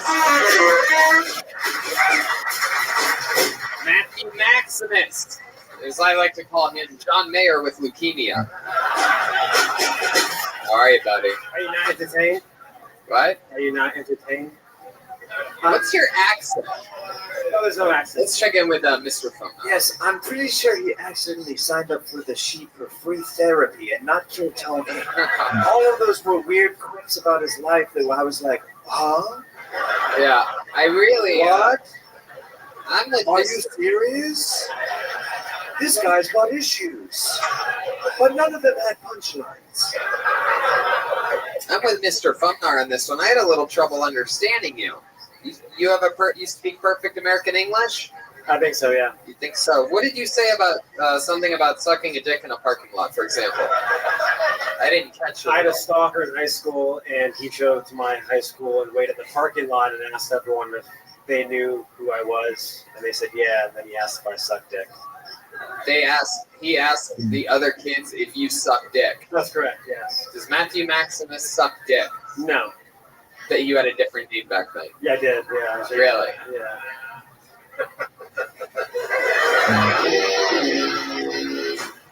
So Matthew Maximus is his stage name?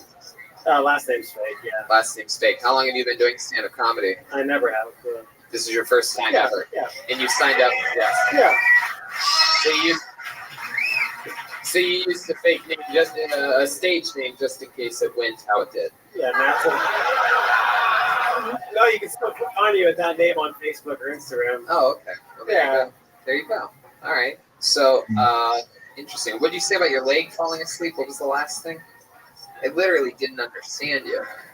Just if, like, you know, you're taking a shit in the bathroom and, like, you're sitting there for a long time and your legs fall asleep.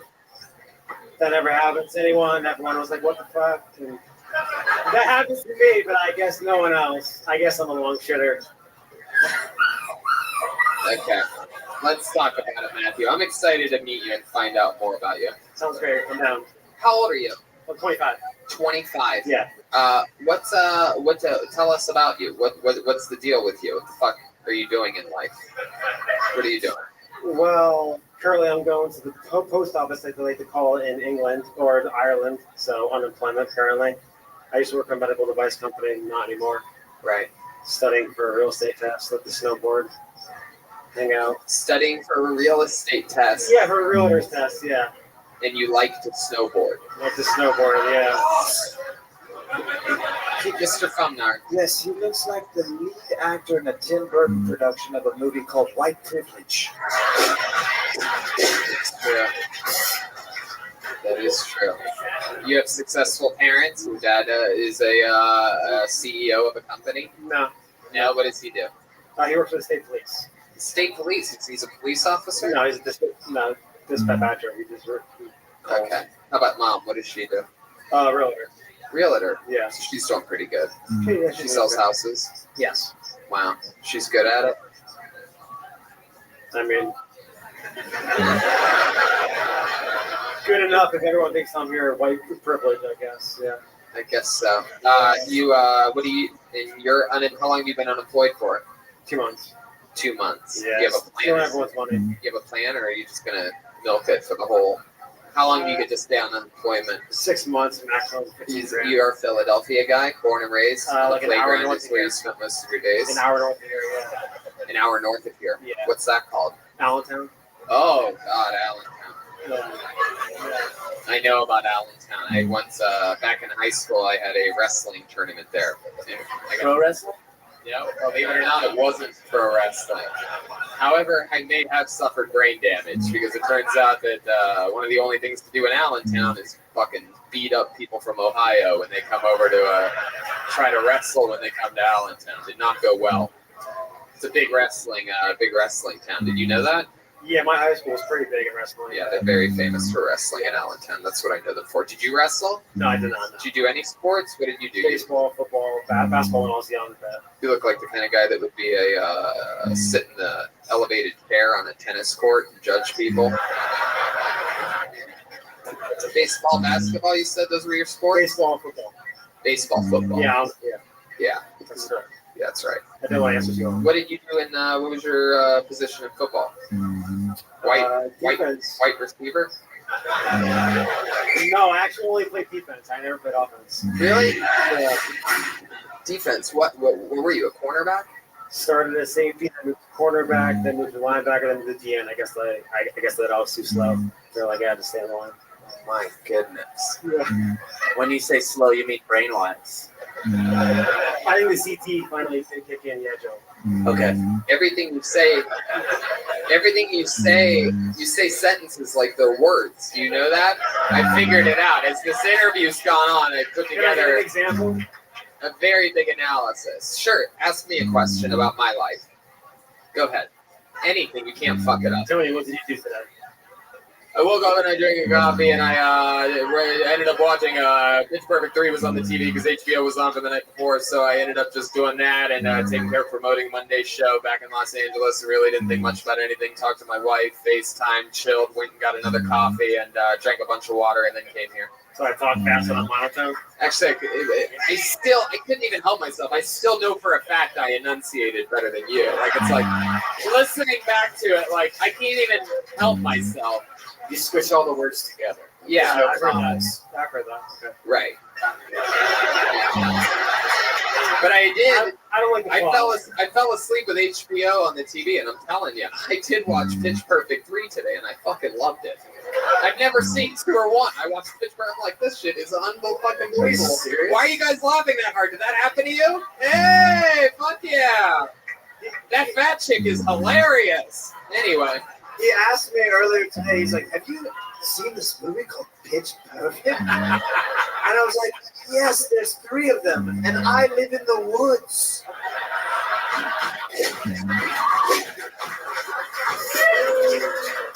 Oh, that's so funny.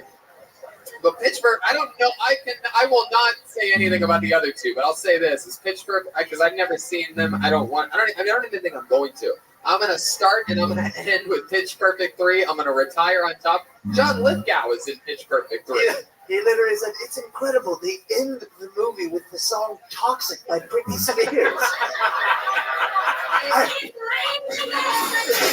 And by the way, I'm not even joking. This is verbatim what he told me earlier.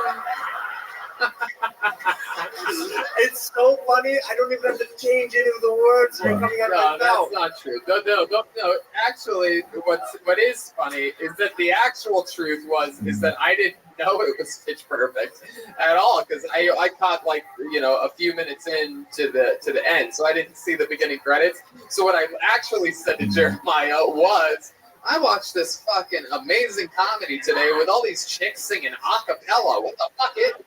You heard of this? It was incredible. I swear to God. I'm like, I don't know. It was fucking great. Then again, I had a fucking vape pen and a good cup of coffee. Like, who knows? It could be the biggest pile of shit ever.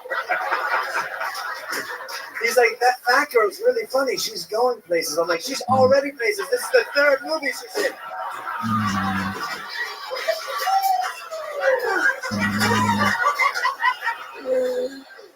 I also love that this guy's so boring. I know.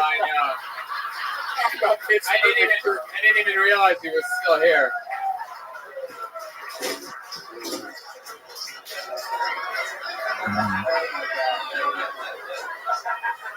Matthew, how long have you been doing stand-up? I never have. First time ever. That's So right. it's your first time. So let me tell you something. You got diagnosed right from the get. You started on the #1 live podcast in the world.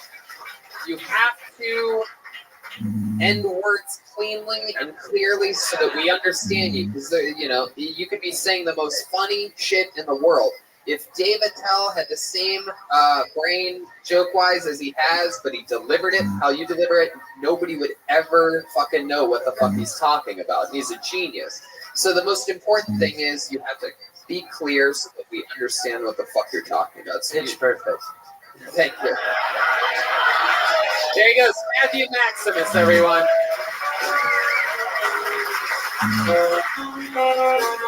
We are really, we're really over time. But, what do you guys think? Should we go to the bucket one last time?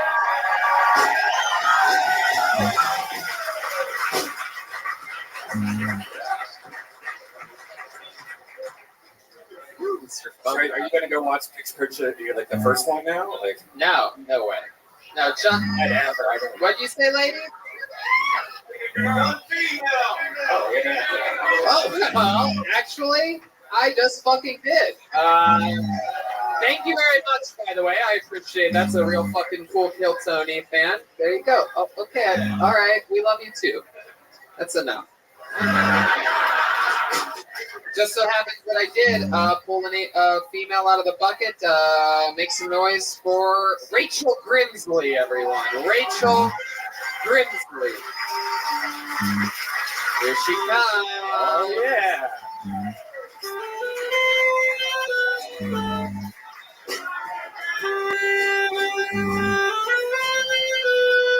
One more time for Rachel Grimsley, everyone.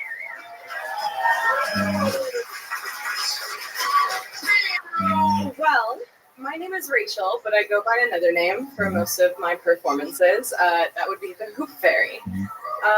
You know what's up. So,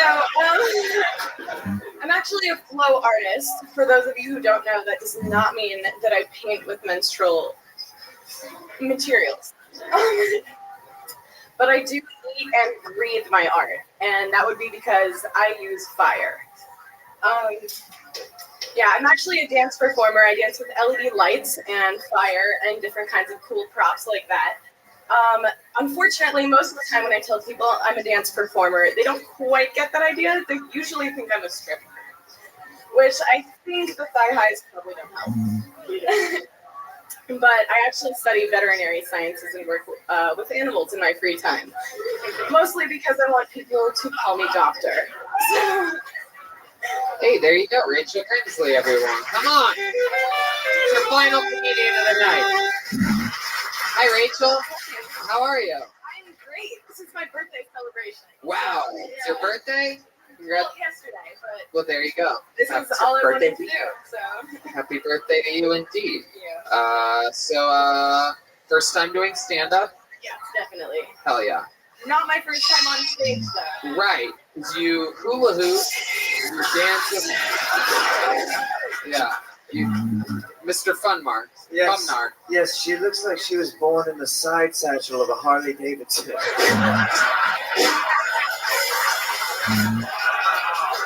Is incredible. For those of you listening to the podcast, she is she's very, very attractive. She's wearing short shorts, high socks, and you remind me of one of my favorite characters from Pitch Perfect 3. I can't remember her name. Heck, The fat one? no, it's not. No, not the So you paint with fire.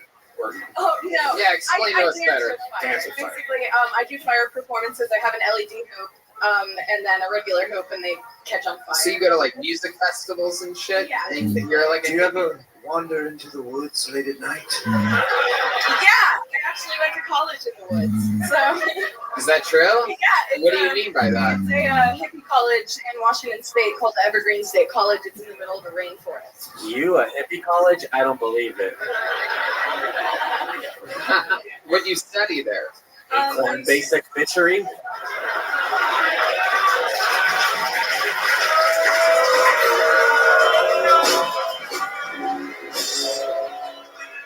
I study mostly zoology, evolutionary biology, different forms of science. Heck yeah.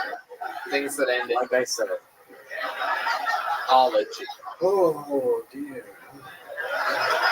Hey, Mr. Fumnar, what's going on? Why do you keep wiping your foot on the ground? What does that do? Mr. Fumnar is in heat. Oh, you are? Oh my god. I'm pretty sure I have that outfit though. Oh. Mr. Fumnar, she studied zoology, so she might know where all your pressure points are. What sign are you? I'm an Aries. Stop.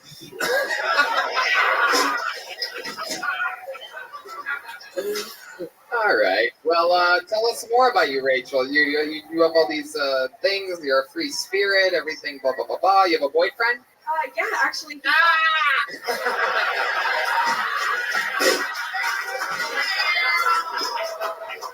How long have you been with him? Is he here tonight? Yeah, he brought me here tonight. He's right over there. We've been together about 6 months. Oh, okay.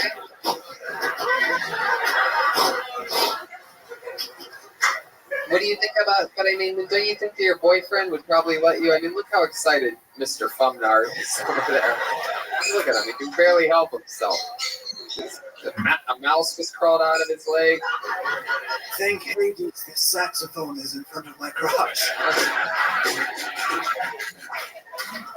His antlers are as hard as rocks right now. My goodness.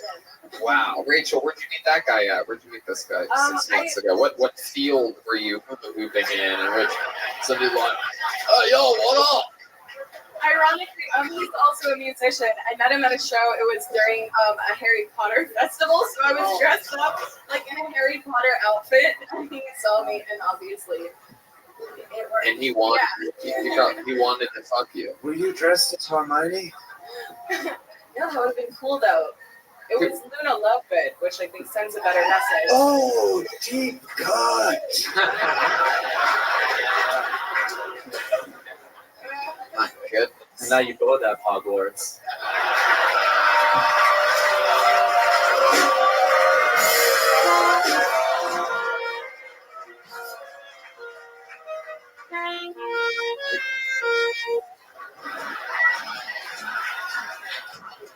I love it, Rachel. How did you find out about this? What made you want to come up here tonight? Well, my boyfriend showed me Kill Tony when we first started dating. It was probably within the first week of us talking to each other, and All right, sounds like a good guy.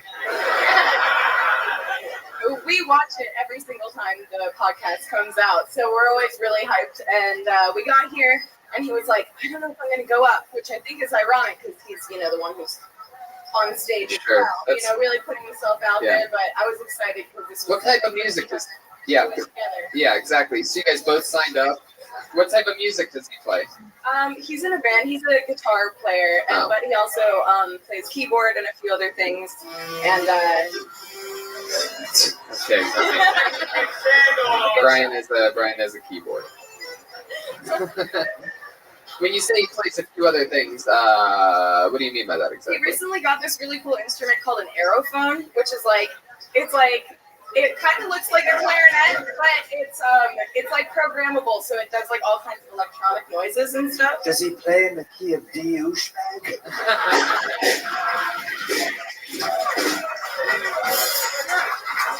Well, Rachel, thank you so much for thank you so much for being a fan of the show and for having the courage to sign up tonight.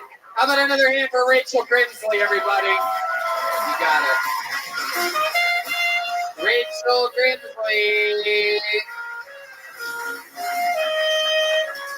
One more shout out to the amazing people over at BetDSI. You know, if you're a real fan of Kill Tony, go to betdsi.com. Use the promo code KILL120 so they know that we sent you. And just bet some money. Bet a little, bet a lot. Just use the promo code KILL120. And how loud can this place get for the great and powerful Jeremiah Watkins, Mr. Bumnar?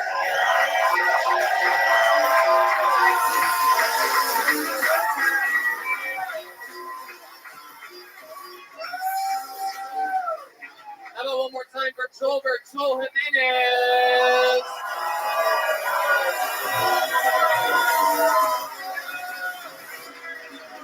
Anything else, guys? Anything you want to mention? Yes, in the next couple of months, the Reagan and Watkins album will be dropping soon. Finally, we have a release date coming very soon. There you go. Make sure you listen to Jeremiah Wonders on iTunes, and as always, thank you to Ludwig Drums. Indeed. We have 2 stand-up shows tonight. I believe the early one sold out. If anybody wants to swing by for the late one, I do believe that will sell out or will be close, but you might have a chance at it if anybody here live in the house right now is interested in that. And we're back on Monday with Tim Dillon. A lot of fun episodes coming up. And make sure that if you're out there around the country, just a little reminder, West Nyack, New York, St. Louis, Missouri, Ventura, California, La Jolla, California, San Francisco, Sacramento, and New York City. How many of you are going to make the drive to the Gramercy Theater on June 20th, huh? Oh, that felt good. Like 9 people. Thanks a lot, Gozos. How about another hand for the great Brian Redband, everybody? Thank you, Philly. Thank you so much. Love one another. Take care of each other.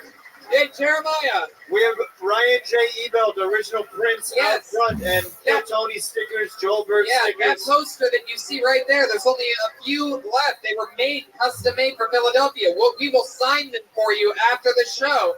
If you buy one right now outside, so go line up and we'll sign posters, take pictures, and meet you all. Thank you so much. Good night, everyone.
this is Rabbi coming to you live from the Road Famous Comedy Store main room for a brand new episode of Kill Tony. Get up on Tony Hinchcliffe. Wow, how exciting. Make some noise, everyone. You're at the #1 live podcast in the world. Monday night, you could do better than that. Make some fucking noise. We're here. It's happening. Brian Redband is here. It's another Manic Monday. The great Ryan J. Ebelt is right over there drawing tonight's episode. He has the official Kill Tony poster available at ryanjebelt.com.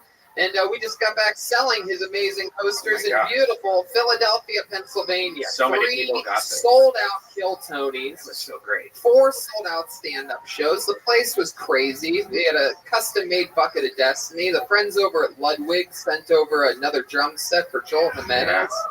And Jeremiah got Cheeto thrown. Yeah. Somebody threw him. Yeah, we saw the Woodland Creatures, high school basketball coaches, and 80s comedians. Oh, the 80s comedians. God, those characters are out of control. And we go back on the road this Thursday, all the way to Ventura, California, to a place called the Hong Kong Inn. Wow. For those of you that like short drives and interesting situations, come on out to the Hong Kong Inn in Ventura. When you hear the sound of a kitty, that means your food is ready. Screaming its last breath. No Sleep Till Brooklyn. 4-4, we're doing a Kill Tony, the first ever one in St. Louis. The Thursday after that, West Nyack, New York. There's stand-up shows connected with all of those shows. And the La Jolla Comedy Store. I do stand-up for shows April 26th and the 27th, and then the 28th, the whole crew comes in guns a-blazing for one Kill Tony that's already sold out. We just added a second show last week. And then I do stand-up in Seattle at the end of May, beginning of June. And then June 20th, we are at the Gramercy Theater in New York City. That's a big one. That is a huge, huge show going right into Skankfest. And then Kill Tony Mania still scheduled. It's happening again. The return to San Francisco, October 18th and 19th. We do 8 Kill Tonys in 8 days that week, including 2 in Sacramento on the road to Kill Tony Mania, October 16th and 17th. Heck yeah. Heck yeah. So many days. So much stuff happening. The new Feminist Stacy t-shirt is available at JeremiahWatkins.com. It's out. It has been released. And next week's guests will be Dan Soder from the Bonfire podcast and the return of Louis J. Gomez, whose special comes out that day, April 1st. New special. Louis J. Gomez presents Louis J. Gomez. I believe a Gas Digital production. And, it's not easy getting these guests always on this show, at great times. Hiring is challenging. But there's one place you can go where hiring is simple, fast, and smart. A place where growing businesses connect to qualified candidates. That place is ZipRecruiter.com/KillTony. ZipRecruiter sends your job to over 100 of the web's leading job boards. But they don't stop there, Tony. With their powerful matching technology, ZipRecruiter scans thousands of resumes to find people with the right experience and invites them to apply for your job. As applicants come in, ZipRecruiter analyzes each one and spotlights the top candidates so you never miss a great match. You know what's crazy is that ZipRecruiter is so effective that 80% of employers who post on ZipRecruiter get a quality candidate through the site within the first day. Wow. Think about that. 80% of employers. Wow. So if you're looking for a good candidate for a job, don't hire your brother-in-law. Yeah. He's a loser. You have somebody get your brother-in-law, don't you? Do you have a brother-in-law? No. And right now, our listeners can try ZipRecruiter for free at this exclusive web address. ZipRecruiter.com/KillTony. That's ZipRecruiter.com/KILLTONY. ZipRecruiter.com/KillTony. ZipRecruiter, the smartest way to hire. Heck yeah. Tesla. I love it. I love that sound. And you know what? When you make money, it's important to invest. Robinhood is an investing app that lets you buy and sell stocks, ETFs, options, and cryptos, all commission-free. While other brokerages charge up to $10 for every trade, Robinhood doesn't charge any commission fees, so you can trade stocks and keep all of your profits. Yeah, and there's no account minimum, which a lot of other places have. You don't have to put a deposit down. You needed to get started. You can start investing at any level. The simple design of Robinhood makes investing easy for newcomers and experts alike.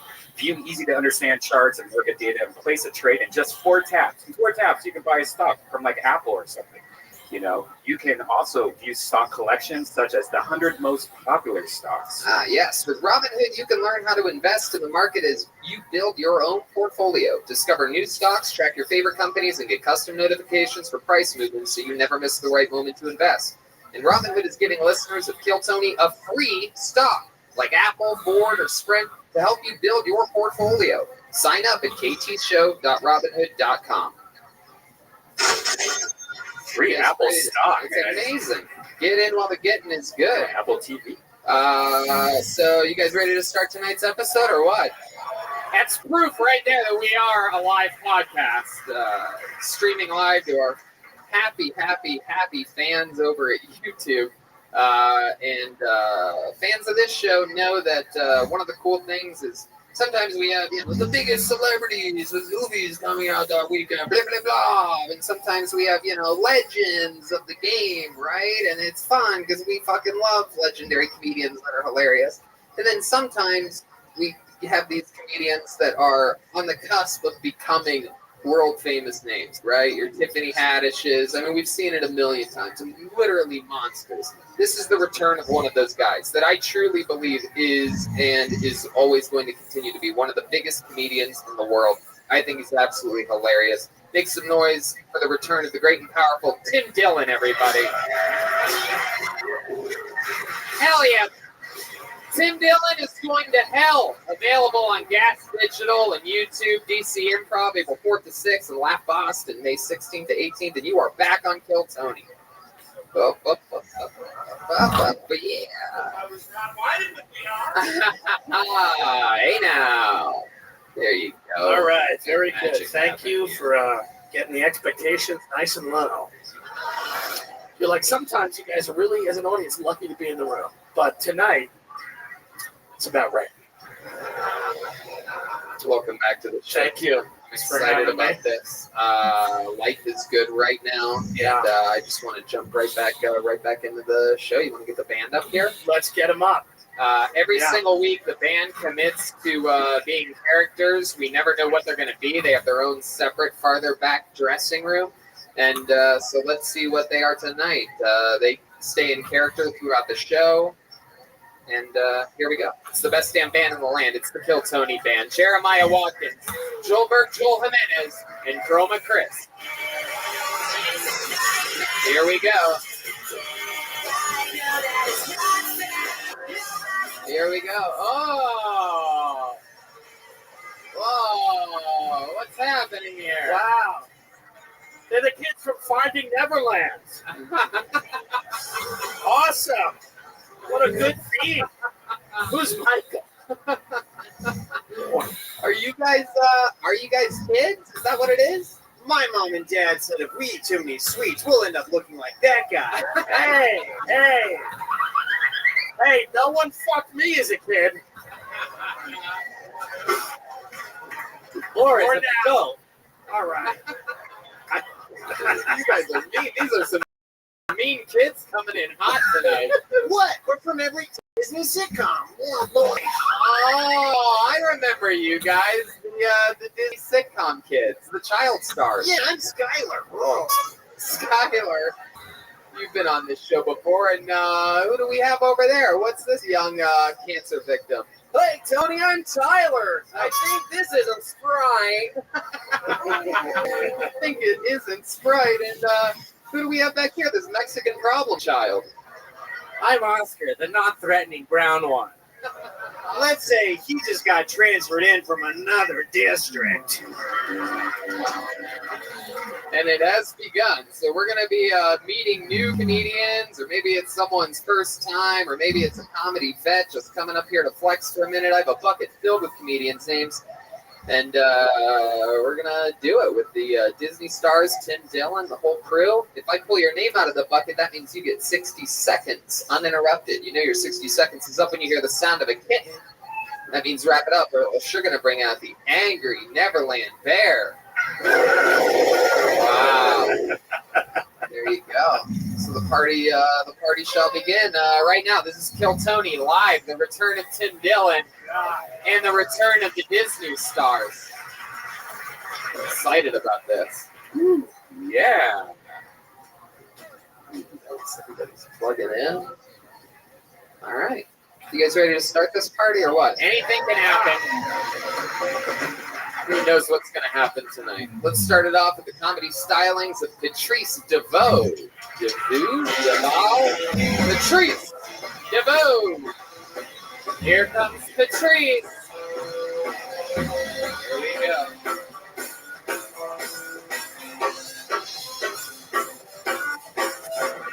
Hey, how we gonna start it? One more time for Patrice. Hey. I don't have a lot of time, so I'm gonna be quick, and we're gonna be family while I'm up here. For those of you who don't know and can't tell, I am a trans woman.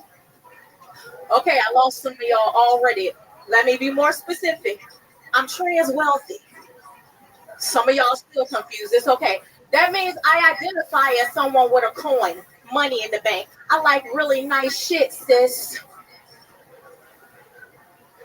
But I'm in the body of a broke bitch, and I feel like if you believe God can screw up on gender assignment, fucking up my FICO score as well within reason. I know I'm supposed to be a 777. A good friend of mine gonna say, Patrice, we not broke, we just in between blessings. I said, shit, that sounds a lot like some shit that broke people say. I ain't heard Jeff Bezos say he was in between blessings. He about to lose half of his net worth, and he still ain't in between blessings. That's my time. I'm Patrice DeVoe. DeVoe. Patrice, where are you going? What are you doing? Yeah. My goodness, I've never had a drive-by on Tony. Tony, did I kill? The old hit and run. The Disney kid has his hand up like he's in class. Go ahead. Yeah, I still am unsure. Is it a boy or is it a girl? Did you only listen to the first 10 seconds? Yeah. Wow. Yeah, I liked it. I stopped listening after the word trans, but no, I thought it was very fun. I love it. Yeah, it's fun. Very fun. So, this is your first time on the show? Yes, at the Comedy Store altogether. Like, Wow. This is my first time at the Awesome. store, yes. How long you been doing stand-up? I've been doing stand-up for 4 years, full time. 4 Yes. years. Where at? East Coast, Virginia. I drove from Virginia to LA in 2.5 days by myself on expired tags, so can't nobody in here steal my joy. Wow, expired tags. That's Yes. incredible. That's Awesome. crazy. Expired tags. I'm telling you. Not surprising.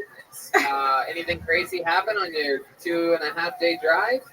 No, nothing crazy. I made it here in one piece. Wow. I didn't become a hashtag. Did you get hemorrhoids? I already had those. I won't blame it on the trip. I won't blame it on the trip. Over it all. No, not So at the all. cops aren't racist. Did you just drive like up and around Arizona and Texas? Or? No, I came straight through like Tennessee, Arkansas, Memphis. Yeah. I was watching Live PD. I didn't see it one time. That's how I move on real stuff like that. Yeah. Heck yeah. So you've been doing stand-up 4 years. 4 years. You Yeah. live in Virginia. I'm bi-coastal now, so I do a cycle of like 3 to 6 months. The out term here is on the- transcoastal. Thank you. Be respectful. Be respectful. Yes, I'm transcoastal. So yeah, I do 3 to 6 Yeah. months out here and 3 to 6 months out there. Awesome. What do you do for a living in Virginia? Stand-up comedy. You just do stand-up? I just do Really? Wow, stand-up. you really are broke. That's incredible. Survive off the stand-up wages in Virginia. What part of Virginia are you in? Richmond, Rich City, 804, right outside of DC. Represent. Yeah, that's the DMV. Huh. So you just do stand-up. What was the last job you had? I was a massage therapist for about 13 years. Yeah. Right. And as you can see, I don't have nails, so I was like a real massage therapist, not one of those massage therapists. Right. Like, I yeah. tried the Mexicans. Well, she said those. I mean, all right. You don't have Right. nails. You don't have nails, but you do have a New England Patriots Super Bowl ring for some reason. All right, forget it. That was a massage therapist joke. The window closed. I tried to force it in. No good. I want to play. Heck yeah. Patrice, tell us more about you. Any other fun facts about Patrice that we'd be interested to know? Yeah. You like rollerblade uphill or something like that? Definitely don't do that. I do have a comedy mixtape out called No Laugh Tracks, Volume 1, that is available for sale on CD Baby, or you can download it on Tidal and all the streaming services. A black comic with a mixtape. I don't believe it. Selling them right out the trunk. I got a couple of the download cards right here on my. Yeah, I love it. That's the type of hustle I respect. Yes, I respect that. Master P with the bullshit. I like that. Heck yeah. It says ziprecruiter.com/Kilton. Oh. Hey, mind the business that pays you. That's right. Patrice, I love it. A 4-year comedy vet, your first time up at the Comedy Store, your first time on Kiltony, and the first person to get the party started tonight. Listen. Thanks for doing it, Patrice. Thank you so much. I appreciate you. Here we go.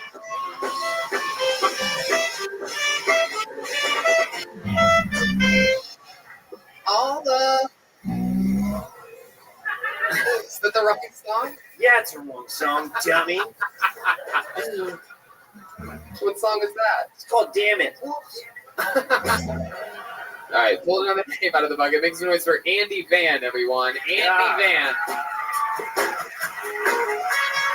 Andy Van. Here he comes.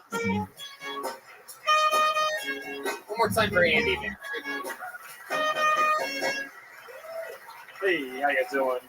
I used to teach sex ed in high school. This is before the Me Too movement, so rape wasn't a big deal yet. I'm just kidding. It's still not a big deal. Some of you guys looking at me, oh my God, is this Asian dude gonna rape us? I would never Harvey Weinstein a girl. I don't have that kind of money. The kind of money I have is when a girl sees my bank account, she goes, oh, it turns out I'm not into Asians after all. No, I did teach sex ed. They teach something now in sex ed called, they say consent is always sexy, right? Have you guys heard this? Consent is always sexy. I disagree. It's always necessary. One time this girl whispered in my ear, Andy, you have my consent. She could have whispered anything else that would have been sexy. She could have whispered, I voted for Trump. That would have been sexier. At least that's a little naughty. I've never fucked a Republican before. I'm Andy Van, guys. Yeah, Andy Van. All right.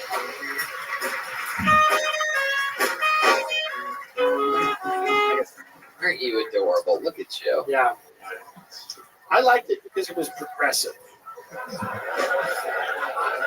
That's what I liked about it. I felt, we're evolving as a people, and when I heard your jokes, I'm like, that's fucking awesome. You know what I mean? Well, I started with a rape joke. I thought that. No, you started, middled, and finished with all rape. There was nothing in the set that even looked like it wasn't going to be about rape. And you just I was like, maybe by accident he'll do a non-rape. Nope. Okay. You just kept going. Like, it was amazing. You could tell the audience was sort of like, no, stop with the rape jokes. Yeah, right. And it's like, no, take it, you fucking stupid bitch. Yeah. No means no. You raped us with rape jokes. Here's a kid that should be raped. I hate the Disney. I hate them. So I'm confused. Is rape good or is it bad? It depends. Can you sing? Can you dance? That's right. That's right. Culture. Andy Van, you closed your set by saying that you've never fucked a Republican before. Have you ever fucked a Democrat or an independent or a Green Party? Yourself? Exclusively Communist, Nazi. Exclusively Green Party. No, I fucked mostly Democrats. How often do you? I always ask. You always have to ask beforehand. Is that true? Why would I do that? Why would I ask someone their political leanings? I'm trying to get laid. I'm with you. I appreciate it. Yeah. I mean, I'm not. I like the shirt. Like, you're a thin guy. Wearing a fat guy shirt. You've appropriated my culture, sir. I've lost a lot of weight. I've lost a lot of weight. You know he's big when he thinks that guy's a thin guy.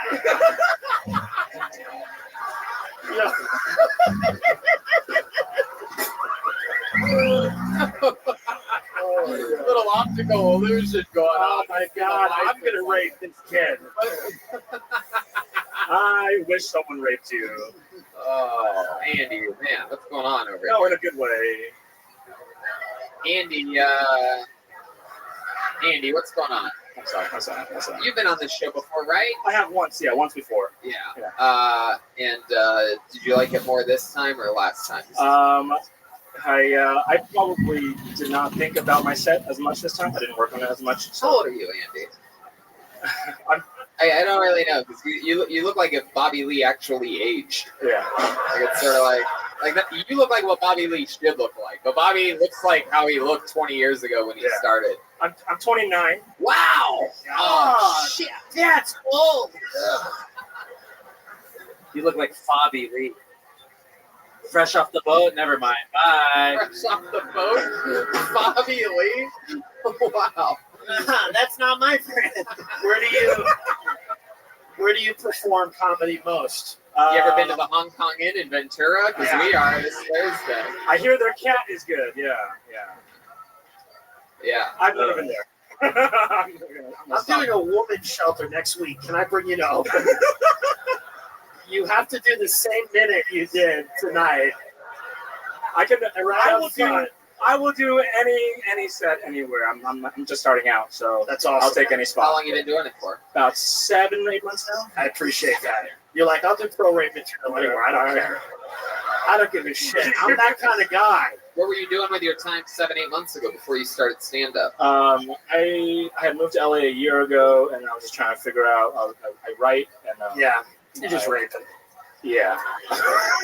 It is an interesting thing because most of the people that I've seen do rape jokes, they usually don't look like a rapist, and you look like you sort of have like a, I don't know. Like if Bobby Lee was an old rapist. That's what No, Bobby Lee's out of it at this point. No, you just look like a rapist. You think he looks like a rapist? You don't think he looks sort of rapey? He looks adorable. Rapists aren't adorable. No, I got him. I watch a lot of Forensic Files, and I think the shirt's rapey. It's like one of those like, hey, look over here. Let's lay off the fuck. It's a nice shirt. You like the shirt? I like the shirt. Yeah, it's fun. Do you remember where you got the shirt? I do, yeah. I get a lot of shit for it, so I got it at Marshall's in San Diego. Hey, in great San fucking Diego. store. Yeah, that's right. You like Marshalls? I enjoy Marshalls. Person like me goes into Marshalls, I'm treated with respect. I walk down Rodeo Drive, I'm tased. Okay? That shirt. Difference. That shirt is like what the employees wear at In-N-Out on an Indian reservation. There he is. The little boy back there. There he goes. You would know, you brown guy. Andy, what do you do for fun? Like, what's like a hobby of yours? Rape. When you're not looking through binoculars and curtains, what I watch a lot of movies and TV. I watch a lot of stand-up. I'm in this mode right now, so I'm trying to do a lot of stand-up. Yeah.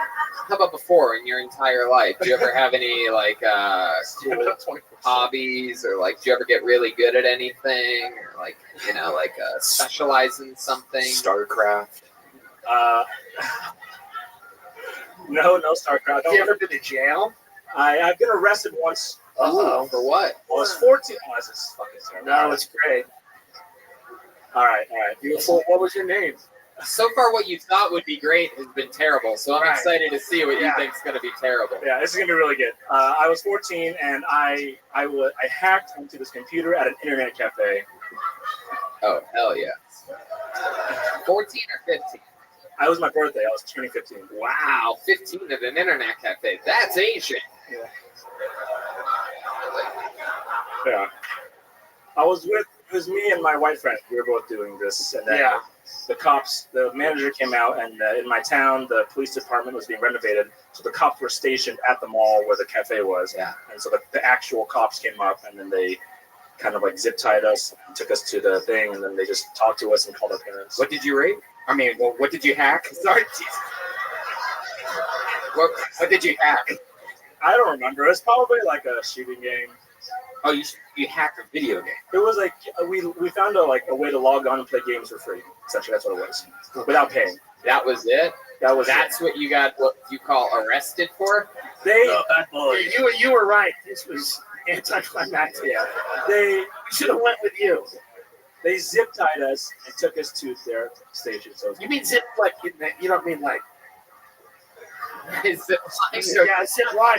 I'm like, they took you to a zip line? That's amazing. So you're going to fucking the privileged station. piece of shit. Hold on tight. They didn't have like handcuffs. These were like mall cops you got arrested by, right? they were actual, like city police department cops, but they didn't treat us like real criminals or anything.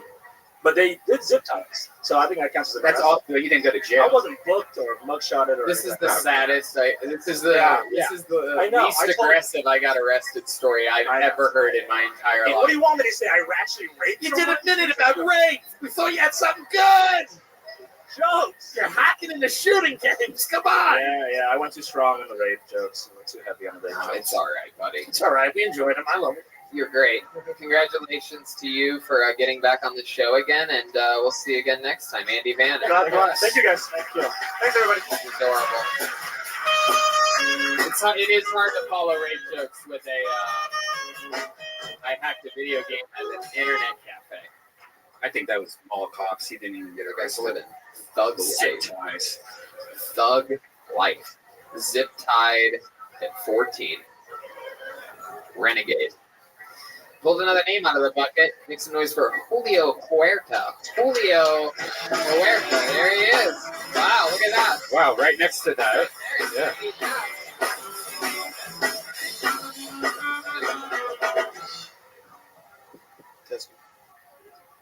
One time, my mom called the cops on me. She thought I killed my little brother.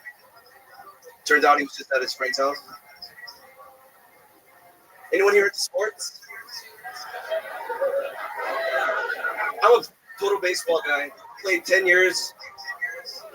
2 years in high school. My team sucked so bad. I just got into drugs, pretty much. I was good.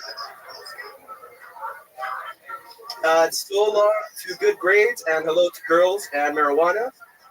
The joke there is I lose my virginity 3 years later.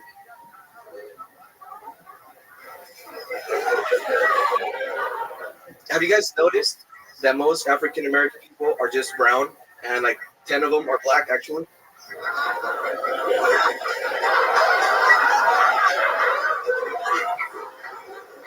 One time I helped create a cult in high school, but it was nothing compared to my brother's group of friends.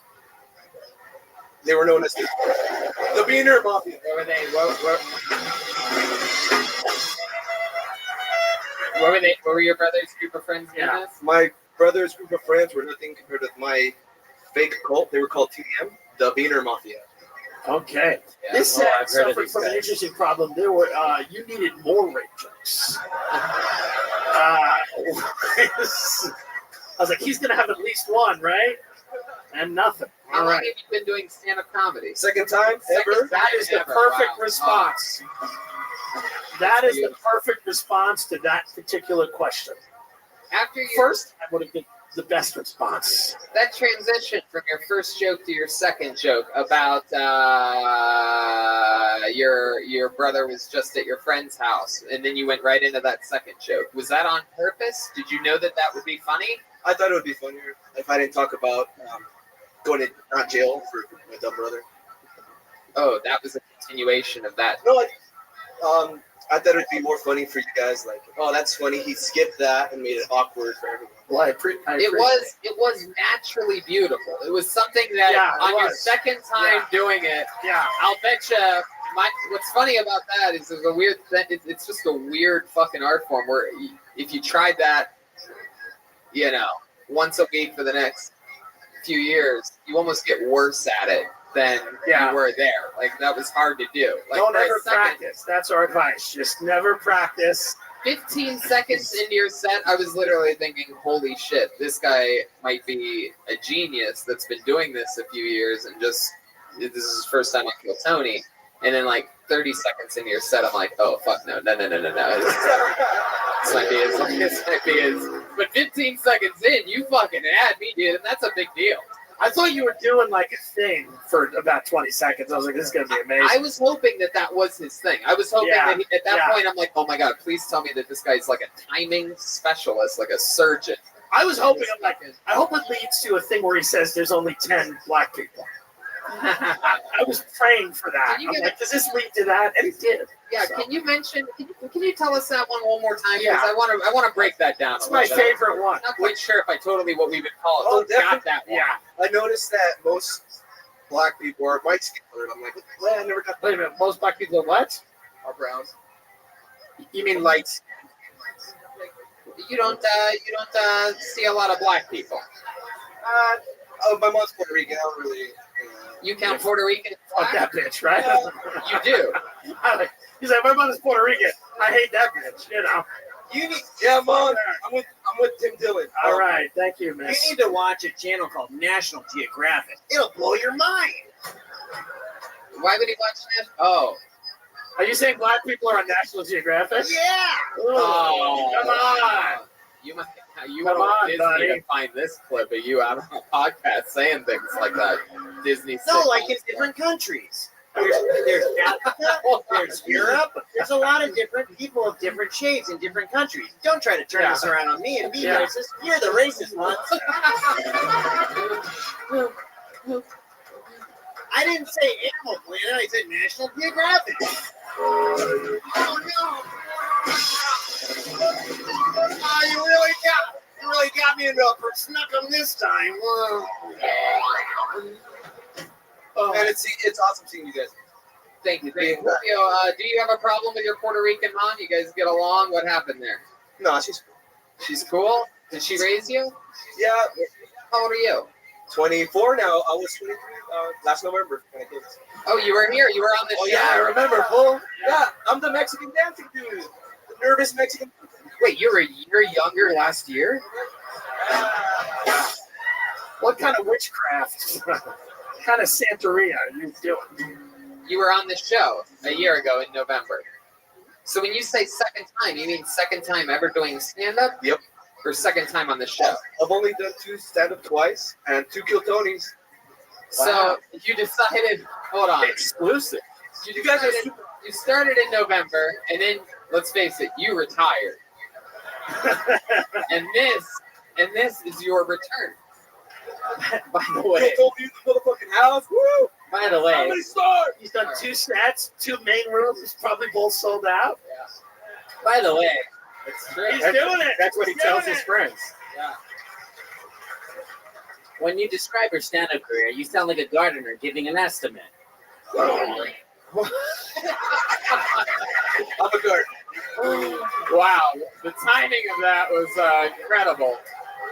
That was weird. Did you see what happened when you threw that punch? Can you do that again? Gardener jokes. No.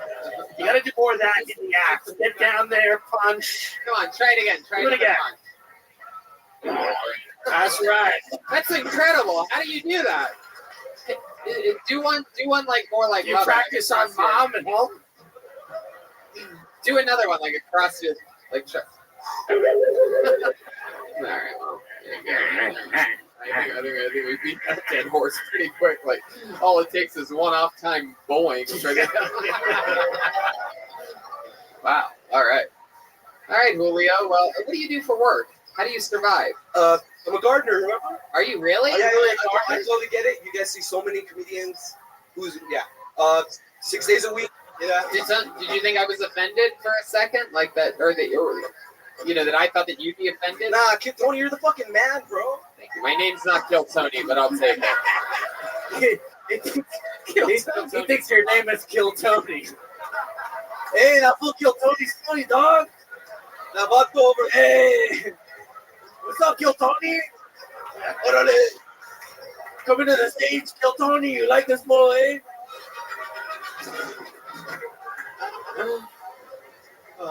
Last time you asked me how many siblings I had, I said 4. But what I should have said was my dad has 14. Build the wall.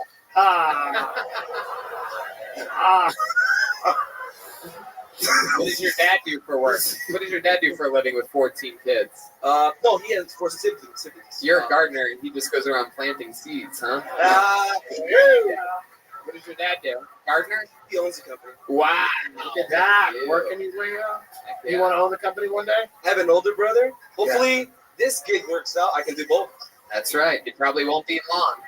Yeah. Won't be long at all. I think you'll have the landscaping business in no time. You know, a few years from now, it could be that soon. You got it. Get the business under control. You can come back for your 3rd time on Tony. How about that, buddy? How about one more? Give us a punch. No, it's okay. We're up. All right, I'll give us one more punch before you go, because we're amazed that you can make noises happen. Just go ahead, swing it. All right, there he goes. There he goes. Julio Huerta, everybody. Go on. Heck yeah. Hey. Fun show. I like it because the comics, sometimes I'm afraid for my physical safety up here. Yeah, it's one of the... I don't know who's gonna, It's one of the fun parts of the show. Yeah, there'd be less mass shootings if they had more of this show, Just let people get that minute out of their system. We need to kill Tony New Zealand, is what I'm saying. I think we've seen... Oh, shut up! Shut up! Shut the fuck up! You don't know anyone in New Zealand. You didn't even know it was a place. I didn't. I thought it was a fake place, and I still do. All right. Make some noise for your next... Yep. Never mind. Make some noise for Jason Eckstein, everyone. Jason Eckstein. Here he comes.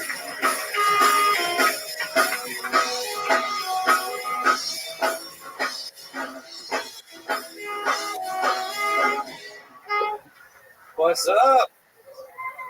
So I'm a disabled veteran, a homeless veteran, but it's so much easier to get out of the house when you don't have a house. I'm also colorblind. It's something I never appreciated as a kid. When you're a kid and some asshole peels all the paper off a crayon, you can always ask one of you normies what color it is. But as an adult, this came back to bite me. Do you guys know how hard it is to tell if you're shitting blood when you can't tell the difference in the colors? I have to send photos to my mother. That's it. I'm done. Thanks, guys. You're only halfway through. You don't have anything 20 else. seconds. No thoughts? No half thoughts? You still have 17 seconds. It was good. The shit I did last time right now. You can. Do it. I don't want to tell jokes again. Fuck. You only told one joke. It's only been 30 seconds. Yeah. We haven't seen you since November. January. Yeah. No, I'm kidding. I don't really know. He said it was January. Talking about the last guy. It doesn't matter, Jason. Good. There you go. Thank you for your service. Yeah. Well, there you go. What war were you in? I was in the Coast Guard, Katrina. You were in Hurricane Katrina? Wow. I was like, what war were you in? He's like, natural disaster. Yeah. That's above Eagle Scout, right? Yeah. I handed someone a croissant in a FEMA tent in New Orleans. I'm a homeless veteran. You should be fucking homeless for describing yourself as a veteran. Jesus Christ. Eating beignets on a raft. You fucking... All right. Anyway, God bless you. Thanks for doing the work. It must not have been that bad being in Hurricane Katrina while you're colorblind, right? I mean, did all the black people look white? Okie dokie. On to the next one. He started to help them until he got the colorblindness fix. He's like, we could just leave this place. That's not. That was a joke about cultural something. I was just gonna say, as you look, you probably shouldn't do a joke about colors. Wait, oh boy, I really bit the dust on that one. Oh wow! So Jason, you're a homeless, disabled veteran. So basically, what does a day look like in the life of Jason Eckstein? Well, this month I've just been doing comedy just to grind it out. I only started in October, so 6 months of trying my hand at it, and I wrecked my car, and so I came back with a rucksack because you can't wreck that shit. Remember that? And Yeah, so I paid out for a hostel this month so I could do a bunch of mics and just get my courage up, because so I don't fall apart like I still do. But you know, lots of work to do. I'm gonna go forage mushrooms next month. Mr. Hinchcliffe, I don't think my mom would like this show very much. Why? Ah, a couple of meanies over there. All right. I'll say what Michael Jackson said to your mother: "Shut up and enjoy the fucking guest room."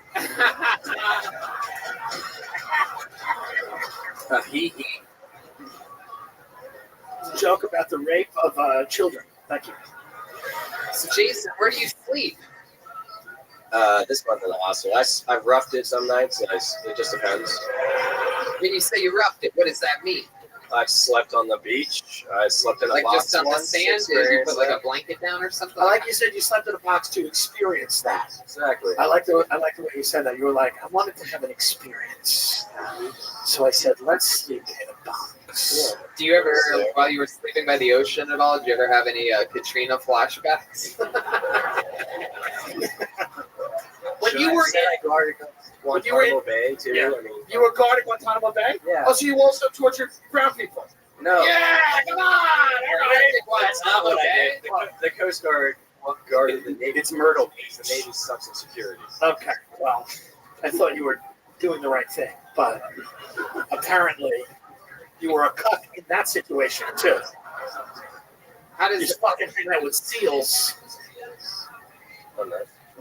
Yeah. the Not Navy SEAL. I meant, anyway, we're on course. You look like every supervillain in every kung fu movie. Do you know any kung fu? What's your disabled? Mentally? It'll be so sad.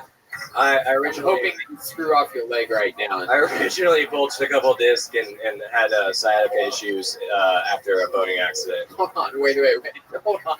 You had a Now's not the time for the Star Spangled Banner. You had a boating accident?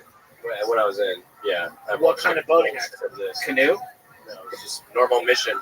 So where I was in an anti-terrorism unit out of New Orleans, so we did a lot of security. Are there a lot of terrorists in New Orleans? No, it was all fucking high-speed bullshit after 9/11. That's fucking gone now and defunct. Because What do you mean? Like, what's one of the missions that you did? Like, give us an example of like. we guarded Dana Beach, Florida, with a bunch. Thank God for the Organization of American States to come in. Thank God nobody got in there and killed those fucking very valuable human beings. Yeah, it's bullshit. How would we have made it? Yeah. You ever come face to face with a Terrorist? with a crocodile down there in? Why did you leave the military? Because I fucked my back up and I couldn't do my mechanic work anymore. So, and they're like, you can sit behind a desk all day and do nothing, or you can get out. So you chose box. No. As opposed to sitting at a desk all day. No. I was a mechanic. I did IT work. I built hovercraft. I run CNC machines. I've done a bunch of shit. You founded the Church of Satan. Yeah. Fuck yeah. What are some hobbies of yours to pass the time? What's like what are some things to get you through? Some of the positive things in life. Well, like as I changed my diet to get off the meds and shit over the last 7 years, I started foraging mushrooms and getting out hiking. Everybody thinks psychedelics when I say that. No, edible and medicinal mushrooms as well. Like I'm certified back in the boring kind. Yeah, exactly. When you say medicinal mushrooms, aren't those the mushrooms? Well, they're not legally that yet. It's only in phase 3 clinical trial for. I feel like I'm on your mushrooms right now. I guess somehow I just caught a dose of it. I'm tired as fuck. I thought the jokes were funny. I thought they were good, man. I just wanted like a few more of them, but I thought they were good. Yeah. Because you're talking about real shit. You got real shit to talk about. Yeah, you only get 35 seconds. Yeah. We call that a dishonorable discharge here. Yeah. I have more. It's just trying to grab because I like my other bit's like 2.5 minutes long or whatever normally, so like you don't want to do that. And I've been I challenged myself this month to do 100 mics. So the last 2 weeks, I've done 30 mics each week. You could have do fucking wrist and shit. You gotta do something cool. You gotta do the apartment challenge. And it's called the rent a room challenge, where you get a room. No, this is good. And you live in that room, and then you do like less open mics, but you have the ceiling. You don't like that? Yeah, that's too mainstream. Fair enough. You can spend a night at my tree house, but no girls allowed. There you go. There's some options for you. And there you go. 35 seconds from Jason Eckstein, everybody. There he goes. He's on Twitter at Jason Eckstein. Julio is at Almighty Truth. Andy Van is on Instagram at Andy Van. Hell yeah. And this fun train moving along. You guys having fun out there? Wow. Do you guys ever think about joining the Coast Guard back in the day? Like, I was like, I might do it, and 9/11 happened. I'm like, I'm so glad I didn't do this. But that used to be a thing back then. Instead of going to college, do the Coast Guard. No, for a little while in high school, I wanted to be a state trooper for a hot second, because in Ohio they give you like this. They give you like 4 options of what you could do for a living, and that's like one of them. Yeah. They don't tell you that you could fucking get the fuck out. I just love that. I felt so bad for him when he was like, "I'm homeless and a veteran," and he's like, "I just want to do 100 open mics," and I'm like, "Oh fuck these people." Yeah. Like they should get no budget. The military budget should be completely taken away. Oh, you did 100. All right. Well, now I think your life plan makes sense. Get down and give me 100 more. Is that how they yell at the National? I feel like the National Guard's like, if you want to, do 100 push-ups. Do it. Do it if you can. Yeah. You guys are in the mood. If not, just do what you fucking do. Wait around like firemen. We'll be over here capturing turtles for fun. All right. This looks like a new name. Make some noise for Rafik Barakat. Rafik Barakat. Come on. Where's Rafik? Wow. All right. No. All right. No Rafik Barakat. Blacklisted. Wow. Blacklisted. Where's David Deary at? Blacklisted. David, are you within earshot? Unfucking believable, this guy. Unreal. Jesus. I said to him right before the show, I go, well, now that everything's set up and perfect, there's no way that you won't be within earshot if I call for you. He's like, yeah, no, I'll be all right. Dude, I'm ready, dude. I'm right here. There you go. Okay, I pulled another name out of the bucket. Make some noise for Damn Aid, everyone. Damn Aid. Damn Aid.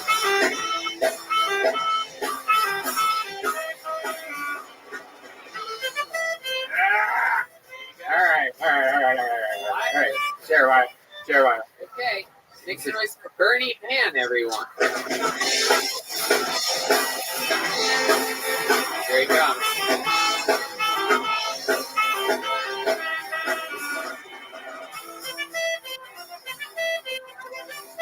Yeah. Single people, make some noise. Anybody? Yeah. California has the lowest birth rate in over 100 years. Yeah. We did it. I'm doing my part, single. I think it's because I love the Lord of the Rings like too much. Like I went all the way to New Zealand just to visit the set of the Lord of the Rings, Hobbiton. It's interesting to note that if you look through the window of Bilbo's Hobbit hole, you can see exactly what it looks like to never have a girlfriend. Just infinite loneliness as far as the eye can see. I do love the Lord of the Rings. I was seeing this lady who was taller than me, and she said, "Look, it's either me or the Lord of the Rings." And I said, "Look, you shall not pass." I told those jokes to my dad. He said, "Good job. You sound like Gandalf the Gay." All right, that's it. Thanks. There you go.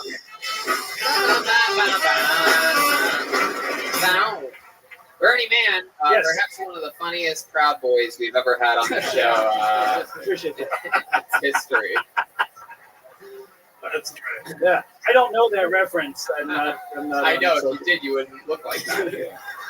You look like let me put it to you this way. You look like your parents paid a lot of money to get you through USC. Oh, Proud Boys. Oh, It's Yes, I okay. do know the All right, purpose, yes. yes. You look like you're Appreciate both there to watch and coach an old-timey college football game. Yes. I look like every college basketball. You look like a coach. shuffleboard coach. Yeah. Bernie, have you been on the Appreciate show before? Yes, I did this show. I have to apologize for that. That was like the first week I did comedy, so I accept your apology. yes. When was that? That was in December of 2017. Like, November. yeah, but very grateful to be back here. And were you 2 years younger back then? Yeah, what's happening? It was Something very Forrest Gumpy going on about you. I can't figure out. Ah, what it is. dang. Why are you dressed like that? Yeah, what is this your job? I just like to dress up for open mics. It's kind of like my thing. Like to. Why the hat? You know, What's up like- with the hat? It doesn't. Well, it doesn't, I'm it doesn't go represent- with it. All right, I'm representing From Santa the neck Monica. up, you're David Tell. From the neck down, you're his agent. Yeah. Doesn't make Yeah. sense. Have you ever thought about going to forhims.com? Please tell me you also live in a box. No, I don't live in a box, but I would like to experience that one day. Yeah, you will. So thank you, sir. Don't worry I about do it. sleep in one. You keep doing what you're doing. Appreciate it. Well, all right, that got mean. First, I guess this is Kill Tony. That's kind of the thing. I thought the jokes were funny. Thank you. I appreciate Yeah. that. Are you related to Matt Dillon? Yeah, Matt Dillon is my father. Oh, okay. Yeah, Bernie, do you have any more fucking questions for the guests? Anyway, Dylan is Bernie, my- so remind us, what do you do for work? I am. There's something very Better Call Saul about you. I don't know. I'm interested. To Yeah, find out. I don't really work right now. I'm studying for the CPA exam. I'm taking time off as an accountant. You know. You're taking time off, but you don't work. No. I'm taking time off. You know, I'm studying for the CPA exam. It's a Certified Public Accounting exam. I am okay. I know what it is. So, I was like, I don't know if you've heard of this elite thing called CPA, which literally people get when they're in prison. so I didn't mean to sound elitist. I just No, don't. I like to say. I mean, I think we should be friends. We would. I look like we would hang out in an off-track betting together. Yeah. That's like. I used to be We a lot. look like wherever we would go, the business wouldn't want us to be representative of their clientele. Well, Like even a Panera, they'd be like, "Let's move it along, guys. You've had your sandwich. Now it's time to go." We look like we fight about politics. That's true. what we look like. We fight about politics. And you probably win every argument. Well, I just start fighting you. That's why I win. Can I just make an observation? Bernie, just a no, real you quick. can't. You've already asked the question. You were supposed to make those observations during your set. Yes. Yeah. Bernie, you're studying to be a teacher. How old are you? I'm 30. I just turned 36. You've got so much That's time. great. Heck yeah. Okay. You look so much better than the 29-year-old Asian guy that was up here earlier. It's Yeah. incredible. So there's something positive to take with you. Oh, thank you. I didn't see him. So I don't know if that's a what joke have or you been not. doing your entire life? Well, I recently, over the past 5 years, I lost 150 pounds. Good so for you. Whoa! Good Look for at that. you. So I was. How'd you do that? Fat and alone, with a really great group of friends. Just helping them. That's heavy. Wow. That's A band of friends. Was it a lap band of friends? Yeah. No. It was all natural. Yeah. I got the loose skin and everything. Oh, Oh, yeah. okay. We show it to let's us? see it. Yeah. Can we see some of your loose skin? Would you mind showing it to us? Sure, yeah. Hey, look at this. Hey, we got loose skin. Danny, you got something for us? Wait, what are you doing? Okay, you're going to play fat music? This is gonna be something. Yeah, that's good. Wow, yeah. Who's excited to see his extra skin? This is incredible. This is the first time. Wow.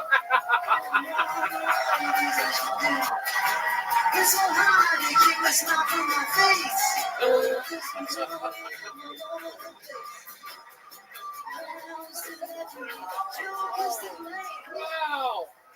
Holy fucking shit.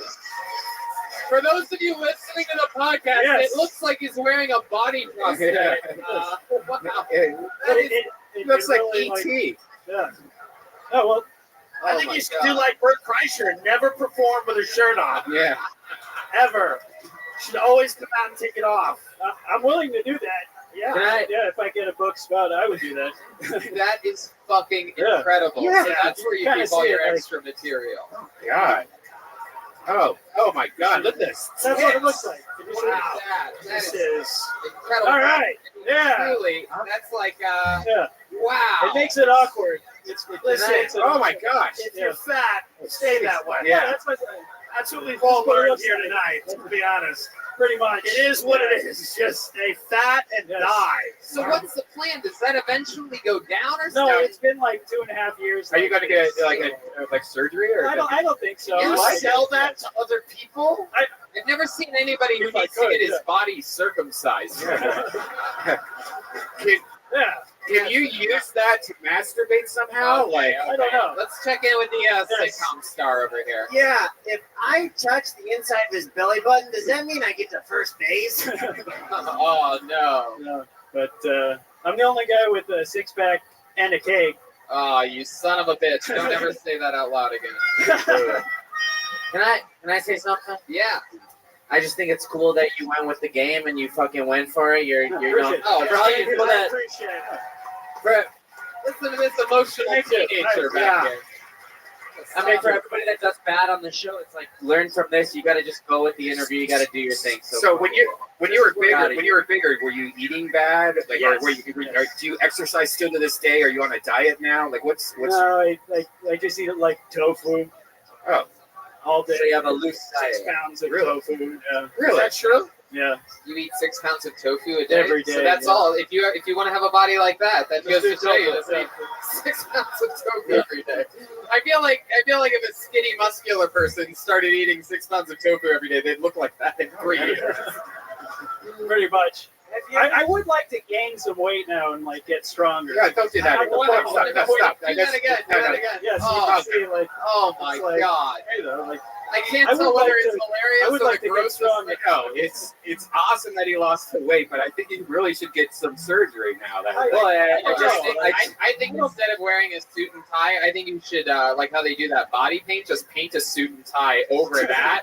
Yeah. And just I like would people do it. get like I really would do it. close and they realize, holy fucking shit. Yeah. All right. Well, good for you, man. You lost some weight. Yeah, I appreciate it. Yeah. You know, thank you. Yeah. Thank you. You could do it too. Anybody You can do it too, but you shouldn't. Yes. Talk to me after the show. Yeah, call talk me. at the end of the show. Call him. That's a good idea. Skyward. Yeah. Yeah. Have you ever seen the movie Ghost? Yeah. I want to ask him if he's ever had a woman stand behind him with his belly button, extra skin, and shape it like. Yeah. Has anyone ever put you on a spinny pottery? Is there any thing before? ladies that would any lady that would forward like and I'll show you. Yeah. Look Look forward. forward. It's that way. What are you gonna do here? Here's This is I don't know about this.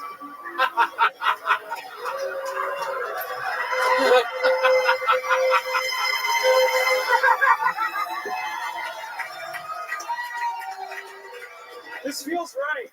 This feels right.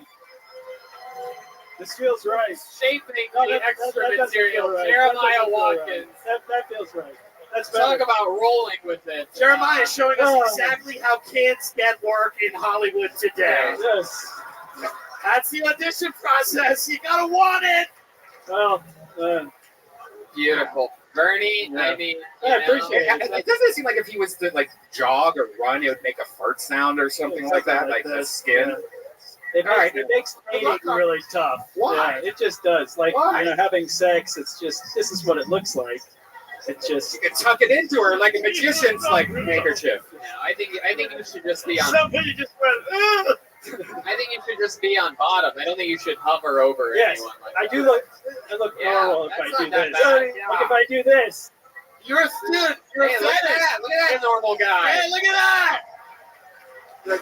You should Embrace always it. just do that. Always fuck like that. Always fuck like You that. could go to the beach like that. Yeah. People will be like, "Damn, that guy's ripped." That guy's fucking hot. Who's that hot dude walking like with his arms Yeah. up? And then it's just Every hot picture of him is him on a roller coaster. yeah. The person behind him is knocked out. You should go stand in front of used car lots and just. That's what I should do. All right, there he goes, everybody. Thanks Bernie a lot. Man, everyone. God bless.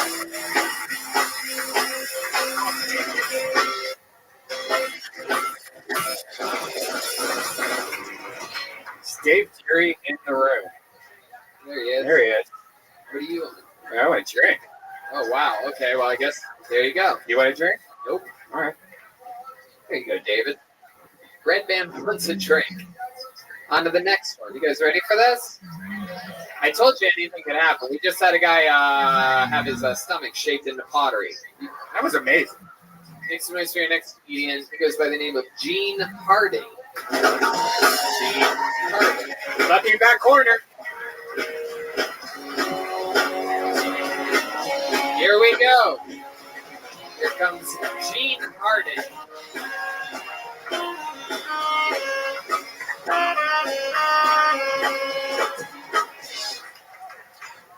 I'm very happy to be here doing comedy right now. I had other things I wanted to do before comedy. I wanted to be the first black man to win a NASCAR race. Then I thought about it. I'll probably be the first driver ever to get pulled over during the race. Can you imagine that shit, though? Can you imagine? Like, yo, I'm about to make history. The announcer decided, he's like, ladies and gentlemen, the first African-American Jeep. What the fuck just happened? And I'm sitting in the car, right, with my helmet on. Cop comes over, like, do you know how fast you were going, sir? Yeah, the fucking fastest. You fucked that up. I wanted to be an athlete, too, as a kid, but I realized athletes always got smacked on the ass. I was 9 years old, playing Little League Baseball. I hit my first home run. I started rounding my bases. First base coach slapped me on my ass, said, good job, Gene. I started crying because I thought if they slapped an ass, is at first base. What the fuck they gonna do at third base? That's my top. Hell yeah. Gene Harding. Yo, this shit is nerve-wracking. Fucking awesome. That was This great. shit is nerve-wracking. Awesome. You did it. You nailed it. How long have you been doing stand-up? A couple of years. No, about 4 or 5 years. Okay. Paid. Paid? Yeah, I've been doing it for a while, but I don't count those first few years. Oh, okay. Sure. Fuck yeah. All right. There you go. Where Virginia? No. Not all black people are from Virginia. North Carolina. Oh, North Carolina? No, I'm from New York City, but I live in Fort Lauderdale. Oh, Florida. Yeah. How long have you been in Fort Lauderdale? About 10 years. How did you end up going from New York City to Fort Lauderdale? Because of comedy. That's where the tits are. That's where one tit was. Oh. Cancer girl? Yeah, I met one pig. Nah, she wasn't sick. My ex. Oh, your ex was there for work? Huh? I'm still trying to figure out how you fell in love with a woman with one breast. Yeah, she had breast One cancer. breast. But she only let me touch one breast. She had two.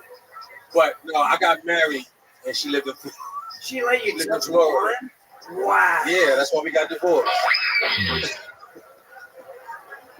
Yo, listen, you guys get up here, it's way different from watching it out there. God Yeah. damn. Different. Yeah. 1 second you're watching a show, the next you have a mic in your hand and you're performing in a room. And I'm watching Flab. I'm watching all kinds of shit. It's crazy up here. Tell us more about you, Gene. What would we be? What's a fun fact about you? The last guy had a human body attached to his. I also have a skin pocket. We can. Mine is different. Okay. I got a what's something different about me or strange about me? I think I am the last straight flight attendant left. That is You're true. a flight attendant? Yeah. After I just asked you. Really? You're a real flight attendant? I am. Get the fuck out of here. If you started giving the announcements, I would be like, this guy is hijacking the plane. No, that is not a flight attendant. What airline? Nah, I'm not. Nice. I told you, my mind. Just let these fucking racist jokes keep coming, huh? My mind's blown. I didn't know. Which one? Spirit? Nah, I'm not telling you. Spirit. I still work here. Shit. It's all good. It's all good. We don't want to get you. Right. Spiritual. Have you ever been on a flight where something happened, like something serious? Yeah. I was in the back of the plane, and this passenger came up to me, like he was frantic because this lady next to him was pissing in the seat. So spirit. You just outed yourself. She was peeing her pants, or she pulled down her pants and was peeing directly on the seat? No. So she was sitting. Well, what happened when he came to tell me, that, I was the only straight guy on the flight. I was the only one that was eager to see this shit. Why we're all. So I ran. I went to go watch. Right. And the lady was sitting there fucked up, and she just pulled her panties to the side and was pissing in the bar back. And I just stayed her. I let her finish. Are you telling me that somebody went up to the gay flight attendants and was like, someone's pissed in the seat, and they were like, well, whatever. Well, the thing was, the guy that told was probably gay too. That's why he was uninterested. I never would have left. Wow. Wait, I was having. You never see that. Like when you gonna see that? Did you tell her to stop, or did you just kind of? No, I didn't. Say world smart. No. Let's see. Nah. Did you just? How did you? What's the protocol on your hairline? Well, right. I didn't know what it was. I didn't know what to tell her, but I was a gentleman. I let her finish. Now, you said you were sitting in the back of the plane. Do they make you sit there? That's good. That's good. Oh, you're in big trouble, mister. Wow. I'm glad y'all can't see me blushing. How long have you been a flight attendant for? About 18 years. Wow. That's great, man. You know, Tony wants to be a pilot, and he's going to learn how to fly a plane, and like he's really interested in anything about airplanes. So. Wow, thanks, Red Van. No, it's cool. You are though. I mean, you can land a plane. Nerd. Wait, unbelievable. Are you serious though? Out of nowhere. You really do? What? You really want to be a pilot? I don't want to be. I don't know why he would say that. I don't want to be. Not like professionally. You don't want to do that. Yeah, definitely not professionally. I'm one of the tough young rising stand-up comedians in the world. That's why saying that Tony wants to be a pilot, especially you do. podcast. Oh, sorry for outing you. Well, no, What's the most fucked up thing he's talking about his you've seen a pilot do? Most fucked up thing you've seen a pilot do? Most fucked up thing I've seen a pilot do. A lady got on a plane one day, joking around. She was just having fun. She was like, "Oh, hope you're not drunk." And the pilot said, "Oh, you think this is a game?" And went and called for somebody to come drug test him and delayed the flight for 5 hours. What kind of fucking loser? That's what I'm saying. And that's what he wants to be. Yeah. But let me ask you this. No, I don't want to be that, by the way. Again, it's just unbelievable. I don't want to be a professional pilot. Well, again, it wouldn't make any fucking sense. I have a whole tour schedule. I don't want to be a professional pilot. What I want to do is eventually have an airplane and fucking fly it. My own little airplane. Like a fucking baller. I don't want to be a professional pilot. So stop saying that I want to do that. And you never say it again, you fucking moron. It's a whole different thing. I said pilot. I said pilot. No, you said Tony wants to. No. I did. We're not going to argue about it now. Now we're going to I didn't even know there was a difference. Mom, Dad, stop it. Yeah, I would like to piss on a plane. I can never get away with that shit. No, I wouldn't either, but I'll do it. I can't. So, Gene, what's it like being broke-ass Wayne Brady? Changing the subject from piloting. So really, I didn't want to do that. So Gene, when did you find out that Tony wanted to become a pilot? There you go. There it is. There it is. He did it again. Jeremiah, you wacky motherfucker.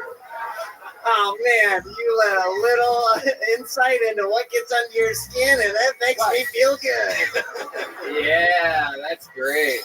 I love it. It's hilarious every time. It's great. I love it. I love it. It really doesn't make any sense. It's the show, not really my skin. It's not about that. The more we talk about it, the deeper it gets. I love it. I love it. I think it's not the subject of the guest. But it seems to be a regular only disclaimer. Misunderstanding with you. It's Only disclaimer. Like I said, I am the last straight one. Well, not when I become a pilot. Exactly. Exactly. That's what I'm trying to get at. There you go. To knock down the stupid improv wall. There you go. Gene Harding, everybody. Thank you, man. There you go. Great set. Thanks, guys.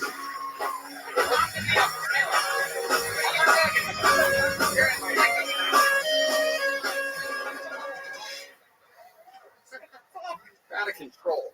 This fucking guy. How many of you think I want to be a professional pilot?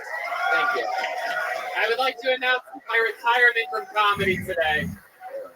There'll be no episode of Phil Tony next week. I'll be training at a fucking pilot company. These guys make like $40,000 a year. That's it. I said pilot. Hanging up the bucket. But okay, you said it to a guy that works in the airline business. Well, that doesn't matter. Put your hands together for Carolyn Portner, everyone. Carolyn fucking Portner. You're talking about what? Carolyn Portner? Oh, wow. Oh, here she comes. Here we go. Come on, guys. Good and loud for Carolyn Portner.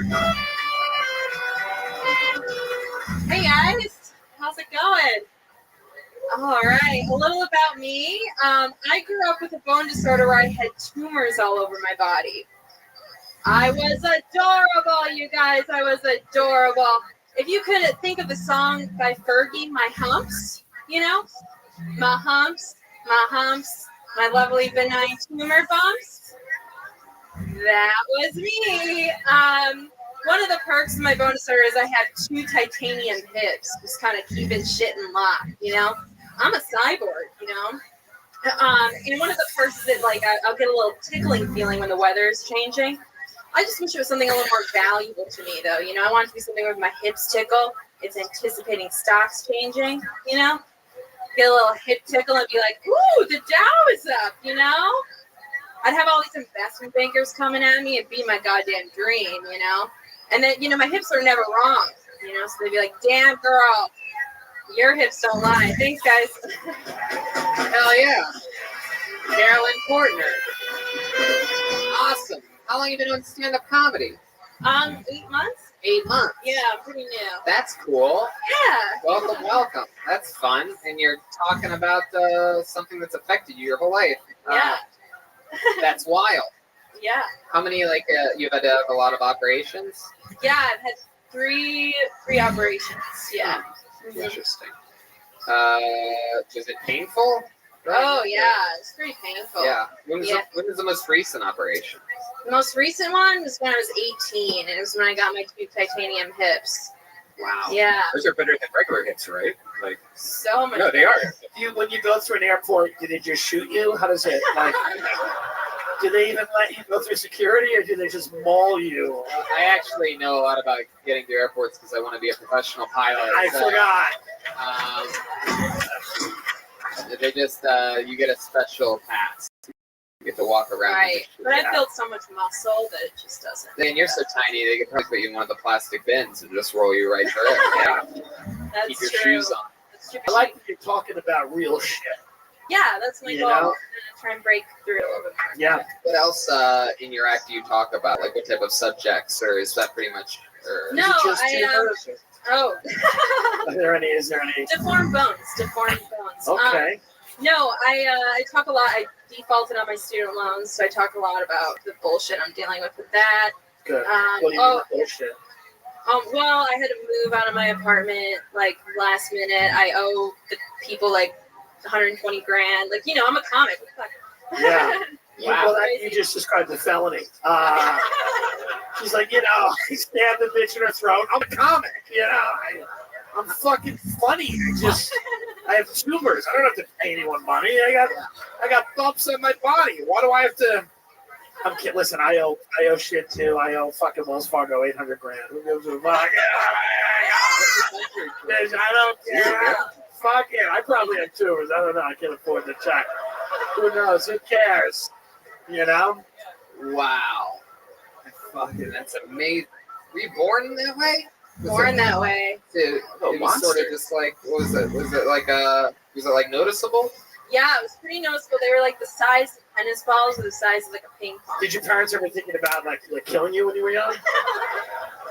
I'm sure. Fuck off. I'm sure You would have killed her. If you had her, little bumpy baby come out, you wouldn't have fucking threw it away.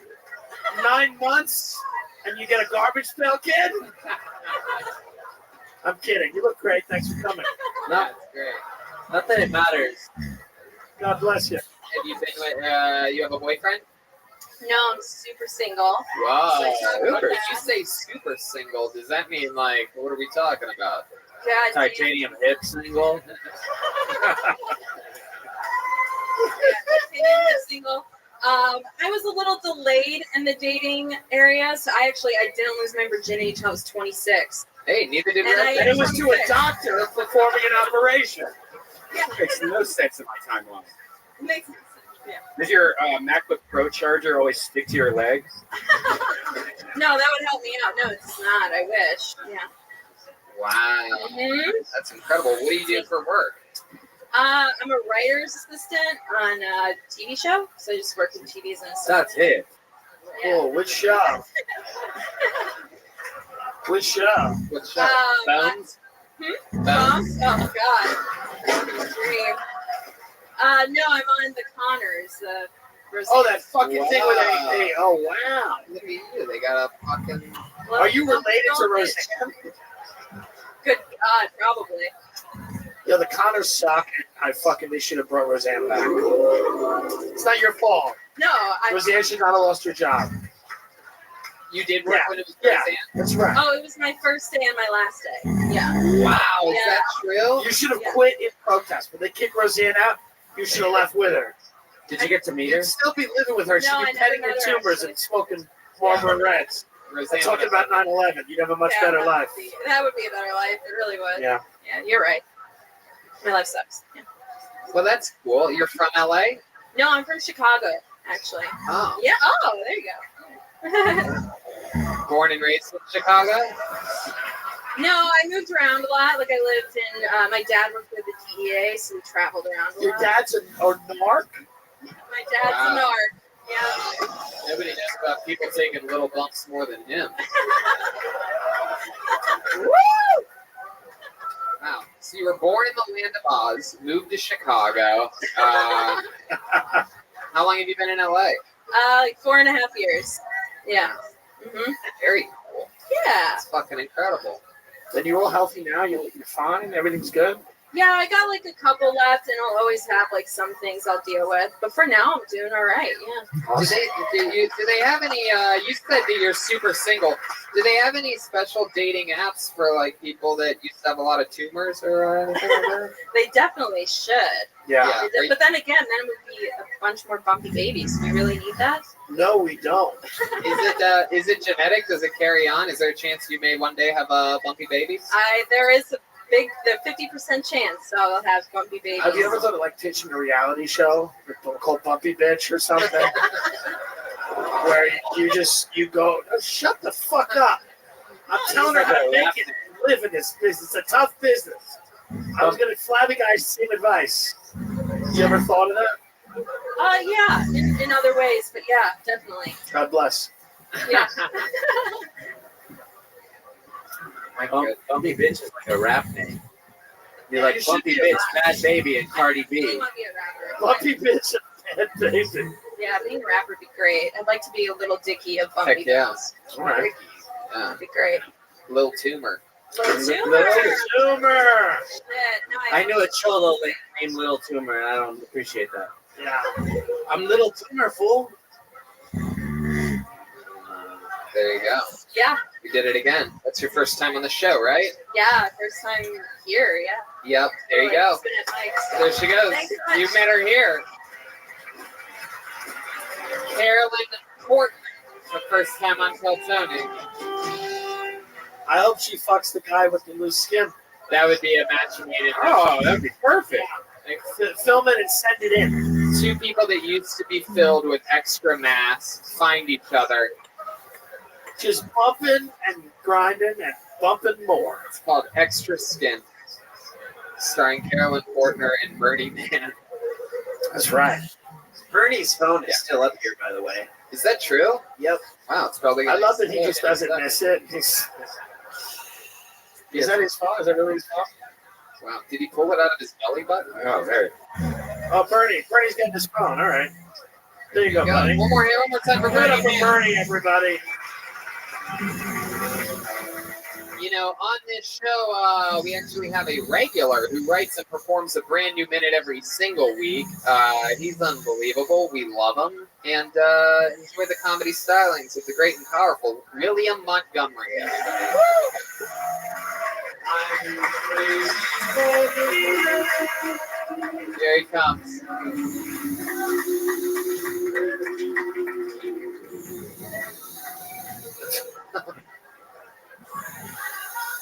Y'all didn't hate me last week when I was at the zoo. So the rumors are true. I was the actor in the movie Problem Child of the early 90s. I've also been killing people down in Mexico. I prefer a chainsaw, just a very intimate way to just chop some arm off. Let's give it up for Speedo Goggles, y'all. So this is the movie critic who compares every movie he sees to the movie Edward Scissorhands when he's watching the movie Jaws for the first time. Hold on, who the fuck has the scissor hands? All I see is a shark. William Montgomery. I don't know how you manage every week to look like both a child and a stepdad at the same time, but somehow you pull it off. You're just a bundle of likability. Is this your first time seeing William Montgomery, Tim Taylor? No, I saw the West End. It was great. I'm a big fan. I love it. Wait, was it the last time we did the World War II analogy with the squirrel? Yes, the squirrel World War II. Probably my best joke. Can you remind us? You never get to repeat jokes on this show. So can you remind us what that joke is? So I have a screenplay for a movie I've been working on called World War II Survivor's Tale. It's spelled Tail. It's about a family of squirrels living in a tree in the middle of Berlin during World War II. It's based off the movie by Shel Silverstein. Basically, Larry, the father of the squirrel family, begins getting suspicious when Hitler starts rounding up all the Jews. Patricia, the mother of the squirrel family, knows something's wrong, but Germany's been in such a bad situation since the end of World War I, and it seems like Hitler's got some pretty good plans for Germany, so she's on board. Basically, it's a struggle of Larry and Patricia's marriage while also witnessing the transformation of Berlin during World War II from a perspective of the squirrel family up in the tree. Jonathan Taylor Thomas makes his theatrical return as Oscar, the drug-addicted oldest brother of the squirrel family. Critics are hailing it as a sublime combination of Five Goes West meets Schindler's List, a must-see. Jonathan Taylor Thomas is clearly out of his comfort zone, playing Oscar, the oldest brother of the squirrel family, who quite frankly doesn't care if he's tearing his parents' marriage apart or if Hitler really is rounding up all the Jews. Wow. I love that. I love that, man. I would, if I had the money, I would try to make that a reality. I think that could be. I don't know. What do you picture? I've thought about it. I picture actors or a cartoon. I picture losing a lot of money. That's the first thing I picture.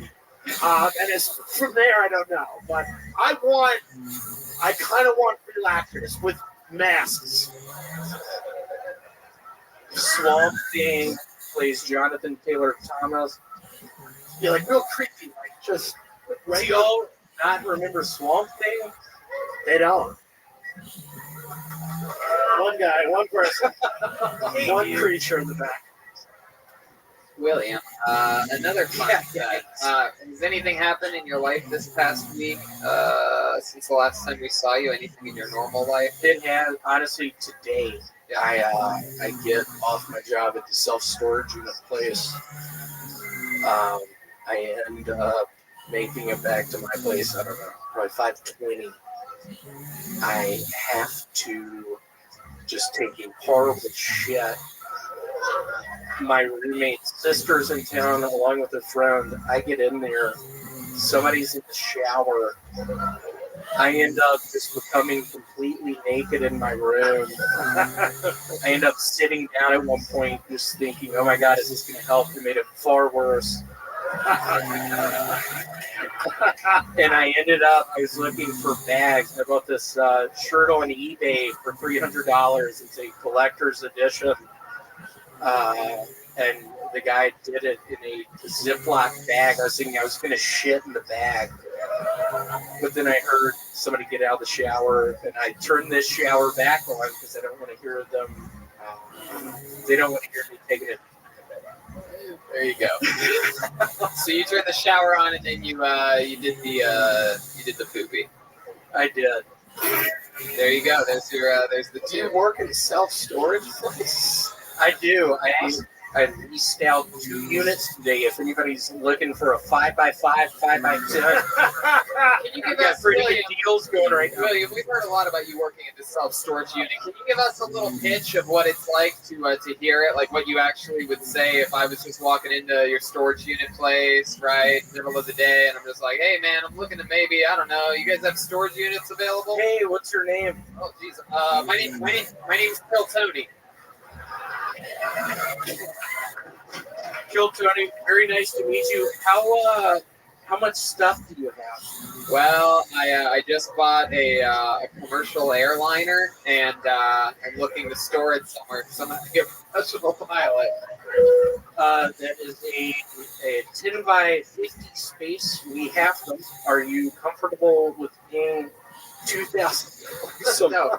Okay, no. Let's say it wasn't an airplane, William. Let's say, I have this. A model airplane. I have a case of Wine. Yeah, I have a case of wine. I need a storage unit. I would recommend the unit in the L building. It has a lot of insulation in there. Perfect for wine storage. I'd like to get you in the 5x5 premium, which means it's one of the first 4 buildings on the lot.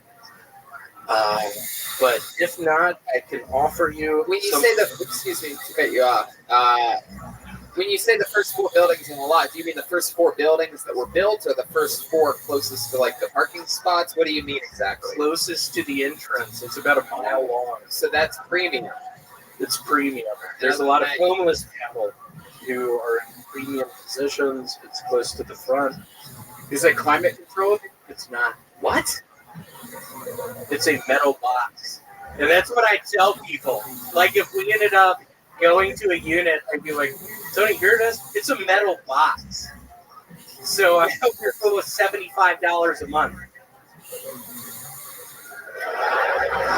Well, William, I absolutely love what you do every week and every time I see you. I love you. It's nice to I love you. William Montgomery, ladies and gentlemen. What do you guys think? What do you guys think? Back to the bucket one more time? Yeah. Tony, can I plug a show real quick? Yeah. I'm on a show with William and Mikey McKernan tomorrow. Amazing Comedy Theater, 945 Huntington Beach. Oh, look at that. It's a Kill Tony Power Fest this week. We have shows on Tuesday, Wednesday, Thursday. When's your next stand-up on the spot, Jeremiah? Tomorrow night. Wow. Oh, look at that. It's incredible. Going head-to-head against your own drummer, huh? Yes, no. It's here at the Comedy Store, though. Oh, cool. Well, there you go. I'm on. I'm on. And it's stand up on the spot in the belly room. Yeah. 8:30. Brendan Schaub, Ron Funches, Pete Holmes, Red Band, Jessica Peluso. It's going to be a great time. There you go. All right. Pulled another name out of the bucket. Make some noise for Zach Powers, everyone. Probably.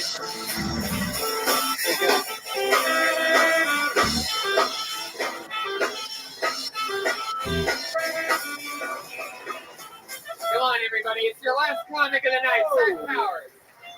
Hello. Good to see you. Thanks for hanging out. Like you said, my name's Zach Powers. I'm almost 30, and my car is worth less than, like, a nice grill, so that's tight. Killing it. I know that because I tried to sell it at a junkyard because I'm broke as fuck. If you've never been to a junkyard, let me break it down. It's kind of like Pawn Stars meets Mad Max, directed by Matt. Some guy will stab a kid for a bike frame. It's fucking tight. I knew I'd arrive because, like, the scrapyard leader, he kind of looked like Joe Dirt fuck Bret Michaels. He crawled out of this oil slick, and he told me my car was worth $50. Like, that's a tough moment when you realize that your fucking car has a market value that's, like, less than used Xbox. So that's tight. You know how it feels in your car to be driving a car that is literally worth less than some tickets you could get while driving it? It's like if you ran a red light, a cop pulled you over and said, "Get the fuck out, we're taking it." So that's it for me. Fuck yeah. Zach Howard. Oh, hi, Zach. Hey, good. How's it been on this shit before, right? No, first time. First time ever. Yeah. Wow. How long have you been on stand-up? 3 years this month. 3 years. All of it in Los Angeles? No, I just moved here from Cincinnati like a month and a half ago. Wow. Yeah. Look at that. The land of Tom Segura. Fuck yeah. He was as big as you when he moved out, too. Yeah. I'm trying. And all you have to do is eat 6 pounds of tofu every day. After that, you're going to be just... You could have that amazing body. Yeah. You look like my grandmother. So, Zach, welcome. So, how long have you been on here? A month and a half, right. roughly. You have a job yet? I just do like freelance video editing, shit like that. Oh, wow, that's weird. So no. I would have guessed because you look more like a freelance video editor. Yeah. I look like everybody. That's how it goes. Jokes are funny, man. Thanks, man. Yeah. I saw you at Copenhagen last time you were there. Thank you very much. Yeah. That's what I was going to ask you next. You started there? Yeah, it's like my home base. Copenhagen is in Cincy. What part of LA are you living in? West Hollywood, over down San Juan for a little bit. Oh, cool. Yeah. Real trash in Cincinnati. What's that? Real trash in Cincinnati. Real trash? Yeah. Yeah, it's a little bit. Yeah, but that's good. It's better than Cleveland. No, it's not. Yeah. No, it's not at all. No. You know it's not. In what way is it better than Cleveland? No way. We don't have an NBA team, and people still want to go there. No one wants to go there. Someone wants to go there. Never heard anyone say, you know where I want to go before I die? Cincinnati. Yeah. No one has ever said that. No one's make a wish. Let's go see fucking Cincinnati, Ohio, where they fucking invented black lung or whatever it is. Fucking cancer. Cool. No, it's not you. It's a disease. Yeah. Well, maybe you're a disease. All right. I'm kidding. I love Cleveland. Did I you love see a lot Mel of too. tourists come through the Cincinnati area when you were there? Oh yeah, I know. Usually people from Kentucky. Well, yeah. No, I'm joking. 'Cause that's right there. Those aren't tourists. Those are people just coming for abortions. Yeah, they're just for now. For now. Is that what you did when you were in Cincinnati, video editing? I was a producer at a news station there. Oh, Yeah. Hard-hitting journalism. Fuck yeah. Yep. What was the craziest news story or memory that you have from working there? Cat time. I was didn't know that the cameras were rolling. Yeah. I worked I worked Saturday nights, and I was there alone one day, and then I heard over the police scanners that a child had entered the gorilla enclosure. Oh, this is the one. And yeah. Whoa. I was working the day Harambe got fucking murdered. Fuck yeah! Yeah, it was tight. Dude! Yeah. That's why Cincinnati's better than Cleveland. There you go. There you go. It was tight. Fuck. Yeah. That was in Cincinnati? Yeah. You Yeah. lived through a meme. I lived through it. No one even fucking watched my show because it was the Saturday night news. Who the fuck watches that? It was a waste of time. So, okay. I don't know. I was just bummed because CNN got the footage of it and then no one watched the you know what I mean? Gorilla died and all you care about yourself. Right. How about hobbies, Zach? You seem like you would be the moderator of a subreddit or something. Yeah. I used to fix like guitar amps. Yeah, that was cool for a little bit, which is a great way to lose a lot of money. You play any sports? I played baseball like till high school. What position? Fucking right field and second base until I gained weight, then back to right field, then umpire. Yeah. What a great career. Yeah, I nailed it. Fun athletic career. Yeah. My goodness. Yeah. My dad said if I don't get my grades up, I have to quit the team. Yeah. How do you like living in West Hollywood? You have any guys hunt you down like the bear that you're built like? Yeah. Anything on Santa Monica? It's just old Russians, dude. Old Russians. I can't even talk to them. They don't- Oh, that's funny. I know probably exactly which part of Santa Monica you live on. Just east of Fairfax? Yeah. West of La Like Brea? 3 blocks Yeah. east of that, dude. Why'd you come to LA instead of New York? So curious. I had a friend out here, and also, shooting video and editing. It seemed a little bit better, and I don't know. I just kind of drove out. Okay. Made it happen. Most fun thing you've done since coming to Los Angeles?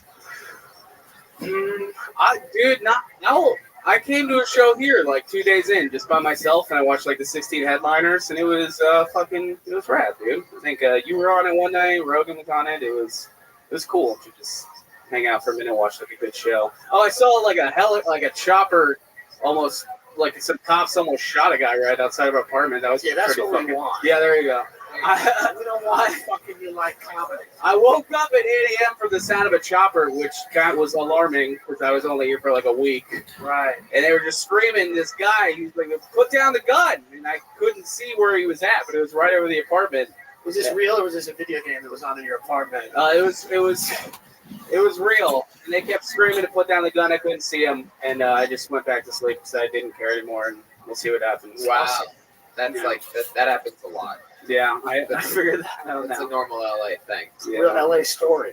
Cincinnati, they don't really have like helicopters and shit. No, just like a tank. It's just like horse cops. There's a lot of horse cops. All right. Yeah. Well, Zach, any other fun facts about you? You seem like the kind of guy that likes to dribble basketballs but never shoot them or something like that. Yeah, like anything that would surprise us. I'm a power forward. Do you have a lady? You have a... Yeah, I had a girlfriend. She's great. We moved out here together. A vegan woman?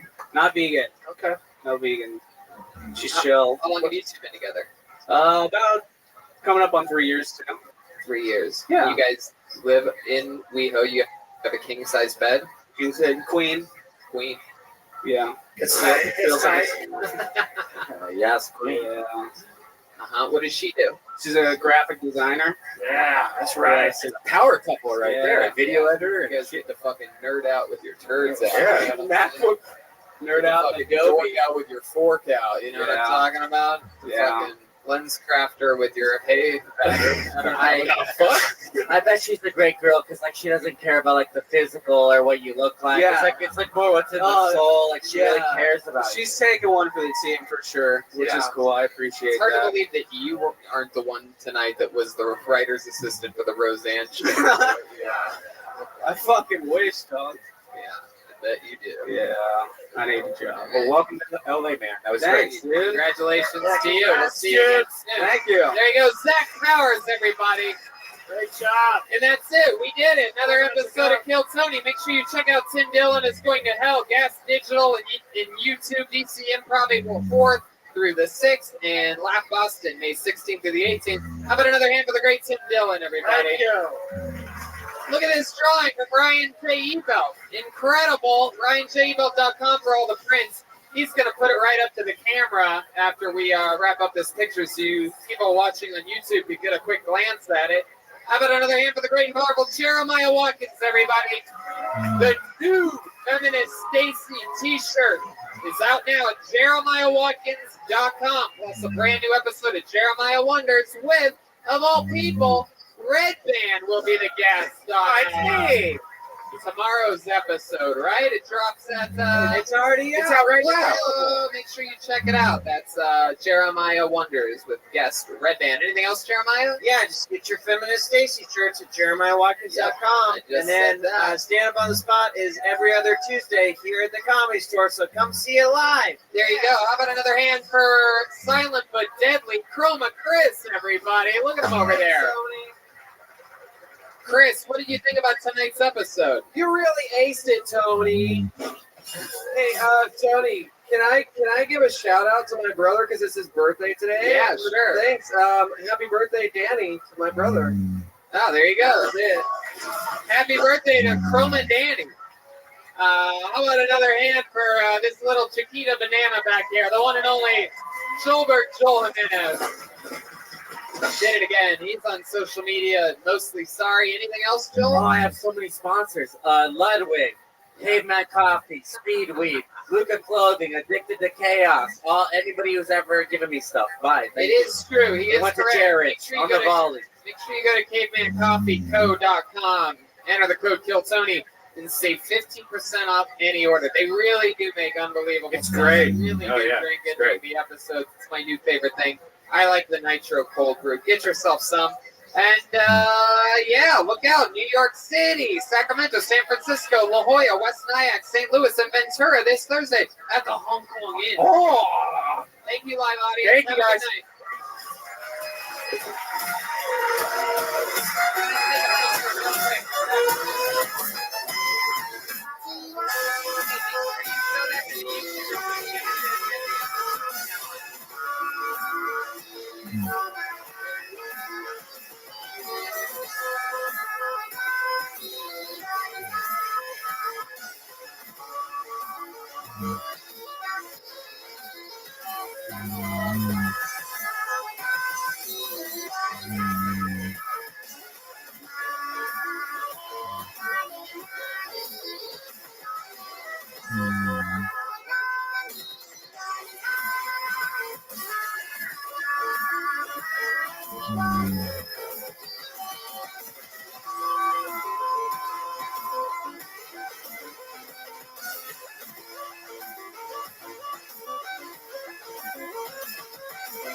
Hey, this is Rabbi coming to you live from the Hong Kong Inn in Ventura, California.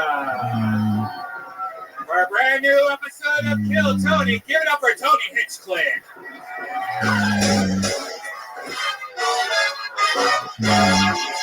Ventura, California, Hong Kong Inn, make some motherfucking noise! Wow!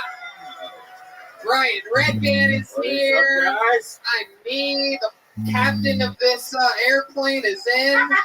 You guys ready to have some fun tonight for our first time ever in Ventura, California?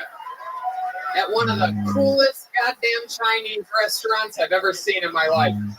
We've performed in theaters now all around the world, and here we are. Somehow, you can sell out London, England, and 3 weeks later, you're at a Chinese restaurant in Ventura.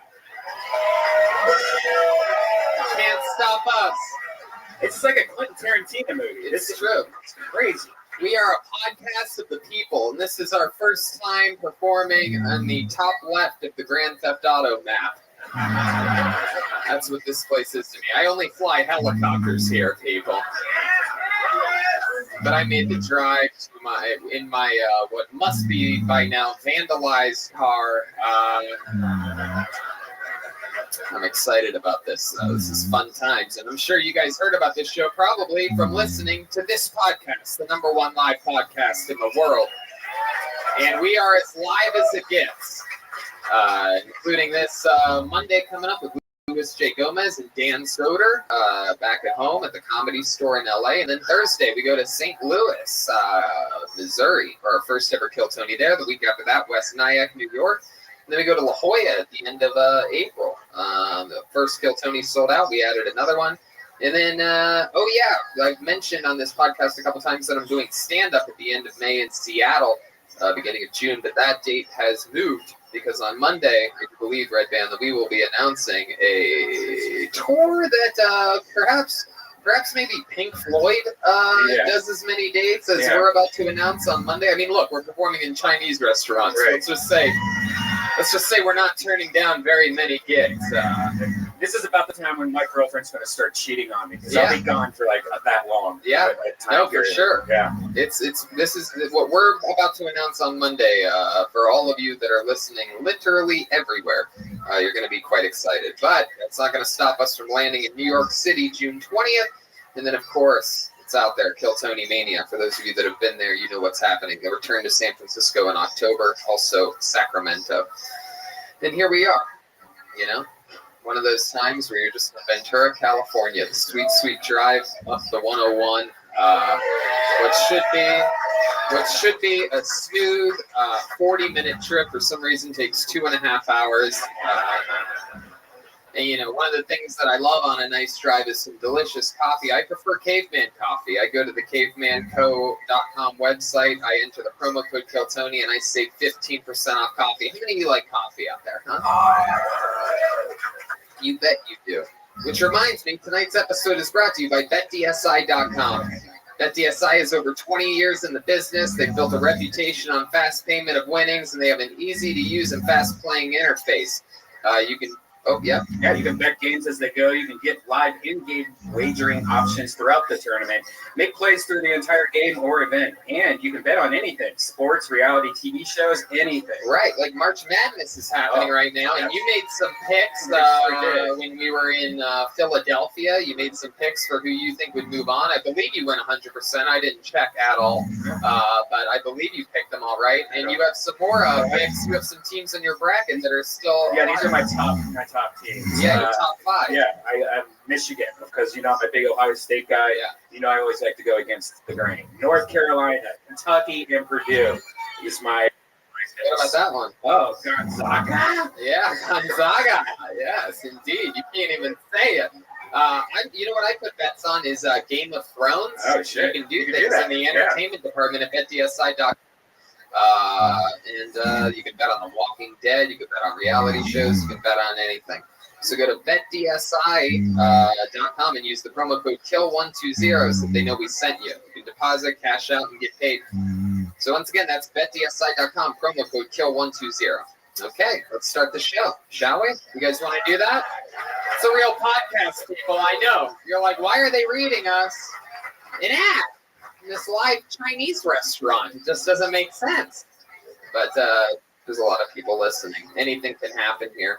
And one of the cool things when we go on the road is we never bring a guest with us. In lieu of that, since you're so geographically blessed, we were able to bring the band here tonight to and a real full band for the first time. Like, this is the full band. Yeah. So you guys probably know how this works. Every episode, they are different characters. You never know what they're going to be. I never know what they're going to be. They were behind a separate curtain in that back room when they started getting ready for just a couple minutes before the show. And they try to stay in character throughout the whole show. Who knows what they're going to be tonight. Ladies and gentlemen, I present to you the best damn band in the land. It is the Kill Tony Band. Jeremiah Watkins, Joelberg Joel Jimenez, and Chroma Chris. The Kill Tony Band.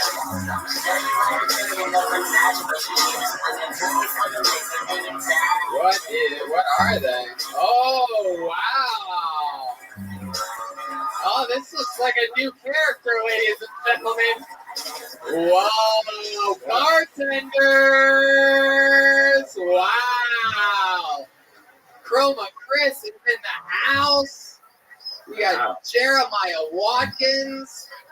Oh my good. They look like they work here, don't they? Look at this crew. My goodness. Jeremiah, you a bartender, sir? My name's Devin. I'm a mixologist. Wow. And who's this stud next to you that looks like a Count Chocula? Name's Ryan. It's my first day, Tony. Wow. So we got Devin, right? He's not gonna last a week. What's your name again? Devin, right? Ryan, and who do we got? Who's I didn't realize they're letting busboys make drinks tonight. What's your name? My name is Giuseppe, and I'm the leading infusionist here. Oh, okay. So we got Giuseppe, right? Yeah, that's right. Very good. Wow. You guys ready to start this puppy pie? We got the band is here. Jeremiah, Chroma, Joel. We got Red Band here. And my friends, I'm excited about this because we have our real official bucket. This is the true bucket of Destiny. Made the trip. It never goes on the road, but it wanted to come to Ventura for some reason. So that's the official Kill Tony bucket. It was built in Swansea, Massachusetts. A little fun fact. This has already been Looks like it was started at Kill Tony East, and we had a ton of people sign up before the show. So maybe it's somebody's first time ever. Maybe it's a local Ventura fucking Seinfeld. You know what I mean? The old Seinfeld of Ventura. Just, what's the deal with being 2 hours away from a great city? So if I pull your name out, you know how it works. You get 60 seconds. You know your time is up when you hear the sound of a kitty.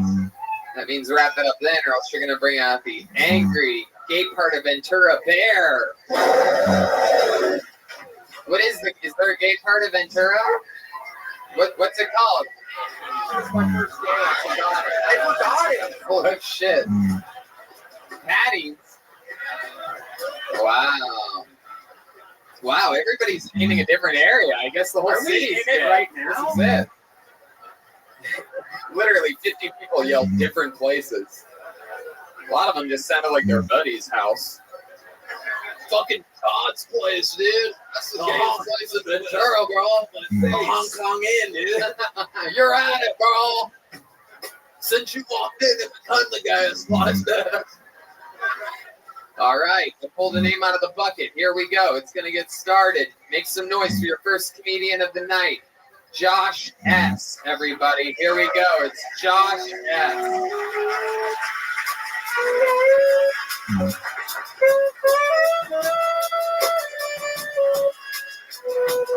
Yeah, here we go. That's from Chris.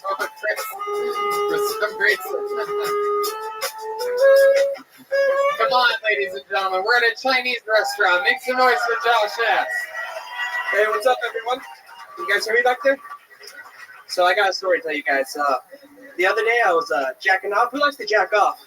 Oh, dude, I love to jack off. So I was there fucking beating my meat, you know? Ooh, and I hadn't come in like fucking week, man. I was in the moving process. I hadn't busted out. I was about to leak all over the goddamn place. I know that's gross, but I was getting at it. Climax, busted right in the roof of my mouth. I almost Kurt Cobained myself right there. Shit. And like, I know a lot of you people out there are like, that's fucking disgusting. You really came in your own mouth? What did you do? I tasted it. Fuck. That shit was salty and yeah, I could tell I was analyzing it. I really needed more water in my diet and more fruit. So it really wasn't a bad thing, you know? Self-help, you know? Self-help. Anyways, thank you guys. That's all I got. There you go. 57 seconds. Josh S. I'm going to go up on a limb here. I'm going to guess that that's your first time ever doing stand-up comedy. Am I correct? 100%. There you go. First time. Now, by the way, I'm not guessing that because of how his set went. I'm guessing that by content alone. Literally, every comedian's first minute ever is about jerking off because the guy, who loves jerking off? Place goes fucking Being overly disgusting about it for no reason. Right. No one's ever talked about tasting it, though. Yeah. I did. It's everybody's first set. The only person who talks about it forever is like Red Band, basically. He's like, oh, I know he does. But That's a good way to do it. But I'll tell you, this is good. You know, I mean, you stayed in the pocket. You memorized your shit. At least you fucking stayed in. I made it up on the way here. Well, that's beautiful. I'll tell you this: change Kurt Cobain to Squirt Cobain, and it all makes sense. There's a little. It's right there, buddy. It's right at the tip of your tongue, literally. And something else. But if you're gonna shoot a load in your own mouth, it's got to be Squirt Cobain. Josh S. You already have a good punchline. How does that make you feel? Is your nose pierced? You got a little nose piercing there. Yeah, I'm a little. Oh, okay. Well, then I'll ask you what the gay part of Ventura is, I guess. The Hong Kong Inn. Wow. How long have you had your the little part of your nose pierced? My birthday when I turned 18. Oh wow. How old are you now? I am just turned 21 a month ago, actually. Wow. How's life changed since you turned 21? Not at all, really. Really? I mean, I can drink now, but it's nothing that I didn't. Oh yeah. No one snitch on me, okay? Nothing I didn't do before. You guys are cool, right? Yeah. What do you do for work, Josh? I'm a certified ASME pipe welder. Wow. What does that mean exactly? I just have to weld pipe in accordance to like a welding code for the American Society of Mechanical Engineers. Jeez, look at you. A lot of big words for a welder. Yeah. My goodness. You have a girlfriend, Josh? I do. Yeah? How long you been with her? A year. Almost a year now. So when she met you, you had the piercing through your nose. She has one too, so we make them Oh touch. my God. Look at you. It's like the Lady and the Tramp. You guys ever get stuck together? We actually have. It wasn't pleasant at all. Does she have a lot of piercings, that one? She does. Is anywhere around her private parts pierced? Perhaps her butthole or vagina? No, but I've brought it up before. Whoa, your voice cracked when you said that you brought it up. I'm only 21. Wow. It's okay. It happens to me too sometimes. Every day. So when you say you brought it up to her before, like, what do you mean?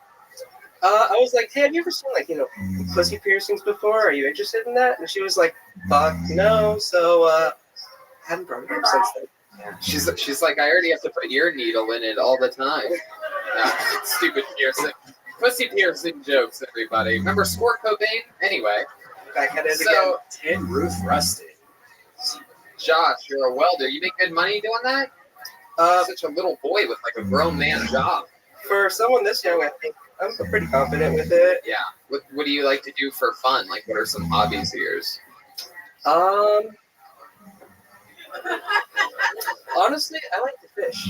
That's one probably. Wow. What do? You go at the end of the Ventura Pier here and sit out next to the American flag and look at the 3 islands that no humans live on. This is my first time in Ventura. What do you fish for? Compliments? There it is. Wow, these are real fans here tonight, huh? Listen to that Cholberg chant. There it is. It's warming up back there. So you said this is your first time in Ventura. Where do you live? I just moved to Camarillo a few weeks ago. Ah, Camarillo. That's farther north in here? Oh, listen to the booze. These people hate Camarillo. Either that or that's their way of saying don't order the shrimp. Anyway, why Camarillo? That was the first place I found on, I think it was a rental app or something. Where'd you move from? Wyoming. You're from Wyoming? No, I'm from San Diego. Fuck Wyoming. So how'd you end up in Wyoming? I was there for work. That's how I learned how to weld pipe. So, and then I got a job out here. I wanted to be close to my family in San Diego. And how long were you in Wyoming for? I was there for a year. So you wanted to be close to your family in San Diego. So you moved to Camarillo? I couldn't find a job at the moment in San Diego. But I got an offer for a job in Oxnard. And Camarillo's right next to Oxnard. You guys like Oxnard, but you hate Camarillo. You know Oxnard. You're an Oxnard, dude. Damn, the crowd goes crazy at Oxnard. So you want to be... Oh, you done fucked up, homie. You don't say it like that. You don't drop that hard R. I guess he...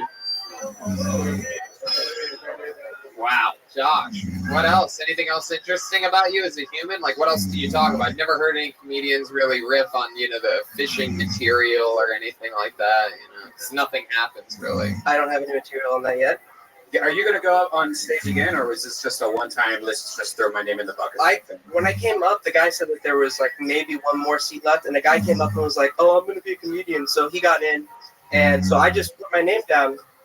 And I had, something in my head just in case I did sign up. I wasn't planning. Yeah, it was cum. That's what was on. Yeah, and so it was the basic, jerked off in your own mouth. Mm-hmm. That was that story. That was the first thing that came up. And I still had to pay to get in, even though I put my name in the bucket.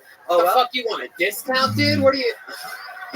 It's okay. You can have it. What the fuck do you want? Did he give you Sold out cash right show. now? Sold out show. Yeah, but I still got in. I'm pretty happy. And then, of course, as soon as I get back there and I get comfortable, I get called up here, and I'm pretty happy about it, actually. Wow. Jeez, sorry to break up your comfortable seating at that fucking. I think he just came out. For a welder, you're really not keeping things together very well. Hey. All right, Josh. Well, you got the party started tonight. There was no jerking off for you. That was a fun way to get it going. There he goes, Josh S. Everybody. Kill Tony. So easy a welder could do it. Kind of. I fucking like these fucking two tough guys. Look at these real, genuine. This is a couple real Ventura, just normal tough guys. Look at the one guy with the beard looking back like he couldn't possibly be a badass. And look at the guy right over his shoulder. Like, you guys are like the real fucking deal. We don't get to see people like you in LA.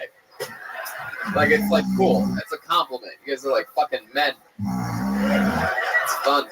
All right. Pull another name out of the bucket. Make some noise for Jaybird, everyone. How about Jaybird? I love birds. Here he comes.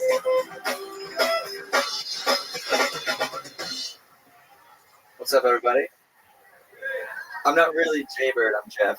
But so I'm from Long Beach, California. Drove all the way up here to see Kill Tony. And you know, we like to party out in Long Beach. Been to a few parties myself. I always thought it'd be kind of cool. Like, I've never been to a whisper party, you know? And so just imagine that. Everybody's whispering. Well, yeah, like a library. Exactly, like a library. But drinking and getting fucked up, and you're like, hey, man, good to see you, man. Anyway, I thought it'd be kind of cool because I've never actually tried it. So would you guys want to try that? Imagine, okay, just I'll give you something to say. So let's start with a short one. Like, look at somebody close by and say, hey, what's going on? Perfect. It's great. You're doing great. All right. Let's try something like, I would fuck you right now if nobody was looking. Try it. There you go. Step back. Thank you. Step back from that leg. Step back from that leg. One more time for Jaybird or Jeff. What do you want to go by now? What do you go by? You sign up as Jaybird, then you say your name's Jeff. I came up with that on the spot. My friends call me Jaybird. Yeah, you can call me that too. You're my friend. There you go. Okay. So let's talk about it. You came up with that on the spot. That means that's your first time doing stand-up. Yeah. Right. Like by the way, we can tell you came up with that on the spot. You know that, right? Like it wasn't some amazing thing where we're like, whoa. I know. Told us to whisper to one another. You got your imagination going though, didn't you? You kind of want to do that. Piss me off. Jaybird, stick with me over here. So, how'd you? You're a fan of the show? You listen to podcasts and whatnot. Or what happened here? I watched you on TV once on like some YouTube video. My friends dragged me out here. TV or YouTube? Jesus, that went from cool to bullshit real quick, huh? It was a. Oh, I saw you in one of my favorite films. I mean, the background of a Joe Rogan Instagram post. There was a TV recording of. It was a recording of you on TV that was posted on YouTube. It's all good. Thanks, Jeff. So, what do you do with yourself? Tell us about you. Who are you as a human? I'm a musician. Wow. You in a band? Yes. Yeah. What instrument do you play? Guitar and vocals, and a little bit of mandolin. What's the name of your band? Sunlit Souls. Silent Souls. Wow, big shout out. Sunlit. Oh, Sunlit Souls. Hell yeah. Why don't you sing us a little line from one of your songs? Give us a little. Give me a tempo. Yeah, give him a beat here. Don't be All right, shy. you guys can let's try this. So, one. Desperados on the run, drinking whiskey and shooting guns. Now, desperados on the run. That's pretty good. I don't think that was the right beat, but it was okay. I asked for a tempo, you son of a bitch. So, your fault. After hearing your music, I'm guessing this isn't the first time you've performed in a Chinese restaurant. Nope. How long have you lived in Long Beach? Like 5 years. Where are you originally from? Cypress, California. Cypress, California. Remind me of where that is. Inland from Huntington. Yeah, places I'll never fucking go. Yeah. Sounds racist. Yeah, it's okay. What ethnicity are you? You white? White and Mexican. Can't really tell. These lights are like blue and green. It gives everybody the same. Yeah. A little bit Mexican. I'm actually Keanu Reeves' son. Oh yeah. No, I don't think so. You have your eyes are too sad to be related to Keanu Reeves. You have like Keanu Reeves like hair, sort of like face shape. But you're like a Juan Wick.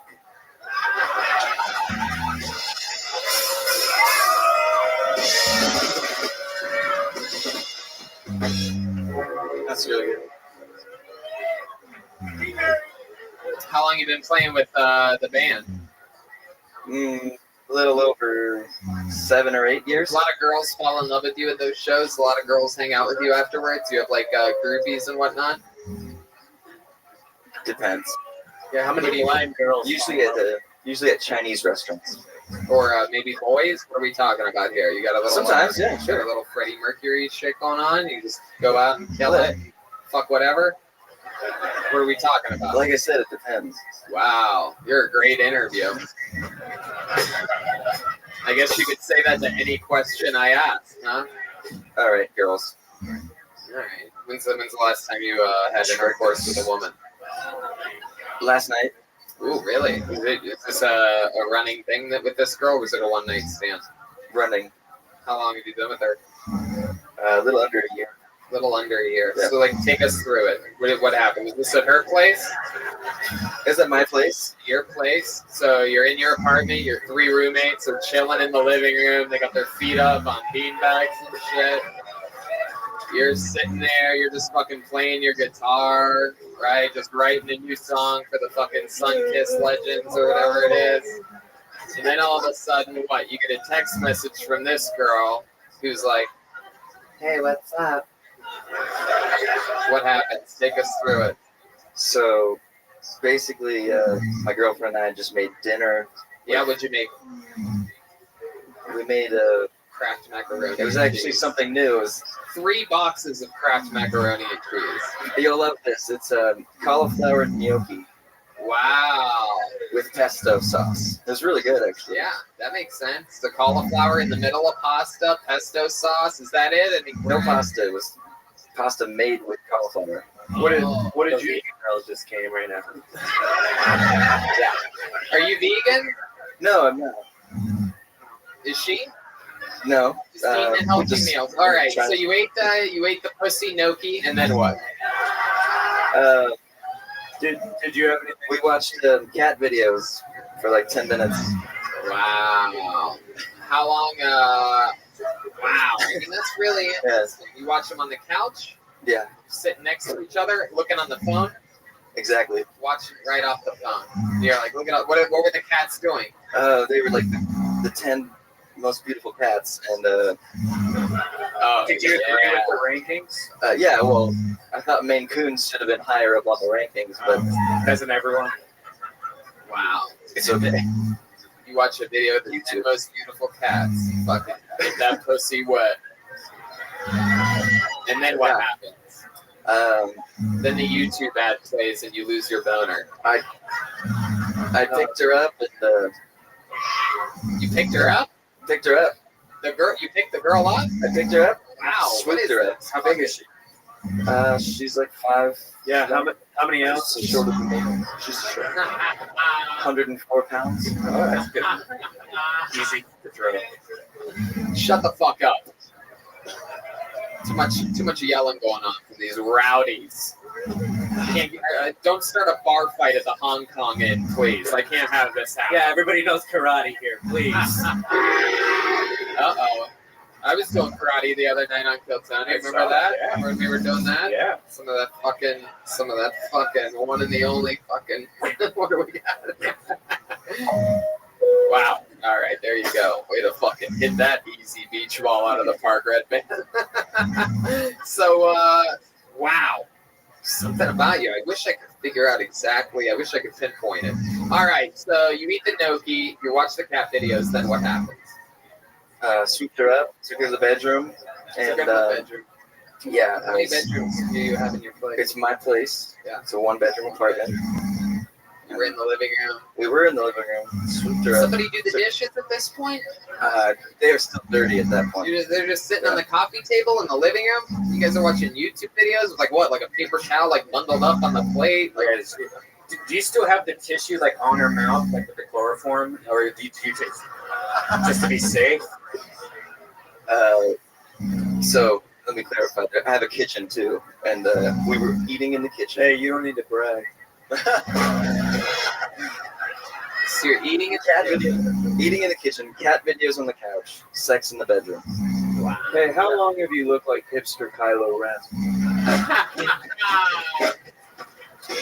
Devin, the bartender. All right, John. Mixologist. How long did you last having sex with this girl that you've been fucking for just My girlfriend. your girlfriend? That's what you call people that you've been fucking for under a year. Probably about 20 minutes. Wow, 20 minutes. 15, Look 20. at I you, want to say like a 15. fucking It went from 20 to porn star. 15. At the end, you just jerk yourself off and then come on them? Come on her. Do you ever No, I mean, do you ever put salt and lime around her pussy when you eat her out? it depends. That's one of Devin's moves right there. Did you drive from Long Beach today? Yes, I drove my friends so they could drink Lovely. here. Wow, what a good friend you are. Those, let me guess, your drinking friends are the ones that are recording this on their Yeah. cell phone, even though it's a video podcast. Wow. Brilliant, brilliant. Still doing it, by the way. Didn't even slow them down. They're like, no, I'm posting this one, you idiot. I'm posting this shaking Not the fucking 4K one. vertical fucking iPhone cam. BlackBerry. All right. Well, Josh, thank you. Fun time. Thanks for signing up. Jeff, that's right. Jaybird. Thank There you. he goes. Thanks for making the trip. Wow. That Liz, my friend. Step back from there. Step back from there.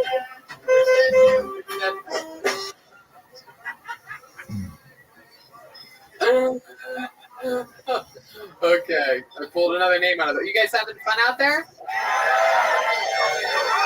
All right, well, let's see what happens next. I pulled another name out. Let's go with Devin Black, everyone. Here we go. Devin, whoa, here he is. Look at that. I knew you were going to do that. So I have an identity crisis. My name is Devon Black. I'm actually a white man, born in the 70s. Yes, I hip hop hooray. You know, it's kind of hard to do this thing. You know, when you're a white man in the black neighborhood of Huntington Beach, growing up. You know, I on my graduation, I said that most likely to get busy in the bathroom of Burger King. Please allow me to thump thee. Is what I always said. You know, I don't know about it. You know, Burger King.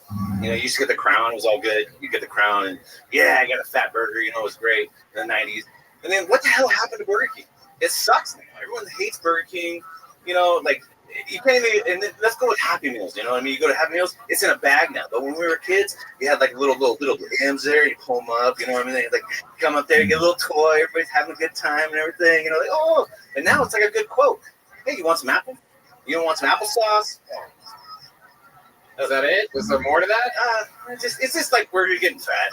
Yeah, you're getting fat. Yeah, like when we were kids, we could like go get a soda. Like one more time for Devon Black, everybody. Devon Black.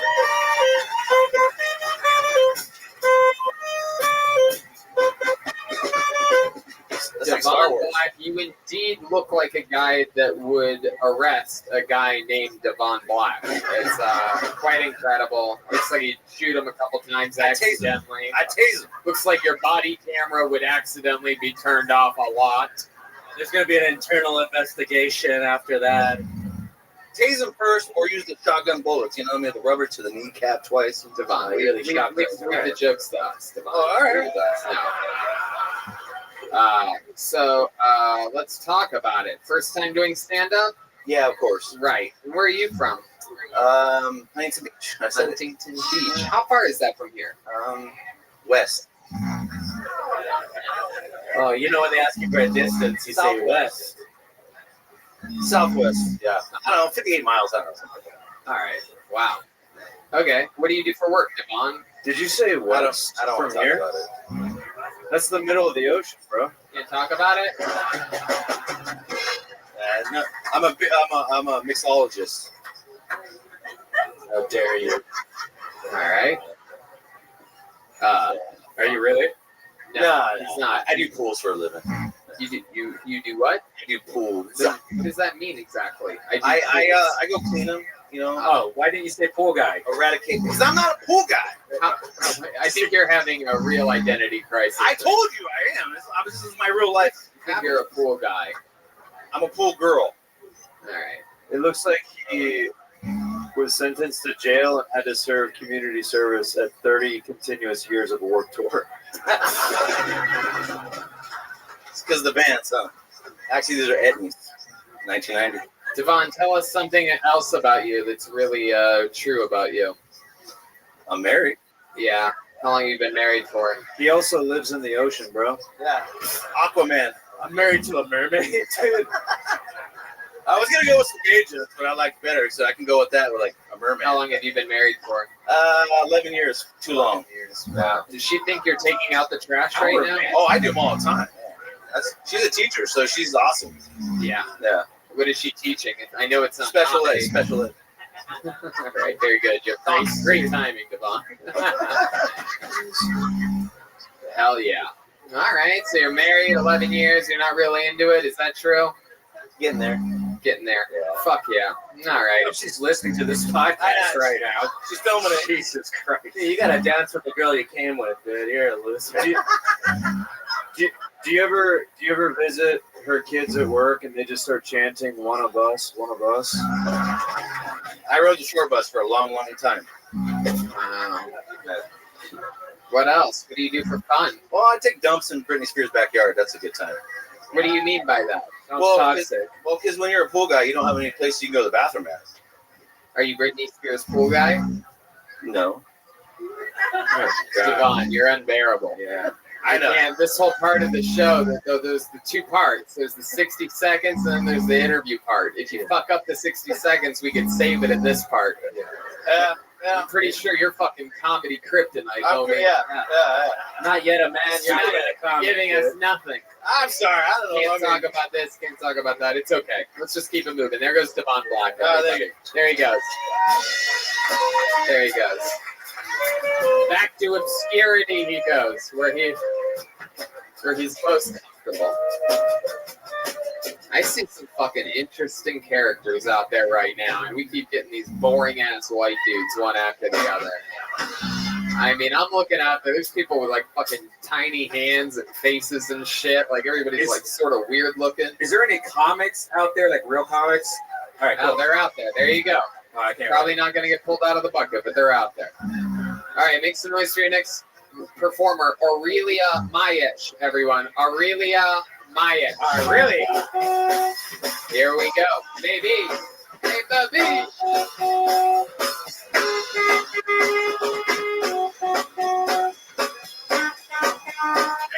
There he is. Aurelia Mayesh, everybody. One more time for Aurelia.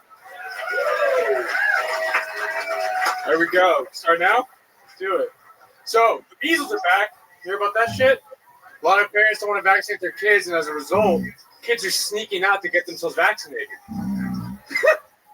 But, no, I walked by high school today. I swear to God, I saw this kid out there just going, "Hey, I got 2 for 1 measles, flu shot."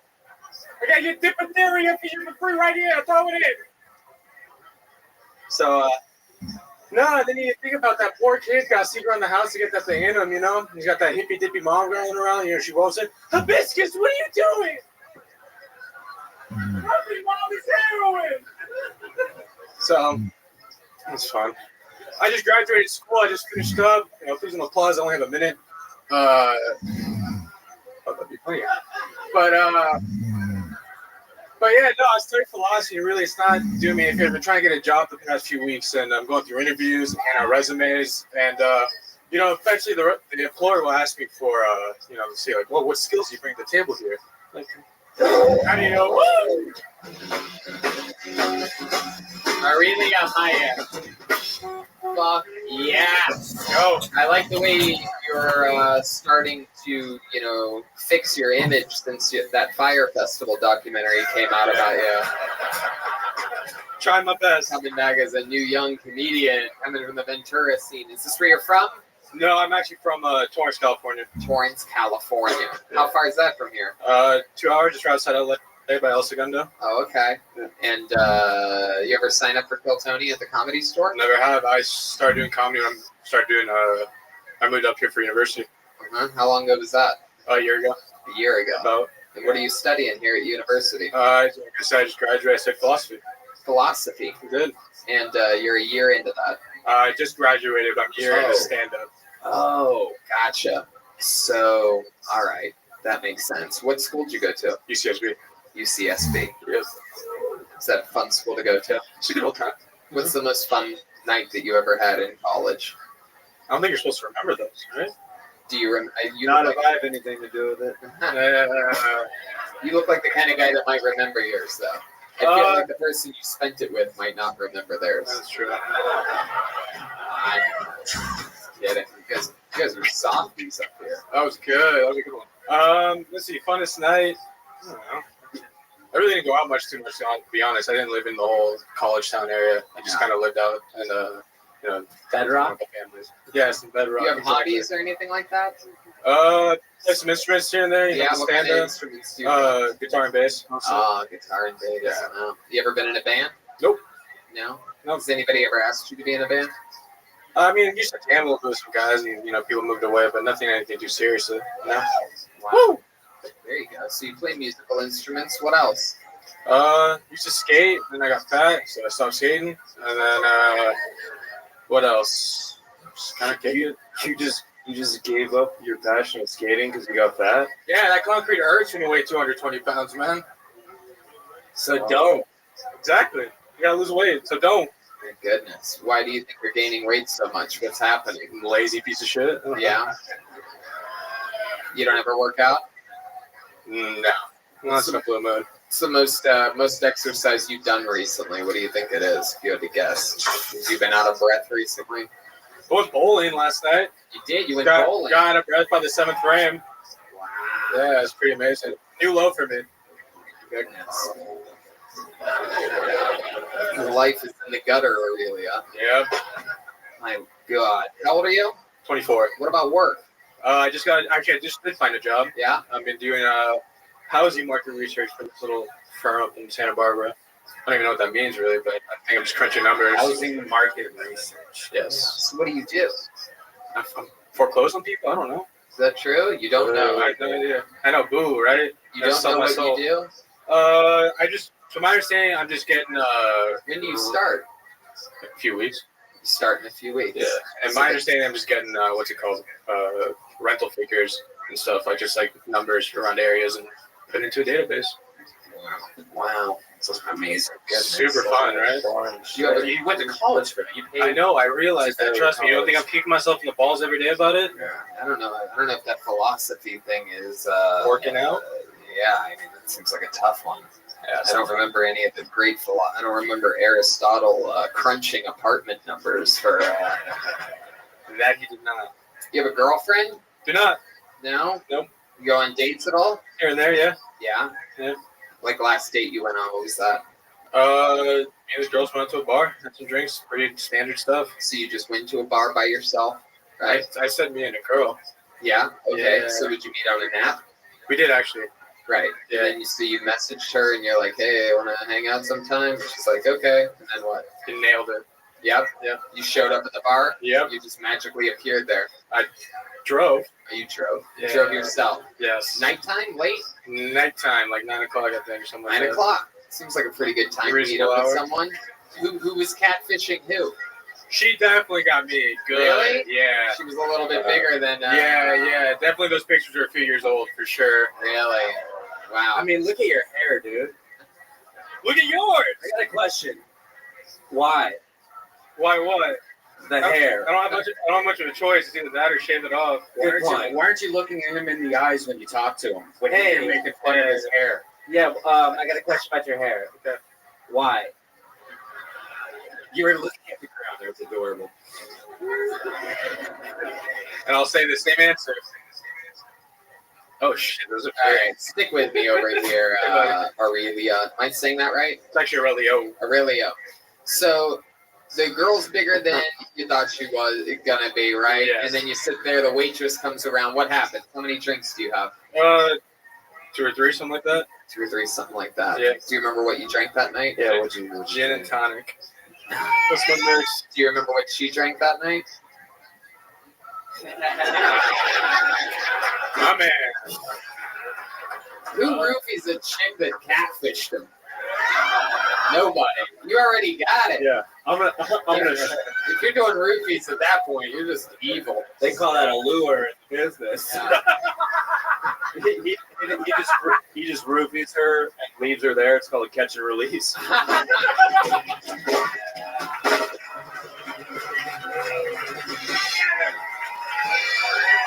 Booyah!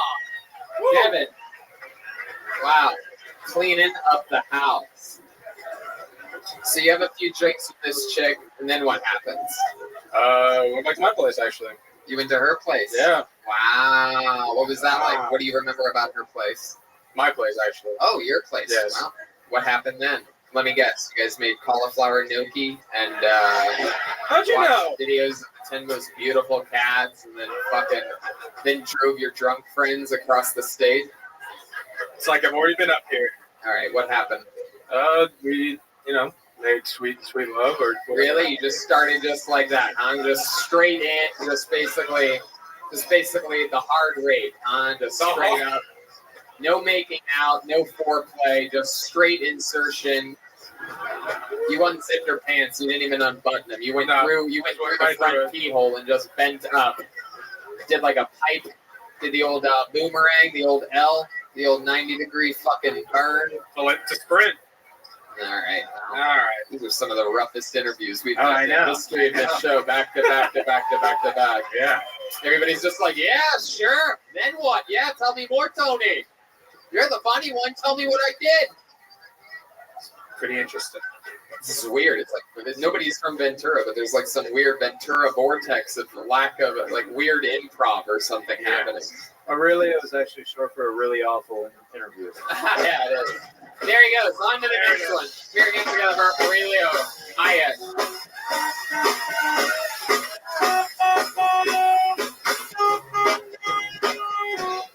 Back to the bucket we go. Come on. Let's go deep. Do they still have those huge drinks here? Like that? Yeah. That's crazy.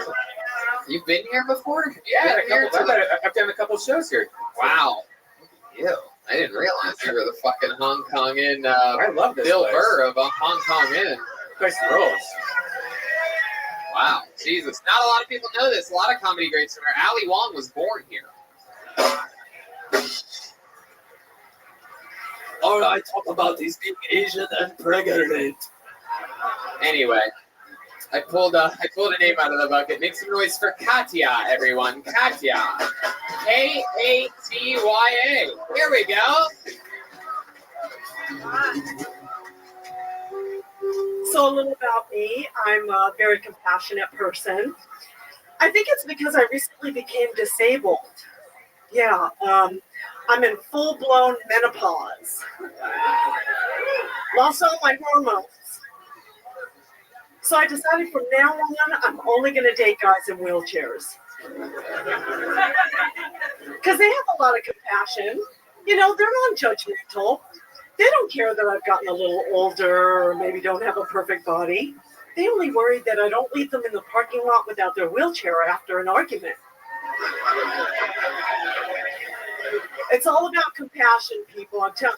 I also help house the homeless. Yeah, I give them my tent. Next time you're down in LA and you see Tent City, just think of me.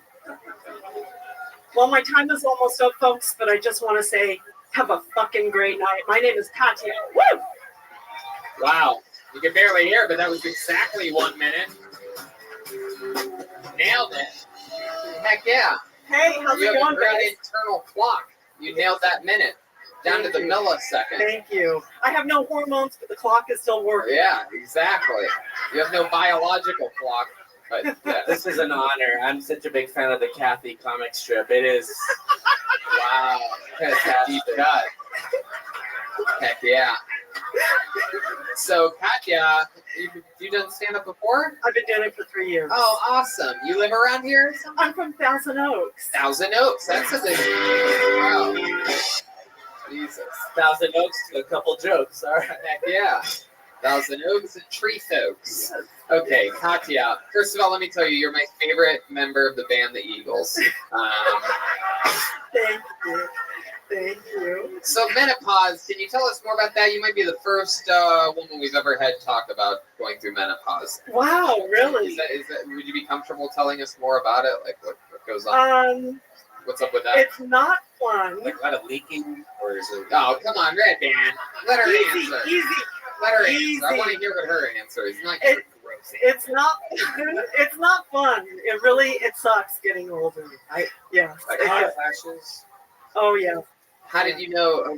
How did you know that it was happening? Did you wake up one morning and there were like little eggs next to your legs or something like that? And you're like, who laid those eggs? Like I don't really know what menopause is. Isn't that when the ladies lay the eggs or something? It's when they have this little. It looks like caviar, right? That's what I meant leaking. You're asking the wrong girl. I have no idea. All I know is that one Is day. it true that you keep your eggs in that purse that you always carry them around with you? I do because I miss them so much. So this is a Red Band type of question, but I just gotta ask it. Yes. Does that mean like guys just fucking just blow loads? Why do you can't get pregnant anymore? Is what I mean. It's pretty much I can't get pregnant and guys can blow loads. Yes. Wow! Look at that. Yes, they can blow loads. Shut. Wow. And it makes you hornier, right? Like, doesn't that make you hornier, or is that already over? Sorry. It's not over. Hey, it's not over. It is not fucking over. No, it's never over. You hear that, Jay Bird? Never over. It's never over. That's crazy that when you said that guys can just finish inside of you, I saw one dude shoot a load into his own mouth in the back of the room. Yes, I remember. So when you realize that, does that mean like the party's on? Do you have a boyfriend or something, or I'm you just single. Wow, hell yeah! What are you doing? You're just walking on the pier, I'm fucking desperate. fishermen and Yes. everything. Trying. At this point, I'll try anything. Really? Is that true? It's what guys don't want to date me. Guys want the younger girls. Well, of course they don't want to date you, but they'll fuck you. Oh, well, that's true. That's true. Nobody wants That's to true. date Okay. anybody. Nobody wants to like, hey, you getting the chicken? I'll get the steak. We can have a bite. Nobody wants to date. Dating's not fun at all. You should just get a T-shirt that says like DTF and menopause. What's up? Like just like across it, or just no T-shirt. Okay. Yeah. Okay. Yeah. Good advice. I should. Let's go over to Devin, the head bartender. Yeah, hi. My name's Devin. I'd like to let you buy me a drink. Hey, Okay. look at that. It's like we're mixing it up tonight. I don't think you can handle this. Whoa!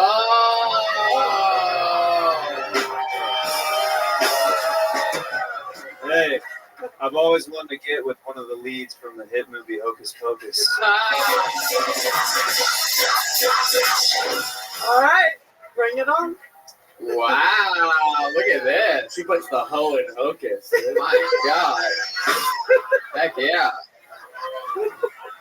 Hocus Pocus meets the fucking head of the Slytherin. This is very exciting. Have you ever been married before?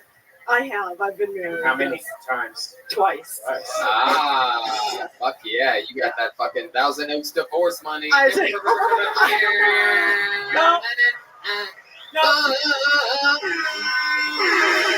Nobody wants to date me and I can't get pregnant. I don't know what to do. I married poorly. I actually married poorly. No way. What are those guys doing? What did those guys do that you married? One was a surgeon. One was a foreigner. A foreigner? Yeah. Ugh. From the band Foreigner? No. He's a pinball wizard. I'm just kidding. That's not a foreigner. Go ahead. What was the what? He was from Ireland, and so he. I could barely understand him, but he was really cute, and he had the accent, and I was young and dumb. How long did that last? 3 years. Did he leave you because you were Dublin in size? Ireland. Oh, see, they don't like it. Thank you. How about the second husband? What did he do? What was his job? He was loser. He was a nice guy, but he was a sad loser kind of guy. Wow. What do you mean? Can you give us an example? Just one small example of how he was a loser. He couldn't support himself and his kids. Oh, skinny legs. So like, he totally did. He totally did. Was he Latino? No. Jesus, shocking. Wow. That's a weird guess. Well, no, he took kids. I was just thinking the case. With Tina's. Did the kids ever try anything on you? What? What? Oh my God, Red Band. Why'd you look at the floor when you said there? Jesus. All right. Well, Katya, that's fun. And you've been doing it for 3 years. 3 years, yeah. Wow. I love it. I love it. It's so crazy. What other hobbies do you have? You seem like an adventurous lady out there. I love blogging. I've been blogging for about 6 years, and I write in character, and her name's Clever Girl, and she's more of an asshole than I am. So that I love. What do you mean? What do you mean Clever Girl's an asshole?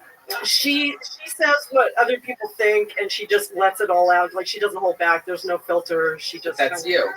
Yeah. Can you give us an example of like what she would say or do or something?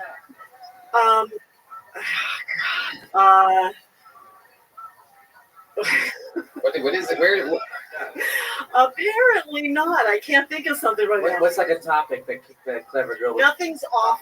Nothing's off. So this place, what would Clever Girl say about the Hong Kong Inn? Yeah. What would she say about the Hong Kong Inn? Oh God, are you really? Well, I mean, let's just I'll never get invited back. Let's get a taste of it. I'll stop you if it gets too extreme. No. I'm just hoping. Yep. Okay, so if you get stabbed by a chopstick at the end of this, I had nothing to do with it, by the way.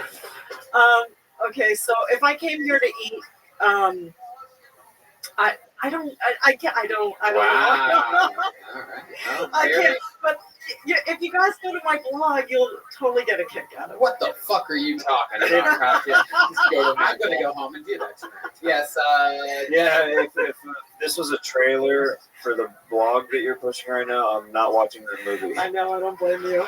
Do you ever do webcam stuff? Okay. No. There you go. No. Good question. Webcam. Look at her. What kind of cam was she on? 35 millimeter? Yeah. Tick. Yes. There's an old man that puts a hood over his head. Stand in one spot. You're going on the internet. Pretty much. All right, Katya. Well, we had fun with you. Thank you for being so much. open. You were a great interview. She gets it. Katya's my favorite so far. Yeah. Somebody get that girl's eggs. She's out there telling the truth about her real life. She's not afraid. I like that. She's a cutie. One more time for Katya, everyone. You have it in you. Everybody else wants to play Too Cool for School. Yeah. That's what it is. I don't know what I do. I bet she's going to blog about it. Heck yeah, she's going to. I bet Clever Girl's going to say the craziest stuff on all of the blogs. Goodness gracious. I think this person's been on the show before, actually. Make some noise for Jesse Campos. Looks familiar. We know Jesse, don't we? I think we do.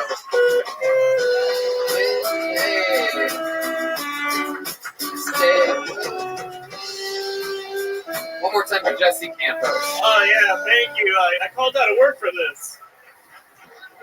All right, so I work in a bar. Working in a bar is pretty cool, but you know, working in a bar, you see some things. Mic stands. I once watched a guy puke into his hands, and then put the puke into his pockets. I saw that and I was like, you know, that's the confidence I want. Like this guy's pretty alpha. I'm no alpha, obviously. I'm a tri-lambda.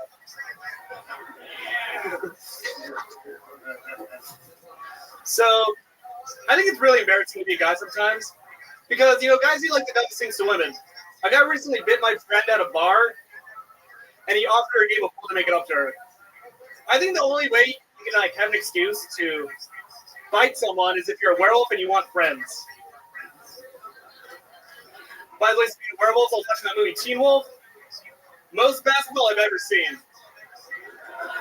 Thank you. Most white. There you go. Most what you've ever seen? Basketball. Most basketball. Yeah. Oh yeah. So Jesse, let's talk about it. Have I seen you before?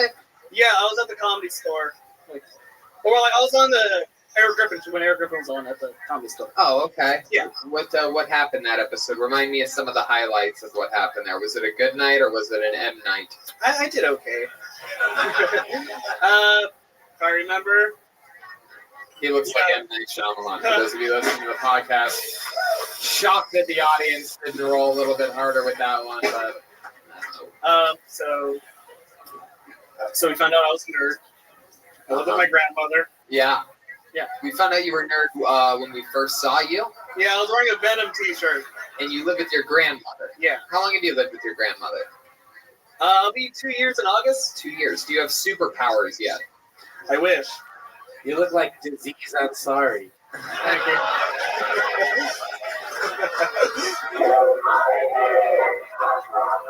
Wow. Never have to hit that one again. Wow, that was crazy. That's the worst sound effect I've ever heard in my life. So 2 years with your grandma. How much longer until she dies? Oh, she's milking it. She turns 95 next month. Oh my goodness. Yeah. Wow. And what is she? What are you, Latino, Mexican? Yeah, both my parents are Mexican. 95. Both of your parents are Mexican. Why do you live with your grandma? Why? Yeah. It helps me save money, so when I move out to LA. Right. And where are you now?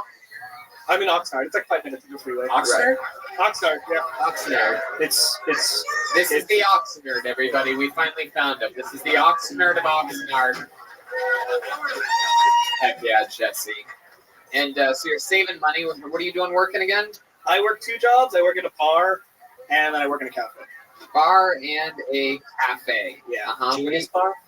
A what? Never mind. Okay. What do you do at the bar? Bartender? Bar back and bus. Wow. Bar back and bus. Yeah. Sounds like anyway. Thank you for your service. Thanks. How about at the cafe? Same thing? Bar back and bus? It's like expediter and running food. It's not really like a serving job. It's just take orders in the front. Something like that. Uh-huh. Yeah. How long have you been doing those jobs for? The bar, I'll be in 2 years, like in August, and then I just got a new cafe job, like this month. But like at the other cafe, it was like. How old are you, Jesse? I'm 24. 24. Perfect. Yeah. You have a lot of tattoos. I do. You like into like punk stuff or something? You like hardcore? What are you, a Blink 182 fan or something? Yeah, I listen to like a lot of 2000s pop punk, metal, 80s music. You ever play music or anything like that? Yeah, I used to be in a band. I could play a couple instruments. What was the band that you were in? What was it called? Outside City Limits. Wow, Outside City Limits. Yeah. Where were you in the band? You can Google the SoundCloud if you want. Oh wow, look at that. I wrote the guitar for some of our songs, but I played bass. Oh, interesting. You never sang? I mean, I did backing vocals. Can you give us an example of some of the backing vocals that you did for Outside City Limits? We did this last time, right? Like, we didn't do this last time. I don't know. I don't remember. Like, just like from our song. I don't really remember our songs. I could do like little Just do it, dude. What the hell are you talking about?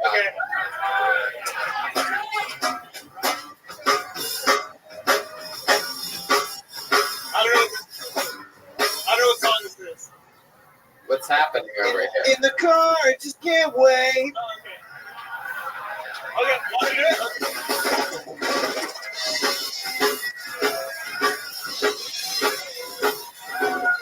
Car, I just can't wait. Wait, your backing vocals. Only say the third word. In the car, I just can't wait to pick her up on the very first day. Is it cool if I hold your hand? Is it honor that you did the dance? Do you mind with my stupid hair? Don't sing that much. I'm gonna sing the broken dance. She's good. Wow.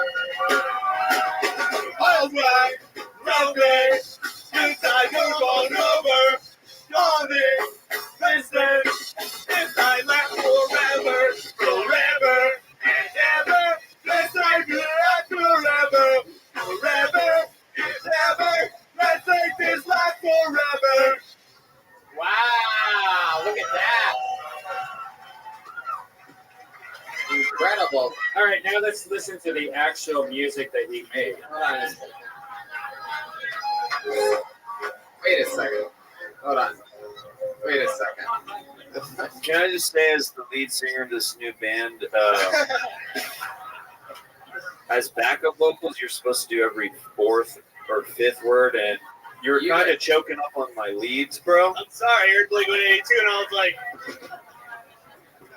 You guys just saying, know your place. sorry. I thought it was. I'm excited to be up here. It's been One more time for these guys. Drink 182, everybody. Just a few bartenders getting together in their spare time. You know, giving each other tips for a change. That's so fucking cool. My goodness, you're like a real rock star. There's something very Indian about you, even though you're Mexican. I get that a lot. Yeah, he suffers from something called dentist face. Yeah, it really is. I get mistaken a lot for being Middle Eastern, especially from other Middle Eastern people. Yeah. And so they'll ask me stories like where I'm from, and I just pretty much give them a Kumail Nanjiani backstory, saying I'm from Pakistan, next Urdu. No, it's really interesting. I mean, for a Mexican, I've never seen a Mexican that looks like Fareed Zakaria before. GPS. All right, Jesse. Well, congratulations on getting on Kill Tony again, and fun Thank times you. up here. Good interview. Why you didn't get to play my music? Bye.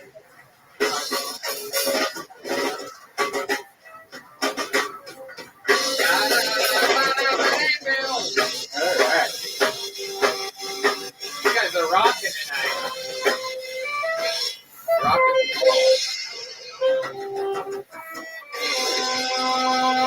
My goodness, Devin. Killing it. Devin, anybody tell you look like a young David Copperfield before?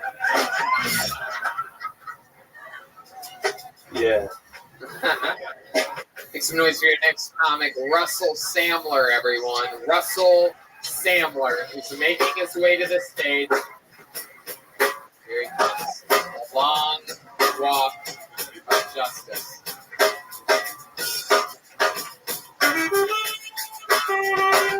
One more time for Russell, everyone. What's up, Ventura? How we doing? Hell yeah. Thanks for having me. I appreciate it. I'm also from the Nerd. Us Nerd. Yeah, it's Nard, but we got the Nerd. So you guys been keeping up on this Robert Kraft thing? The billionaire getting caught getting jerked off at a strip mall for $40? Yeah. First off, you think you pay a little bit more money. Fuck the Patriots. That's not the point of the story. But being from the Nerd, I don't really see the problem, dude. Robert Kraft is guilty. Try to find a legitimate massage parlor in the Nerd. It's impossible. It's fucking impossible, dude. So I'm gonna tell you this quick story. I only got a few seconds. I was recently at one of these places looking for legit massage. Didn't happen. Didn't happen. Not so subtly halfway through the massage, lady just grabs my dick. Yeah, just grabs it. I don't know who that is. But so I'm a man, I think about it, right? But here's the thing, guys. I'm getting married So I look over at my wife real quick. She's there. It's a couples massage. And the fucked up part, she's already getting chilled off, right? The lady massage. Yeah. So I get a happy ending. I get jacked off. My Valentine's is wonderful. Point of the story, got jacked and chilled off. We had lunch. It was a great fucking day, guys. Wow. Wow. Good for you. Look at you. I saw you. I thought you were just an unsuccessful Seth Rogen, and it turns out you're living this kind of fucking party life. Dude, I get that Seth Rogen comment every time I step on stage. You look like an unsuccessful Seth Rogen. Yeah, it's very true. He doesn't view places like this, Seth. Yeah. So, is that a true story? Which part? The jerking off? Well, my wife wasn't there, but the part about yeah. The part about what is true that you got jerked off. I had it once when I had double jerk, but we all fucked. It was like at the massage parlor though. But she, God, you are a disgusting human, Brian. At the massage parlor? Quality of humans that you. So, Brian, you got jacked it, jilted it, and fucked it at the same time? Yep. Yeah, and then at the end, Red Band sucked his own dick because he's that flexible, as we saw in London blatantly. That's awesome. Did it? You want me to do my stretch? You guys want to see Red Band? You said it. You said it. Give us the stretch. These people want the stretch. What? That's right. The only member of the band that stretches like that, also the only member, coincidentally, that's torn his ACL in the past year. Yeah. Oh, Russell, you do any sports or athletics or anything? You seem like the kind of guy that would like go cut down trees in like your grandfather's property. No, I did it in college. In high school, I played sports. Yeah, what did you play? I played baseball into college. Wow, what position? The outfield, center field in college or junior college. Wasn't anything special, guys. Don't get too excited. Yeah, junior college. You went from the Yankees to the Spankies. You know Real quick. what I'm saying? Well, you're building me up too much. You ever tell your wife, put me in, coach? So how long have you been married for? I'm not married yet. I'm getting married in June. I just hate calling her the fiance, like we act French. Getting married in June. Yeah. How long have you been engaged? 2 years. 2 years. Did you do it any way fancy? Were you at like an Oxnard rodeo or something like that? Yeah. Hey, babe, look at us up on the Jumbotron. Look at that. Yeah. Hey, will you marry me? Yeah, it was it was something like that, very country, rednecky. Is it true? No, we're actually at Central Park in New York. Wow. But it wasn't that like special or fancy. Do you have dip in your mouth right now? Have dip in my mouth? Yeah. Bro, I'm Jewish. We're not like that rednecky. You don't have anything in your mouth? No. Interesting. Have you ever chewed or dipped before? Yeah, I have. Okay. You have resting dip face.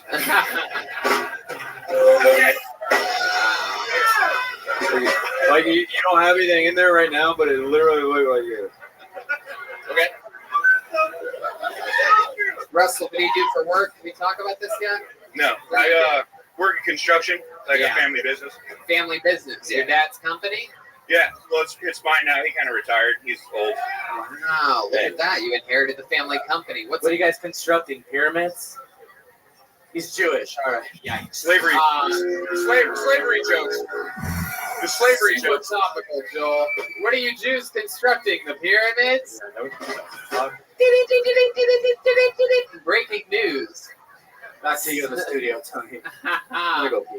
So, Russell, how long has it been that you've inherited the dad's company, and how much longer until you've run it into the ground? Well, as you can see, I'm doing this shit. So, I'm looking for a new gig. I've been doing it since I was 13, though. But what kind of construction?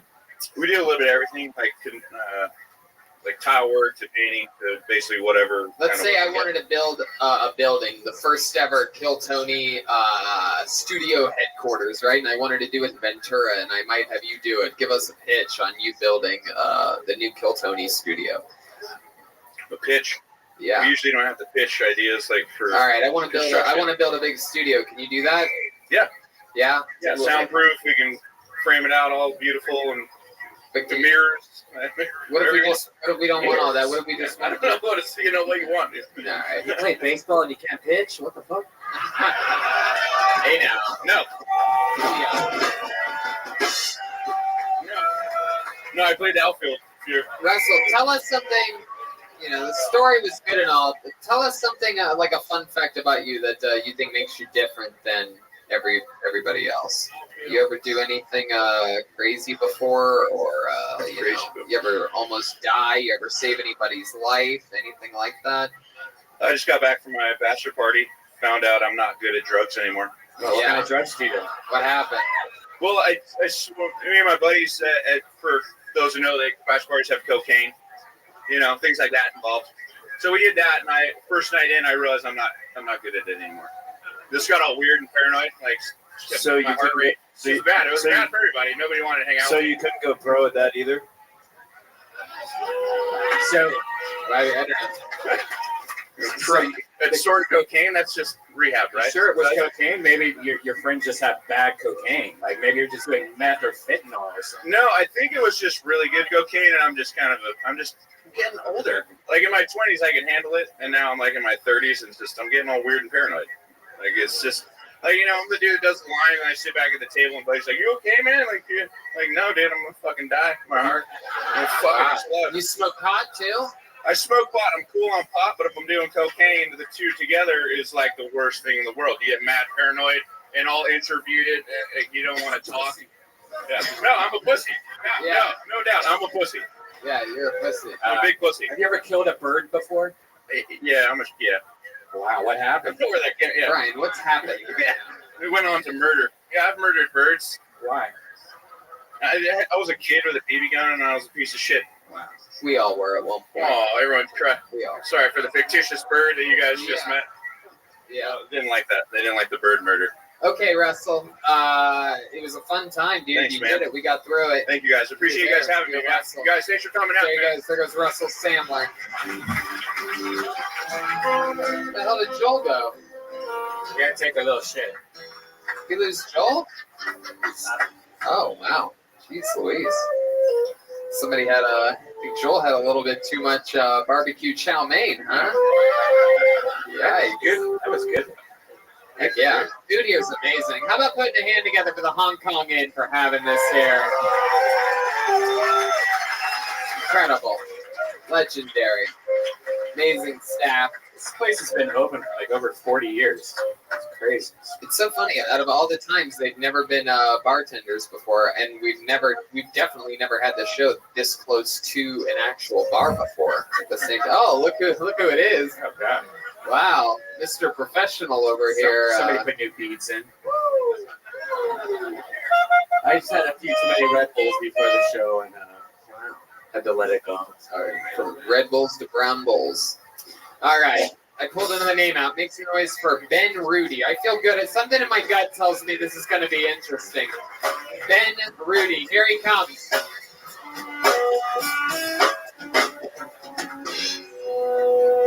Howdy there. So my girlfriend and I share a Netflix account.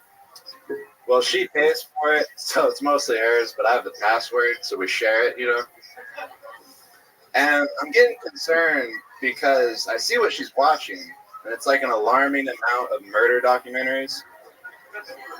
It's really freaking me out. Like, I don't know what the fuck she's doing. Like, she have a weird murder fetish. She want me to murder her? I don't know. I'm not down for that. Or even more concerning, if she's like trying to murder me, she's just studying what not to do, where not to fuck up. I don't know, I'm terrified. I can't sleep over at her place anymore, I got one eye open, constantly looking at her. I don't know. When I practiced that, it lasted a minute, As we all know, for men, sometimes it doesn't happen. There you go. Ben Rudy.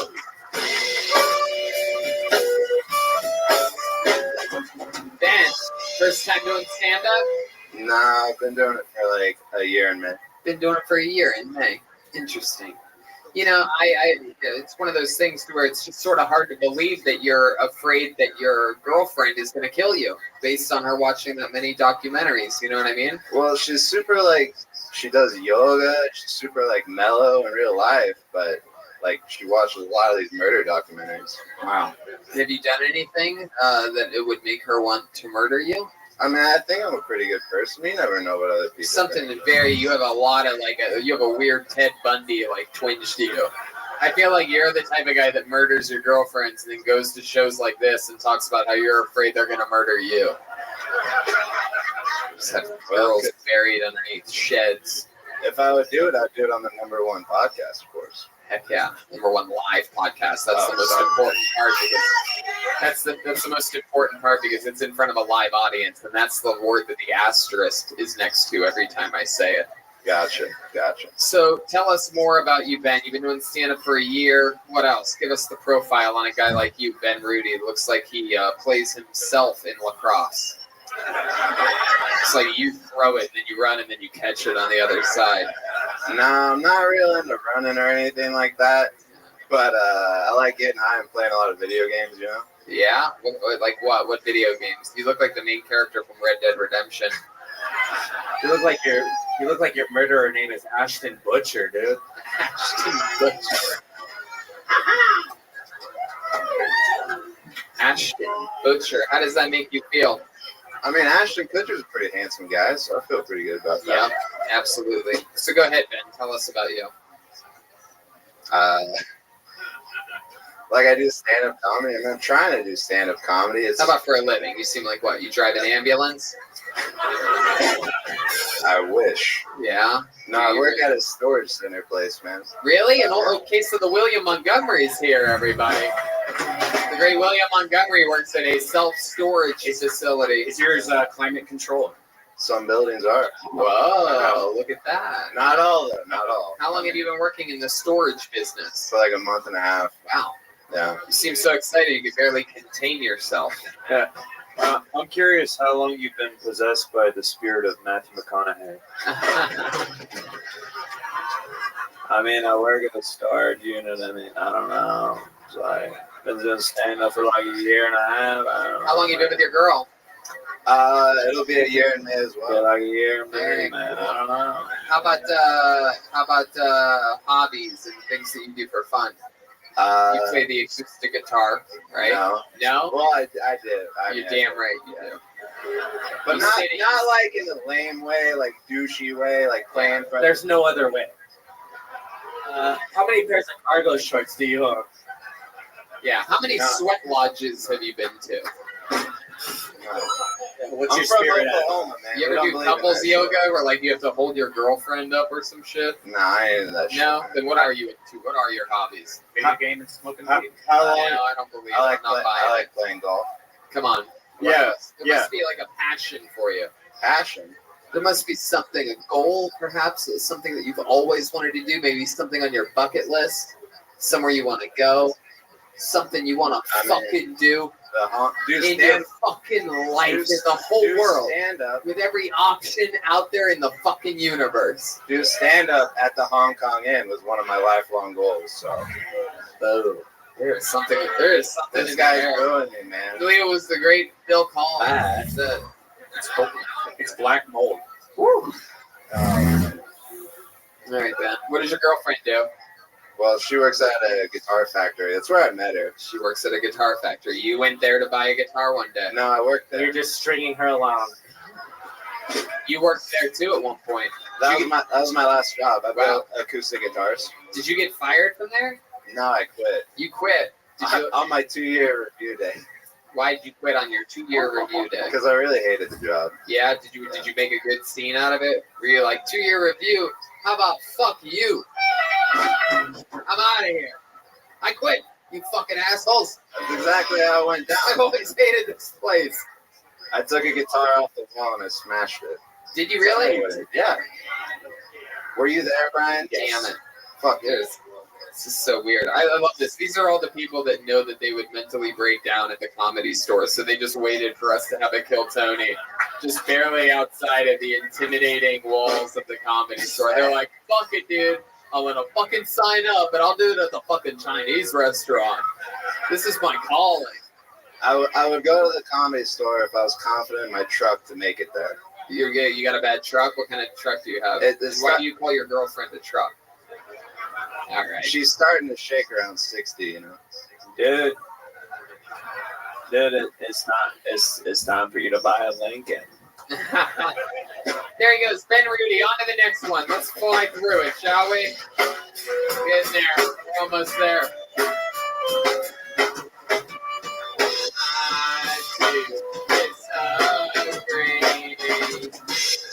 It's a very weird vibe tonight. Everybody's looking for something.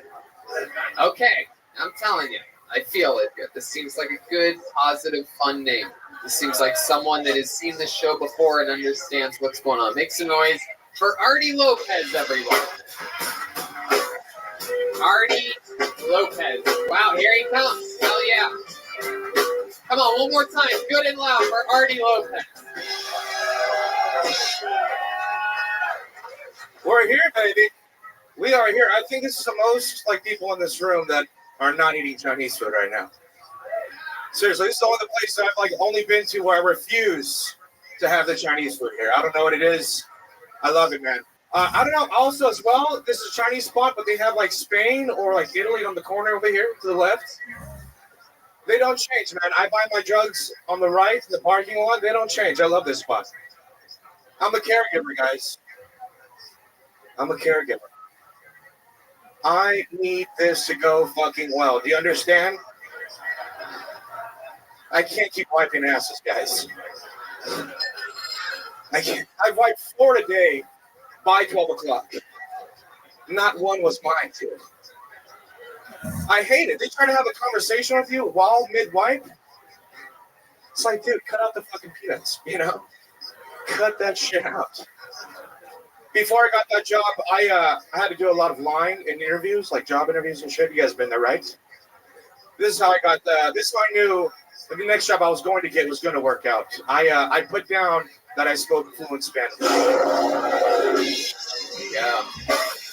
Was that it? Do you want to finish it? I put down that I spoke fluent Spanish, guys, and looking at me, you can clearly tell that I don't speak fluent Spanish. I don't. So the guy's like, look, man, I'll give you the job. All you got to do is give me one sentence in Spanish. And I said, sí, you know, like, all right. I said, bienvenidos. Bienvenidos. Mi amor Arturo Lopez. Because it works. Jesus Christ, dude. How long is this last one? I'm sorry. dude? I said, bienvenidos. Mi amor Arturo Lopez. Bajate los chones. Mi pene en tu boca. Was that it? Was that it? That was it? Was that it? Look at me. Was that it? I clearly didn't get the job. That's it? Yeah, That's it? I clearly didn't get the job. Jesus fucking Christ, Artie Lopez. Oh, you're going to be wiping asses for the rest of your life. Jesus. I'm just kidding. I like your style, dude. Artie. For those of you listening to the podcast, Artie looks like if you smashed together Wario and Bowser.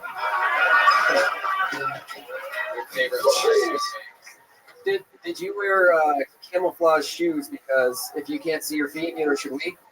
No, actually, that was Chroma Chris shooting a half-court shot while no one was looking, while the game was going down on the other part of the court. Like you let a little kid on. And it seemed like last call, Tony. I figured get one in there. Wow. Okay. So Artie, let's talk about it. First time doing stand-up? No, I've been doing it for a little bit of time. There was a part where you said you clearly look like you don't speak fluent Spanish, but meanwhile, I would guess that you speak fluent Spanish. Why do you think you look like you don't speak Spanish? Well, I mean, a lot of times I just get offered change of like when people see me, so they don't ever say like, oh, like, hey, ¿cómo estás? Like Chicanos or you know, like other paisas. You look like Big Maction Bronson. Big Maction Bronson. I've never heard. Well, you said that. What did you say was the peanut thing? I get it. You had a peanut joke. Oh, yeah. They try to have conversations with you, like when I'm wiping their ass. But something about peanuts. Yeah, just cut out peanuts out of your diet. I've never seen an elephant mad at peanuts. What? I looked him in the eyes, did it? I looked him in the eyes. Oh, Joel's no, just a you didn't. hater. Wow. Artie, you came out, you said that you would never eat here, but you look like you would eat anywhere. You look like you eat in the Hong Kong in and the Hong Kong out.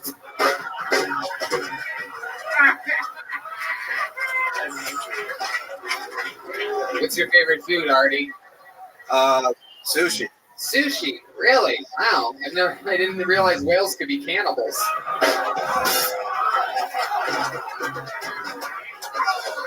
I don't know. This is going really fucking well. This is... Come on, we let you do an extra 3.5 minutes stand-up comedy. How long have you been doing stand-up, Artie? About 3 years. How long have you been a caregiver? Like 2 years. I was an EMT beforehand. Oh, you were an EMT. You drove an ambulance? Yeah, I was the. What made you get out of the EMT game? I got a DUI. Wow! Woo! Woo! Woo! You're welcome. Wow. Let me ask you this: did you get a DUI in the ambulance? Because that would be fucking fun, right? Just flip on the lights. Go, just saving somebody's life, officer! Get the fuck away from me! Wow.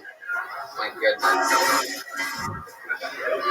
How'd you get a DUI? You just got pulled over. Just were you swerving lanes? They were behind you. Like what happened there? Yeah, I had like a tail light out, and they just they just pulled me over. God fucking damn it! They got you good. What did you have to drink that night? Did you have a lot? No, mimosas, as bad as it sounds. Yeah. What? I had mimosas.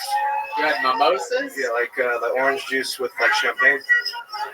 Jesus, the crowd went crazy for mimosas. Yeah, Welcome yeah. to be honest, it was all the white girls freaking out. Mimosas, yeah.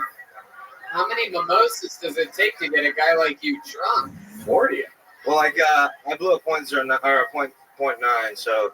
The orange trees were. Wow. Mimosas and mimosas over here. All right, Artie. Anything else interesting about you that we might find intriguing? I run a weekly book show here in Ventura, Jesus Cocktail. Is there anything that we might find intriguing or interesting about you? Or... No. Damn it. Yeah. Have you ever, taken care of old people? Have you ever had somebody older ever come on to you while you're at work? Good question. You ever been wiping somebody's ass and they're like, "Hey, Artie"? No, not yet. I think you missed a spot, dude. Ma'am, that's your vagina. Oh yeah, no, there's some poop up there. Wipe it again. You put the toilet paper away. Just go for it, Artie. Heck yeah, you might have a DUI, but you ever have HPV? Huh? You ever get Ma'am, I'm gonna give you a baby wipe to finish yourself off. I've fallen, and I hope you can get up. Good thing you were an EMT, Artie, because I think you're about to get attacked by a mountain cougar. Ma'am, I don't feel comfortable being in the same room as you. Yeah. You missed another part of poop, though. Yeah. There's a poop up there. Poop up, right? All right. You ever see any good old lady tits?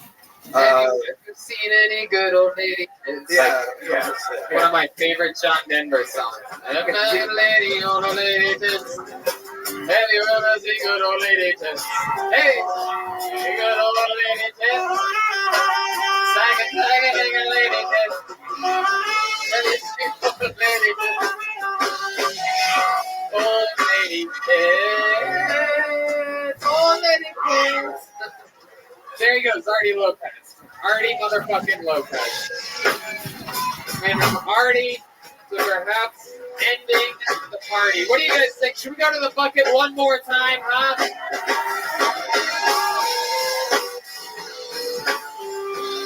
Hey, this is going to be it, Tony. This is going to be the one. I feel it. This is the Let's one. hope so. Oh my goodness. Anything can happen. You know, there's a lot of famous musicians from Ventura, Tony Palermo. Anyway, see him at the book. Fair. Okay, this looks like an interesting name.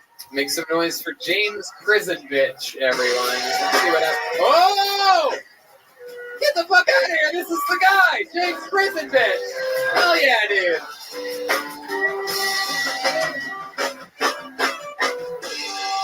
Come on, he's your final comedian, and then one more time for James Prison Bitch. What's up, Ventura? So, anybody here ever just give up on wiping their ass? I mean, I don't mean forever. This guy, he hasn't wiped in a year. I don't mean forever. I mean, you know, you sit down, you do your business, and you wipe 7 or 8 times. You look, because we all look. And you're like, man, what's going on here? I'm late for work, you know? Fuck. About 3, 4 more times, you do the math. You go, the next one would be clean. About an hour later, you're doing that itchy ass walk, you know? About an hour after that, you're like, that's it. I gotta get in here and do work. You look around, anybody looking? You drag your ass like a dog. I know you guys couldn't see that. It was funny for them. You couldn't see it. That's why. That's it. That's why I use baby wipes. I ran out of baby wipes. I went to the store. They had them on sale. I got the 24 pack. I got to the cashier. Go on, finish it now. She said, damn, how many kids you got? I looked her dead in the eye and said, none.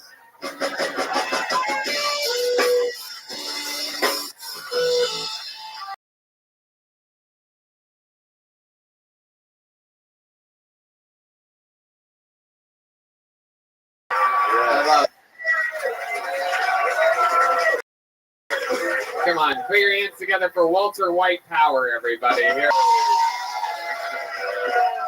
Come on, this is his biggest moment. Let's put it this way. He'll never be the lead of a Jordan Peele movie. He went baby wipes when he should have said Mr. Clean. Look at that. Man, must be hard when you don't wipe your ass since you wear a lot of white sheets around town. There you go. My goodness, James. Fucking awesome. By the way, little fun fact.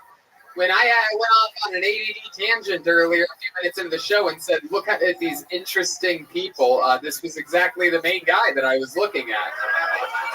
I said, I mean, look, this is what it looks like. I mean, this is what Trevor looks like in Grand Theft Auto. Yeah, the guy that, like, you switch over to him. Yeah, I got my helicopter and my airplane. So tell us a little bit about your life. I can literally tell from your bone structure that you've had an interesting life. Yeah. You signed up with your last name, Prison Bitch. So tell us about it. Yeah, this show's about to get a lot longer. Let's do it. Yeah. Let's fucking close strong. Yeah. Right? We're not ready to go home.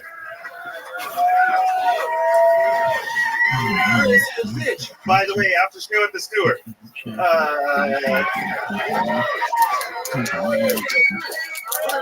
Are you speaking fucking local lingo on this show? Yeah. What is happening? And I'm not even from here. I just asked them. I was like, where's the dive bar? Wow. Okay. So anyways. Tell us about it, James. I'm a alcoholic triathlete that's rubbed a train. Wow. So that makes me a tiny Bert Kreischer. Wow. Tiny Bert Kreischer. You're a triathlete, so so that's what? Running, bicycling, swimming. Correct. God damn, you really do that regularly. Yes. And what happens if you don't do that? Do you like get all like mad and depressed and shit and want to hurt people? No. Get swastika tattoos. Then that's when the drinking comes in. Right. You drink all the time? Yeah. A lot of drinking. Yeah. A lot of drinking going on. Fuck yeah. What's your drinking choice? Whiskey and beer. Together? Yeah. Together.